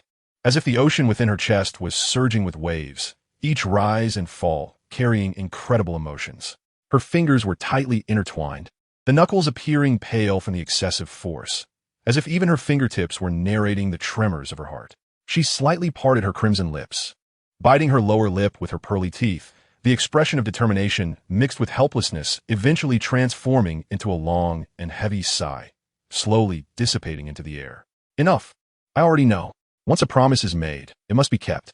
Her voice was soft, yet each word resonated with undeniable firmness.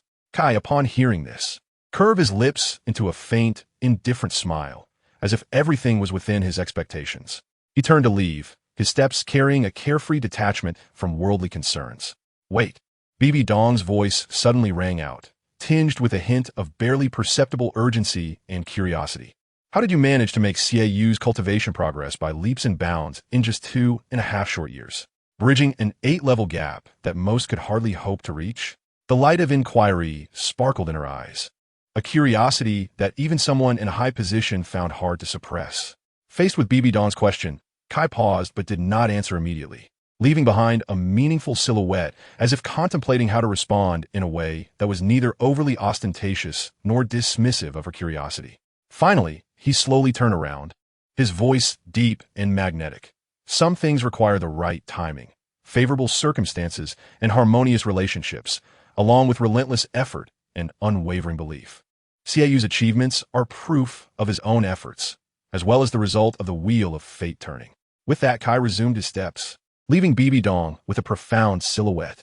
Just as he crossed the solemn threshold of the papal hall, a guard clad in dazzling golden armor rushed towards Kai like lightning. Urgency evident in his steps.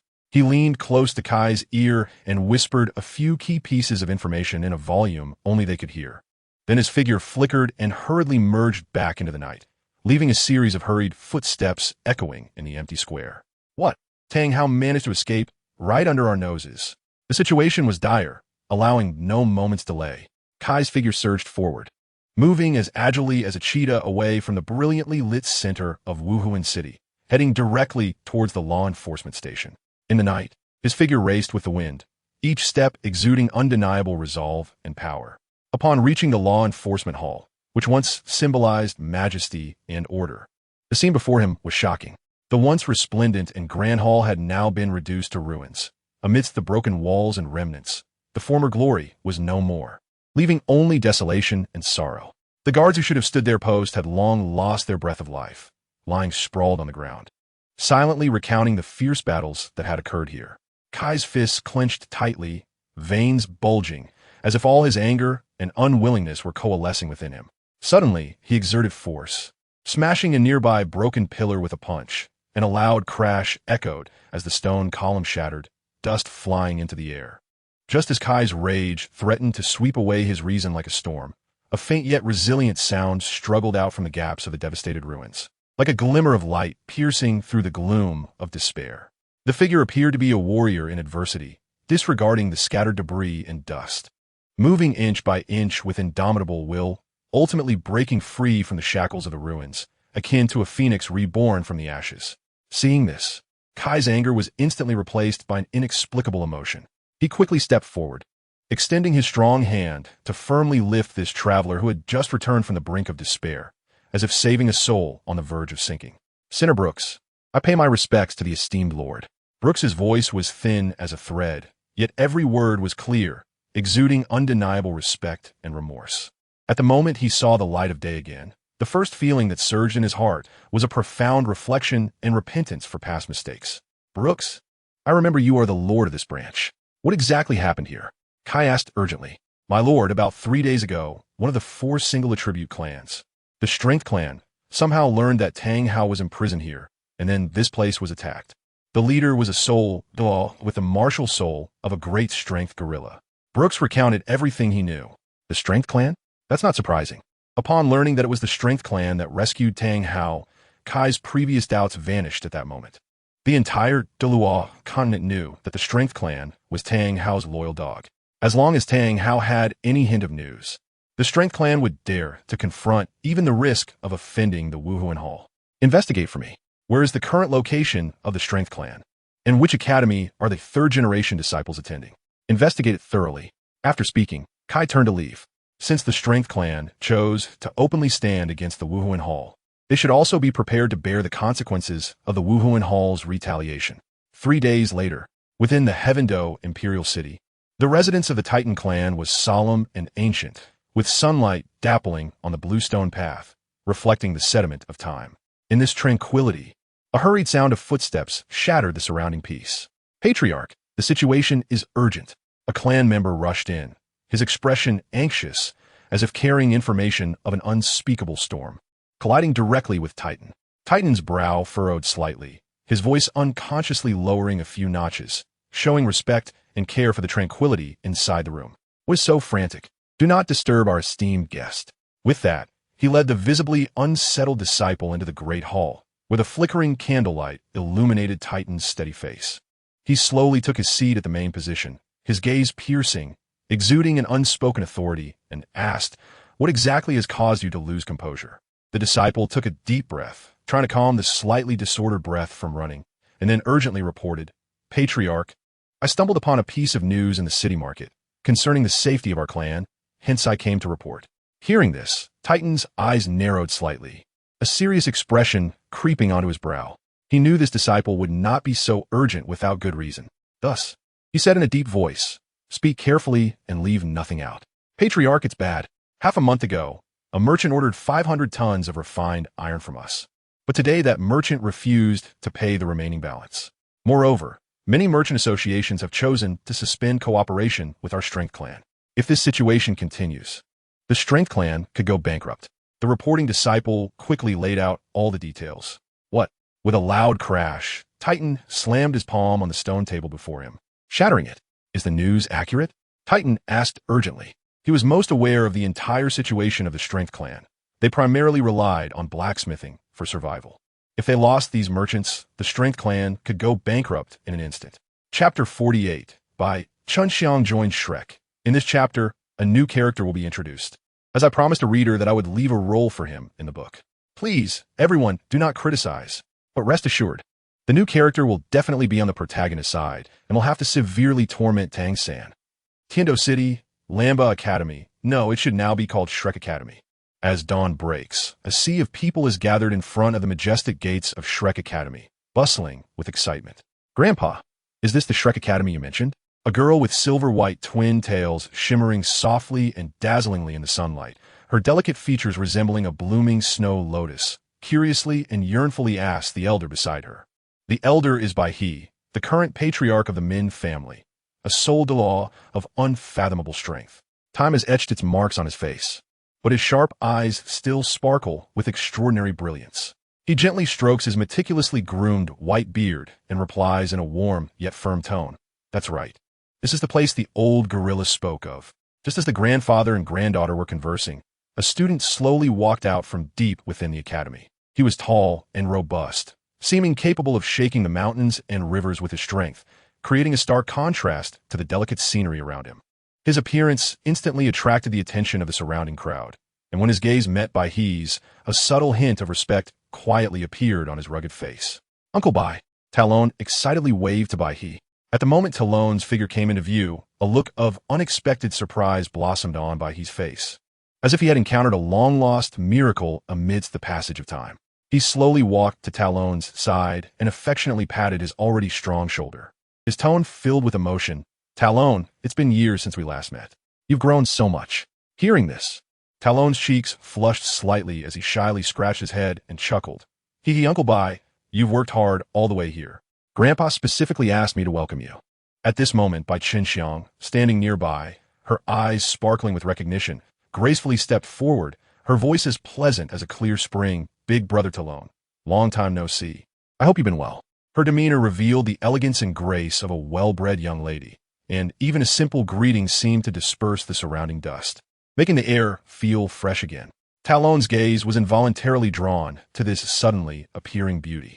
Bai Qinxiang's beauty was understated yet captivating. She stood there like the gentlest breeze of spring, lightly brushing across the heart and leaving an indescribable fragrance. In the sunset forest, "Teacher Zhao, please intercept that colorful demon tiger." Tang San's voice was filled with undeniable urgency as he clenched his fists, a faint blue light swirling in his palms. The blue silver grass was currently entwined like a spirit snake around a massive cavern spider, binding it tightly. Upon hearing this, Zhao Wuji's eyes flickered with seriousness, and then his body soared into the air like a mountain. Accompanied by a thunderous roar, his giant hand, seemingly capable of shaking the earth, crashed down towards the roaring, colorful demon tiger, the air echoing with the sound of heavy explosions. However, at that critical moment, the cavern spider beneath Tang seemed to sense the threat to its life and erupted in unprecedented struggles. Its 8 long legs flailed wildly, and with such force that it suddenly hurled Tang San into the air like a kite with a severed string, tracing a breathtaking arc in the sunset's afterglow. In midair, Tang San's figure slightly spread out, and with his remarkable adaptability and keen perception of the wind, he quickly adjusted his posture. The blue-silver grass seemed to have gained sentience, dancing around him, not only slowing his descent, but also using the surrounding trees as leverage to steadily dissipate the impact, landing lightly and showcasing the extraordinary skills and wisdom of a Tang sect disciple. Partners quickly retreat to the poison formation. The poison there can temporarily suppress the soul beasts. Tang San shouted anxiously. The echo of Tang San's urgent and determined call rang in everyone's ears. Without needing to say much, a shared glance communicated their understanding, and they tactfully executed a strategy of fighting while retreating, their steps filled with resolute determination and wisdom. Little San, the poison from Senior Dugu won't last long before that. You must choose your fourth spirit ring. Yu Xiaojiang's voice cut through the chaos of battle, carrying a sense of undeniable urgency. Tang San's gaze pierced through the swirling poison mist, scanning the soul beast hesitating in fear of the poison. Finally, his vision locked onto the massive and menacing cavern spider. Like an eagle spotting its prey, the spider seemed to sense this gaze, a flicker of ferocity passing through its eyes. Though it could not hide its pride as a powerful being. Just as Tang San was about to speak, the atmosphere suddenly shifted. The temperature around them seemed to plummet as if gripped by an invisible hand. A bone-chilling cold swept in, followed by a sharp and prolonged sound of something slicing through the air from the horizon, signaling the rapid approach of an unknown yet powerful presence. In the blink of an eye, a piercing cold light streaked across the sky, like a galaxy falling from the heavens. A crystal-clear ice sword, carrying endless frost, precisely pierced the heart of the gathering, causing the earth to tremble. This strike not only penetrated the clouds, but seemed to freeze the temperature of the air itself, making the already cold environment even more biting.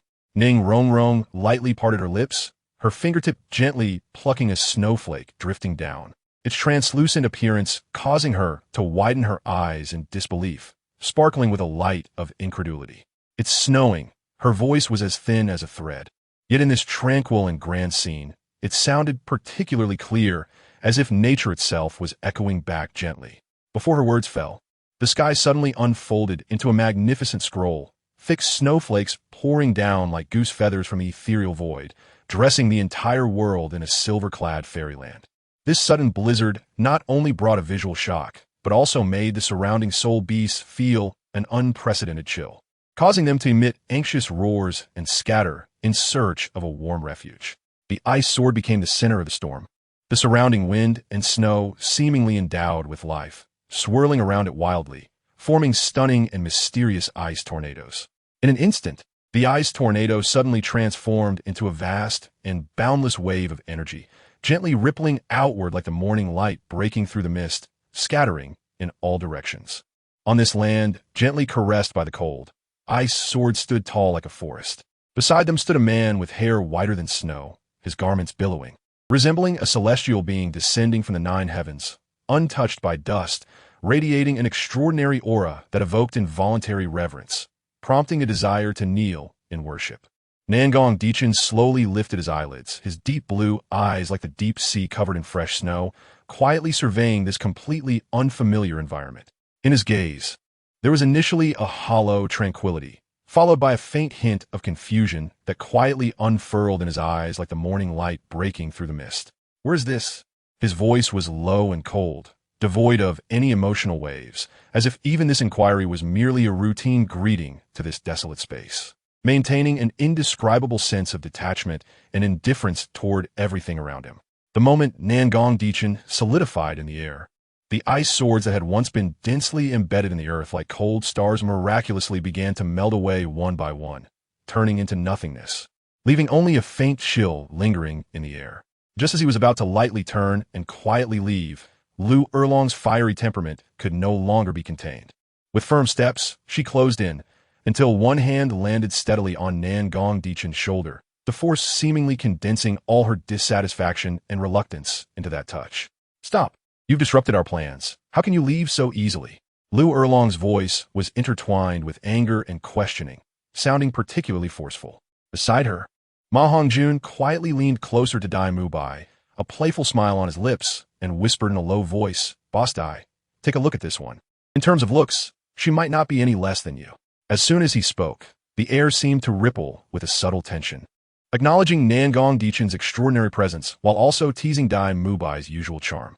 Nangong Dichin gently tilted his head, his clear, water-like eyes seemingly shrouded in a thin mist, making it difficult to glimpse any turmoil within. This scene was like a stone suddenly thrown onto a tranquil lake, quietly stirring up layers of angry ripples in Lu Erlong's heart. Lu Erlong's figure slightly retracted, her aura changing drastically. The third soul ring suddenly shining brilliantly like the brightest star in the night sky, announcing the awakening of her anger. Third soul skill, Thunder Fire Shock. With that, she condensed a sphere containing the dual powers of thunder and flames in her hand, as if it contained the fury of heaven and earth, and hurled it towards Nangong Dichin. In an instant, thunder roared, flames danced wildly, and the two forces collided fiercely in the air, erupting into an extremely dazzling light that illuminated everything around as bright as day, making Nangong Dichin's figure appear particularly resolute within this brilliant glow. Not only did he show no fear, but he also adopted a calm demeanor, slowly bending down to pick up what seemed to be an inconspicuous object from the ground where dust and light intertwined, exuding an indescribable nonchalance and confidence. The Thunderfire energy sphere that Lu Erlong had prepared was unexpectedly brushed aside by the seemingly ordinary branch in Nangong's hand, as if the morning mist had met the rising sun, silently shattering into countless fragments, dissipating into the air. In Nangong's eyes, a strange red glimmer suddenly surged within the deep blue, resembling a flame hidden in the depths of the ocean, heralding the arrival of a storm. Immediately, the 7 soul rings surrounding him sparkled like stars, slowly rotating, each ring containing indescribable power and mystery. As his deep and firm voice resonated first soul skill, Frostblade, 9 slashes. The branch in his hand seemed to be endowed with life, transforming into an unmatched sharp frost blade, striking out with lightning speed. 9 crystal-clear sword lights slicing through the air, carrying a bone-chilling coldness and determination, directly aimed at the sky. Seeing this, Lu Erlong furrowed her brows tightly, her eyes ablaze with fury. Unwilling to show weakness, her soul power surged within her, and she roared, 5th soul skill, Skyfire. With that, the air around her seemed to ignite, and a scorching flame instantly coalesced into a violent vortex, tightly enveloping her. Within that fiery vortex, it was as if the roar of dragons and tigers echoed, revealing endless majesty and destructive power, vowing to burn all obstacles to ashes. At this moment, the world seemed to be divided into 2 realms. One side was Nangong's Frostblade, 9 slashes, cold and sharp. The other side was Lu Erlong's blazing flames, hot and violent. The fire vortex, like an enraged dragon, suddenly swept in, instantly devouring the 9 sharp sword lights into nothingness. The flames illuminated the sky, as if they could incinerate everything in the world. However, just as everyone held their breath, believing that the indomitable flames would soon dissolve the ice and turn the tide, a black figure emerged against the raging flames, cutting through the air. It was Lu Erlong. She was like a leaf tossed by a tempest, awkwardly crashing into an ancient tree, causing the trunk to tremble and leaves to scatter. The moment Lu Erlong landed, a trace of crimson spilled from the corner of her mouth, contrasting sharply with her current resilience. Her already deep-set, beautiful eyes were now wide open, shimmering with defiance and astonishment. The black fitted leather outfit she wore had become tattered as she struggled in the inferno of flames and sword lights, countless small tears resembling scars from battlefield, inadvertently revealing the pure complexion of her skin beneath. However, at this moment, Lu Erlong could not care less about her injuries. Just moments ago, in the fiery vortex, she had felt that the power unleashed by those 9 sword blades was cumulative. At this time, Nangong stepped forward, and Zhao Wujia immediately moved to stand in front of Lu Erlong. "Who are you, senior? Why do you want to fight us?" Zhao Wujia knew he was weaker than the opponent, so he lowered his posture sincerely. Nangong tilted his head, clearly confused by Zhao Wujia's words. "Well, if I remember correctly, it was this lady who attacked me first." Nangong pointed the branch in his hand toward Lu Erlong behind him. Hearing herself being called lady, Lu Erlong nearly fainted from anger. At this moment, cold sweat dripped from Zhao Wujia's face, frozen into ice shavings. It was impossible to say he wasn't nervous. Flinder was injured, Lu Erlong was also hurt, and even he had some internal injuries from an arm injury a few years back. Not to mention the trouble with the Shiryu. Chapter 49, Golden Saint Dragon vs. Nangong Dichin. Chen Xian comes to the rescue. Nangong lightly lifted his foot, stepping forward with a steady and firm step, At that moment, the air seemed to tremble. Ning Rongrong's eyes clearly captured this detail. This man stood barefoot. His unconstrained and transcendent demeanor revealed effortlessly. Erlong, Flinder's voice was mixed with undeniable worry, his gaze fixed tightly on Lu Erlong's nearly pale face. In a previous fiery storm, Lu Erlong had, with her tenacious will and exceptional strength, taken the first 3 fierce slashes head-on, and the following 6 she had borne with her flesh and blood. The hardships and pains were unimaginable. In this tense and heavy atmosphere, Tang San, who had been standing silently to the side, finally moved. After standing firm, Tang San faced Nangong, slightly raising his hands, performing a gesture that was both respectful and graceful, his voice gentle yet firm. "Senior, please hold on for a moment.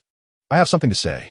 Tang San's words made Nangong pause, and Nangong narrowed his eyes slightly, showing a hint of disdain towards this person who seemed completely unaware of his situation. "I think there must be some misunderstanding between us. Why not let me experience your skills next? And if I win, please do not make things difficult for the others," Tang San said, neither humble nor pushy. A crisp sound suddenly shattered the surrounding silence. Before Tang San's words could finish echoing in the air, a loud slap fell on his cheek like thunder, the force so great that it seemed to shake the air itself. Nangong's voice, low and magnetic, slowly emerged, carrying an undeniable authority. "What are you, trying to negotiate with me?" Nangong's gaze never left Tang San, and the feeling of being disregarded was like a sharp blade, cutting deeply into Tang San's heart, leaving behind an indescribable sense of humiliation and resentment. This person was already seeking death, Tang San thought to himself, yet his face remained like a tranquil lake, showing no signs of disturbance, as if everything that had just happened was merely a fleeting breeze. This forbearance and depth are truly astonishing. Nangong lightly waved the wooden stick in his hand. This seemingly casual action caused the surrounding air to surge, and an invisible force, accompanied by waves of energy, surged from his body, instantly blowing Tang San, Xiao Wu, Ma Hongjun, Dai Mubai, Oscar, and Ning Rongrong away. Too much bullying. Zhao Wujia, witnessing the tragic scene of his beloved disciples being swept away by the fierce wind, felt a surge of anger in his heart and could no longer contain himself. His aura skyrocketed, the 7th spirit ring shimmering like stars, slowly merging into his body, triggering a perfect resonance of soul and power. 7th soul skill. True body of martial spirit. As he chanted in a deep and firm voice, Zhao Wujia's body underwent an astonishing transformation, as if every inch of his skin contained the stability of mountains and the surging of rivers. His muscles, under the enhancement of the true body of martial spirit, were as if forged from fine iron, each one stretched to the limit, containing explosive power capable of shaking the heavens and the earth. "Old Zhao no."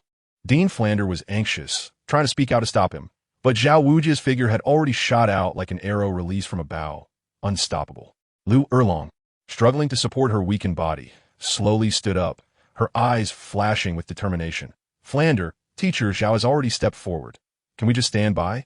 It was time for us to fight side by side." Although her voice was slightly hoarse, it was filled with undeniable strength. 3 dazzling golden energies cleverly connected Flander, Lu Erlong, and Yu Xiaojiang, weaving them into a shining golden triangle, as if the strongest contract in the world, locking in the inseparable bond between the 3.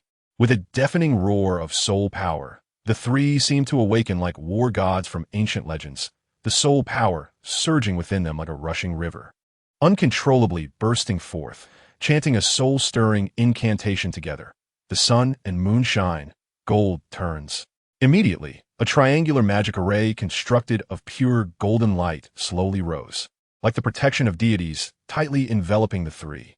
The richness of that light seemed capable of penetrating all illusions, illuminating their most steadfast beliefs and resolve. "Luo Sanpao," Yu Xiaojing shouted softly. In an instant, the seemingly ordinary Luo Sanpao slowly floated in mid-air, gathering an unprecedented golden radiance around it.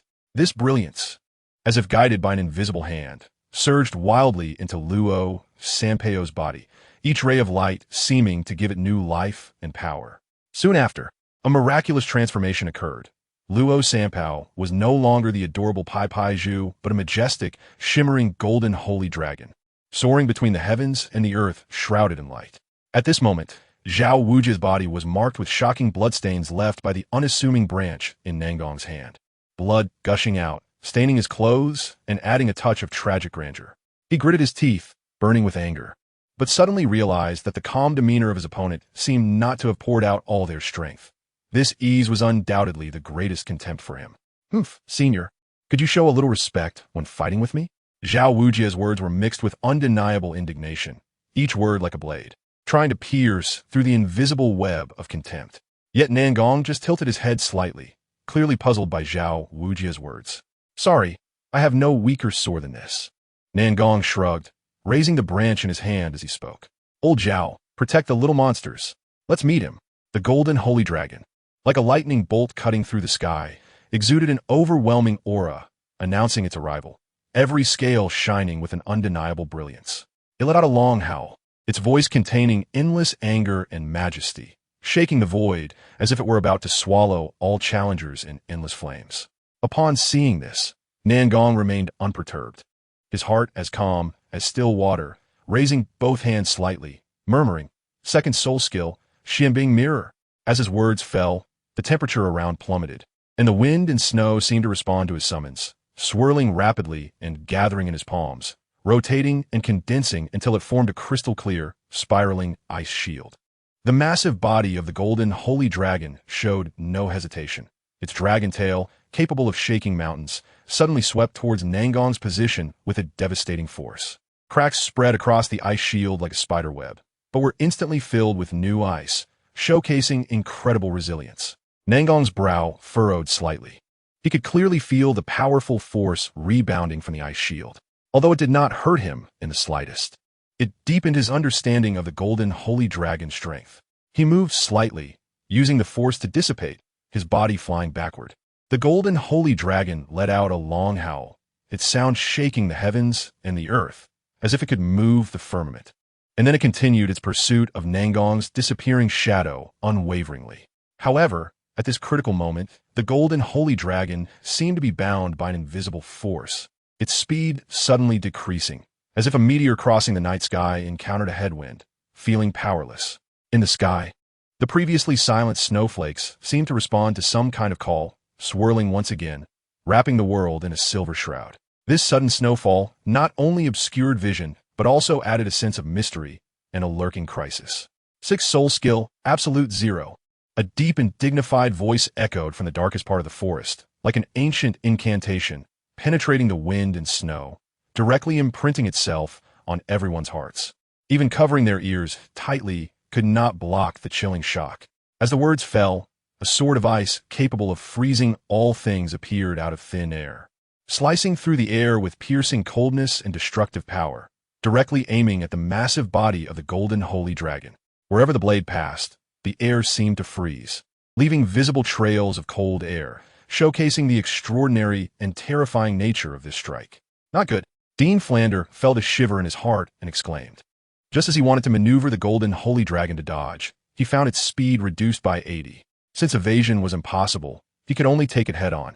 The golden holy dragon instantly activated the vast holy power within its body, weaving a dazzling holy dragon breastplate, with golden scales shining like stars, once again tightly adhering to its noble body, as if donning an indestructible battle armor.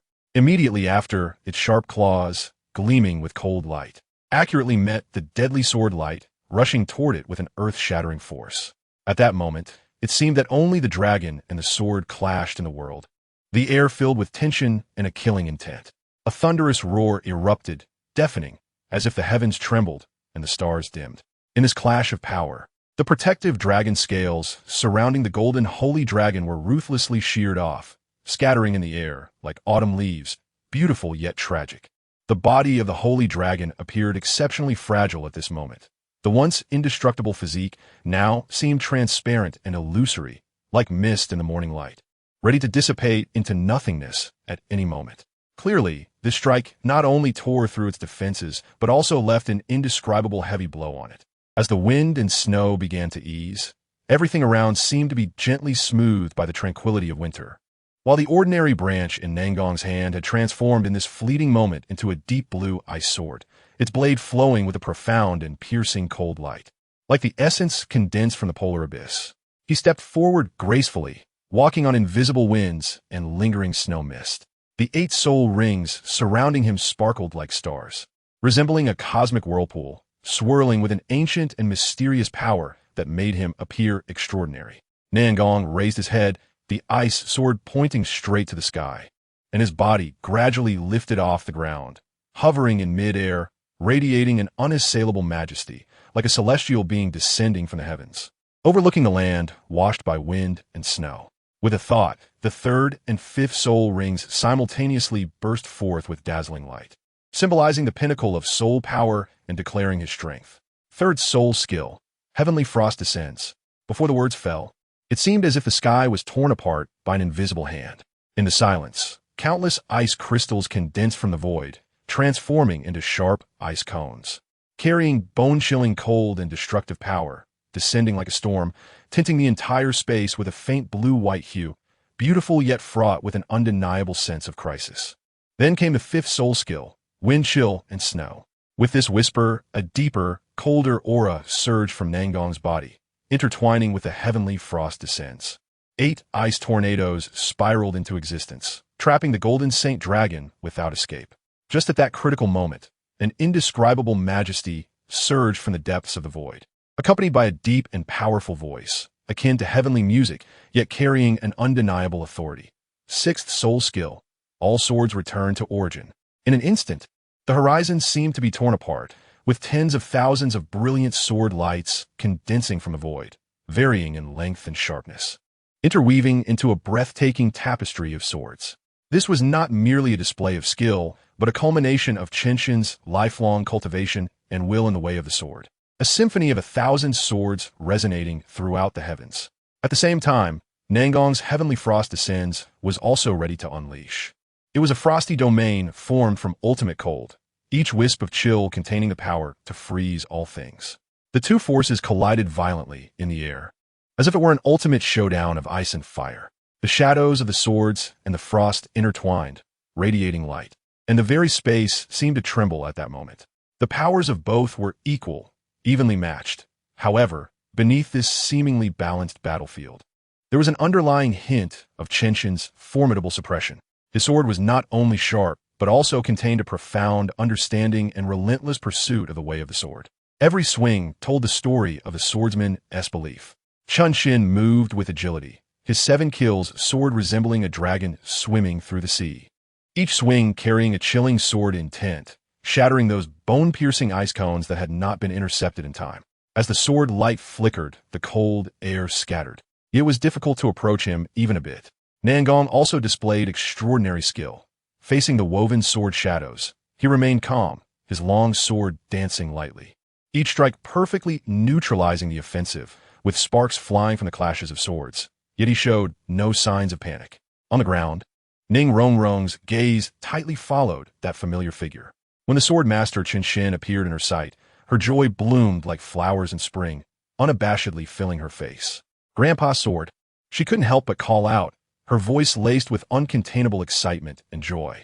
However, Qian's mind was entirely elsewhere. His gaze was deep, focused on the extraordinarily poised young man, secretly amazed. At such a young age, he has already stepped into the realm of tile.Not, truly rare. This shock made him temporarily forget everything around him, including Ning Rongrong's expectant gaze. Chapter 50, 7 Kill Sword vs. Imperial Cold Sword. Dean Flender. "You must quickly lead the students away. Leave this to me," Qian said in a deep voice. Hearing this, Dean Flender gently adjusted his somewhat heavy glasses, and a glimmer of determination and trust flashed in his eyes. He understood that the situation at hand allowed no moment's hesitation. So he steadied his hand and said to the students behind him, "Children, we must retreat immediately. This place is left to the sword Douluo Senior." His words carried undeniable authority, and the students, though reluctant, quickly gathered to prepare to leave this perilous place. At this moment, the sword master Qian, hailed as the continent's #1 attacking Daw, remained motionless, yet an icy sword intent enveloped him. The 7-kill sword in his hand glimmered with a ghostly blue and chilling light, like the brightest cold star in the night sky, suddenly slicing through the air towards Nangong. Facing this sudden assault, Nangong showed no fear, but rather a surge of battle intent. With a flick of her wrist, the imperial cold sword transformed into a streak of flowing light, the sword tip lightly touching to draw a splendid sword flower. Not only breathtakingly beautiful, but also infused with unmatched sword energy, colliding thunderously with Qian 7 kills sword in midair. As the two swords crossed, a deafening roar erupted, as if even space trembled at that moment. Sword lights scattered, intertwining cold and killing intent formed an invisible net, enveloping this realm. However, in this thrilling duel, both appeared exceptionally calm, their eyes reflecting respect for one another and a relentless pursuit of the ultimate way of the sword. Such a scene not only left the students present dumbfounded, but also allowed the distant observers to feel the shock and power of the beauty of the way of the sword. As the two figures intertwined, it was as if two unstoppable torrents suddenly collided, stirring layers of imperceptible sword intent ripples in the air, both feeling the almost tangible sword spirit sharpness within each other. Fourth soul skill, Sword God Possession, Nangong murmured, a look of determination and fervor flashing in his eyes. His figure at that moment seemed to be filled with an invisible power, surrounded by a faint silver glow. This unique enhancement soul skill allowed him, at this moment, to truly transform into the legendary sword god, with sword intent strong enough to shake the heavens and earth. In the sword god possession state, Nangong's various attributes would increase by 20, lasting for half an hour. Qian was also not to be outdone. His fifth soul ring suddenly shone brilliantly, like the brightest star in the night sky. Fifth soul skill, awe-inspiring power. With his deep and powerful words, the surrounding air seemed to be torn apart by this force, and dozens of unmatched sword shadows erupted fiercely from around him, each containing the power to split mountains and shatter rocks. The two strong powers clashed again. Under the vast sky, sword shadows piled up, intertwining into a magnificent tapestry of light and shadow. Sword lights darted like dragons, rampantly weaving through, each collision accompanied by the tremors of mountains. Occasionally a sword blade would unsheathe and fiercely level a peak, showcasing the might of heaven and earth. Facing Nangong, who had only 8 soul rings, Qian, a 96th level super Douluo, suddenly felt significant pressure. As the battle reached its peak, both sides tacitly withdrew, creating enough distance. At that moment, their 7th soul rings shone simultaneously, like stars falling to the mortal realm, releasing shocking powers. True body of 7 kills, Qian shouted, his voice containing undeniable dominance. As his words fell, a profoundly blue phantom rose from the ground, wielding a gigantic sword that condensed countless killing energies, standing in the void. The ultimate manifestation of his martial soul, the true form of the 7 kills sword. True body of imperial cold, Nangong was not willing to show weakness. His voice cold and firm. Another, similarly Azure phantom condensed out of thin air, wielding a heavy sword surrounded by a chill that seemed capable of freezing all things in the world, embodying the ultimate essence of his unique martial spirit. The perfect manifestation of the Emperor's cold power. The two humanoid phantoms illuminated each other, their blue light brightening the entire sky. The tips of their swords pointed towards each other, signifying not only a clash of power, but also an intense exchange of beliefs and pursuits deep within the souls of the two swordsmen. The sunset was blood red, dyeing the horizon in a brilliant orange. The two figures intertwined in the twilight's afterglow, filled with indomitable fighting spirit, until the last ray of sunlight seemed to tiredly sink below the horizon, allowing them a moment to catch their breath and pull apart slightly. A look of exhaustion quietly appeared on Nangong's face, like the thin ice forming on a winter lake, exuding a faint chill and persistence. Meanwhile, sword Douluo Qian's chest heaved as he gasped heavily with each breath. Suddenly, Nangong pointed his sword at the heavens, his eyes flashing with an indomitable light, and shouted, "Third soul skill, Heavenly Frost descends."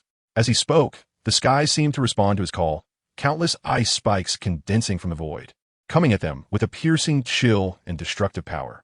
Seeing this, Qian also pointed his sword at the heavens, his gaze steadfast and profound, softly reciting, 10,000 swords returned to origin. In an instant, the air around them seemed to be torn apart by an invisible hand, and countless sword shadows converged from all directions, each containing the essence of sword Douluo's lifetime of cultivation, their sharpness glaringly aimed at the impending ice storm in the sky. Ice spikes and sword shadows collided violently in mid-air, producing a deafening roar, as if the will of heaven and earth were engaged in a shocking confrontation. Sword Douluo Qian, relying on his profound soul power, surprisingly gained the upper hand in this brief clash. Though the ice spikes were fierce, they could not withstand the brilliance of 10,000 swords returned to origin. Each sword accurately shattered the offensive of the ice spikes, showcasing his extraordinary strength as the pinnacle of the sword path in the current era. Until Heavenly Frost Descends was completely shattered, transforming into countless tiny light points. Amidst this dazzling collapse, thousands of illusory sword shadows, like falling cold stars, rushed towards Nangong in midair, their momentum fierce, seeking to freeze everything beneath this boundless cold light. Nangong's expression remained calm as the Emperor's cold sword in his hand trembled slightly, then transformed into a delicate snowstorm, dissipating invisibly between heaven and earth, leaving behind an elusive chill. Immediately after, a miraculous change appeared on his right arm, 3 brilliant halos slowly emerging, like the marks of a deity, solemn and mysterious. At this moment, his eyes seemed to shine with a deep blue light, like a profound cold pool illuminated by the morning light, radiating a clarity and majesty capable of penetrating the soul. With a low shout from Nangong, profound ice dragon soars. The heavens echoed with the ancient roar of dragons, shaking the void. Indeed, it is profound ice dragon soars, my brother Dong's signature skill. Since this character's soul skill was set by me earlier, I kept this skill. Nothing else, just for the coolness. Nangong waved his long sleeves, and the wind and clouds changed color. A crystal-clear ice dragon suddenly condensed from the void, spiraling and soaring, its form agile, surrounded by extreme coldness, swallowing all the fierce sword shadows that rushed at it, turning them into the frost that adorned its body, displaying its supreme power. Qian, witnessing this scene, felt his pupils constrict, his heart shaken beyond measure.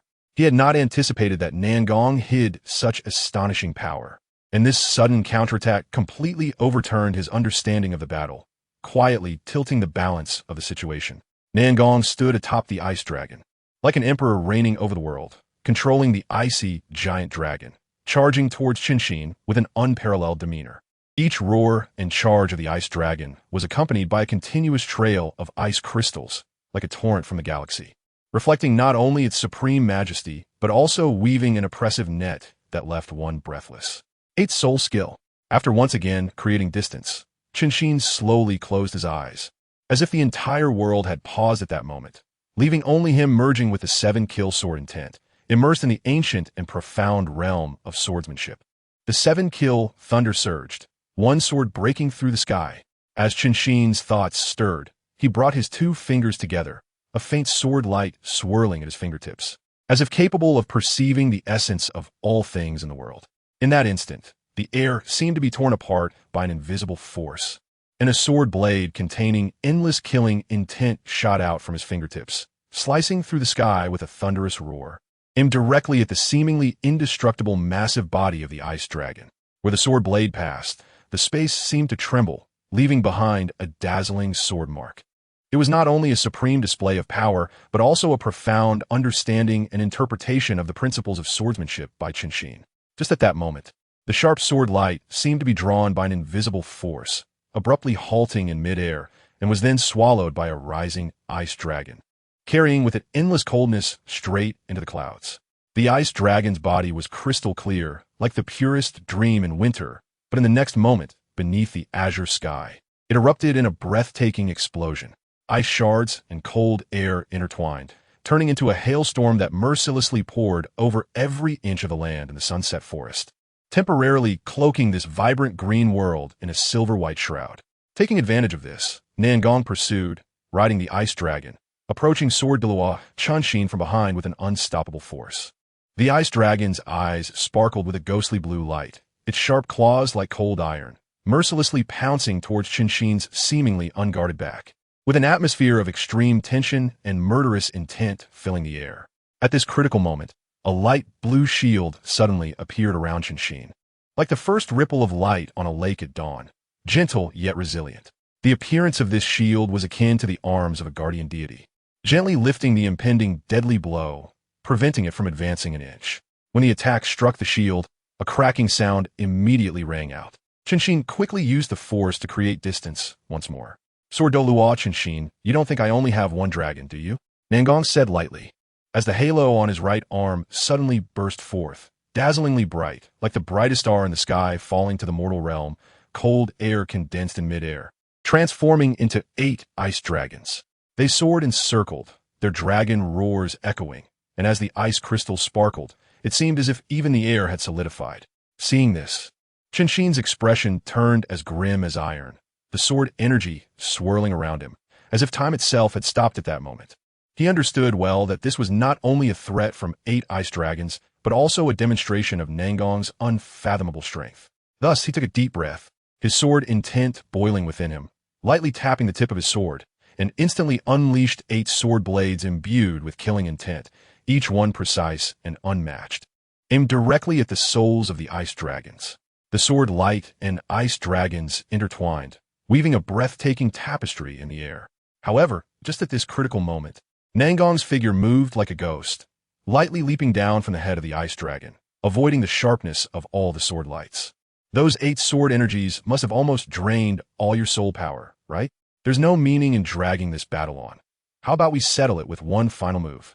Nangong inquired, but his tone held no hint of inquiry. Faced with this request, Qianxin naturally had no reason to refuse. The 8 sword energies just now each contained the power of his 8th soul skill and had nearly exhausted all his soul power. The remaining soul power was only enough for one use of the 9th soul skill.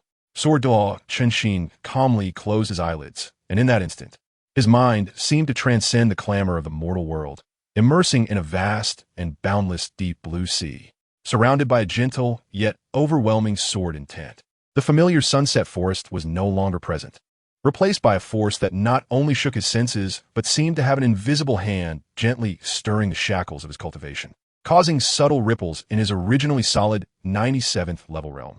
The osmanthus tree flourishes across 100 miles, and the partridges call out in the cool afternoon shade. The peaks of Yinping Ferry rise like knives as the sword departs, the river stretches, and the dust of the sword path calms the heart. As this poetic verse, reminiscent of a soft melody, resonates, the air seems to solidify. Behind Qianxin, a shadowy figure, almost otherworldly, quietly emerges.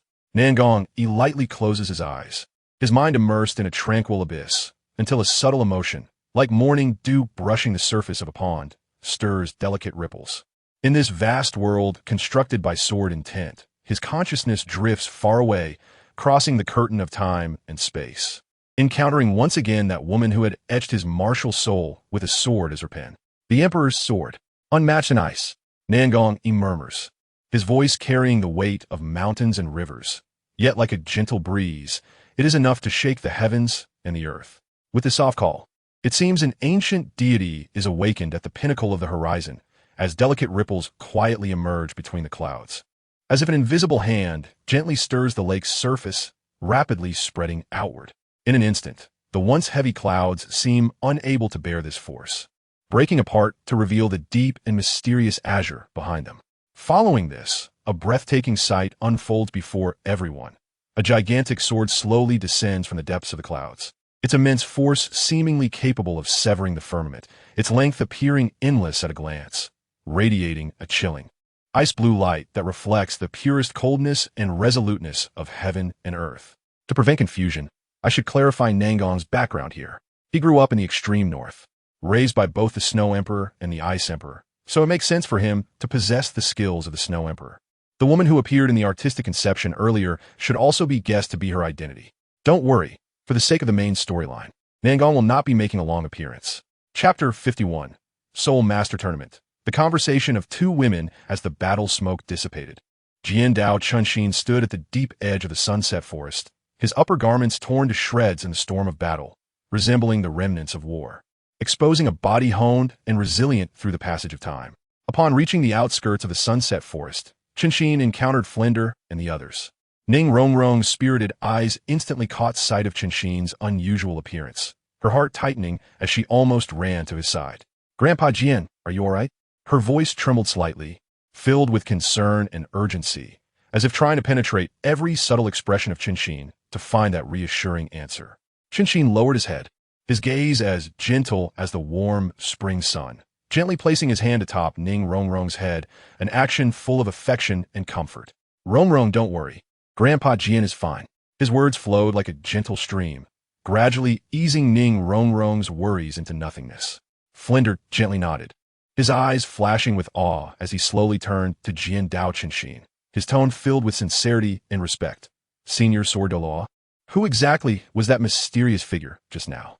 Upon hearing this, Qinshin sighed softly, casting a deep gaze toward the place where he had just fought Nangong, where remnants of sword energy and coldness seemed to linger.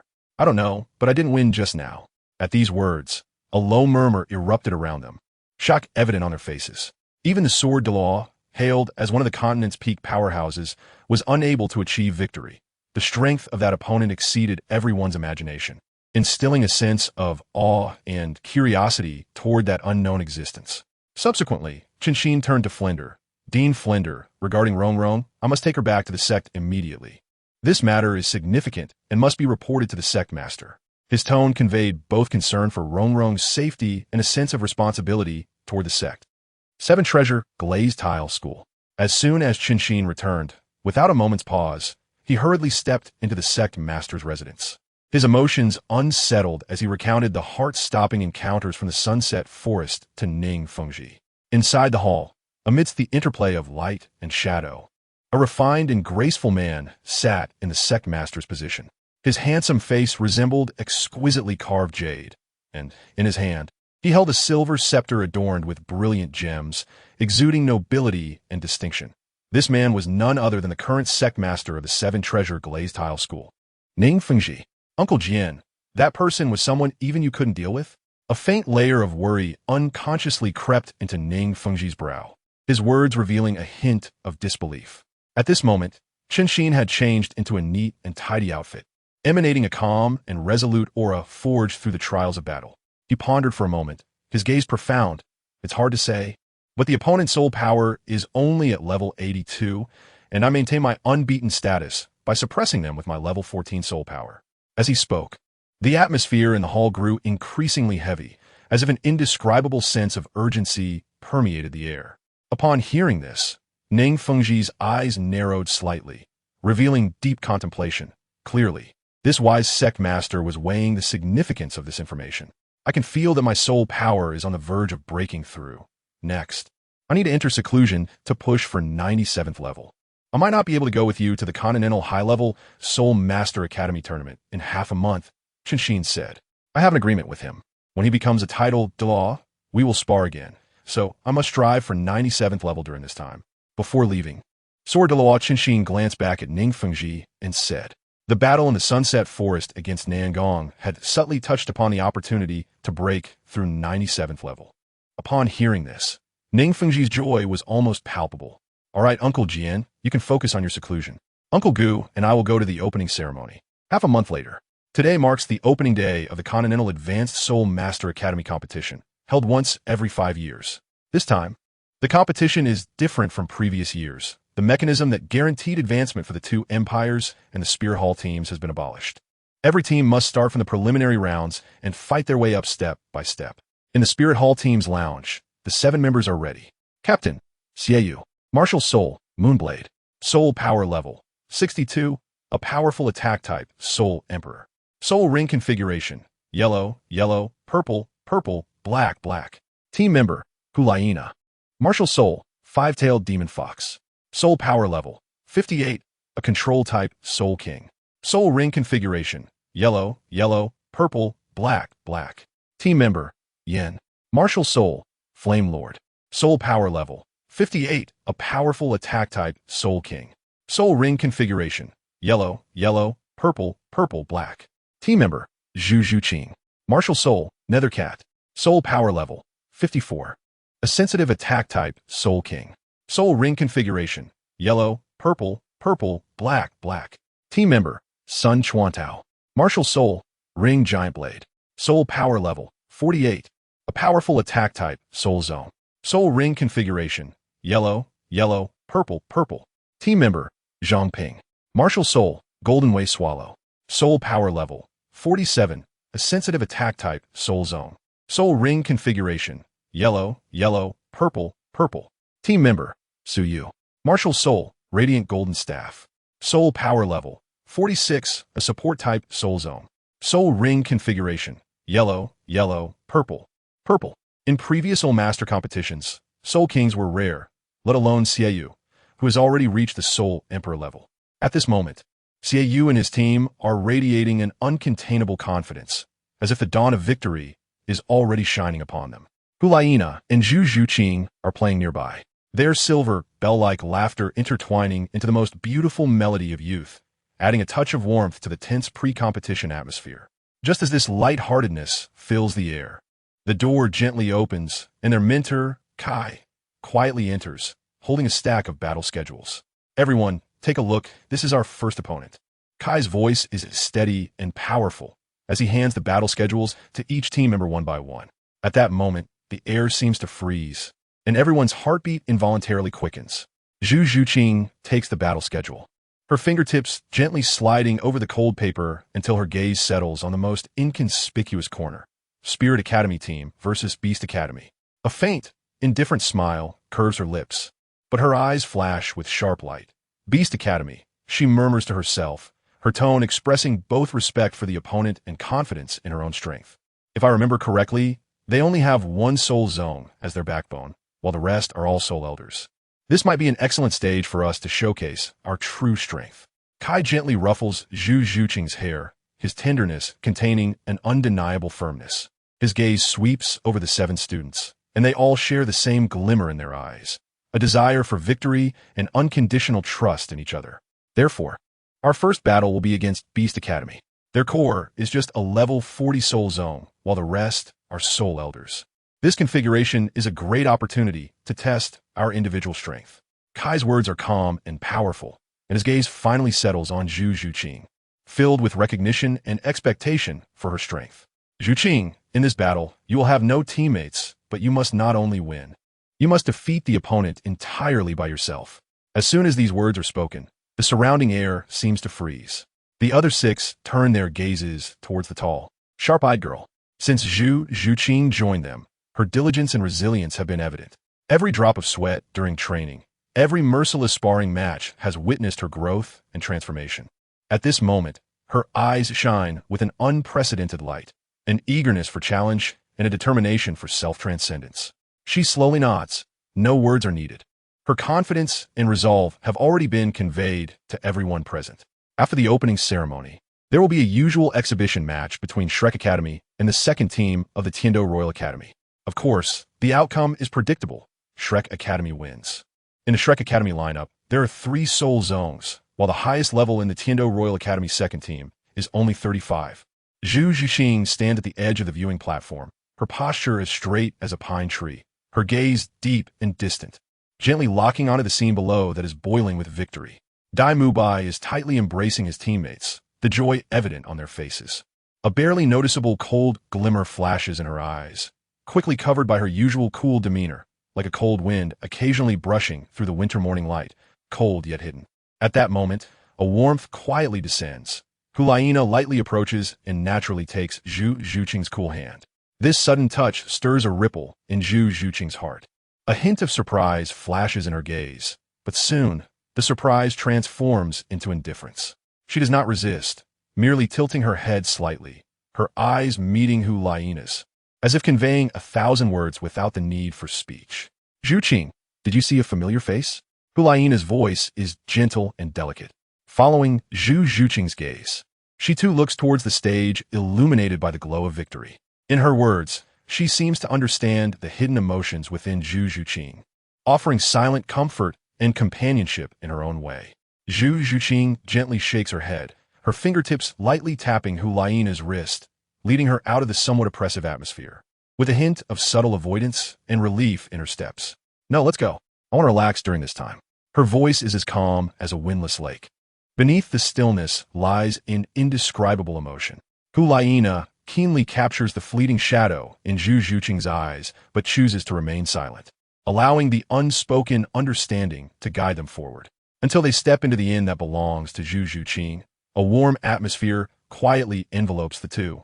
And only then does Huaina softly speak, her tone feigning reproach. Zhuqing, when did we start having secrets? With you looking this way, how can one not feel suspicious? As she speaks, her bright eyes sparkle with concern and confusion, yet they wait gently for Zhu Zhuqing's response. Zhu Zhuqing presses her lips together, and finally, as she sighs, she reaches for a letter from her waist. Sister Nana, you should know that I am from the Zhu family of the Star Luo Empire. Our Zhu family is bound to the Dai family from birth. If a boy, he must serve the royal family for life.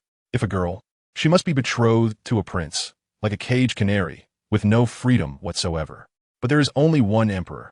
Every girl from the Zhu family must face countless assassination attempts from the Dai family princes. If we succeed in the struggle for the throne, perhaps we can enjoy a position of power, but if we fail, death awaits us. I don't want such a fate. So I ran out and saw my teacher at the law enforcement station of the Spirit Hall. It was my teacher who pulled me out of that cage and gave me the right to choose my own destiny. Hulaina was very clever. After a moment of thought, she immediately thought of the boy with the white tiger martial soul from the arena earlier. So it's you. Hulaina widened her eyes in surprise. This was the first time she learned about Zhu Zhuqing's background. Hulaina carefully chewed over every word on the letter, her anger rising. With a flick of her fingers, the thin paper carrying unbearable matters fell to the ground like a leaf, and she stomped on it in fury, as if wanting to crush all her dissatisfaction and disappointment into dust. Thinking of Dai Mubai's increasingly fallen figure, wandering amidst the neon lights and indulging in gentle traps, willingly giving up his past glory and dreams, Hulaina felt as if her heart was being burned by a fierce fire, gritting her teeth in hatred. Her emotions reached a peak at that moment. She suddenly turned around, tightly grasping Zhu Zhuqing's delicate wrist, her eyes flashing with unprecedented determination and anger. Zhuqing, let's go. We must find my brother today and make him pay the price. Let him see what true, unforgivable corruption is. Zhu Zhuqing was shocked by this sudden determination. She knew Hulaina's gentle nature rarely lost control. This undoubtedly touched her deepest bottom line. Looking at Hulaina's eyes burning with fierce flames, she felt an unprecedented warmth. However, Zhu Zhuqing did not allow Hulaina to drag her away just like that.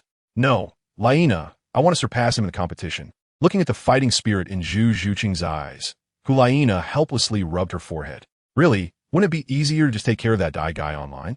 Why wait until the big competition? Hulaina said, holding her forehead. I want to prove to him that I, Zhu Zhuqing, have never been his Dai Mubai subordinate. I have the right to choose my own life. The two sat back down by the bed, and Hulaina looked into Zhu Zhuqing's eyes and said, Zhuqing, do you know?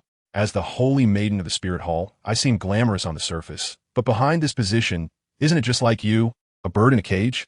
As the holy maiden, my every word and action represents the face of the Spirit Hall. I have no right to choose my own soul ring combination, no right to choose my own marriage, and no right to control my own life. Chapter 52.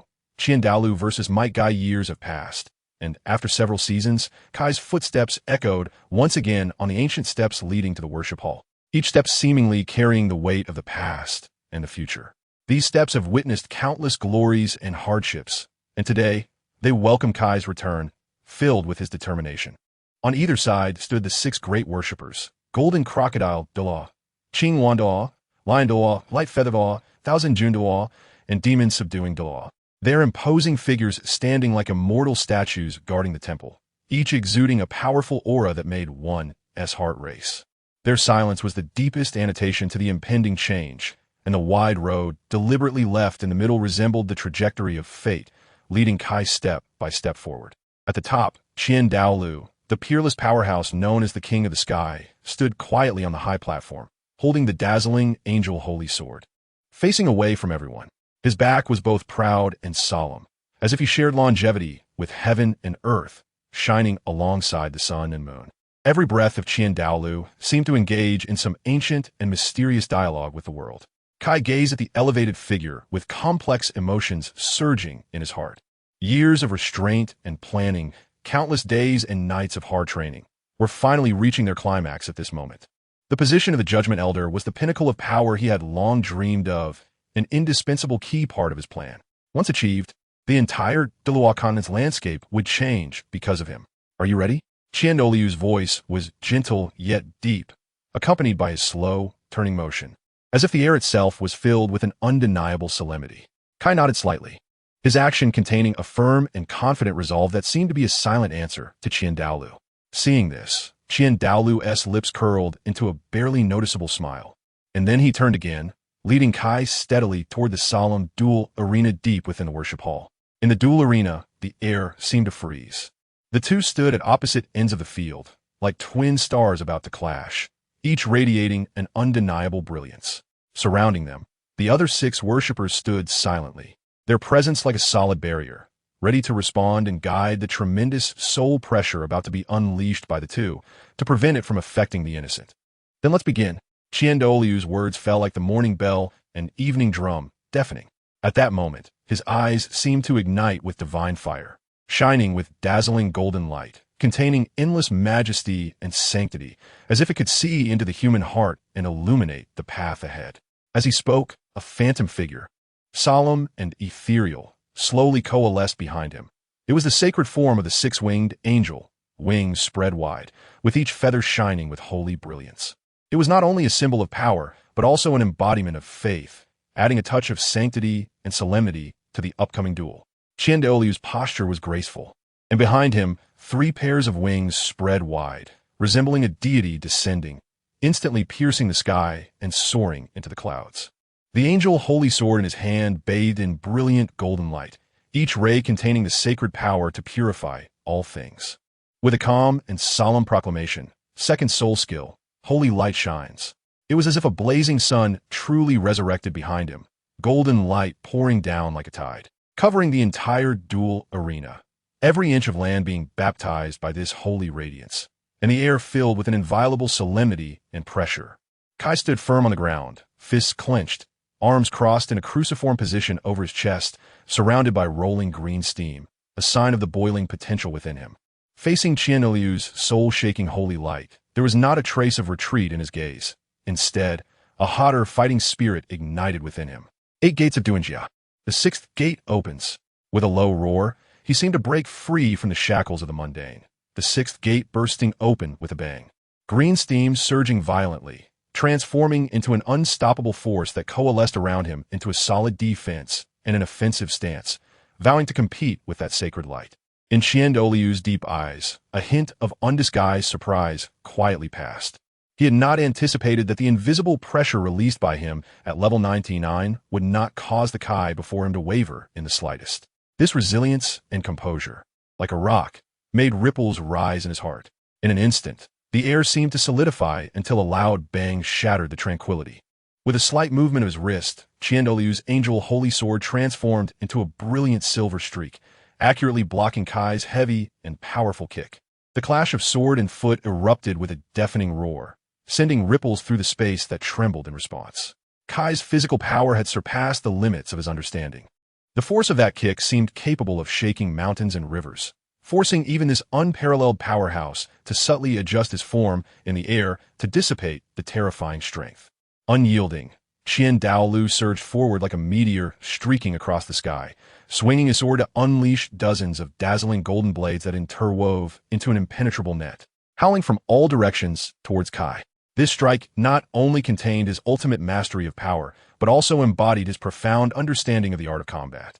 In an instant, Kai's fists seemed to be driven by an invisible force, weaving a series of breathtakingly rapid punches in the void, each accompanied by a thunderous roar, releasing brilliant fireballs that poured down like a torrential rain, precisely meeting those shimmering, golden blades rushing towards him.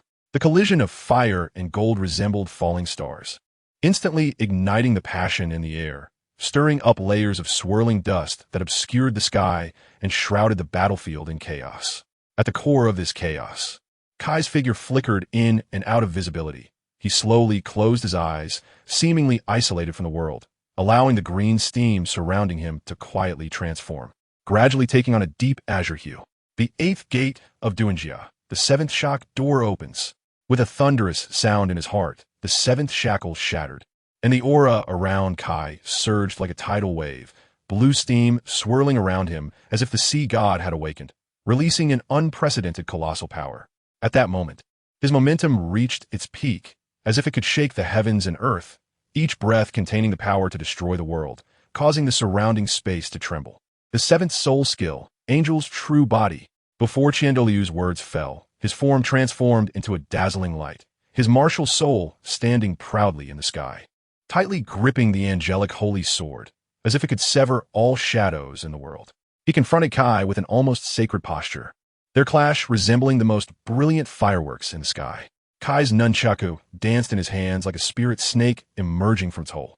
Each swing brought the sound of slicing wind and blazing fire, breaking the tranquility of the air and leaving behind a series of brilliant trails. The collision of weapons generated thunderous roars with each contact, shaking every inch of the surrounding space. Despite being a seasoned veteran, Qian Daolu felt unprecedented pressure facing Kai's overwhelming onslaught. A glint of seriousness flashed in his eyes, but also added to his fighting spirit. However, in this fleeting moment, a slight oversight allowed Kai to slip past him like a ghost, leaving only an afterimage and a lingering warmth in the air. This momentary distraction was not only a test of Qian Daolu's experience and judgment, but also a sign of the battle taking an unknown turn. The outcome of a duel between two powerful beings often hinges on such fleeting thoughts. Suddenly, Qian Daolu felt a sharp pain shoot up his spine. By the time he gathered his thoughts, the pain had delayed his reaction. He saw Kai's figure shadowing him, a powerful elbow strike landing precisely on his back. As if a heavy hammer had struck stone, causing his body to sway slightly, blood surging. However, this was merely the prelude to the storm. Kai's movements flowed like water. Before Qian Daolu could stabilize himself, he had his palms overlapped, closing his eyes in concentration. In an instant, it was as if the heavens and earth responded to his call, a soul-stirring tiger roar resonating from the skies above, shattering clouds and rocks, causing hearts to tremble. With this roar, an illusory yet majestic white giant tiger materialized in midair, surrounded by a faint spiritual light, each hair seeming to contain unmatched power and majesty. This phantom tiger showed no hesitation, swinging its sharp claws with a roar that tore through the air, pouncing on Qian Daolu with a force that seemed ready to shred everything in its path. Qian Daolu's eyes suddenly focused, an indescribable seriousness emerged, and he spread his form. 6 wings unfurling like butterfly wings behind him, instantly surrounding him and weaving an invisible defensive net. The white tiger's roar carried the weight of mountains, crashing against the barrier woven from feathers, creating ripples, but failing to touch Qian Daolu in the slightest. In that fleeting moment, Qian Daolu seized the opportunity to counterattack. The 8th soul ring, deep as night, suddenly burst forth with dazzling light, like a beacon of hope leaping from the abyss. The 8th soul skill, Angel's Glory, he murmured, his voice carrying an undeniable solemnity and sanctity. As his will surged, it was as if a divine will awakened in mid-air. A pair of dazzling angelic eyes appearing out of nowhere, gazing at all things in the world, carrying the power of purification and judgment. Following this, an extremely bright golden ray shot forth from those angelic eyes, penetrating the constraints of space, piercing through the white tiger's indestructible defense, leaving a blinding trail aimed directly at Kai. Faced with this sudden lethal strike, Kai's figure seemed to merge into the air, a faint afterimage leaving an elegant arc as he effortlessly dodged the golden ray that could change the color of the heavens and earth. His movements were smooth and precise, like a sprite dancing in the wind, each evasion perfectly timed. Qian Daolu felt a jolt in his jaw, a sharp pain like electricity, before he could react. Kai was already like a shadow by his side, delivering a precise kick to his chin. This strike contained an unignorable force, instantly stripping Qian Daolu of all will and ability to resist. At the same time, Kai's hand seemed to twist like magic, having wrapped around 2 bandages without him noticing, skillfully dancing and slowly yet firmly binding Qian Daolu's body, locking him tightly within invisible shackles, rendering any struggle futile. Subsequently, Kai pulled Qian Daolu into his embrace headfirst, their forms swirling like leaves caught in a whirlwind, like a meteor streaking through the night sky, hurtling towards the ground. The air was left with 2 blurred figures and the sound of whistling wind, weaving a breathtaking scene. Boom! A massive sound erupted, dust flying as Kai and Qian Daolu crashed to the earth like meteorites, creating rippling waves. As the dust settled, Kai appeared slightly disheveled, but with a gaze as sharp as an eagle, while Qian Daolu was deeply embedded in the ground, unable to move, surrounded by shattered stones from the impact, a scene of chaos. The moment they touched the ground, Kai's figure expanded, executing a series of smooth backflips like leaves in the wind, light and swift, instantly creating distance between him and Qian Daolu, leaving behind a strikingly deep pit. However, in an instant, his seemingly heavy body had emerged from the edge of the pit, like a war god returning from the abyss, showing no signs of distress. only an increasingly palpable pressure. Following this, a strange phenomenon unfolded. Qian Douliu's body seemed to be sculpted by an invisible force, a mirror-like sheen subtly showing through his skin. Then, cracks appeared in this sheen, each containing an unfathomable mystery. In a moment, his body truly shattered like a broken mirror, disintegrating into countless fragments before leaving an indelible illusion in the void. It was an unexpected strike, had it not been for my sixth soul skill, Mirror Angel. Switching places with me, you might have truly succeeded, Qian Douliu said flatly. His gaze swept over Kai's slightly disheveled figure, dust-covered, and a faint smile unconsciously formed at the corner of his mouth, containing a hint of mockery and scrutiny. Your power is indeed formidable, but unfortunately, your combat experience is still immature, and the lack of experience has become your weakest armor. Qian Douliu shook his head gently, his words filled with both regret and a reminder. However, in the face of this evaluation, Kai merely responded with a calm smile, one that seemed to contain some unknown depth, causing a chill to run through Qian Douliu's heart, secretly feeling that something was amiss. Qian Douliu gathered a dazzling golden longsword in his palm, the sword radiating brilliant light, resembling a sacred object fallen from the heavens, carrying an unmatched might as it decisively cut through the sky, pointing straight ahead. However, this strike, which contained endless power and glory, encountered an unexpected obstacle. As Kai gently grasped the exposed tip of the sword with his bare hands, unprotected, this scene was as if stars collided with dust, both incredible and shocking. As a strange color flashed in Kai's deep eyes, he slowly increased his grip, his palms seemingly containing a dark current that could swallow light. The golden longsword began to emit faint, crisp cracking sounds beneath his hand, as if an indestructible object in ancient legends was mocked by fate, gradually revealing its fragile essence. Chapter 53. Serving as the High Priest, judging Elder concurrently as the master of the Douluo Palace with a loud bang. The brilliant golden holy sword in Qian Douliu's hand shattered in an instant, transforming into countless flying golden star fragments that scattered across the ground, shining with a beauty that was both magnificent and desolate. His gaze suddenly focused, intending to retreat, but unexpectedly, Kai's figure moved like a ghost, his speed surpassing the limits of Qian Douliu's reaction.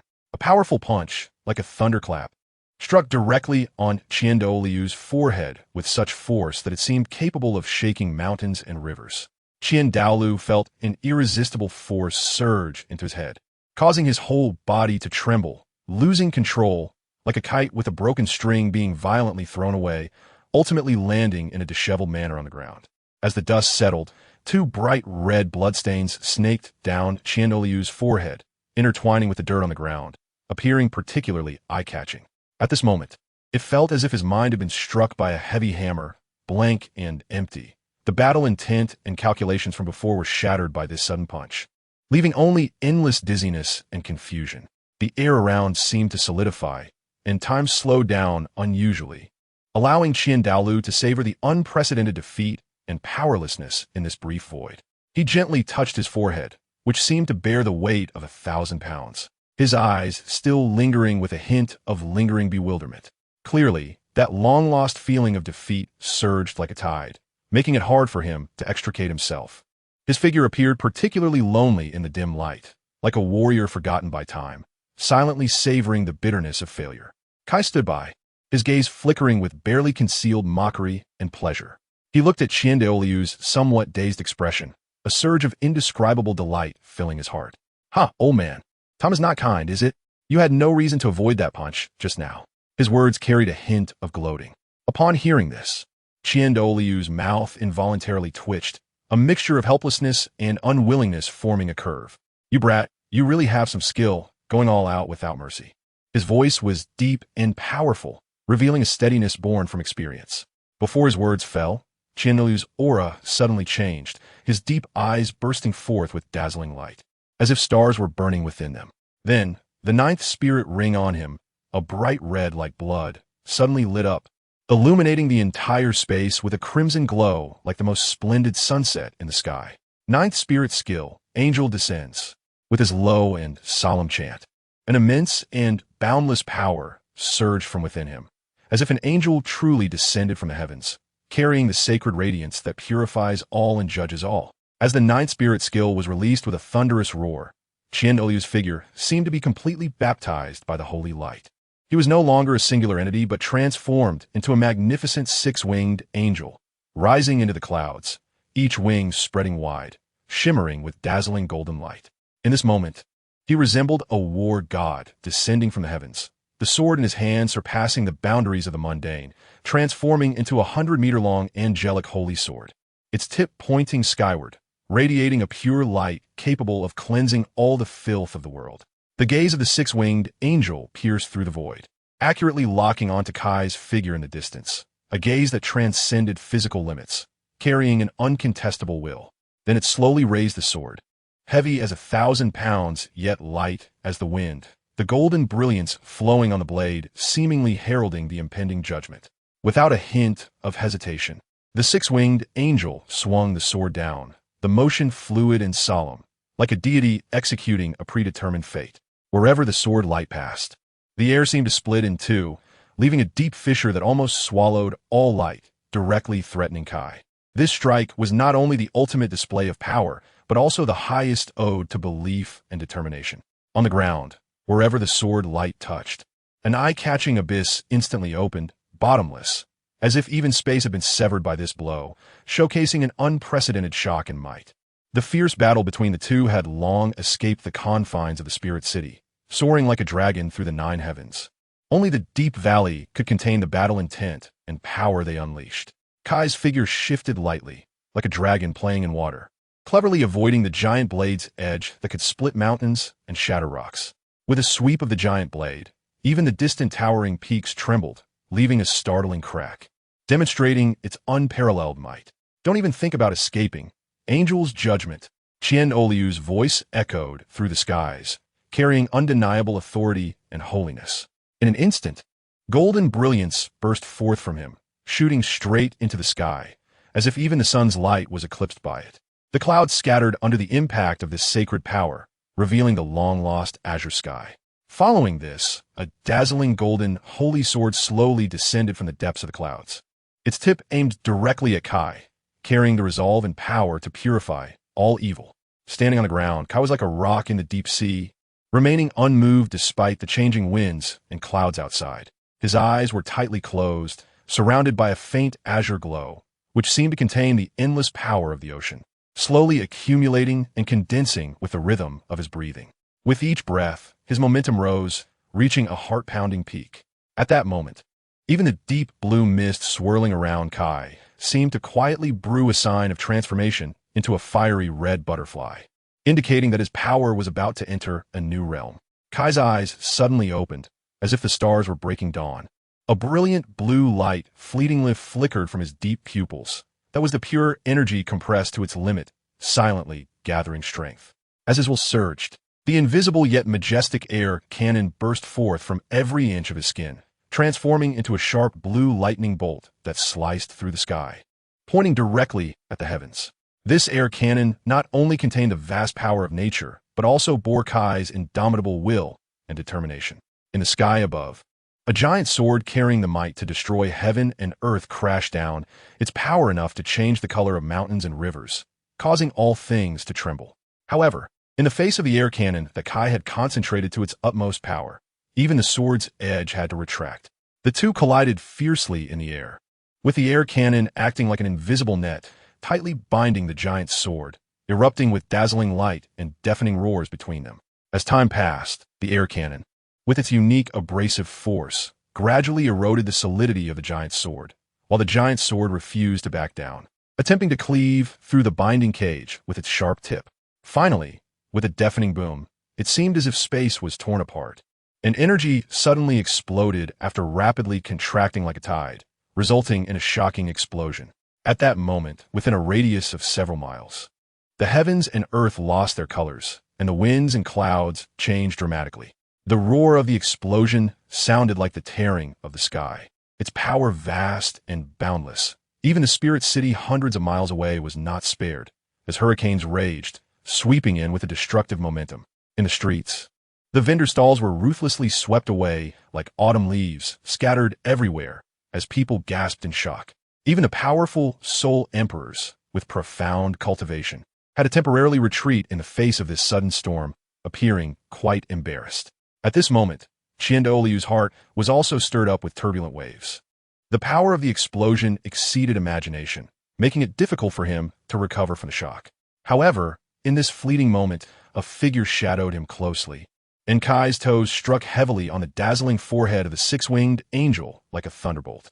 A crisp and heavy crack echoed in the air, like the wrath of a deity, and fine golden cracks began to spread across the originally solemn and sacred body of the six-winged angel, as if they were fissures in time, instantly expanding until they covered its whole body, tearing apart its once unmatched majesty.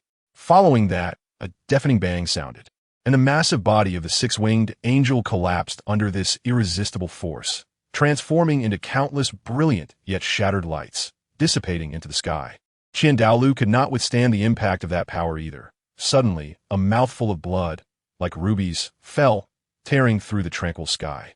His figure instantly lost its previous majesty and elegance, like a kite suddenly severed from the thread of fate, helplessly sinking towards the earth. This scene shocked everyone present. Even the hurried Qian Renxue from afar could not help but widen his eyes, a surge of indescribable horror and unease welling up in his heart. Without time to think, the Qian Renxue beside Qian Renxue spread his body like an arrow released from a bow, instantly bursting forth with astonishing speed and power. His martial soul avatar, the lush and vibrant Qian Yuan bird, with its wings spread out, charged into the sky, accurately catching Qian Renxue's swaying body. At this moment, Qian Renxue's figure appeared particularly desolate, as if the glory of the past had been swept away by a violent wind, leaving only a battle robe stained with dust, bearing witness to the brutality of the fight. A trace of dried blood lingered at the corner of his mouth, resembling the last glow of the sunset, both tragic and imbued with a hint of indomitable resilience. Supported by Qian Renxue's solid arm, Qian Renxue slowly straightened his spine. That dignity and pride had not faded in the slightest even after defeat. His gaze was deep, looking towards the approaching Kai, with unprecedented light flickering in his eyes, recognition and expectation for his successor. Our choice was not wrong. You have opened a path of body cultivation unprecedented in history, proving that the essence of power is not limited to martial souls. Qian Renxue's voice was deep and powerful, each word seeming to carry immense weight, both a praise for Kai and a steadfastness in his own beliefs. As Qian Renxue's profound gaze slowly turned to Kai, his voice echoed in the vast hall, carrying undeniable authority and solemnity. Those of the Hall of Offerings, obey my command. These simple words, like the ringing of morning bells and evening drums, instantly focused the hearts of all present, signaling that the following words would carry monumental weight. The other offerings, upon hearing this, collected their thoughts, clasped their hands in salute, and slightly bowed to show their utmost respect and obedience. In the hall, only the subtle sound of robes brushing against each other and the occasional wind outside the window intertwined to create a serene and solemn scene. Qian Renxue's gaze was gentle yet firm, as if piercing through the river of time to gaze into Kai's vibrant eyes.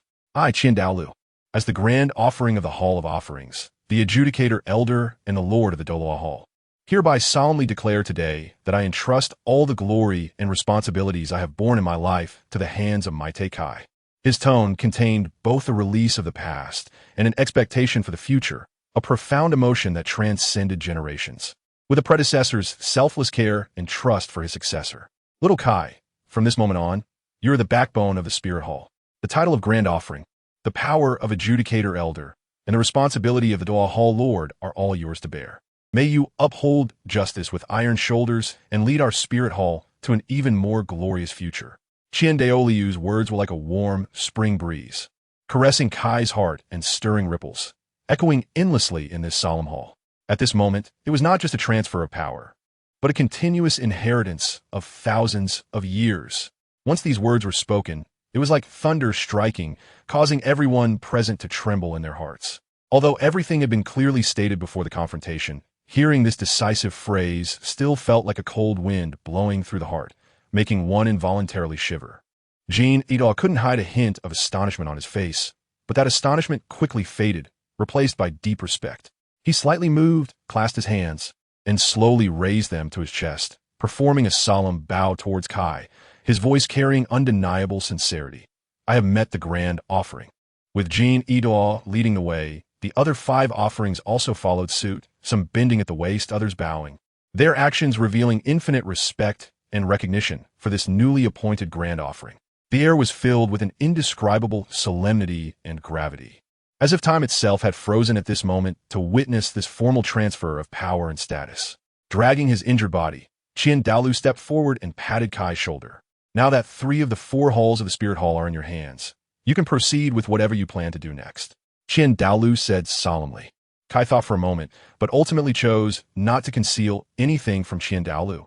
I plan to carry out a major cleansing of the Spirit Hall to completely unify the current divided situation. Upon hearing this, even Qian Renxue looked at him in surprise. Kai's words were clear. To achieve reform, a cleansing was necessary. Such matters often required lives to be sacrificed.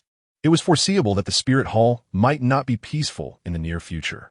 I intend to abolish Bibi Dong's position as Pope, Kai said earnestly. Chapter 54. One transcends 7 ladies and gentlemen.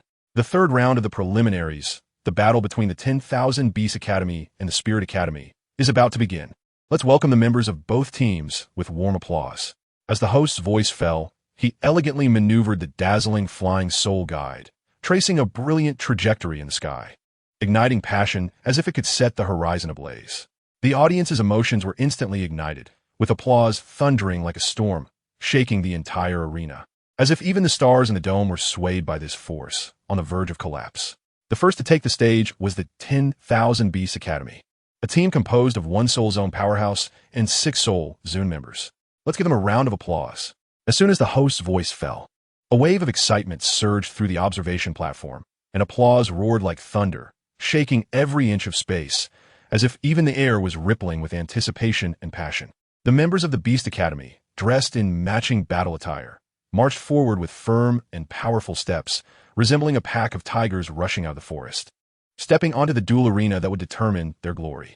The tiger-shaped medals gleamed brightly on their chests, not only symbolizing the academy, but also representing the unquenchable flame in their hearts, burning with a desire for victory and a dedication to glory. This medal was not only a badge of their identity, but also a mark of their souls, resonating with this faith at every heartbeat. As the Beast Academy team lined up on the competition field, the host's magnetic voice echoed once more. Now, let us welcome the elites of the Martial Soul Academy with an even more enthusiastic round of applause. At this announcement, the audience erupted, a sea of applause and cheers intertwining into a frenzied wave, even more intense than before, almost lifting the sky. Zhu Zhuqing, clad in a pure black form-fitting battlesuit, resembled a cheetah in the dark night, her figure graceful, every inch of fabric clinging to her streamlined body, outlining a breathtaking sense of power. Her gaze was cold and firm, as if she had already foreseen the outcome of this battle. Seiyu, Hulaina, Yin, Sun Chuantao, Zhang Ping, and Suyu followed closely behind Zhu Zhuqing, their soul power not low but willing to become her shadows at this moment. For this feast was destined to be a stage for Zhu Zhuqing to shine alone. As the members of both teams stepped onto the battlefield one by one, the air filled with a tense yet expectant atmosphere. The host stood on the high platform, his voice loud and magnetic, penetrating the crowd's noise. Resonating throughout the entire arena, both teams are ready. Each side has 1 minute to summon their martial souls. As soon as the host's words fell, the captain of the Beast Academy was the first to reveal his soul rings. Zhang San, Martial Soul, Mighty Bull, level 41 attack type, Soul Master. Zhang Si, Martial Soul, Golden Armored Turtle, level 38 defense type, Soul Master. Zhang Wu, Martial Soul, Rending Bull, level 38 attack type, Soul Master. Zhang Lu, Martial Soul, Dual-Faced Mandarin Duck, level 37 support type, Soul Master. Zhang Qi, Martial Soul, Mantis, level 37 agility type, Soul Master. Zhang Ba, Martial Soul, Colorful Black Horse, level 36 agility type, Soul Master.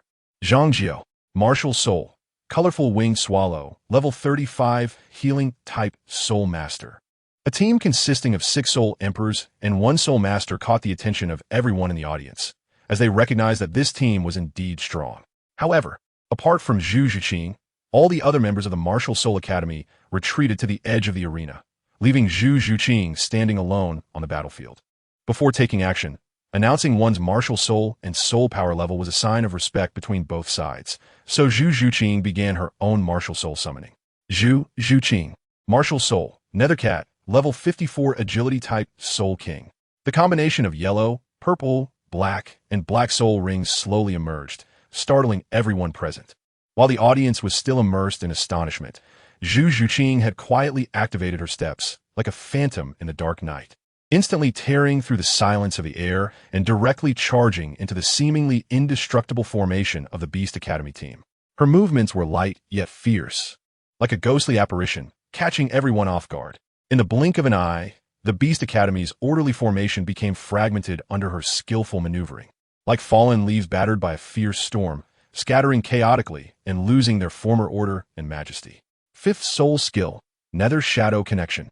With her cold and determined whisper, dozens of Zhu Zhuqing's phantoms suddenly appeared on the battlefield, their figures graceful yet exuding an undeniable air of lethality, like the deadliest dancers under the night sky. Each movement containing heart-stopping power. The phantoms traversed between light and shadow, their sharp nails reflecting a chilling light under the sun, each beam resembling the scythe of death whispering. Merely the visual contact enough to instill a sense of dread, as if standing on the edge of an abyss, feeling the cold gaze from another world. Zhang Xin suddenly roared like thunder, his aura surging, and his third soul ring lit up. Third soul skill, Rampant Charge. With this roar, his body seemed infused with primordial power, muscles bulging, and his size instantly expanded several times, an overwhelming pressure emanating, while a phantom yet fierce outline of bull horns appeared on his shoulders, adding a wild ferocity. Driven by this force, Zhang San transformed into an unstoppable giant rock, charging mercilessly towards Zhu Zhuqing with a devastating momentum. However, at that moment of thunderous impact, the situation on the battlefield quietly reversed. Zhu Zhuqing's every strike sent the opposing students flying off the stage, and within a short moment, only Zhang San remained. Zhu Zhuqing stood in place, surrounded by a faint aura of soul power, her deep eyes shimmering with wisdom and calm, as if she had already seen through everything. Facing Zhang San's overwhelming charge, she showed no fear, but instead wore a faint smile, as if she had already devised a countermeasure. Zhu Zhuqing's figure moved like a ghost, gliding past the edge of Zhang San's vision, leaving behind an elusive afterimage.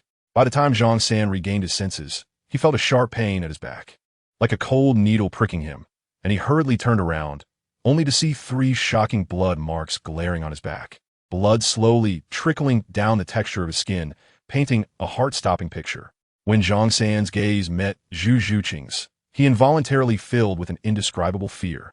Shock and deep helplessness reflected in his eyes. At that moment, Zhu Zhuqing seemed like a messenger from the abyss, surrounded by an imposing aura that could not be underestimated. And her third soul ring lit up. Third soul skill, Nether Slash. With Zhu Zhuqing's cold whisper, the air seemed to be torn open by an invisible crack, and her figure instantly appeared directly in front of Zhang San. Her nails, infused with soul power and incredibly sharp, shimmered with a chilling light under the moonlight, mercilessly stabbing towards Zhang San's chest. With a soft sound, it seemed as if the air itself had solidified, and Zhang San's chest was instantly torn open. A deep wound visible to the bone, blood gushing out, staining his clothes and highlighting Zhu Zhuqing's determined and cold eyes. As Zhang San staggered and ultimately fell into the dust at the edge of the arena, this fierce battle receded like a tide, announcing its end. The host's eyes sparkled with disbelief as he gazed at the dramatic scene on the battlefield, his voice trembling with excitement. Incredible. The Martial Soul Academy, crowned with glory. Zhu Zhuqing single-handedly achieved the remarkable feat of defeating 7 opponents in this competition. At this announcement, it was like flames meeting wind, instantly igniting and pushing the atmosphere of the entire venue to a boiling point. The audience's cheers roared like thunder. The name of the Martial Soul Academy echoed in everyone's mouths, transforming into the loudest hymn of praise. Hulayina gracefully threaded through the crowd, her face filled with genuine joy and pride, tightly embracing Zhu Zhuqing. Zhuqing, I knew you could do it. Her voice brimmed with encouragement and admiration, and the friendship between the two seemed especially precious at that moment. Soon after, Xiaoyu slowly stepped into this warm yet passionate scene. Let's go. We may not need to take the stage in the upcoming preliminaries. After leaving the arena, perhaps due to the subtle yet profound resonance between their martial souls, Zhu Zhuqing inadvertently caught a glimpse of Dai Mubai's complex and difficult-to-read expression. At this moment, Dai Mubai seemed to disregard all the surrounding noise. His steps firm and exuding an undeniable aura as he approached Zhu Zhuqing with determination, each step radiating an unrefusable resolve. "Everyone, please wait." His deep and powerful voice cut through the clamor of the crowd, like a morning bell or evening drum, clearly reaching everyone's ears and halting Zhu Zhuqing's departing footsteps. Hulayina looked at the golden-haired man blocking their path with a slight frown, clearly displeased. However, Dai Mubai seemed oblivious to Hulayina's gaze, keeping his focus solely on Zhu Zhuqing. "Are you Zhu Zhuqing?" Dai Mubai asked, though his tone lacked any questioning inflection. Zhu Zhuqing did not answer, merely nodding slightly in acknowledgement. "Why did you run away back then?" Dai Mubai's tone was almost approaching madness. Ma Hongjun hurriedly stepped forward to grab Dai Mubai's arm. "Boss Dai, what are you doing?" Dai Mubai appeared not to hear Ma Hongjun's anxious pleas, his eyes burning red with anger as he tightly gripped Zhu Zhuqing's shoulders, his voice hoarse and desperate, as if trying to penetrate every inch of air. "Why did you run away?" This roar concealed endless pain and confusion, causing the surrounding air to freeze. Zhu Zhuqing was stunned by this sudden madness. Though surprised, she unexpectedly did not struggle, merely staring blankly at the familiar figure before her, a complex emotion flashing in her eyes. Just at that critical moment, Yan's figure shot out like a leopard, unable to watch Zhu Zhuqing being wronged. The wind from his punch howled as it struck Dai Mubai's cheek with undeniable force, producing a dull thud. Caught off guard, Dai Mubai staggered back from the sudden blow, a distinct fist mark appearing on his face. The pain briefly restored his sanity, but also made his feelings of unwillingness and anger even clearer. "What are you doing?" Just as the sparks of conflict were about to ignite, the long-silent Zhu Zhuqing stepped forward resolutely, her voice piercing through the tense air like a clear spring. "Yan, enough. This matter is between him and me." Her words carried undeniable firmness, her gaze locking onto Dai Mubai's furious red eyes, as if she could see the storm within. "If you want to know, then come with me." With that, Zhu Zhuqing gracefully turned and lightly stepped into the nearby deep and mysterious forest, her back radiating an irresistible pride and resolve. Yin attempted to follow, but Xie timely placed a hand on his shoulder to stop him, a gesture containing unspoken comfort and trust. "Yin, we need to give her enough space. Besides, don't forget, Zhu Qing is a soul king. Her cultivation far surpasses that little soul zone boy. She knows her own limits." However, Yin wanted to say something else, but Xie had already pulled him away. The two arrived in the small forest, and Dai Mubai's gaze towards Zhu Zhuqing was filled with complexity. Yet, Zhu Zhuqing's eyes were calm, as if she were observing an ordinary matter, with no ripples in her expression. "Dai Mubai, don't look at me with that expression. We are not engaged." Zhu Zhuqing's tone was still as cold as ever. This statement choked the words Dai Mubai was about to say back in his throat. "Fine, but you must tell me why you left." Zhu Zhuqing looked at Dai Mubai's current state and sighed before saying, "Did you not run away too? Since you ran away, why couldn't I?" With these words, Dai Mubai was instantly rendered speechless. After all, it was indeed Dai Mubai who wanted to escape at that time, and he had acted on it, but he had been caught and brought back 5 times. "If you don't want to face it with me, then why should I be disappointed that I have to face it alone?" "Dai Mubai, do you really think I want that princess position?" Zhu Zhuqing's every question left Dai Mubai at a loss for words, but knowing he was in the wrong, as a man, Dai Mubai did not believe he was wrong. Perhaps from the moment he was born, Dai Mubai thought of Zhu Zhuqing as his possession. "Yes, even if I betrayed you first, that doesn't mean you are innocent. Why did you follow that law elder away? No matter how unworthy I am, you are still my fiancé," Dai Mubai said slowly and deliberately. However, facing such Dai Mubai, Zhu Zhuqing could only smile bitterly. "Yes, no matter how unworthy you are, what does it have to do with me? Our engagement has not been formalized. It's just a verbal agreement, and no substantial ceremony has taken place." Chapter 55. The Ambitions of the Shrek 4. Subduing the Remnants of Dreams. "You don't have to pretend with me here. I already know everything about your actions in Soto City," Zhu Zhuqing said flatly, as if discussing something trivial. At this moment, Dai Mubai was so shocked he could not speak. If there was anything he did not want Zhu Zhuqing to know, the extravagant and indulgent life in Soto City would definitely top the list. After Zhu Zhuqing finished speaking, she turned to leave. But Dai Mubai could not just watch her walk away. He stepped forward and reached out to grab Zhu Zhuqing's wrist. Wait. Before he could finish his sentence, an undeniable tension suddenly filled the air. Zhu Zhuqing's reaction was as quick as lightning. She twisted her wrist. the soul power gathering at her fingertips, transforming into sharp claws that silently left 3 shocking blood marks on Dai Mubai's solid chest. This sudden turn of events caused Dai Mubai's expression to instantly freeze, disbelief flashing in his eyes as he involuntarily staggered back, as if an invisible force had suddenly withdrawn its support. This scene quietly caught the attention of Ma Hongjun, Tang San, and Oscar, who were watching from the shadows. The 3 exchanged glances, all filled with shock and concern. Boss Dai. Ma Hongjun was the first to speak, his voice laced with urgency and worry. Tang San and Oscar quickly followed, surrounding Dai Mubai and preparing to respond to any potential developments. Tang San's brows furrowed slightly, revealing a hint of displeasure with Zhu Zhuqing's attitude. He said in a deep voice, "Miss Zhu Zhuqing, even if you have deep grievances against Dai Mubai, he is still your nominal fiancé. This treatment seems too harsh, both emotionally and rationally." Tang San's words carried an undeniable righteousness, a tactic he often employed to criticize others from a moral high ground. However, Zhu Zhuqing merely curled her lips into a slight smile, mixed with a hint of disdainful sarcasm. She placed one hand lightly on her waist, her brows slightly furrowed, and her gaze sharp. "Tang San, I naturally know your name. Teacher Kai once said that you were someone who is accustomed to standing high and being self-centered." Her voice was soft, yet every word was clear, carrying an undeniable strength, as if a stone had been thrown into a calm lake, stirring up ripples.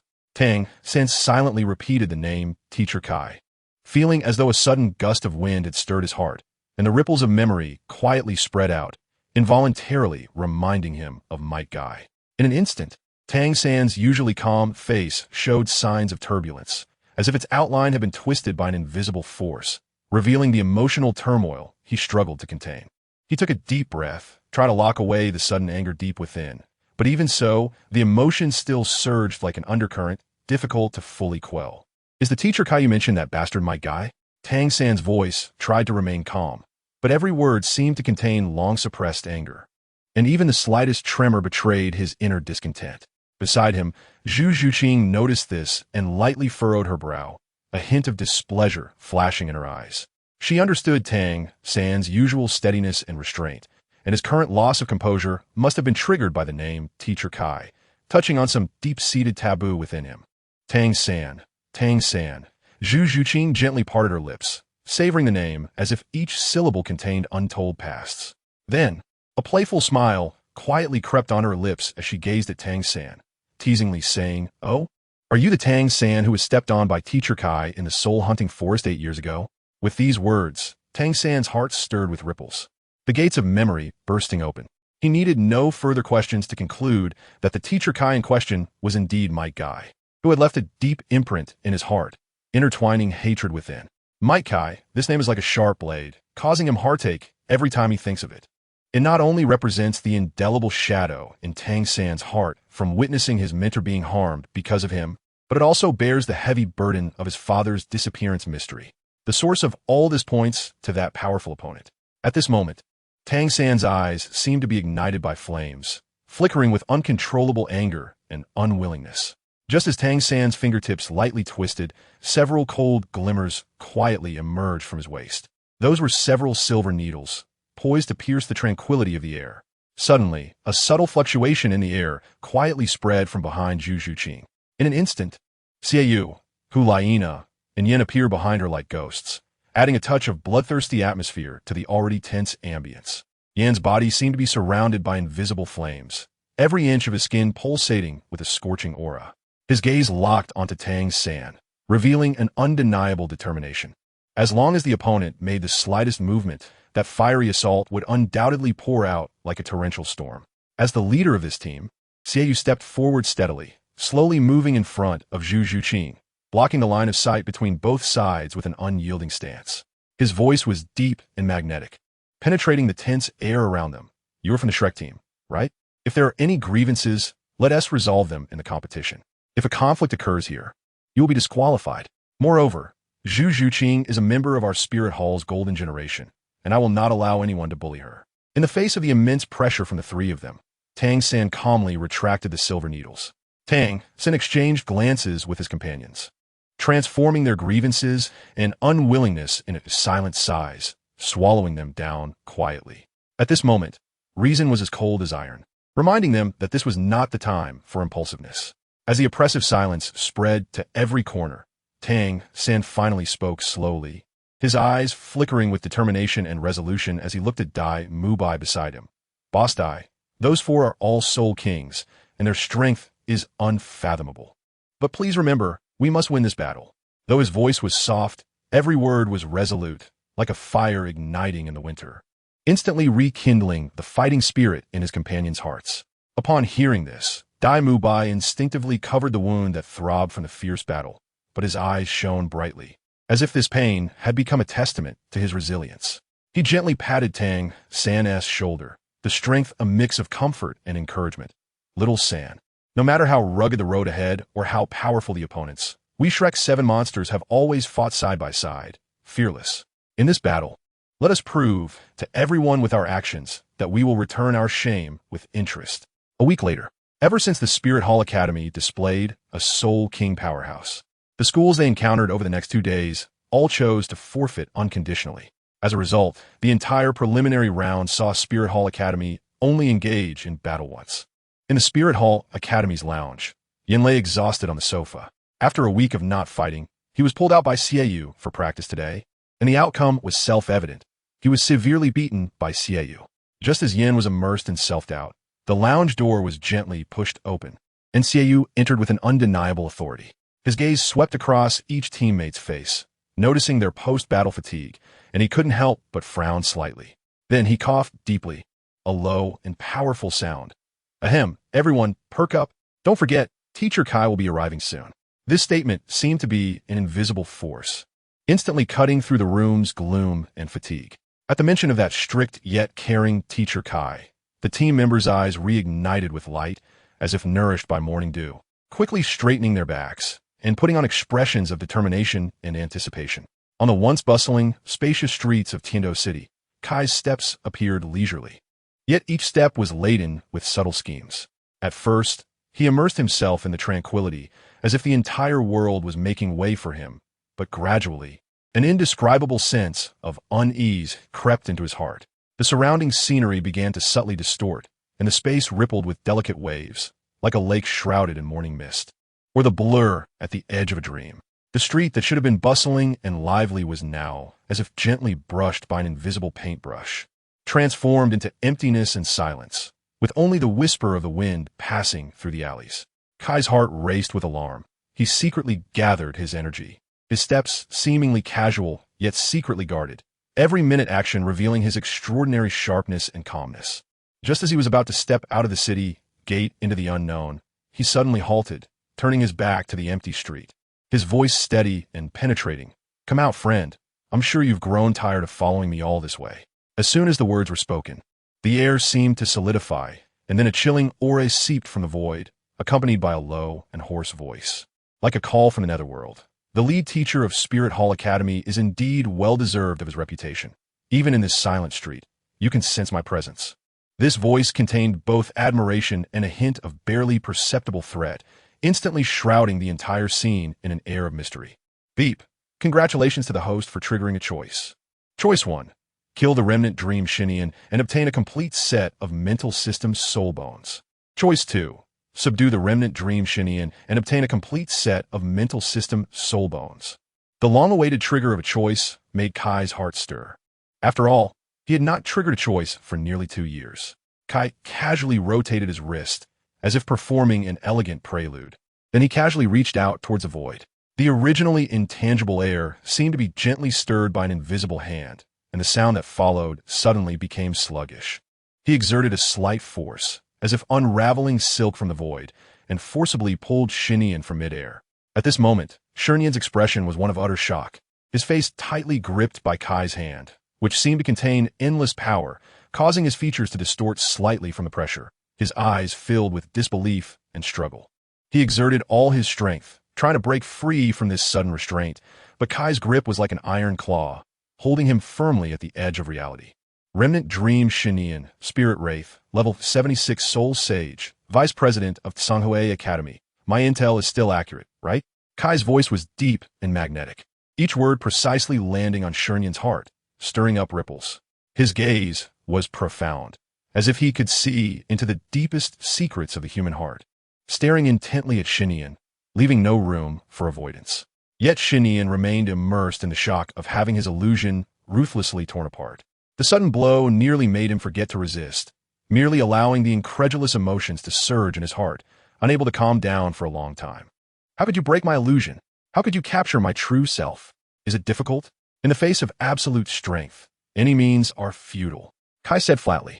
Seeing Xinian's terrified expression, Kai continued, "To be honest, I admire you, but I don't like fools. The fact that you could think of assassinating me truly makes me worry about the higher-ups of your Sanhui Academy."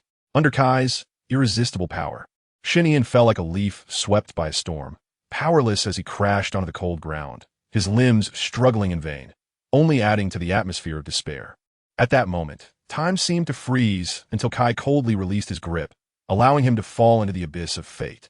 In the fleeting moment at the edge of life and death, he finally sensed the chill in Kai's words from the chaos, a wave of unprecedented fear piercing through his heart like ice.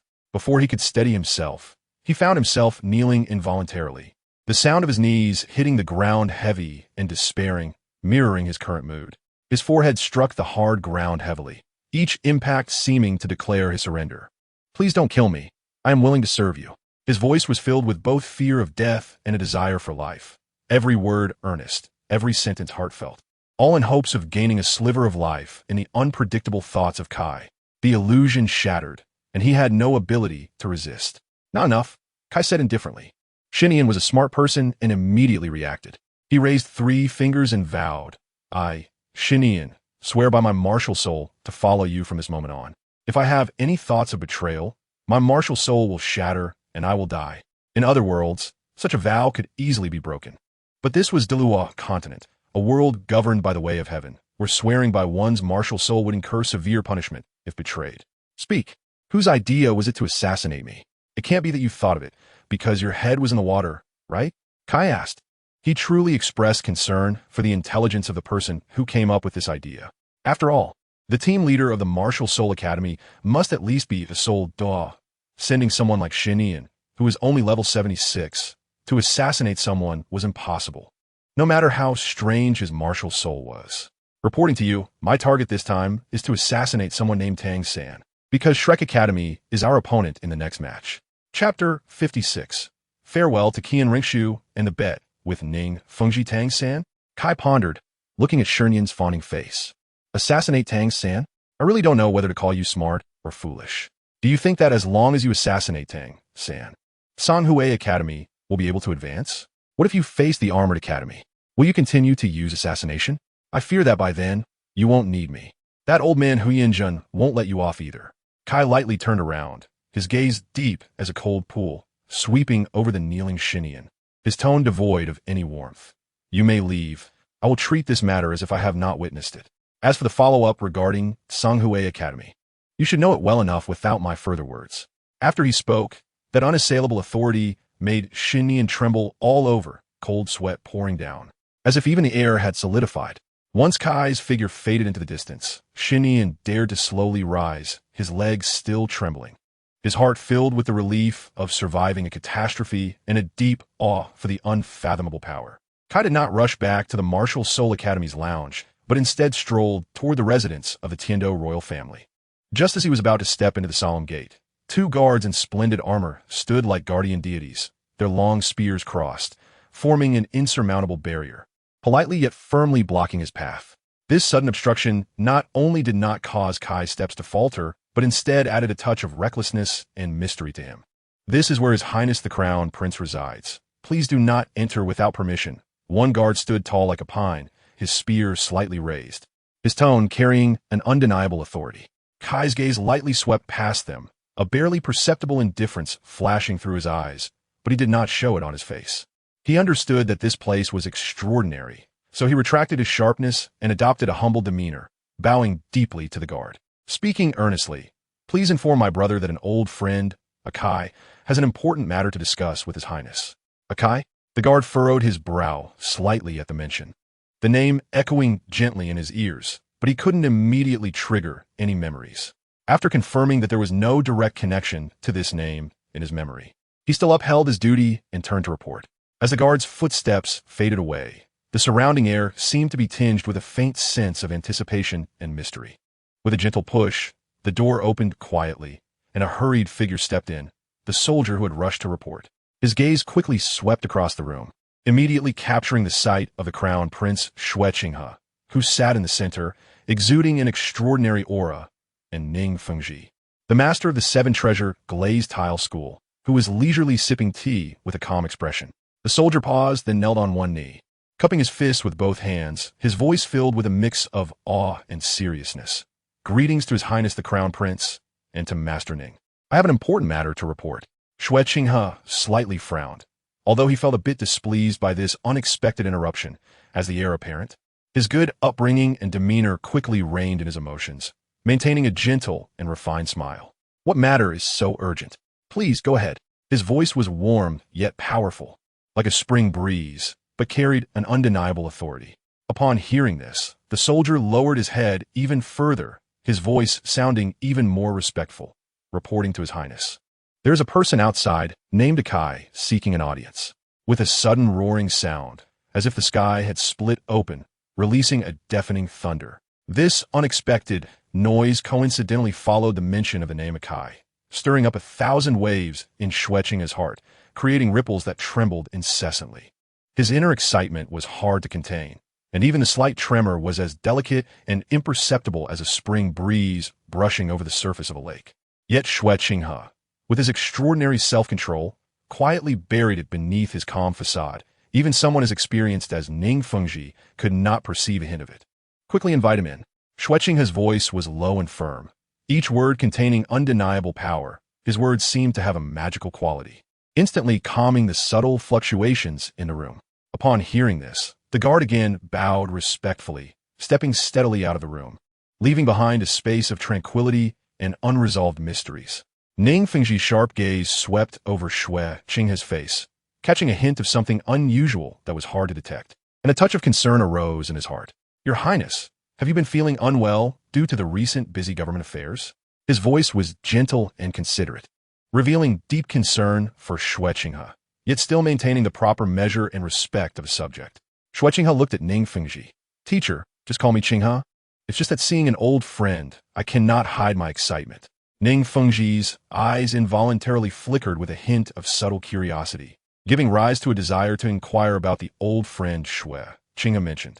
In this imperial city, it was rare for someone of the crown prince's nobility to reveal such a loss of composure, indicating that their status was certainly not ordinary. Before long, the door was gently pushed open again, as if the door of time had slowly opened a crack, drawing the attention of the two people in the room to the figure about to step over the threshold. A subtle tension and anticipation filled the air. As the footsteps approached, Kai's figure slowly entered, and at that moment, Shueqinghe could hardly suppress his inner excitement. His body slightly trembled, wanting to rise to greet him. But he held back due to Ning Fengji's presence, maintaining the necessary composure and restraint. Ning Fengji, being the well-informed master of the Seven Treasure Glazed Tile School, even showed a hint of undeniable shock in his eyes upon seeing Kai, his pupils slightly constricting, as if touched by some invisible force. He did not expect the visitor to be the team leader of the Martial Soul Academy, who was so young, yet already an elder of the Martial Soul Hall. I've long heard of you. Ning Fengji stood up to greet him, despite the shock in his heart. He had to put on a good show of courtesy at this moment. Kai, upon seeing Ning Fengji, was somewhat surprised, but as the saying goes, one should not strike a smiling face. Currently, Kai would not do anything to embarrass others. I didn't expect the renowned Ning sect master to be here. What a pleasure. Both were flattering each other, and at least on the surface, neither could find fault. Qinghe, how did you get to know this elder from the Spirit Hall? Ning Fengji asked cheerfully, but in his heart, he was already prepared. Upon hearing this, Shueqinghe also stood up from his chair. Master, do you remember I told you before that when I was hunting for the fourth spirit ring, I was suddenly attacked by a 10,000-year spirit beast? At that time, it was Brother Kai who happened to pass by and saved me. If it weren't for Brother Kai's timely rescue, there probably wouldn't be the current Prince of Tiando. Shueqinghe's reply was flawless, indicating Kai's kindness towards him while also reflecting the importance of the favor. Kai leisurely took a seat, took a sip of fragrant tea, and with a hint of amusement in his gaze, casually turned to Ning Fengji and asked softly, Sect Master Ning, Do you have any favorite teams in this competition? Upon hearing this, Ning Fengji's lips curled into a warm smile, and his eyes flickered with an imperceptible depth. He did not deliberately avoid the question, but answered honestly. There's indeed one team that I hold in high regard. That will be Shrek Academy, which happens to be where my youngest daughter is currently studying. Oh, Shrek Academy? Kai leaned back slightly in his chair, his eyes flashing with surprise. As far as I know, the outstanding members of Shrek Academy, even that exceptionally talented Tang San, have only reached the Spirit Master level of 44, while my Spirit Hall Academy has Spirit Kings in charge. Ning Fengji chuckled lightly, his smile containing both pride for his daughter's academy.